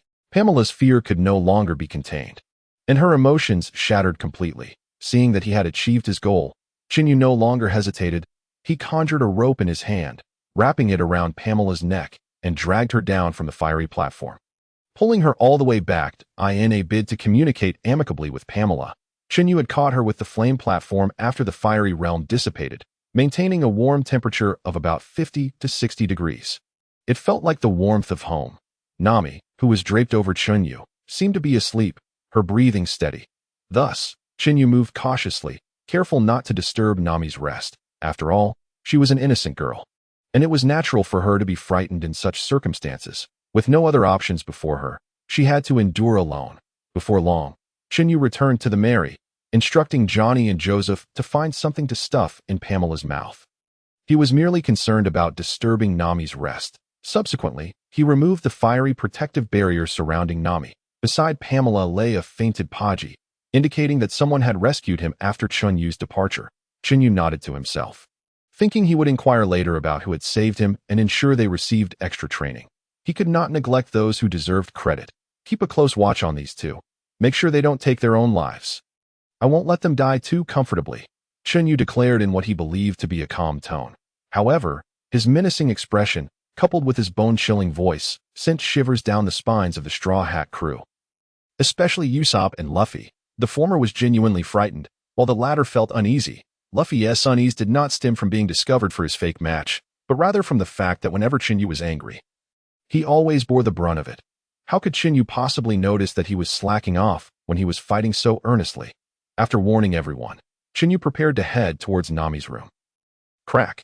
The sound of a door opening echoed. Chen Yu? Under the gaze of his crew, Chen Yu returned, ensuring to soundproof Nami's room. He then enveloped his hand in a significant amount of armament Haki and delivered a forceful slap to Pamela's face. This is your fault. You made the sound of the door to Nami's room so unpleasant. This slap was indeed infused with skill. As it landed, Pamela spun around several times, even expelling the sock stuffed in her mouth. I haven't been on your ship. Still reeling from her fears, Pamela was further bewildered by Chun Yu's slap. Chen Yu struck Pamela's face once more, this time using the back of his hand, sending her spinning in the opposite direction. I look like I need you to remind me that you haven't been on our ship? After receiving this blow, Pamela fainted, her severely burned skin pressed against the ground, and every breath felt like fire scorching her lungs. The cumulative impact of the two slaps struck deep into her psyche, causing her to roll her eyes back and lose consciousness. Waste, Chen Yu kicked Pamela in the stomach, expressing his dissatisfaction before directly entering Nami's room. Only after Chen Yu had entered the room and closed the door did the Straw Hat crew finally dare to breathe deeply. They were terrified. From the moment Chen Yu delivered his first slap, everyone had held their breath, fearing that even a whisper would alert him to deliver a few more slaps. Especially Luffy. Seeing himself unscathed, he let out a long sigh of relief, patting his chest as if a heavy weight had been lifted. Johnny and Joseph straightened their backs, each keeping a watchful eye on the two on the ground, knowing full well that they dared not make a single misstep at this moment. Nami was the one person in the Straw Hat crew that one could not provoke, for angering her would only summon Chun Yu. Sanji, who was preparing dinner, took 3 puffs from his cigarette while looking at the cutting board before deciding on sashimi for the evening. Even avoiding using the cutting board, he remained fully alert, cutting the fish with utmost precision. Zoro strategically dozed off, though unusually without snoring. Usopp knelt on the ground, quietly sipping hot water from his thermos. What to do if it burned his mouth? He swallowed hard, not daring to exhale. Only Luffy felt that everything was perfectly fine and unrelated to him, cheerfully heading off to fish. Johnny, Joseph, Usopp, and Sanji, brave one. Zoro opened one eye to glance at Luffy before slipping back into slumber. Upon entering the room, Chen Yu bent down, gently placing Nami on the bed as soon as he pried her hand open.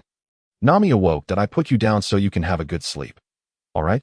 Chen Yu gazed at Nami, employing the most tender tone he had ever possessed. Nami, however, offered no response, neither moving nor speaking, believing that Nami had acquiesced. Chen Yu once again pried her hand apart. Yet, just as he did so, Nami swiftly closed it again, leaving Chen Yu in a state of bemusement. I want to sleep like this. Chen Yu pondered how to handle the situation. Nami quietly murmured, her voice slightly hoarse, though her complexion had markedly improved. Upon hearing her words, Chen Yu naturally did not refuse, smilingly affirming her request. It was not the requests of Nami that he feared, but rather the absence of any. Complying with her wishes, Chen Yu rose and settled at the edge of the bed, his hands interlaced beneath Nami's waist. However, feeling somewhat uncomfortable, he adjusted his grip lower. Directly supporting her hips, Nami's beautiful eyes widened in surprise, her delicate form trembling slightly, evoking memories of her lying in Chun Yu's embrace on the deck, surrendering to his every touch, causing her fair face to flush crimson with embarrassment. With such thoughts, Nami found her drowsiness dissipating, her cheeks aflame as a sense of unease enveloped her. Approximately 10 minutes passed, and as Nami regained her composure, she gently pushed against Chun Yu's chest. "Let go," she exclaimed. "You are taking advantage of me. I'll tell you this. If you touch me again, there will be a fee," Nami declared, her pretty face puffed in indignation, observing her tilted head, flushed cheeks, and glistening lips. Chun Yu swallowed hard, his gaze instinctively lowering to capture Nami's soft lips. This time, Nami would not meekly allow him to take advantage of her, feeling a restless tongue probing insistently against her tightly closed teeth. Nami retaliated by biting down, the pressure perfectly measured, painful yet harmless. "What are you doing?" Chun Yu retracted his tongue, his expression one of feigned grievance. Upon witnessing his pitiful demeanor, Nami burst into laughter. "Huh? Grievous Chun Yu? You take the role of the woman. From now on, you are Nami, and I shall be Chun Yu. Ha!" Her melodious laughter resonated within the room, reaching Chun Yu's ears, echoing onto the deck, and resonating in Sanji's heart. Thud! On the deck, Sanji, bearing a plate of freshly sliced sashimi, knelt on the ground, his soul seemingly detached. With elbows propped on the floor, his hands firmly clutching the plate, envy and even jealousy gradually surfaced on his face. What on earth is that scoundrel Chun Yu doing in there? Why is Nami laughing so joyfully? Damn it! Sanji bit his thumbnail in frustration. Why couldn't he? I have met Miss Nami first. The heavens are unjust. All right then. You shall be Chun Yu. I simply adore touching Chun Yu. Previously, I touched him every day. With that, Chun Yu, brimming with excitement, lunged towards Nami, his long-suppressed hands freely roaming over her. Wait, don't. No, stop. You. Nami's breath grew increasingly labored, her body feeling utterly drained, unable to muster the energy to resist. Chun Yu sensed the once rigid form in his embrace gradually yielding, completely surrendering, his desire intensified. One hand unfastened the buttons of Nami's garment, while the other slowly began to remove her trousers. Wait. Feeling her intimate clothing being stripped away, Nami's nearly dazed eyes snapped wide open. She forcefully pushed Chun Yu away. Curling up beneath the covers, "Chun Yu, get out." Her voice emerged muffled from within the bedding. Upon hearing this, the heat that had surged through Chun Yu's veins suddenly chilled. Earlier, during the naval battle, his spellcasting had already been interrupted once on the deck. Now, it was forcibly halted again. "Nami, you cannot do this." Before Chun Yu could fully express himself, Nami interrupted, her voice trembling slightly. Chen Yu, please, just go out. I'm not ready yet.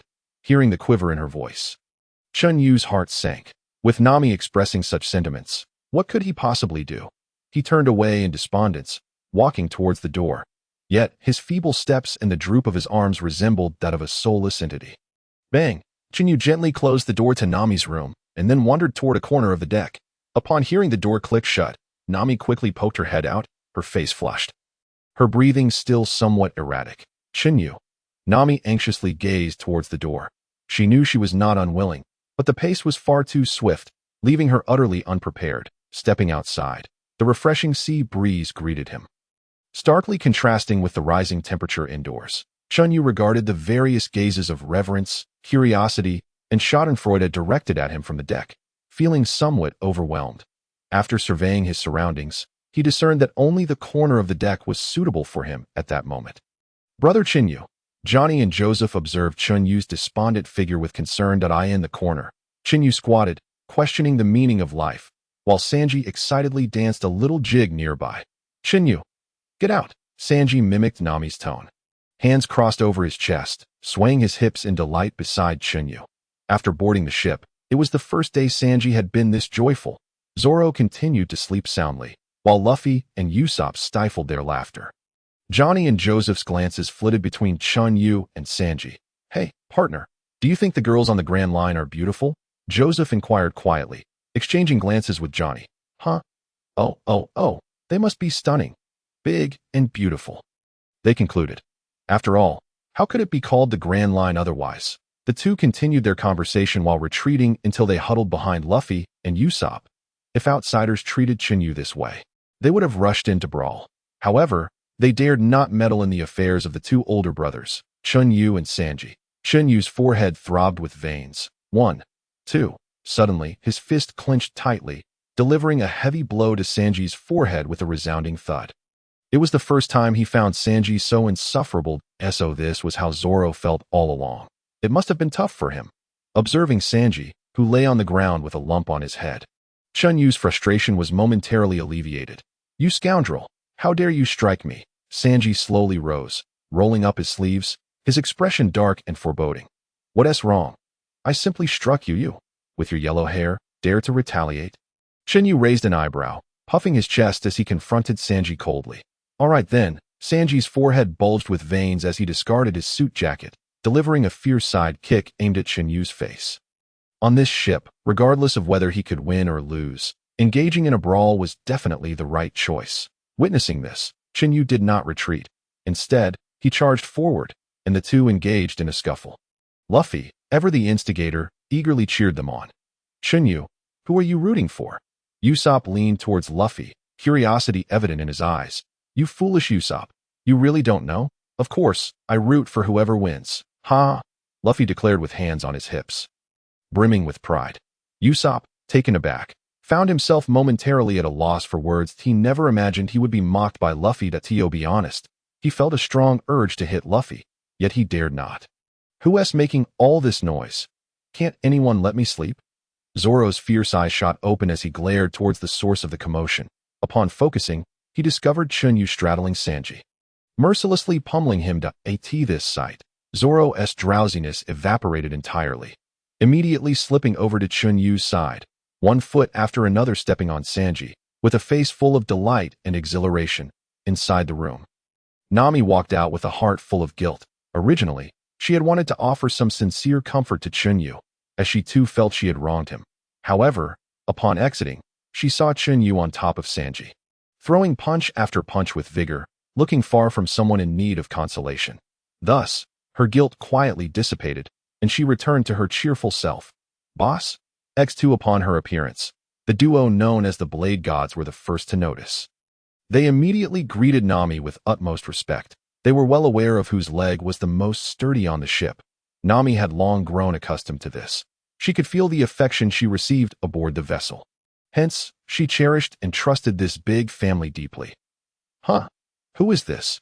Nami looked curiously at a middle-aged man lying beside Paji. Boss, this person is the very culprit behind Chun Yu's failure to rescue you in time. Johnny answered straightforwardly. Joseph, alarmed, quickly covered Johnny's mouth. worried that his words might make Nami uncomfortable again. Observing this, Nami merely smiled sweetly, clearly unfazed. Upon hearing Johnny and Joseph greet her, the others emerged to cast concerned glances in Nami's direction. Even Chun Yu and Zoro, who were engaged in a spirited bout, paused their actions. "It's all right. I'm fine now," Nami assured, easily discerning that Johnny meant no harm, while she felt once more the warmth from her beloved family. Nami turned to look at Paji beside her. At that moment, Paji had regained his human form but remained in a state of unconsciousness. Seeing Paji again, Nami's pupils suddenly constricted, seemingly recalling some unpleasant memories. Just as she was about to step back in fright, a warm embrace enveloped her completely. Feeling the familiar warmth and scent, her fear dissipated, despite her deeply ingrained apprehension towards Paji, with Chun Yu by her side. She felt unafraid.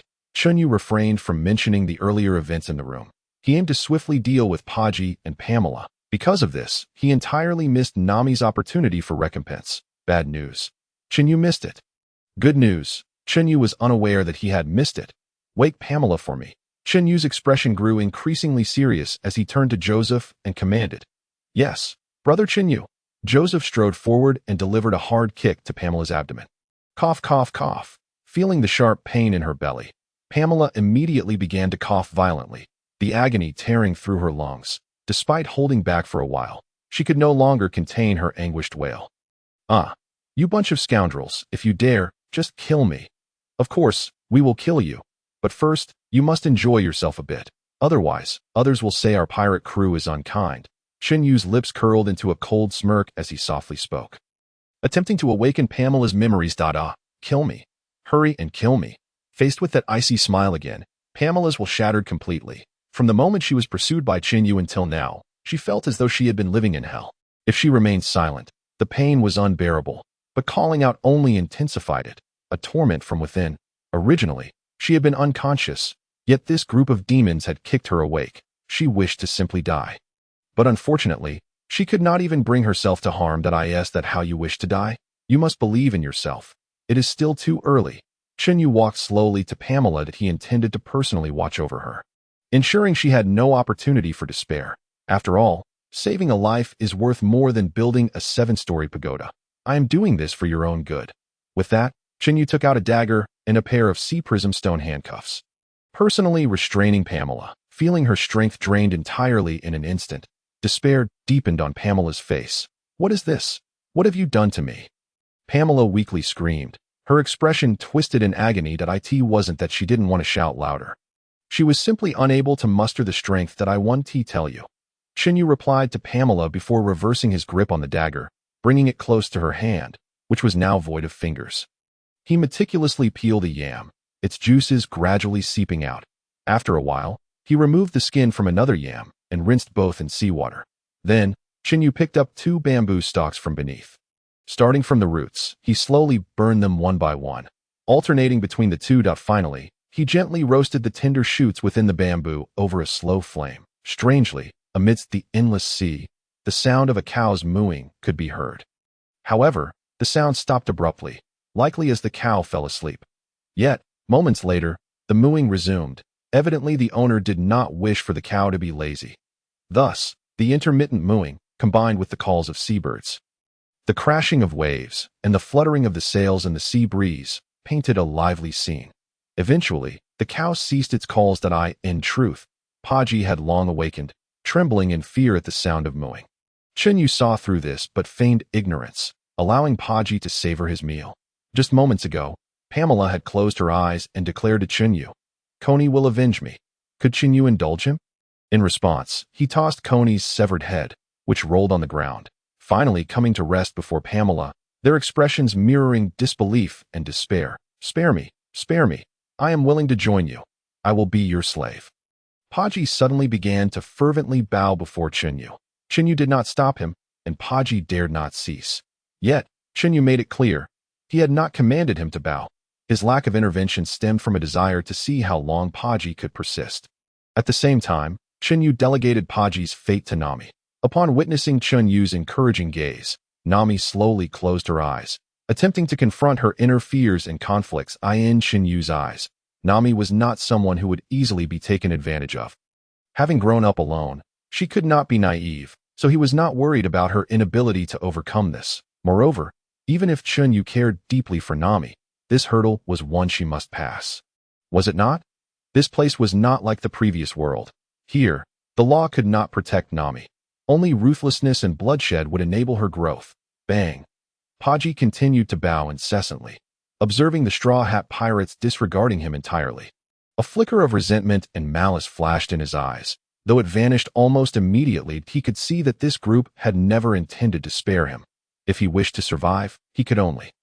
Buggy did not halt his bowing. Instead, he became even more fervent. Yet, his gaze subtly flickered towards Nami. Unbeknownst to him, every move he made, every expression he wore, was observed by Chen Yu, watching Nami, who had closed her eyes and let down her guard. Buggy silently smirked, while a cold smirk played on Chun Yu's lips. How could he not learn his lesson? He could easily discern what kind of person Buggy was. That in Chen Yu's view, Nami remained too kind-hearted. Among the crew, she was still reluctant to take a life, which was not a good habit. It was acceptable not to kill indiscriminately, but one must know how to kill. They must strike fear into their enemies until they trembled. For only then could they truly be safe. Many aboard had been deceived by Buggy, especially Usopp, who once again sat down to sip hot water. Only the three who had once been bounty hunters remained vigilant. As for that foolish Wong, he had no notion of vigilance whatsoever. Seeing Buggy bowing while gradually turning himself towards Nami and stealthily beastifying his toes, Zoro unhesitatingly drew his sword, while Johnny and Joseph instinctively placed their hands on their waists, ready to draw their blades at any moment. Chen Yu secretly unleashed flames to halt the three. He intended to assist Nami. Yet, Chen Yu could not help but marvel at the compatibility between Buggy and his devil fruit abilities. Achieving mere beastification of his toes so easily was remarkable. What if he chose another body part? Scary indeed. At that moment, Buggy's legs were taut, his head incessantly bobbing. Yet internally, he was rife with derision, despite their formidable power. They were merely a group of lowly pirates, exhibiting such a lack of vigilance. Moreover, they had the audacity to allow their captives to move freely. Just wait. Once I escape, this grudge will be avenged. With that thought, a glimmer of lust flickered in Buggy's eyes, which were fixated intently on Nami. Buggy smirked, convinced that his successful escape was imminent. All he needed was to take Nami hostage. Chen Yu, too, bore a smirk, having finally awaited Buggy's move. Bang! This time, it was not Buggy's incessant head bobbing, but rather the sound of his transformed self crashing through the deck of the Mary. Buggy shot forth like a cannonball, barreling straight towards Nami. A mere 2 or 3 meters. What could he possibly lose? Buggy had already begun to fantasize about how he would deal with Nami once he broke free. He lunged forward, fully transformed, claw raised. The sudden turn of events startled everyone, particularly Usopp, whose mouth turned red from the scalding water. Finally, Chen Yu muttered softly. Could Buggy possibly be faster than the vigilant Chen Yu? Clearly not. In an instant, Chun Yu appeared, enveloping Nami in his embrace, turning his back towards Buggy, even voluntarily relinquishing his elemental form, daring not to use Haki. That he feared that if Buggy could not breach his defenses, the effect would be significantly diminished. Chen Yu's right hand pointed upwards, 3 fiery blades slicing 3 gashes into his back. He did not anticipate that by completely dropping his defenses, Buggy's full force strike would only graze his skin. It was merely a superficial wound that would heal quickly. Given Chen Yu's recovery ability, what use was that? He immediately deepened the wounds with 3 additional cuts. This was to leave a lasting impression. After Buggy's claw made contact, his face first displayed shock, unable to fathom that someone had reacted and could withstand his attack. This astonishment swiftly transformed into elation, for he had indeed landed a solid strike on Chen Yu's back, convinced that this blow would surely incapacitate him. Yet, the joy dissipated in an instant, replaced by sheer terror.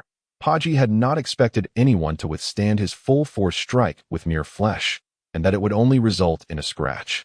Though Chen Yu appeared to have sustained 3 serious wounds, Buggy felt as if he had plunged into an icy abyss, his heart extinguished.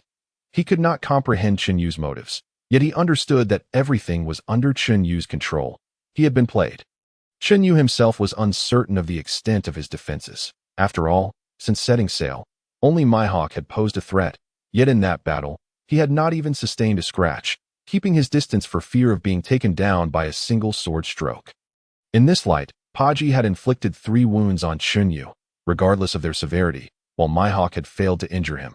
How terrifying! How utterly terrifying! Buggy Teddy Mihawk. Indeed, Teddy was formidable wherever he went. After completing the task, the 3 blades did not immediately dissipate. Instead, they surged towards Buggy, severing his tendons and ligaments. Buggy felt the excruciating pain radiating through his limbs.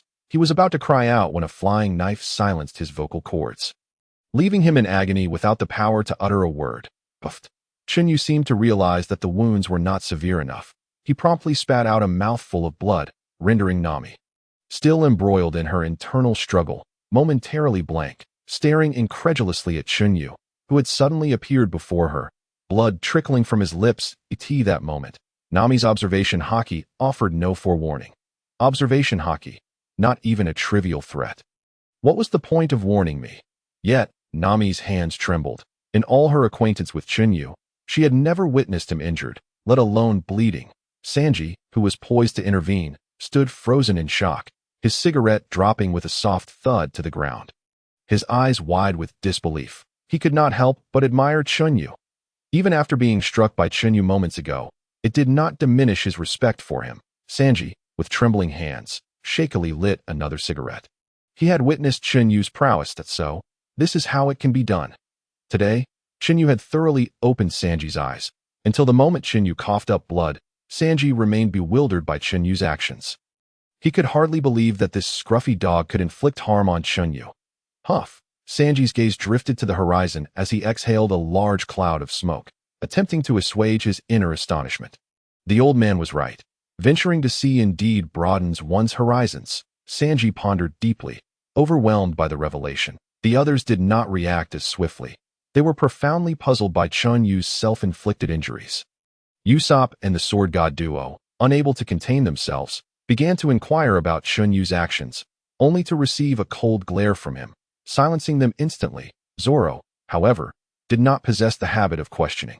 He chose to process the situation internally. Although he did not comprehend Chun Yu's motives, it did not prevent him from breaking into a cold sweat from shock. Meanwhile, Chun Yu shielded Nami's view, preventing her from witnessing the unfolding scene. Sanji was entirely unperturbed by Chun Yu's actions, and only Luffy dared to speak. Chun Yu, why are you? Just as Luffy began to question Chun Yu about his self-inflicted attack, Chun Yu's ghostly figure appeared before him, gripping Luffy's chin with a vice-like hold, forcibly pushing it down. Chun Yu addressed Luffy with a menacing tone. Luffy, listen closely. From this moment forth, you shall remain silent until I permit you to speak. Furthermore, forget everything you just witnessed and swallow those words before they escape your lips. Otherwise, you shall not taste meat for an entire year. I will increase your training regimen tenfold. No, 50-fold. I will drag you along the ship's stern all the way to the Grand Line, ensuring that no enemy remains for you to confront. I will make certain that you become the Pirate King without lifting a finger. Trust me. After delivering his ultimatum, Chun Yu released his grip on Luffy's chin and swiftly returned to Nami. A look of concern etched on his face as he inquired urgently, Nami, are you feeling unwell? Did that scruffy dog frighten you? Upon Chun Yu's release, Luffy hastily covered his mouth with both hands, terrified that even the slightest sound might escape. Hearing Chun Yu's threat, Luffy was on the verge of tears, his eyes wide with fear, barely daring to breathe. The demon among men. Chun Yu once again enveloped Nami in his embrace, gazing down at her with genuine concern. After a brief moment of distraction, Nami hurriedly wiped the blood from the corner of Chun Yu's mouth, then struggled free from his arms, gripping his arm tightly. Her voice trembling as she said, Chun Yu, you're back? The wounds, just moments before, when Chun Yu had suddenly appeared before Luffy with his back turned to her, Nami had glimpsed the horrific gashes on his back. Her mind had yet to process his motives for approaching Luffy, but as she began to piece together the events, Chun Yu once again pulled her into his embrace, gazing at her with concern. Why didn't you dodge? Aren't you a Logia user? How could he have attacked you? Nami's voice trembled, turning sharp as her fingers dug into Chun Yu's skin, seeing her eyes welling up with tears. Chun Yu's heart sank. This was bad. What if I dodged and she got hurt? Clenching his teeth, Chun Yu gazed intently at Nami. That I must maintain the act. Otherwise, if Nami sees through me, she might just bite me to death. But you're bleeding profusely, with so many wounds. Nami leaned forward, still gripping his arm, her upper body nestled against Chun Yu's chest, gazing up at him with tear-filled, anxious eyes. That moment, Nami was not only filled with worry and sorrow, but also a sense of guilt. If only she had been more vigilant, using her observation haki, she could have dodged in time. But if she had made a decision sooner, none of this would have happened. Observation haki. Nonsense. I can't. I mustn't. I couldn't. With that scruffy dog's meager skills, I could stand still and let him hit me. He wouldn't be able to harm me, as long as you're fine. I'll be at ease. Chen Yu affectionately nudged Nami's head with his face. You need to stop the bleeding, stop boasting. Nami was slightly exasperated. She had never noticed before that this guy was not only narcissistic, but also loved to boast. With such significant wounds, he still dared to brag. It's true. Just look. Seeing Nami doubt him, Chen Yu felt a twinge of disappointment. What he had hoped for was to see admiration in her eyes, followed by a kiss of adoration. Ah, how delightful that would be. With that, Chen Yu turned to show Nami his wounds. The 3 deep gashes on his back had already begun to clot, requiring no stitches. This minor wound can simply be pressed together by Chun Yu's muscles, allowing the injury to close. Within mere seconds, it will adhere, and he will swiftly recover. Observing Chun Yu's wound that was nearly scabbed over, Nami was utterly bewildered. Is this the resilience a human should possess? She was already astounded by the fact that the few individuals on board could heal their wounds after just a night's sleep. Yet, Chun Yu's recovery seemed almost exaggerated. Nevertheless, despite her astonishment, Nami managed to exhale a sigh of relief. She embraced Chun Yu tightly and gently inquired, "Does it still hurt?" "It hurts. It hurts terribly. Unless you..." Before Chun Yu could finish his sentence, Nami rose on her toes and pecked his lips, then nestled into his embrace, teasing, "Does it still hurt?" "It doesn't hurt anymore. It doesn't hurt," Chun Yu replied, joyfully ruffling the back of his head and licking his lips. He was taken aback by Nami's reaction. After all, so many people were watching. He had not expected her to be so bold. Foolish. Nami shot him a shy glance, yet her eyes sparkled with a fierce light as she gently extricated herself from Chun Yu's embrace.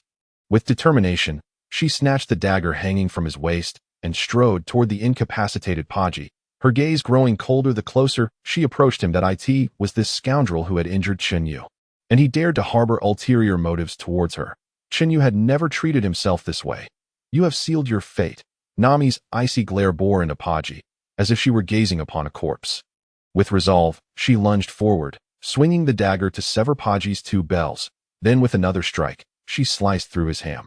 Unable to vocalize his pain, Buggy could only writhe in agony that a collective gasp echoed among the men present, their legs instinctively clamping together. Even Chun Yu did not anticipate Nami's actions, feeling a chill creep upon him as he glanced down to ensure his own safety. When he looked up again, he found Nami regarding him with a bemused expression, causing him to shiver once more. Following her swift execution, Nami did not spare Buggy a single glance. She casually discarded the dagger, which embedded itself into his throat. After a brief struggle, Buggy's body went limp as Nami severed Buggy's bells. A thought suddenly crossed her mind. Her nails had left no mark upon Chun Yu's skin. How could he, who had endured a 10-minute beating from Luffy and his companions and only emerged with minor bruises, sustain such severe injuries from this wretch? Nami began to sense that something was amiss with Chun Yu's earlier reaction. Why had he silenced Luffy? That straightforward fellow likely had something to say when Chun Yu interrupted him. What could Luffy have seen that prompted his desire to speak? Luffy was incapable of deceit, let alone fabricating stories. "Chun Yu, why didn't you use Haki for defense earlier? Don't claim you didn't have time." "I won't believe that." With Buggy dispatched, Nami clasped her hands behind her back, smiling as she approached Chun Yu. She had no intention of confronting him directly. After all, that old fox hadn't changed his expression at all. Suddenly, Nami turned sharply to face Sanji. "Sanji-kun, a true man must never deceive a woman."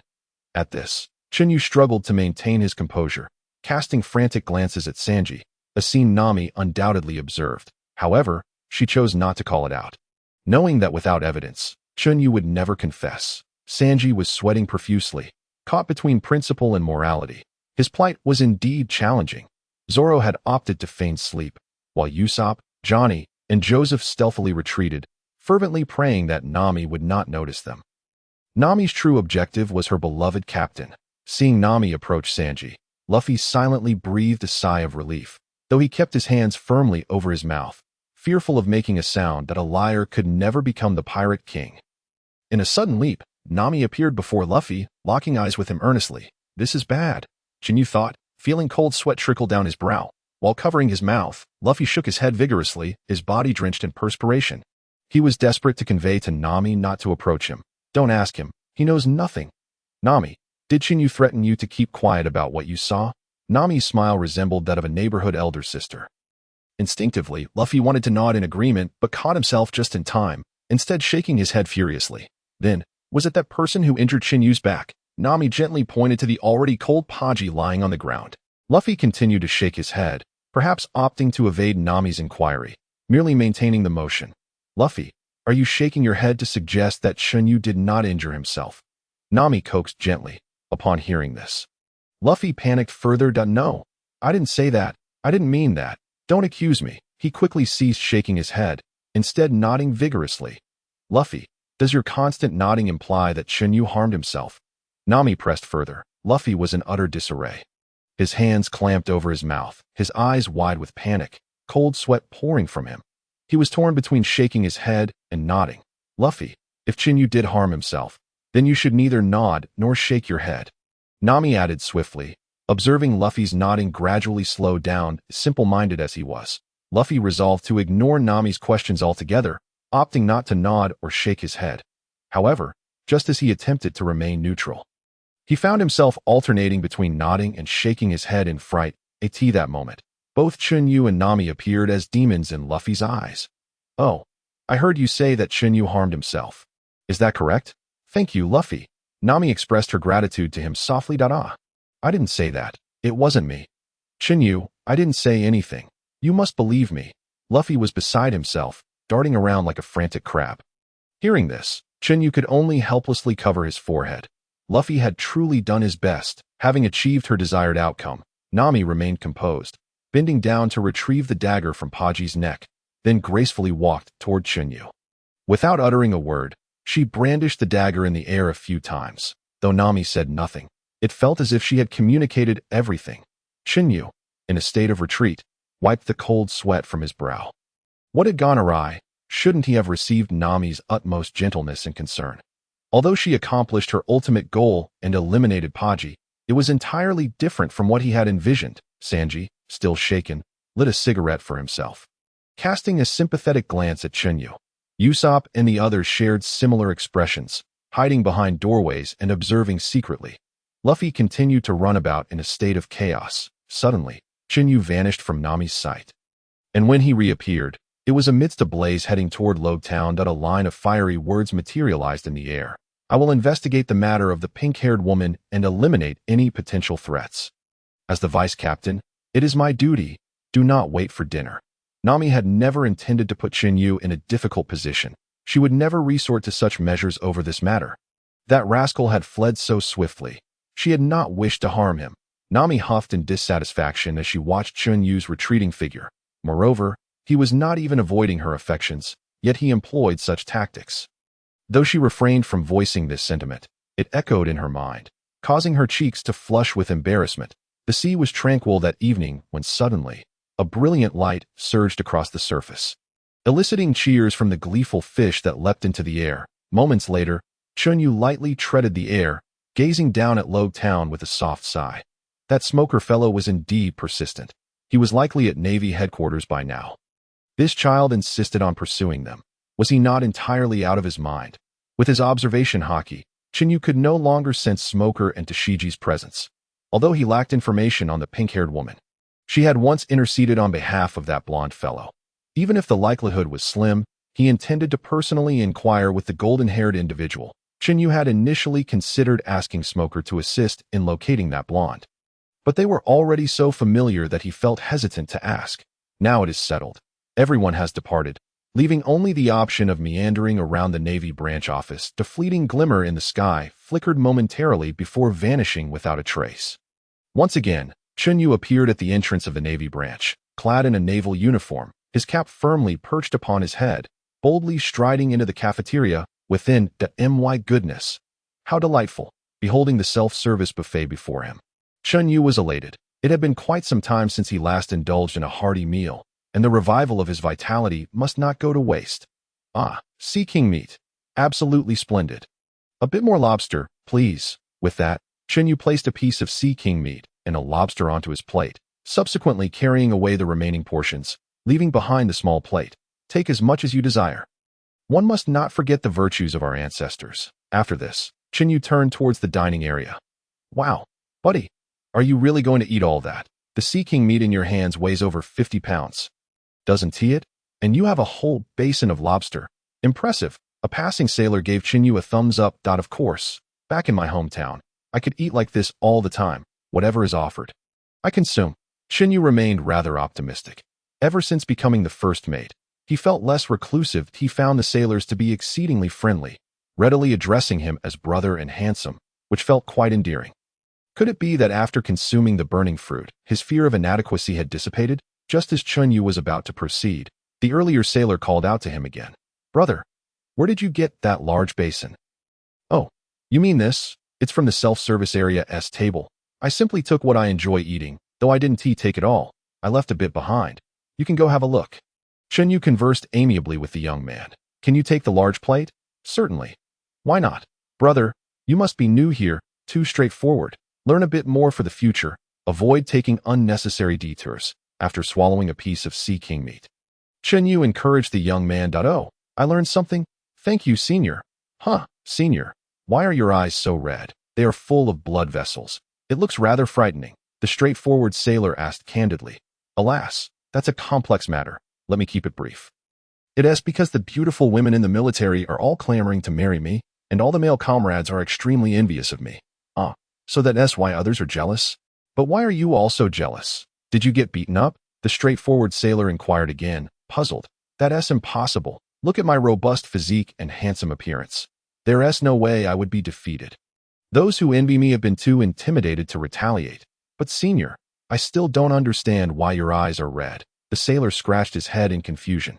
Hey, come here, let me tell you a secret. Just between us, my eyes got swollen from a beating by the base commander. I didn't expect him to be envious of my beauty. He was worried he couldn't defeat me in a fair fight. So he resorted to a sneak attack. That old man is quite underhanded. Unfortunately for him, he encountered me, although I was caught off guard and received a couple of punches to the eyes. I managed to crush one of his bells with my bare hands. Just think about it. If I wanted to, I could have crushed the other one too, but I thought I should leave him one. After all, we are righteous Navy men. Plus, my eyes will heal in a few days, while the base commander will forever be left with only one bell. Hooray!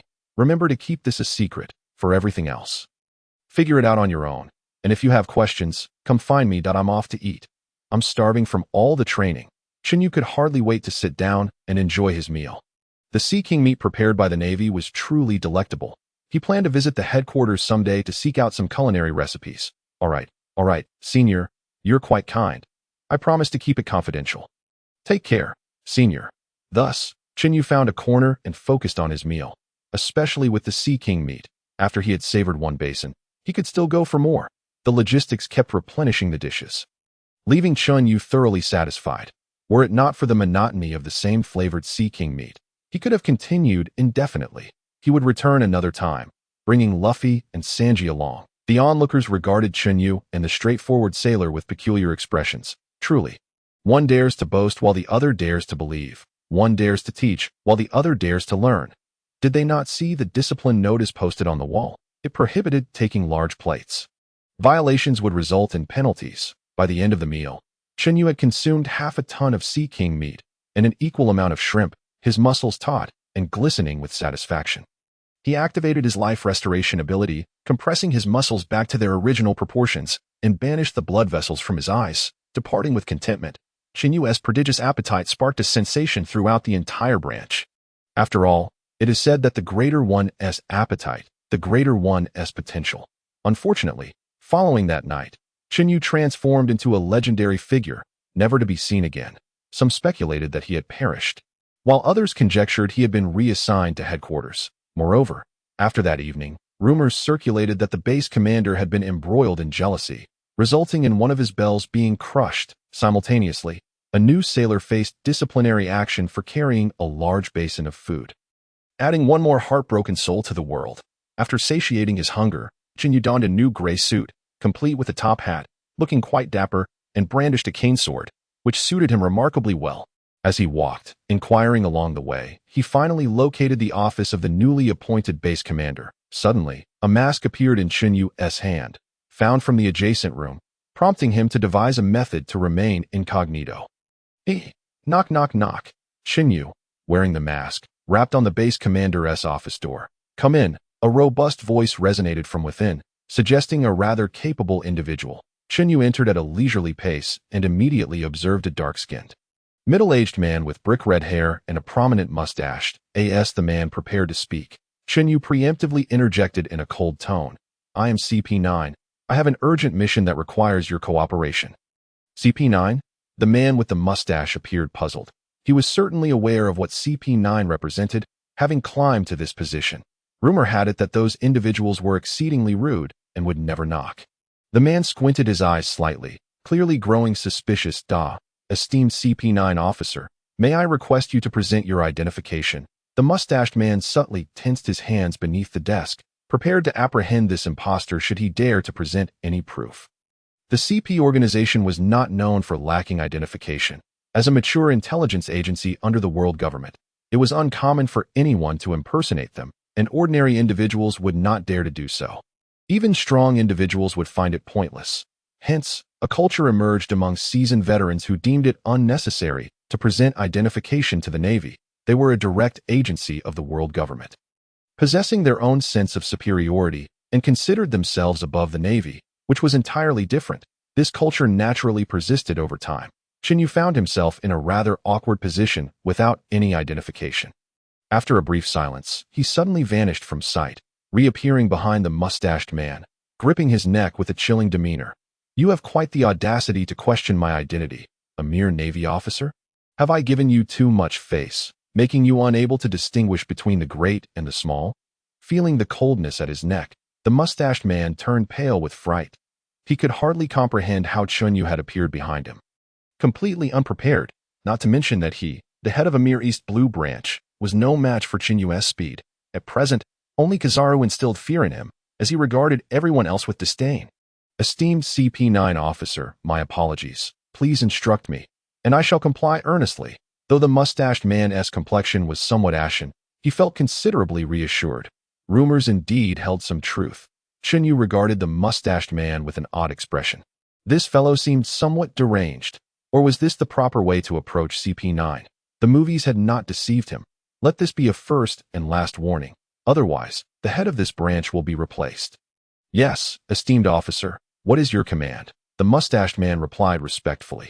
Recently, a noble was murdered in Lo Town, his limbs severed yet still alive. I require his information immediately. The mustached man regarded Chun Yu with a strange look. Did they really need the Navy's assistance for such matters? Wasn't he finding people something CP9 was more adept at? Clearly, the mustached man was growing suspicious, but he resolved to act as though he knew nothing. Whether this was a genuine CP or not, today he would comply to the fullest. Even Roger himself wouldn't be able to change that. Please hold on for a moment. I will summon someone to bring the documents shortly. The man with the mustache approached the phone and dialed a number. Before long, a Marine knocked on the door, carrying the requested materials. Chun Yu opened the document bag, glanced at its contents, and nodded in satisfaction. Unfortunately, the naval branch in Rog Town had no information regarding the Sakura-haired woman. After achieving his objective, Chun Yu turned and departed. Under the watchful gaze of the mustachioed man, Chun Yu vanished from sight in an instant. This speed caused the mustachioed man's pupils to constrict once more. He resolved to keep this matter to himself, vowing not to speak unless questioned by superiors. That it was not out of fear for his life, but rather a matter of necessity, revealing it would only jeopardize the harmonious relationship between the Navy and the CP. Upon reaching a shadowy corner, Chun Yu removed his mask and incinerated it before soaring toward his target. The objective was not far, merely a neighboring country, and it took Chun Yu little effort to locate it by honing in on the aura. Chun Yu pinpointed the location of the effeminate individual.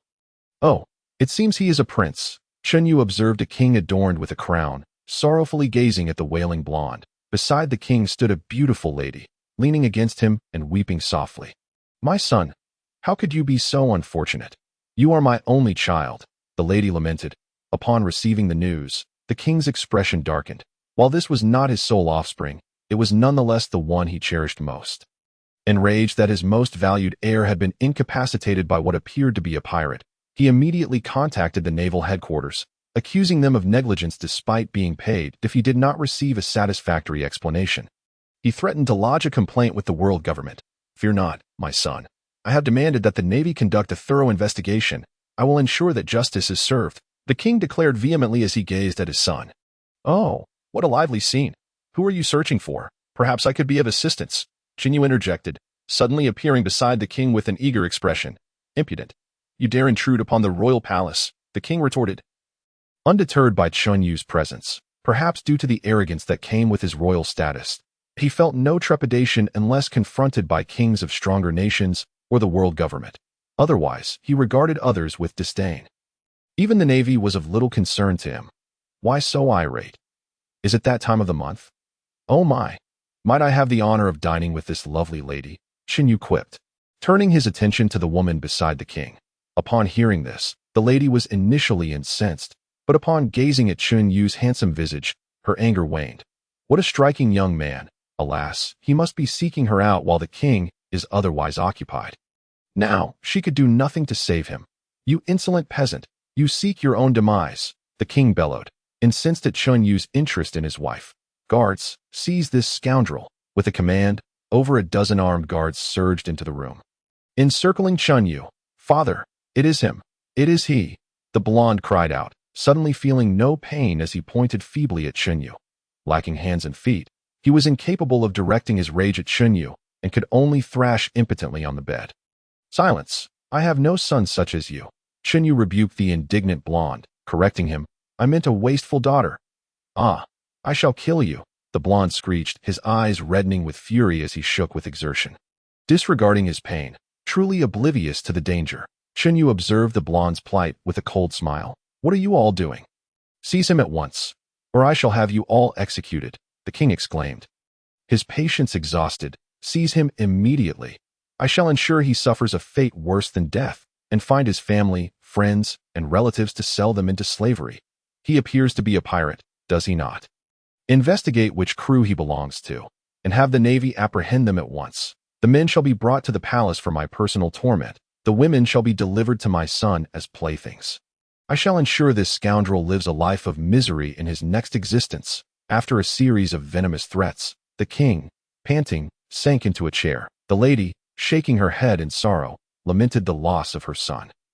"What a pity! If only he had been able to survive. He could have been saved." The blonde nodded vigorously, agreeing with his father. Chen Yu, initially unfazed by the king's outburst, thought to himself that letting the old fool rant was inconsequential. After all, he had no relatives left in this world. If the king could find them, more power to him. However, upon hearing the king's intentions toward the crew, especially since Nami was currently the only female among them, he thought, "Old fool, it seems you seek your own demise." Even though he knew the king was merely venting, Chen Yu could not repress the murderous intent that surged within him, sensing the lethal aura emanating from Chen Yu. The king trembled. However, seeing that the guards remained motionless, he roared, "What are you waiting for? Capture him." The king was resolute. After tonight, none of the guards who hesitated would leave alive. The guards, however, were not as foolish as the king. They recognized the notorious figure before them. Chen Yu, the man with a bounty of 90 million, the strongest newcomer from the East Sea. They trembled in fear, knowing they were in the presence of a legend. Observing their fearful demeanor, Chun Yu realized the power of his reputation was at play. However, he had no intention of sparing them. Since a feud had been forged, he would ensure no one left this castle alive tonight. With a snap of his fingers, all the guards spontaneously combusted, leaving only ashes in their wake. In truth, he could have achieved the same result without theatrics, but it added an air of mystery and flair. The display of power sent the king and the lady collapsing to the ground in shock. "What have you done?" The king stammered, tears streaming down his face in terror, soaking his trousers. Chen Yu chose not to dwell on the king's earlier rudeness. "I inadvertently incapacitated your son. Now, how shall we resolve this matter? Th. The king stuttered, unable to articulate a coherent response. Yet the queen's eyes lit up. This handsome man wished to dine with her. What an opportunity. As for her son? Nonsense. He was merely the king's son. What did that have to do with her? Dear sir, if you desire my company for dinner, I am willing, the lady said, her cheeks flushed and her demeanor shy as she addressed Chun Yu. Though the queen was indeed beautiful and well-preserved, capable of being a contender for the title of queen, she was old enough to be his mother.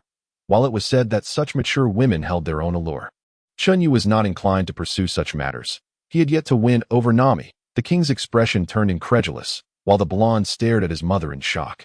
Mother, he is our enemy. Silence. I have no son such as you. Who is your mother? The lady shot back, disdainfully glancing at the king and her offspring. She had not willingly married the king. Her son was merely a pawn in her quest for power. The sudden destruction of her years of effort filled her with hatred. Yet if Chun Yu were to eliminate her husband and son, she could seize control of the entire kingdom at that point. She and this handsome man could rule together, enjoying both power and love. Dear sir, should you eliminate them, the entire kingdom shall be ours. You shall be king, and I shall be queen. Together we will govern this realm. The lady cast a flirtatious glance at Chun Yu, her voice sultry. The king's expression darkened further, feeling a wave of jealousy wash over him. But he dared not speak out. He was more afraid of death. Chun Yu glanced at the lady, pondering whether she truly believed he held any interest in her or if she was merely seeking self-preservation. Unwilling to dwell on the matter, he decided he would ensure the family was reunited in death.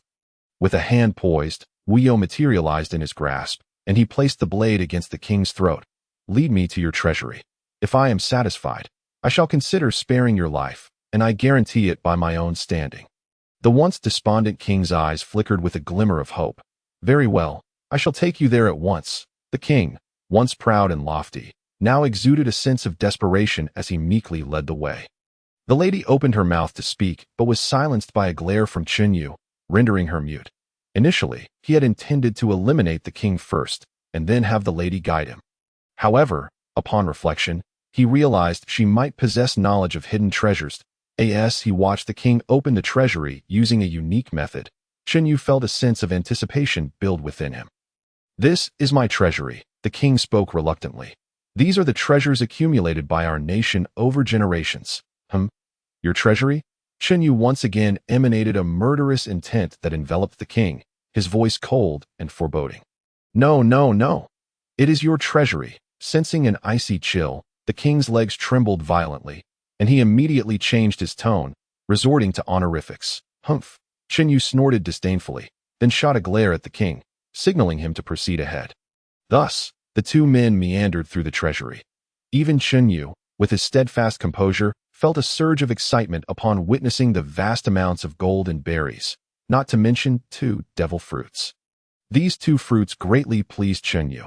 In fact, he had already devised a plan for their distribution upon his return. Suddenly, Chen Yu pressed his blade against the king's throat, causing the king to collapse in terror. Did you not promise that if I brought you to the treasury, you would release me? You are a man of your word. Please, you are slandering me. Yet this gives me all the more reason to end your life.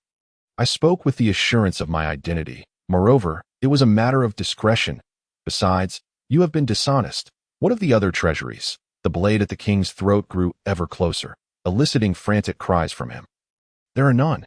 I swear, only this one treasury exists. The king, now crumpled on the floor, trembled uncontrollably, wailing in pain.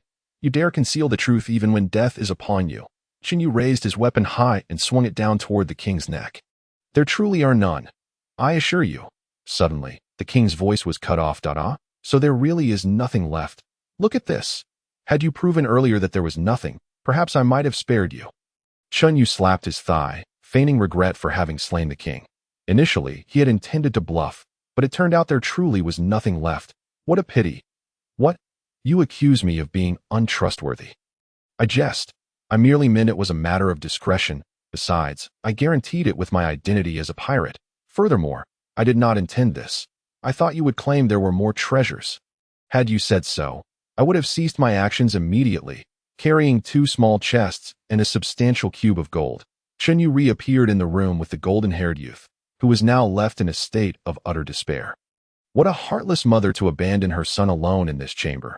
Chen Yu murmured to himself, shaking his head without further comment that in this world, such occurrences were hardly uncommon. Upon seeing Chen Yu's return, the golden-haired young man was so frightened that he lost control of his bodily functions, tears and snot pouring forth as his expression shifted to one of growing hopelessness. Speak. Where is that pink-haired woman from the restaurant in Rogue Town? Chen Yu thrust the blade against his throat, causing him to yelp in distress. That I do not know. I swear, that was the first time I saw her. The golden-haired youth's head suddenly detached and fell heavily to the ground. Rolling a few times that I believe you do not recognize her. Chen Yu addressed the headless corpse with a calm demeanor. He had not held much hope to begin with that in midair. Chen Yu raised a hand, summoning a bright yellow fireball the size of the Mary. Upon closer inspection, one could discern a slight greenish hue within the yellow map cannon. He brandished his hand, unleashing the map cannon. All present looked up in despair at the meteor-like descent of the map cannon. Rather than exploding, it expanded upon impact. The map cannon rapidly swelled, soon covering a densely populated area of the palace, approximately 5 square kilometers. The map cannon did not rely on explosions for its lethality. Rather, the spherical flames within spun at high speeds, generating increasingly higher temperatures. Without Chen Yu's restraint, the map cannon would have landed and expanded into a spherical form, melting all buildings and land into magma. Once it reached its threshold, the entire projectile would rotate at high speeds downward, wreaking havoc until the flames within were extinguished. This was the operational method of the siege cannon if left unchecked by Chen Yu. Sensing that there were no survivors within the palace, Chen Yu vanished and flew directly toward the Mary, not waiting for the cannon's effects to dissipate. After a while, as the map cannon exhausted itself, the center of the palace had vanished, leaving behind a perfectly cylindrical deep pit. Its edges spiraled and transformed into magma, resembling the very descent of hell. The palace undoubtedly housed innocent souls, but Chen Yu felt no remorse. Since the king had threatened him, he had to eliminate the root of the problem. While flying back, laden with spoils, Chen Yu furrowed his brow in contemplation. He had initially felt quite pleased, his bounty abundant. However, aside from the devil fruits and gold, the rest of the items proved of little use. Chen Yu had expected to acquire several swords, given the presence of 2 devil fruits, but regrettably, they were merely ornamental blades, unsuitable for combat. Thus, he had no desire to claim the other items. As he flew closer to the Red Earth continent, a flicker of anxiety washed over him.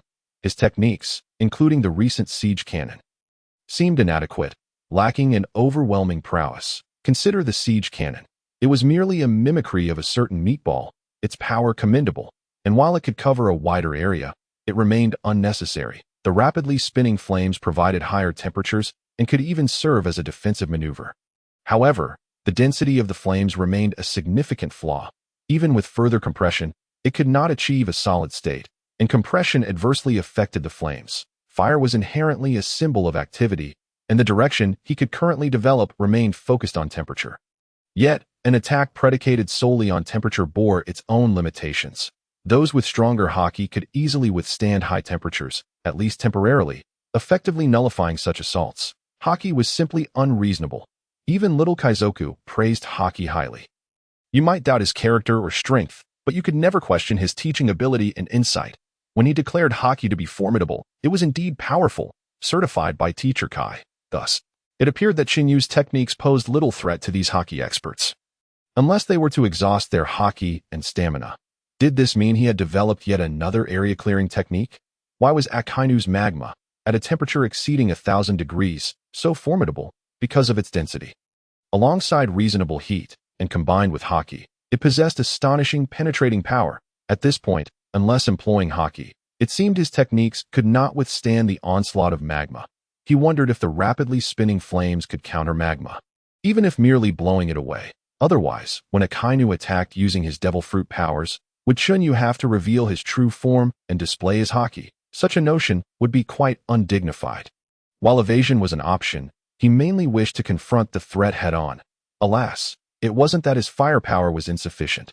Rather, it lacked distinctiveness, its strength teetering on the edge of mediocrity. Chun Yu felt this sense of inadequacy regarding firepower was affecting his appetite, causing him to skip several bites. No matter how many minor adversaries he faced, they were insufficient for his needs. He needed to devise more substantial techniques. He must not allow the fear of inadequate firepower to resurface.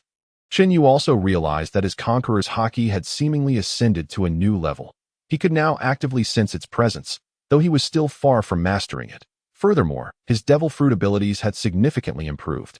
He had discovered that even without Haki, his flames could reach a bluish hue, successfully surpassing 300 degrees. Was this breakthrough in Haki the catalyst for the awakening of his devil fruit powers?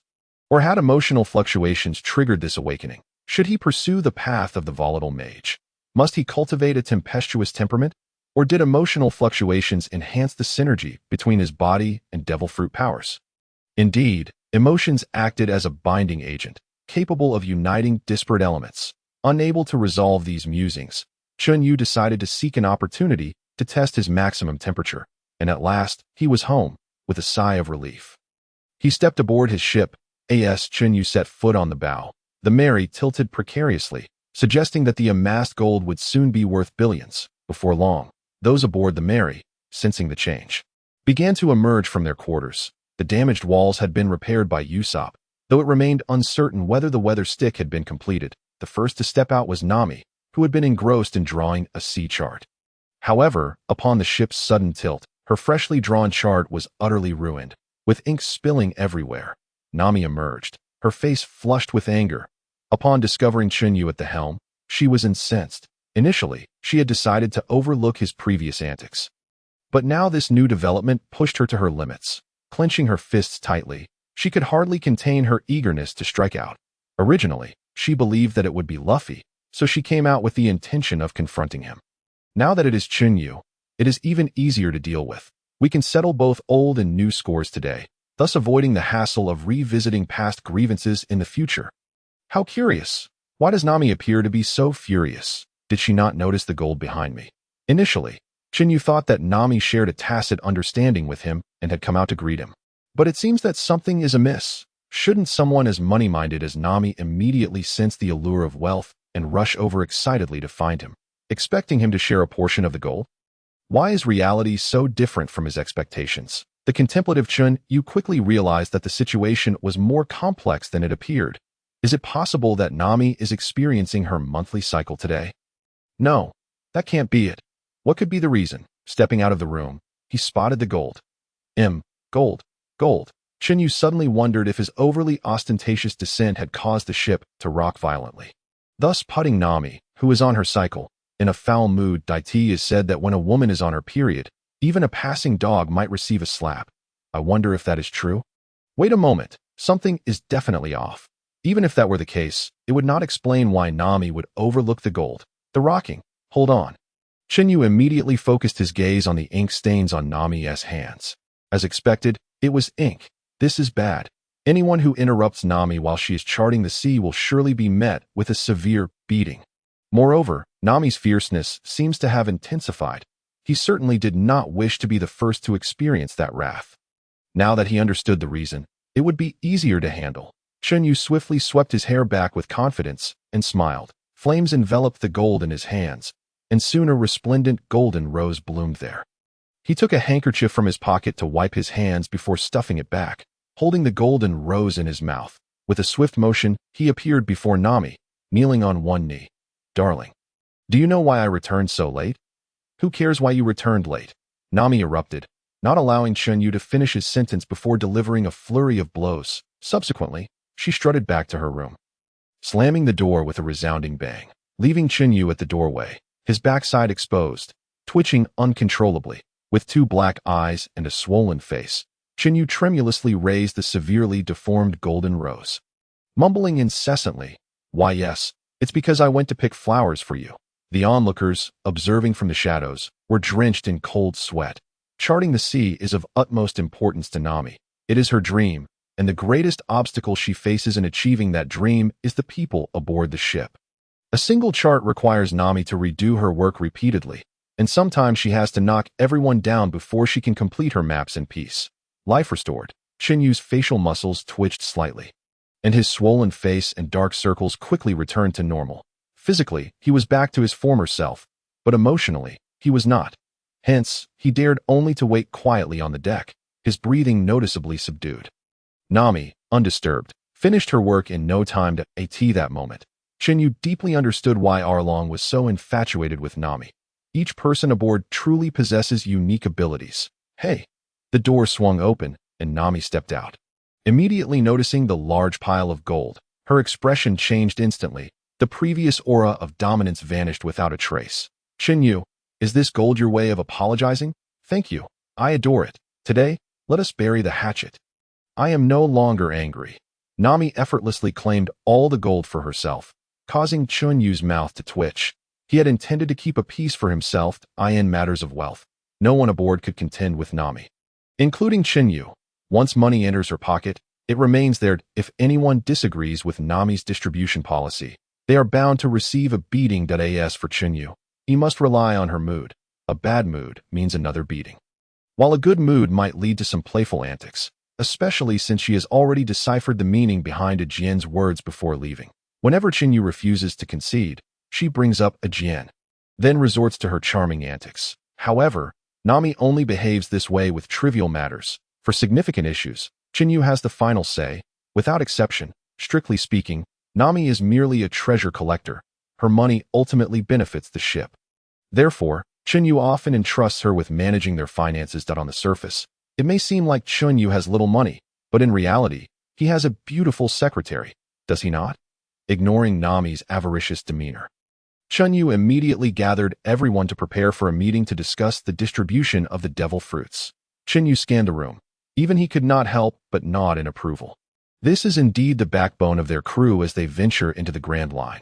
Finally, Chen Yu cast a disdainful glance at Nami, who was still clutching the gold bar with glee.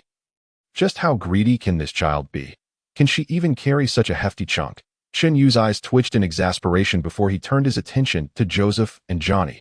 How is your mastery of Haki coming along? Brother Chen Yu. X2 Johnny.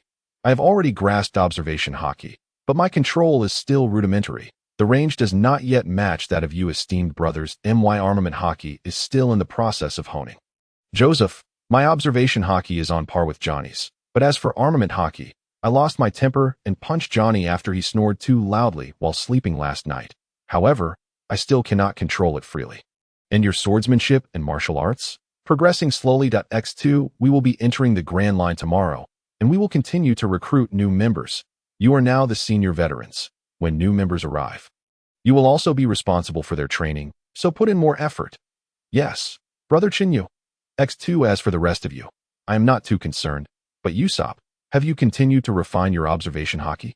As our sharpshooter, it is only natural that you should possess the strongest observation Haki aboard the ship, right? Upon hearing Chen Yu call him out, Usopp immediately stood with pride. Usopp the Great is a brave warrior of the sea. Of course, I have been training diligently every day, not only in observation Haki, but I am the strongest in the world. Upon hearing the strongest in the world, Zoro, Sanji, Luffy, and Chun Yu immediately turned to look at Usopp.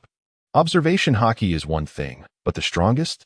Usopp felt a bit guilty as he glanced around, quietly adding, I'll do my best. That sounds great. Next time, don't say it. Next time you call me Great Usopp, I might just show you my newly acquired 200-meter-long sword. Chen Yu replied with an eye roll at Usopp.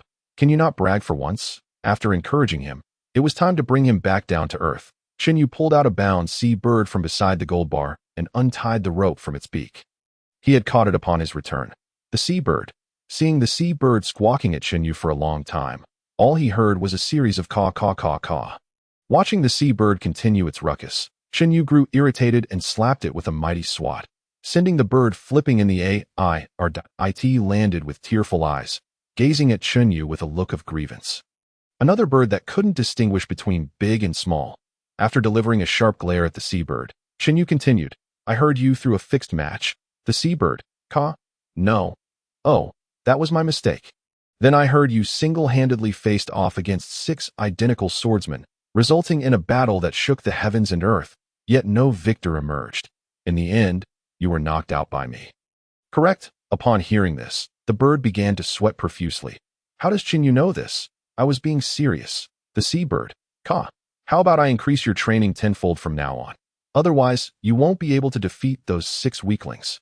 How pathetic. Chen Yu's gaze bore down on the seabird. The seabird, Ka. Pa. Chen Yu delivered another powerful slap. Not willing. The seabird, Tearful, replied, "Caw, pa, another slap." Still dare to talk back. The seabird, in tears, lamented, "Caw, caw, caw, pa." Chen Yu slapped it once more. "You won't admit it?" This time, the seabird could no longer rise. Instead, it stared blankly at Chun Yu, tears streaming down its face. Yet it remained silent. Chun Yu turned the seabird around for everyone to see and fortuitously directed it at Luffy. Clearing his throat, Chun Yu proclaimed, "Everyone, it is shameful not to take the fight seriously. Since you do not wish to fight, I shall take over for you, allowing you to be completely liberated without lifting a finger." As Chun Yu's voice grew louder, Luffy's cold sweat poured forth, his eyes widening in alarm. With teeth clenched tightly against his lips and hands resting on his knees, Chun Yu knelt with perfect poise. Sensing the moment was ripe, he snapped his fingers, igniting the seabird in flames. By the time the fire subsided, the feathers had been singed away to leave it bare. Naturally, the bird had already perished before the flames consumed its plumage. Grasping one of its legs, Chun Yu lifted it for a closer inspection. Indeed, it had been charred cleanly without damaging the flesh. "This is the consequence of match fixing. I hope you all take heed," he remarked, showcasing the bird to the onlookers. The others displayed little reaction, save for Luffy, who lowered his head. Under the control of observation Haki, Chun Yu meticulously regulated the temperature, effectively incinerating every inch of feathered dye. Appeared that his mastery over his fruit was commendable. "Sanji, find an opportunity to cook it.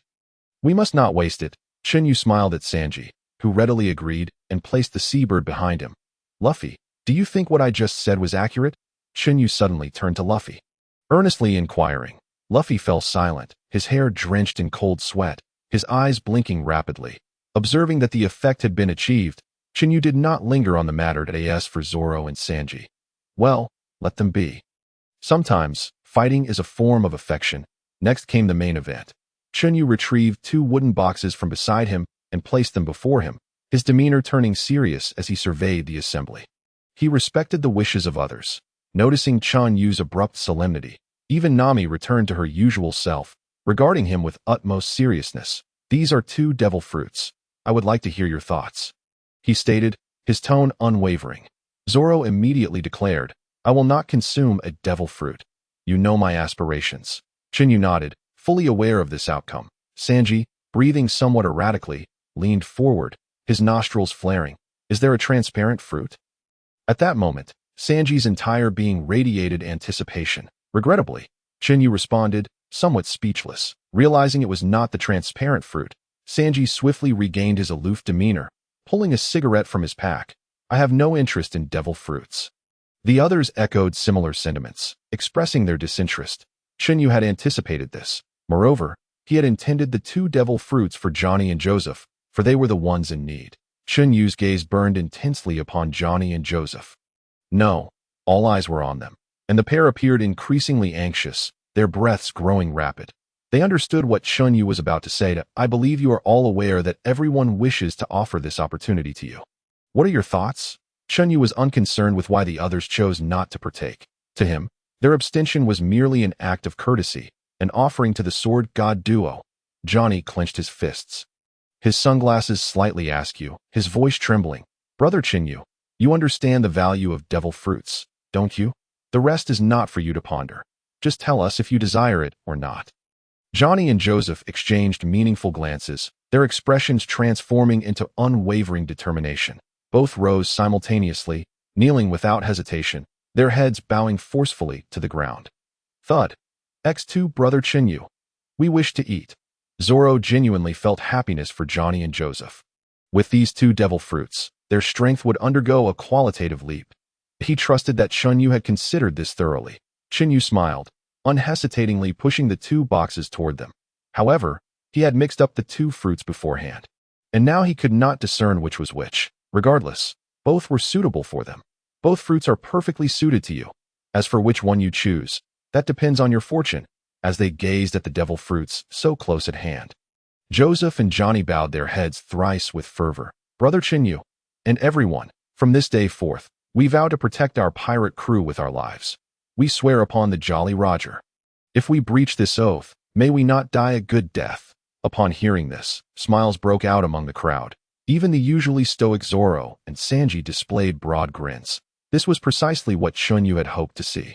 After all, their joining had been somewhat hasty compared to the others. Always remember what you have said today, and recall what I told you when you boarded. From this moment on, we are family. Bound together, we rise together, we fall together. With that, Chun Yu gazed toward the distant red line, continuing, once we surmount this great mountain before us, we shall commence our journey across the Grand Line. Everyone here is your support. Likewise, you are our support. Do you understand? Chun Yu's voice crescendoed. Understood. Johnny and Joseph, tears streaming down their faces, clenched their fists tightly, shouted back. Luffy and Usopp had embraced one another, crying unabashedly, while Nami hid behind Chun Yu, secretly wiping her tears. Only Chun Yu, Sanji, and Zoro maintained their unwavering focus on the towering red mountain before them, smiles gracing their faces, their gazes resolute. They were indeed a family. All right, choose wisely. No need for tears. Gentlemen, don't act like children, Chen Yu said, beaming at the two. Luffy and Usopp felt somewhat offended. As the two clutched their respective treasure chests, curiosity ignited among the others. Crack, crack, crack. A symphony of fruit being devoured resounded through the night. How does it taste? Chun Yu inquired, intrigued. The crowd responded with a mix of expressions. Johnny exclaimed, "It's delicious, a unique flavor, crunchy, and I want more." Joseph added, "This taste seems somewhat familiar, though I can't recall when I had it before." "I too find it delightful. I want to eat more." Chen Yu's eye twitched. Luffy appeared deep in thought, struggling to recall the flavor. Observing Luffy's earnest contemplation, Chen Yu's eye twitched once more. Alarmed, he hastily added, "It is said that consuming a second devil fruit is fatal." Luffy, Johnny, and Joseph. What? Chen Yu. Oh dear. The group was filled with curiosity and anticipation, their attention wholly focused on Johnny and Joseph. "Let us witness a spectacle, the new powerhouses of the Straw Hat crew," Chun Yu exclaimed, rising with an encouraging expression. Ryup. The sound of fabric tearing shattered the night as tranquility. Johnny's physique swelled with muscle. An abundance of feathers erupting like bamboo shoots breaking through the earth, covering his body. A massive eagle, black with golden sheen and razor-sharp feathers, materialized upon the deck of the Mary. This eagle, its talons like blades and beak like a hook, gleamed with a chilling radiance, its wingspan stretching 6 meters, its body approaching 3 meters in length, exuding an air of majesty that rivaled the recently deceased Harst giant eagle. Johnny had consumed the bird fruit. Golden eagle form. Feeling the surge of power within, Johnny took flight, soaring into the sky while letting out a powerful cry, the resounding eagle's call echoing across the red line. Not to be outdone. Joseph's hands transformed into colossal size, radiating cold light, his eyes bulging, mouth resembling an abyss, morphing him into a formidable mantis. The mantis executed a series of elegant sword flourishes before leaping into the air. Soaring high. It was clear that speed was not Johnny's forte. Johnny had consumed the bug fruit, Chinese mantis form. Watching Johnny and Joseph's splendid transformations, Usopp and Luffy were filled with envy, their eyes sparkling as they continuously exclaimed, "So cool! I want to ride! I want to ride!" They did not indulge excessively, quickly adjusting to their abilities in the air before reporting back to the ship. "Brother Chen Yu, this fruit I consumed is remarkable. Not only has my strength surged, but I can also see scenes from dozens of kilometers away, and even my observation haki has significantly improved," Johnny exclaimed as he returned to the Mary. Reverting to his human form, addressing Chun Yu with a tremor in his voice, Joseph echoed his sentiments. Returning after Johnny, his sunglasses askew from excitement.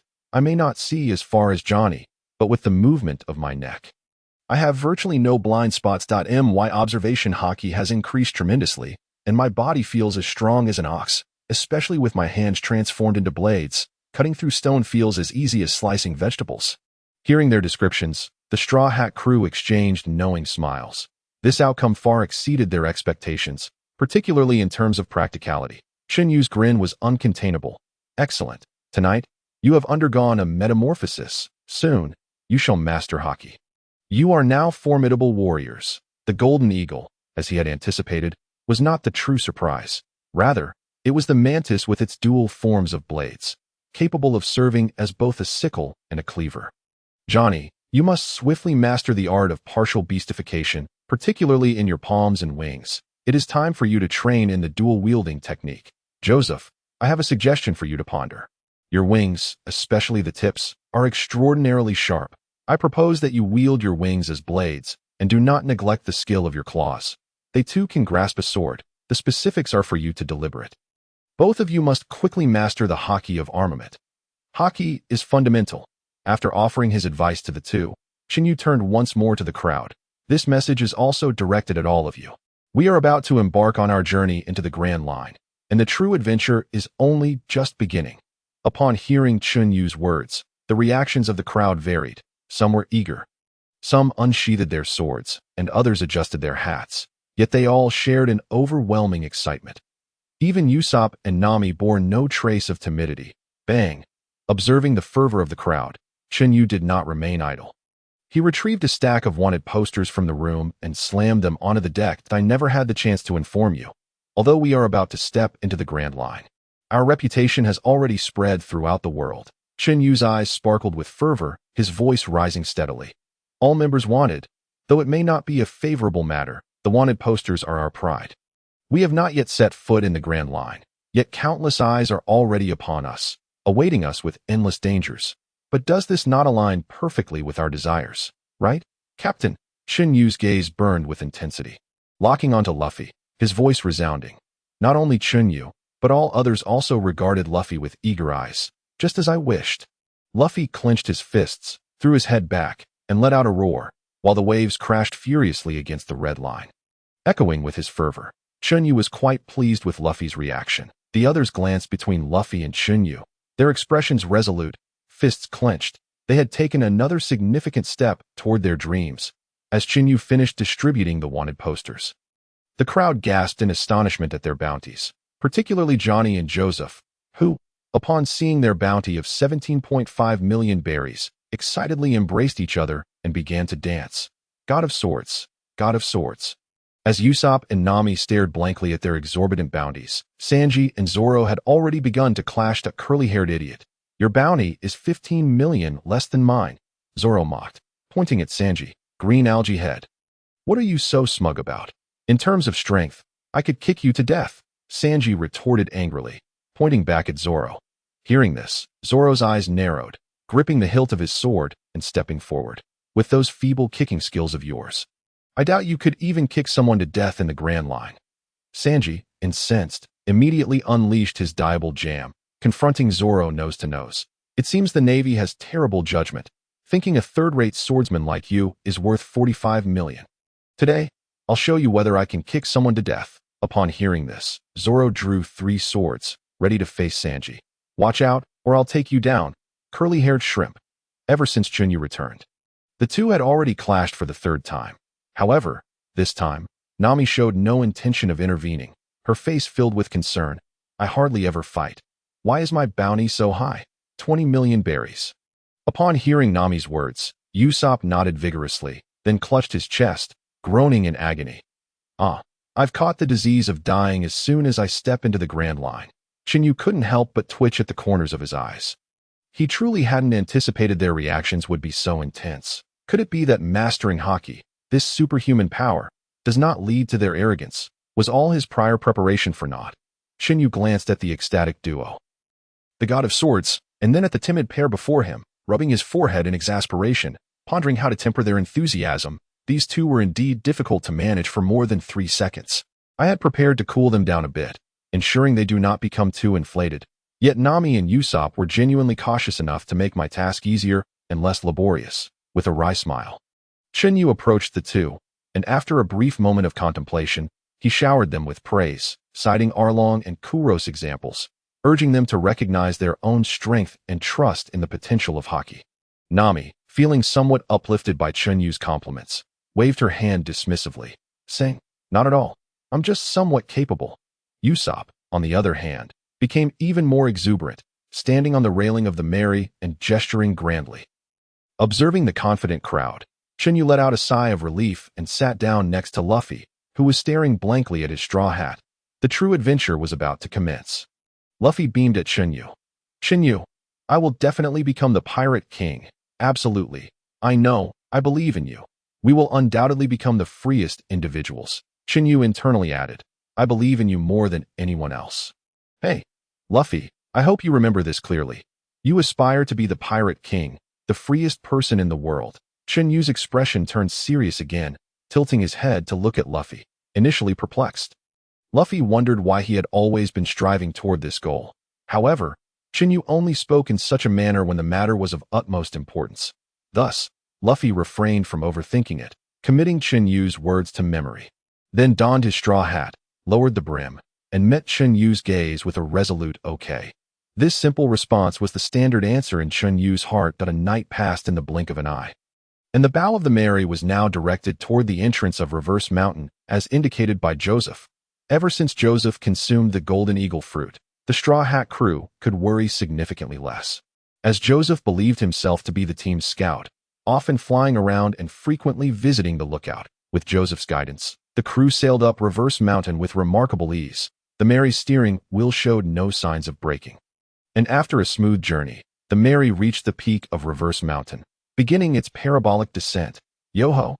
This exhilarating sensation, this weightlessness. Now this is a true pirate ship, Chun Yu screamed with delight, reveling in the high-end pirate ship experience that the Mera provided. Of course, he was not alone. As the Mera plummeted, the Straw Hat crew shrieked in unison, their cries echoing the thrill. After enjoying the amusement, Chen Yu's eyes widened once more, focusing ahead, the target. Laboon. This statement Chen Yu did not vocalize. He was awaiting the opportune moment as the current of the descent quickened. Chen Yu braced himself, prepared to act at any moment that it was at this moment, prompted by Zoro's reminder that the crew finally noticed the looming black wall ahead. Laboon. Chen Yu. You will intervene, right? Usopp swallowed nervously, gazing at Chen Yu with hopeful eyes. Just a minor situation, Chen Yu replied without glancing at Usopp, fully absorbed in enjoying the sea breeze. Chen Yu, you will truly intervene, right? This time, not only Usopp but even Nami wore expressions of please. Intervene quickly. The extreme roller coaster experience was once again interrupted by Usopp, causing Chun Yu's forehead to twitch in irritation. He gritted his teeth and said, "If you keep nagging me, don't blame me for being the first to strike." This remark sent Usopp scurrying behind the main mast, with Nami closely following. That it was as if the Mera could shield them from Chun Yu's wrath. Brute, savage, heartless. The accusations from the two reached Chun Yu's ears, and he could no longer contain himself. With a swift motion of his right hand, he directed a long knife toward Usopp's nose, inadvertently scorching it red and swollen. Witnessing this, Nami bolted, dashing into the nearest room and locking the door behind her. A moment too late, Usopp pounded on the door, incessantly accusing, Nami, you wicked woman, open the door, you're betraying your crewmate." The thought of a timid reindeer joining them next only made Chen Yu's lips curl upward. It seems the ship would become even more lively. Evo! As the distance closed, Chun Yu leaped to the bow, unleashing a torrent of flames that propelled the Mera in the opposite direction at the same time. With his right fist clenched, he gathered energy before striking forward toward Laboon. Fire fist. Perfect timing, performing a somersault as if diving. Chun Yu landed gracefully, lost in his own revelry. Watching Chen Yu provocatively challenge the great whale, the crew members were all startled into action. "Chen Yu, you bastard. Be careful. I'll chop you down." Zoro swiftly unsheathed his swords, pointing them at Chen Yu. That he maintained a respectful attitude toward the enormous whale before them. Sanji was equally startled, originally, when the Mera began to slow. He felt at ease, as this was the outcome he had anticipated. Little did he expect this reckless fool to retaliate with a fiery punch toward the giant whale. Sanji lit a cigarette, his gaze fixed intently on Chun Yu, knowing that should Zoro make the first move, he would undoubtedly follow suit. The duo of swordsmen, frightened, huddled together, their heads tilted, their faces streaked with tears. Usopp was similarly distressed, incessantly murmuring, "It's over, it's over." Only Nami sprang into action, leaping up and swinging a fist the size of a sandbag towards Chen Yu's head. But alas, Chen Yu dodged with a swift movement. Ha! A woman. You managed to hit me before only because I chose not to evade. Don't get too cocky. Chen Yu scoffed, wagging his index finger dismissively. Nami, undeterred, summoned her strength like a taut bowstring, declaring, "If you dare to dodge, you won't set foot in my room tonight." Consequently, a lump formed on Chun Yu's head, and he feigned nonchalance, silently channeling his life force restoration, much to the amusement of Zoro and Sanji, who laughed heartily. "You can't look cool for more than 3 seconds. How pathetic." With their mockery complete, The two quickly departed to avoid any unnecessary complications as the Straw Hat crew continued to berate Chen Yu. Laboon, in agony, opened his cavernous mouth and howled towards the heavens, his piercing cries prompting everyone to immediately activate their Haki, while only Joseph and Johnny covered their ears, rolling on the ground. Subsequently, Laboon flipped over and swallowed the Mera Mera in one gulp. Just moments ago calm, Luffy now frantically clutched his head and dashed about, exclaiming, "We're going to be swallowed. We're going to be swallowed." Nami, still seething with anger, resembled a deflated balloon, pleading with Chun Yu to act. "Chen Yu, you can definitely defeat this whale, right? You must be able to. Hurry and do something. Use that little mushroom of yours to blow it away." Usopp, still sprawled on the ground, crawled over, clinging desperately to Chun Yu's leg, his face a mask of desperation. Yet, Chun Yu remained unmoved. He found no need to explain himself. Sanji, pinching his cigarette, exhaled a plume of smoke, his dead fish eyes directed at Chun Yu as he contemplated. "This bastard seems to have ulterior motives. He didn't give any warning that I'll definitely find an opportunity to kick him." Zoro was also plotting how to take Chen Yu down, though his expression remained calm as he slowly sheathed his sword. Luffy, having fully accepted the situation, settled into his throne after a round of self-reassurance, exclaiming, "Adventure, a new adventure." Seeing the four so composed, the others ceased their panic, quickly rising to the ship's edge to assess the situation. Rumor had it that the Pirate King's doctor resided in the Twin Cape, and Chun Yu suggested they keenly sense their surroundings, noting that there were indeed people within the whale, and not just one. Hoping for a chance to make their acquaintance. With that, Chun Yu fell silent, intently staring ahead. Upon hearing this thrilling news, Luffy became even more exhilarated. "Hee, the Pirate King's doctor? I can't wait to meet him." Zoro drew his sword, muttering, "The Pirate King's doctor. Huh, I wonder if he uses a sword." As the merry-go approached the whale's maw, Chen Yu called for everyone to prepare, and excitement surged through the crew. Their anticipation barely contained. "Wow, there's even a sky inside the whale, with clouds and seabirds," Usopp exclaimed, pulling down his binoculars in astonishment. The others leaned over the edge of the ship, curious to survey their surroundings. "TCH, turns out it's just a painting." Everything was proceeding according to Chun Yu's expectations. "I wonder if that giant squid is around. I want to see if it tastes good." With this thought, Chun Yu's hand clenched slightly as he sensed something rapidly approaching. "Got it. Sanji, prepare to cook. It's an ingredient I've never seen before." With that, Chun Yu stepped forward, swinging his sword at the swelling water's surface, unleashing a fiery slash that cleaved the giant squid in two before it could fully reveal itself. Chun Yu's left hand grasped the now lifeless squid, tossing it towards Sanji. "Sanji, don't let me down. I am really looking forward to its flavor," Chun Yu said with a subtle smile. "Me too. Me too." The crew quickly surrounded Sanji, filled with eager anticipation. "Just wait. The dish I prepare will be so delicious that you'll swallow your own tongues," Sanji declared, rolling up his sleeves and striking a muscular pose. While the Straw Hat crew rejoiced, a small island drifted into view, and an elderly man with glinting eyes slowly emerged, his expression grave as he stated, "Kid, that's my prey." The rightful owner had arrived. Chun Yu immediately approached the bow of the ship, casting a serious gaze towards Kuroka's, yet his words remained defiant. "It's clear to anyone with eyes that this is my quarry." Isn't it? Upon hearing someone claim his prey, Luffy and Sanji immediately bristled. "Hey, old man, are you looking for trouble? That's our catch." Kuroka's formidable presence overshadowed the trio, intimidating Usopp into silence. Chun Yu glanced at Sanji, his expression serious, and gave a slight nod.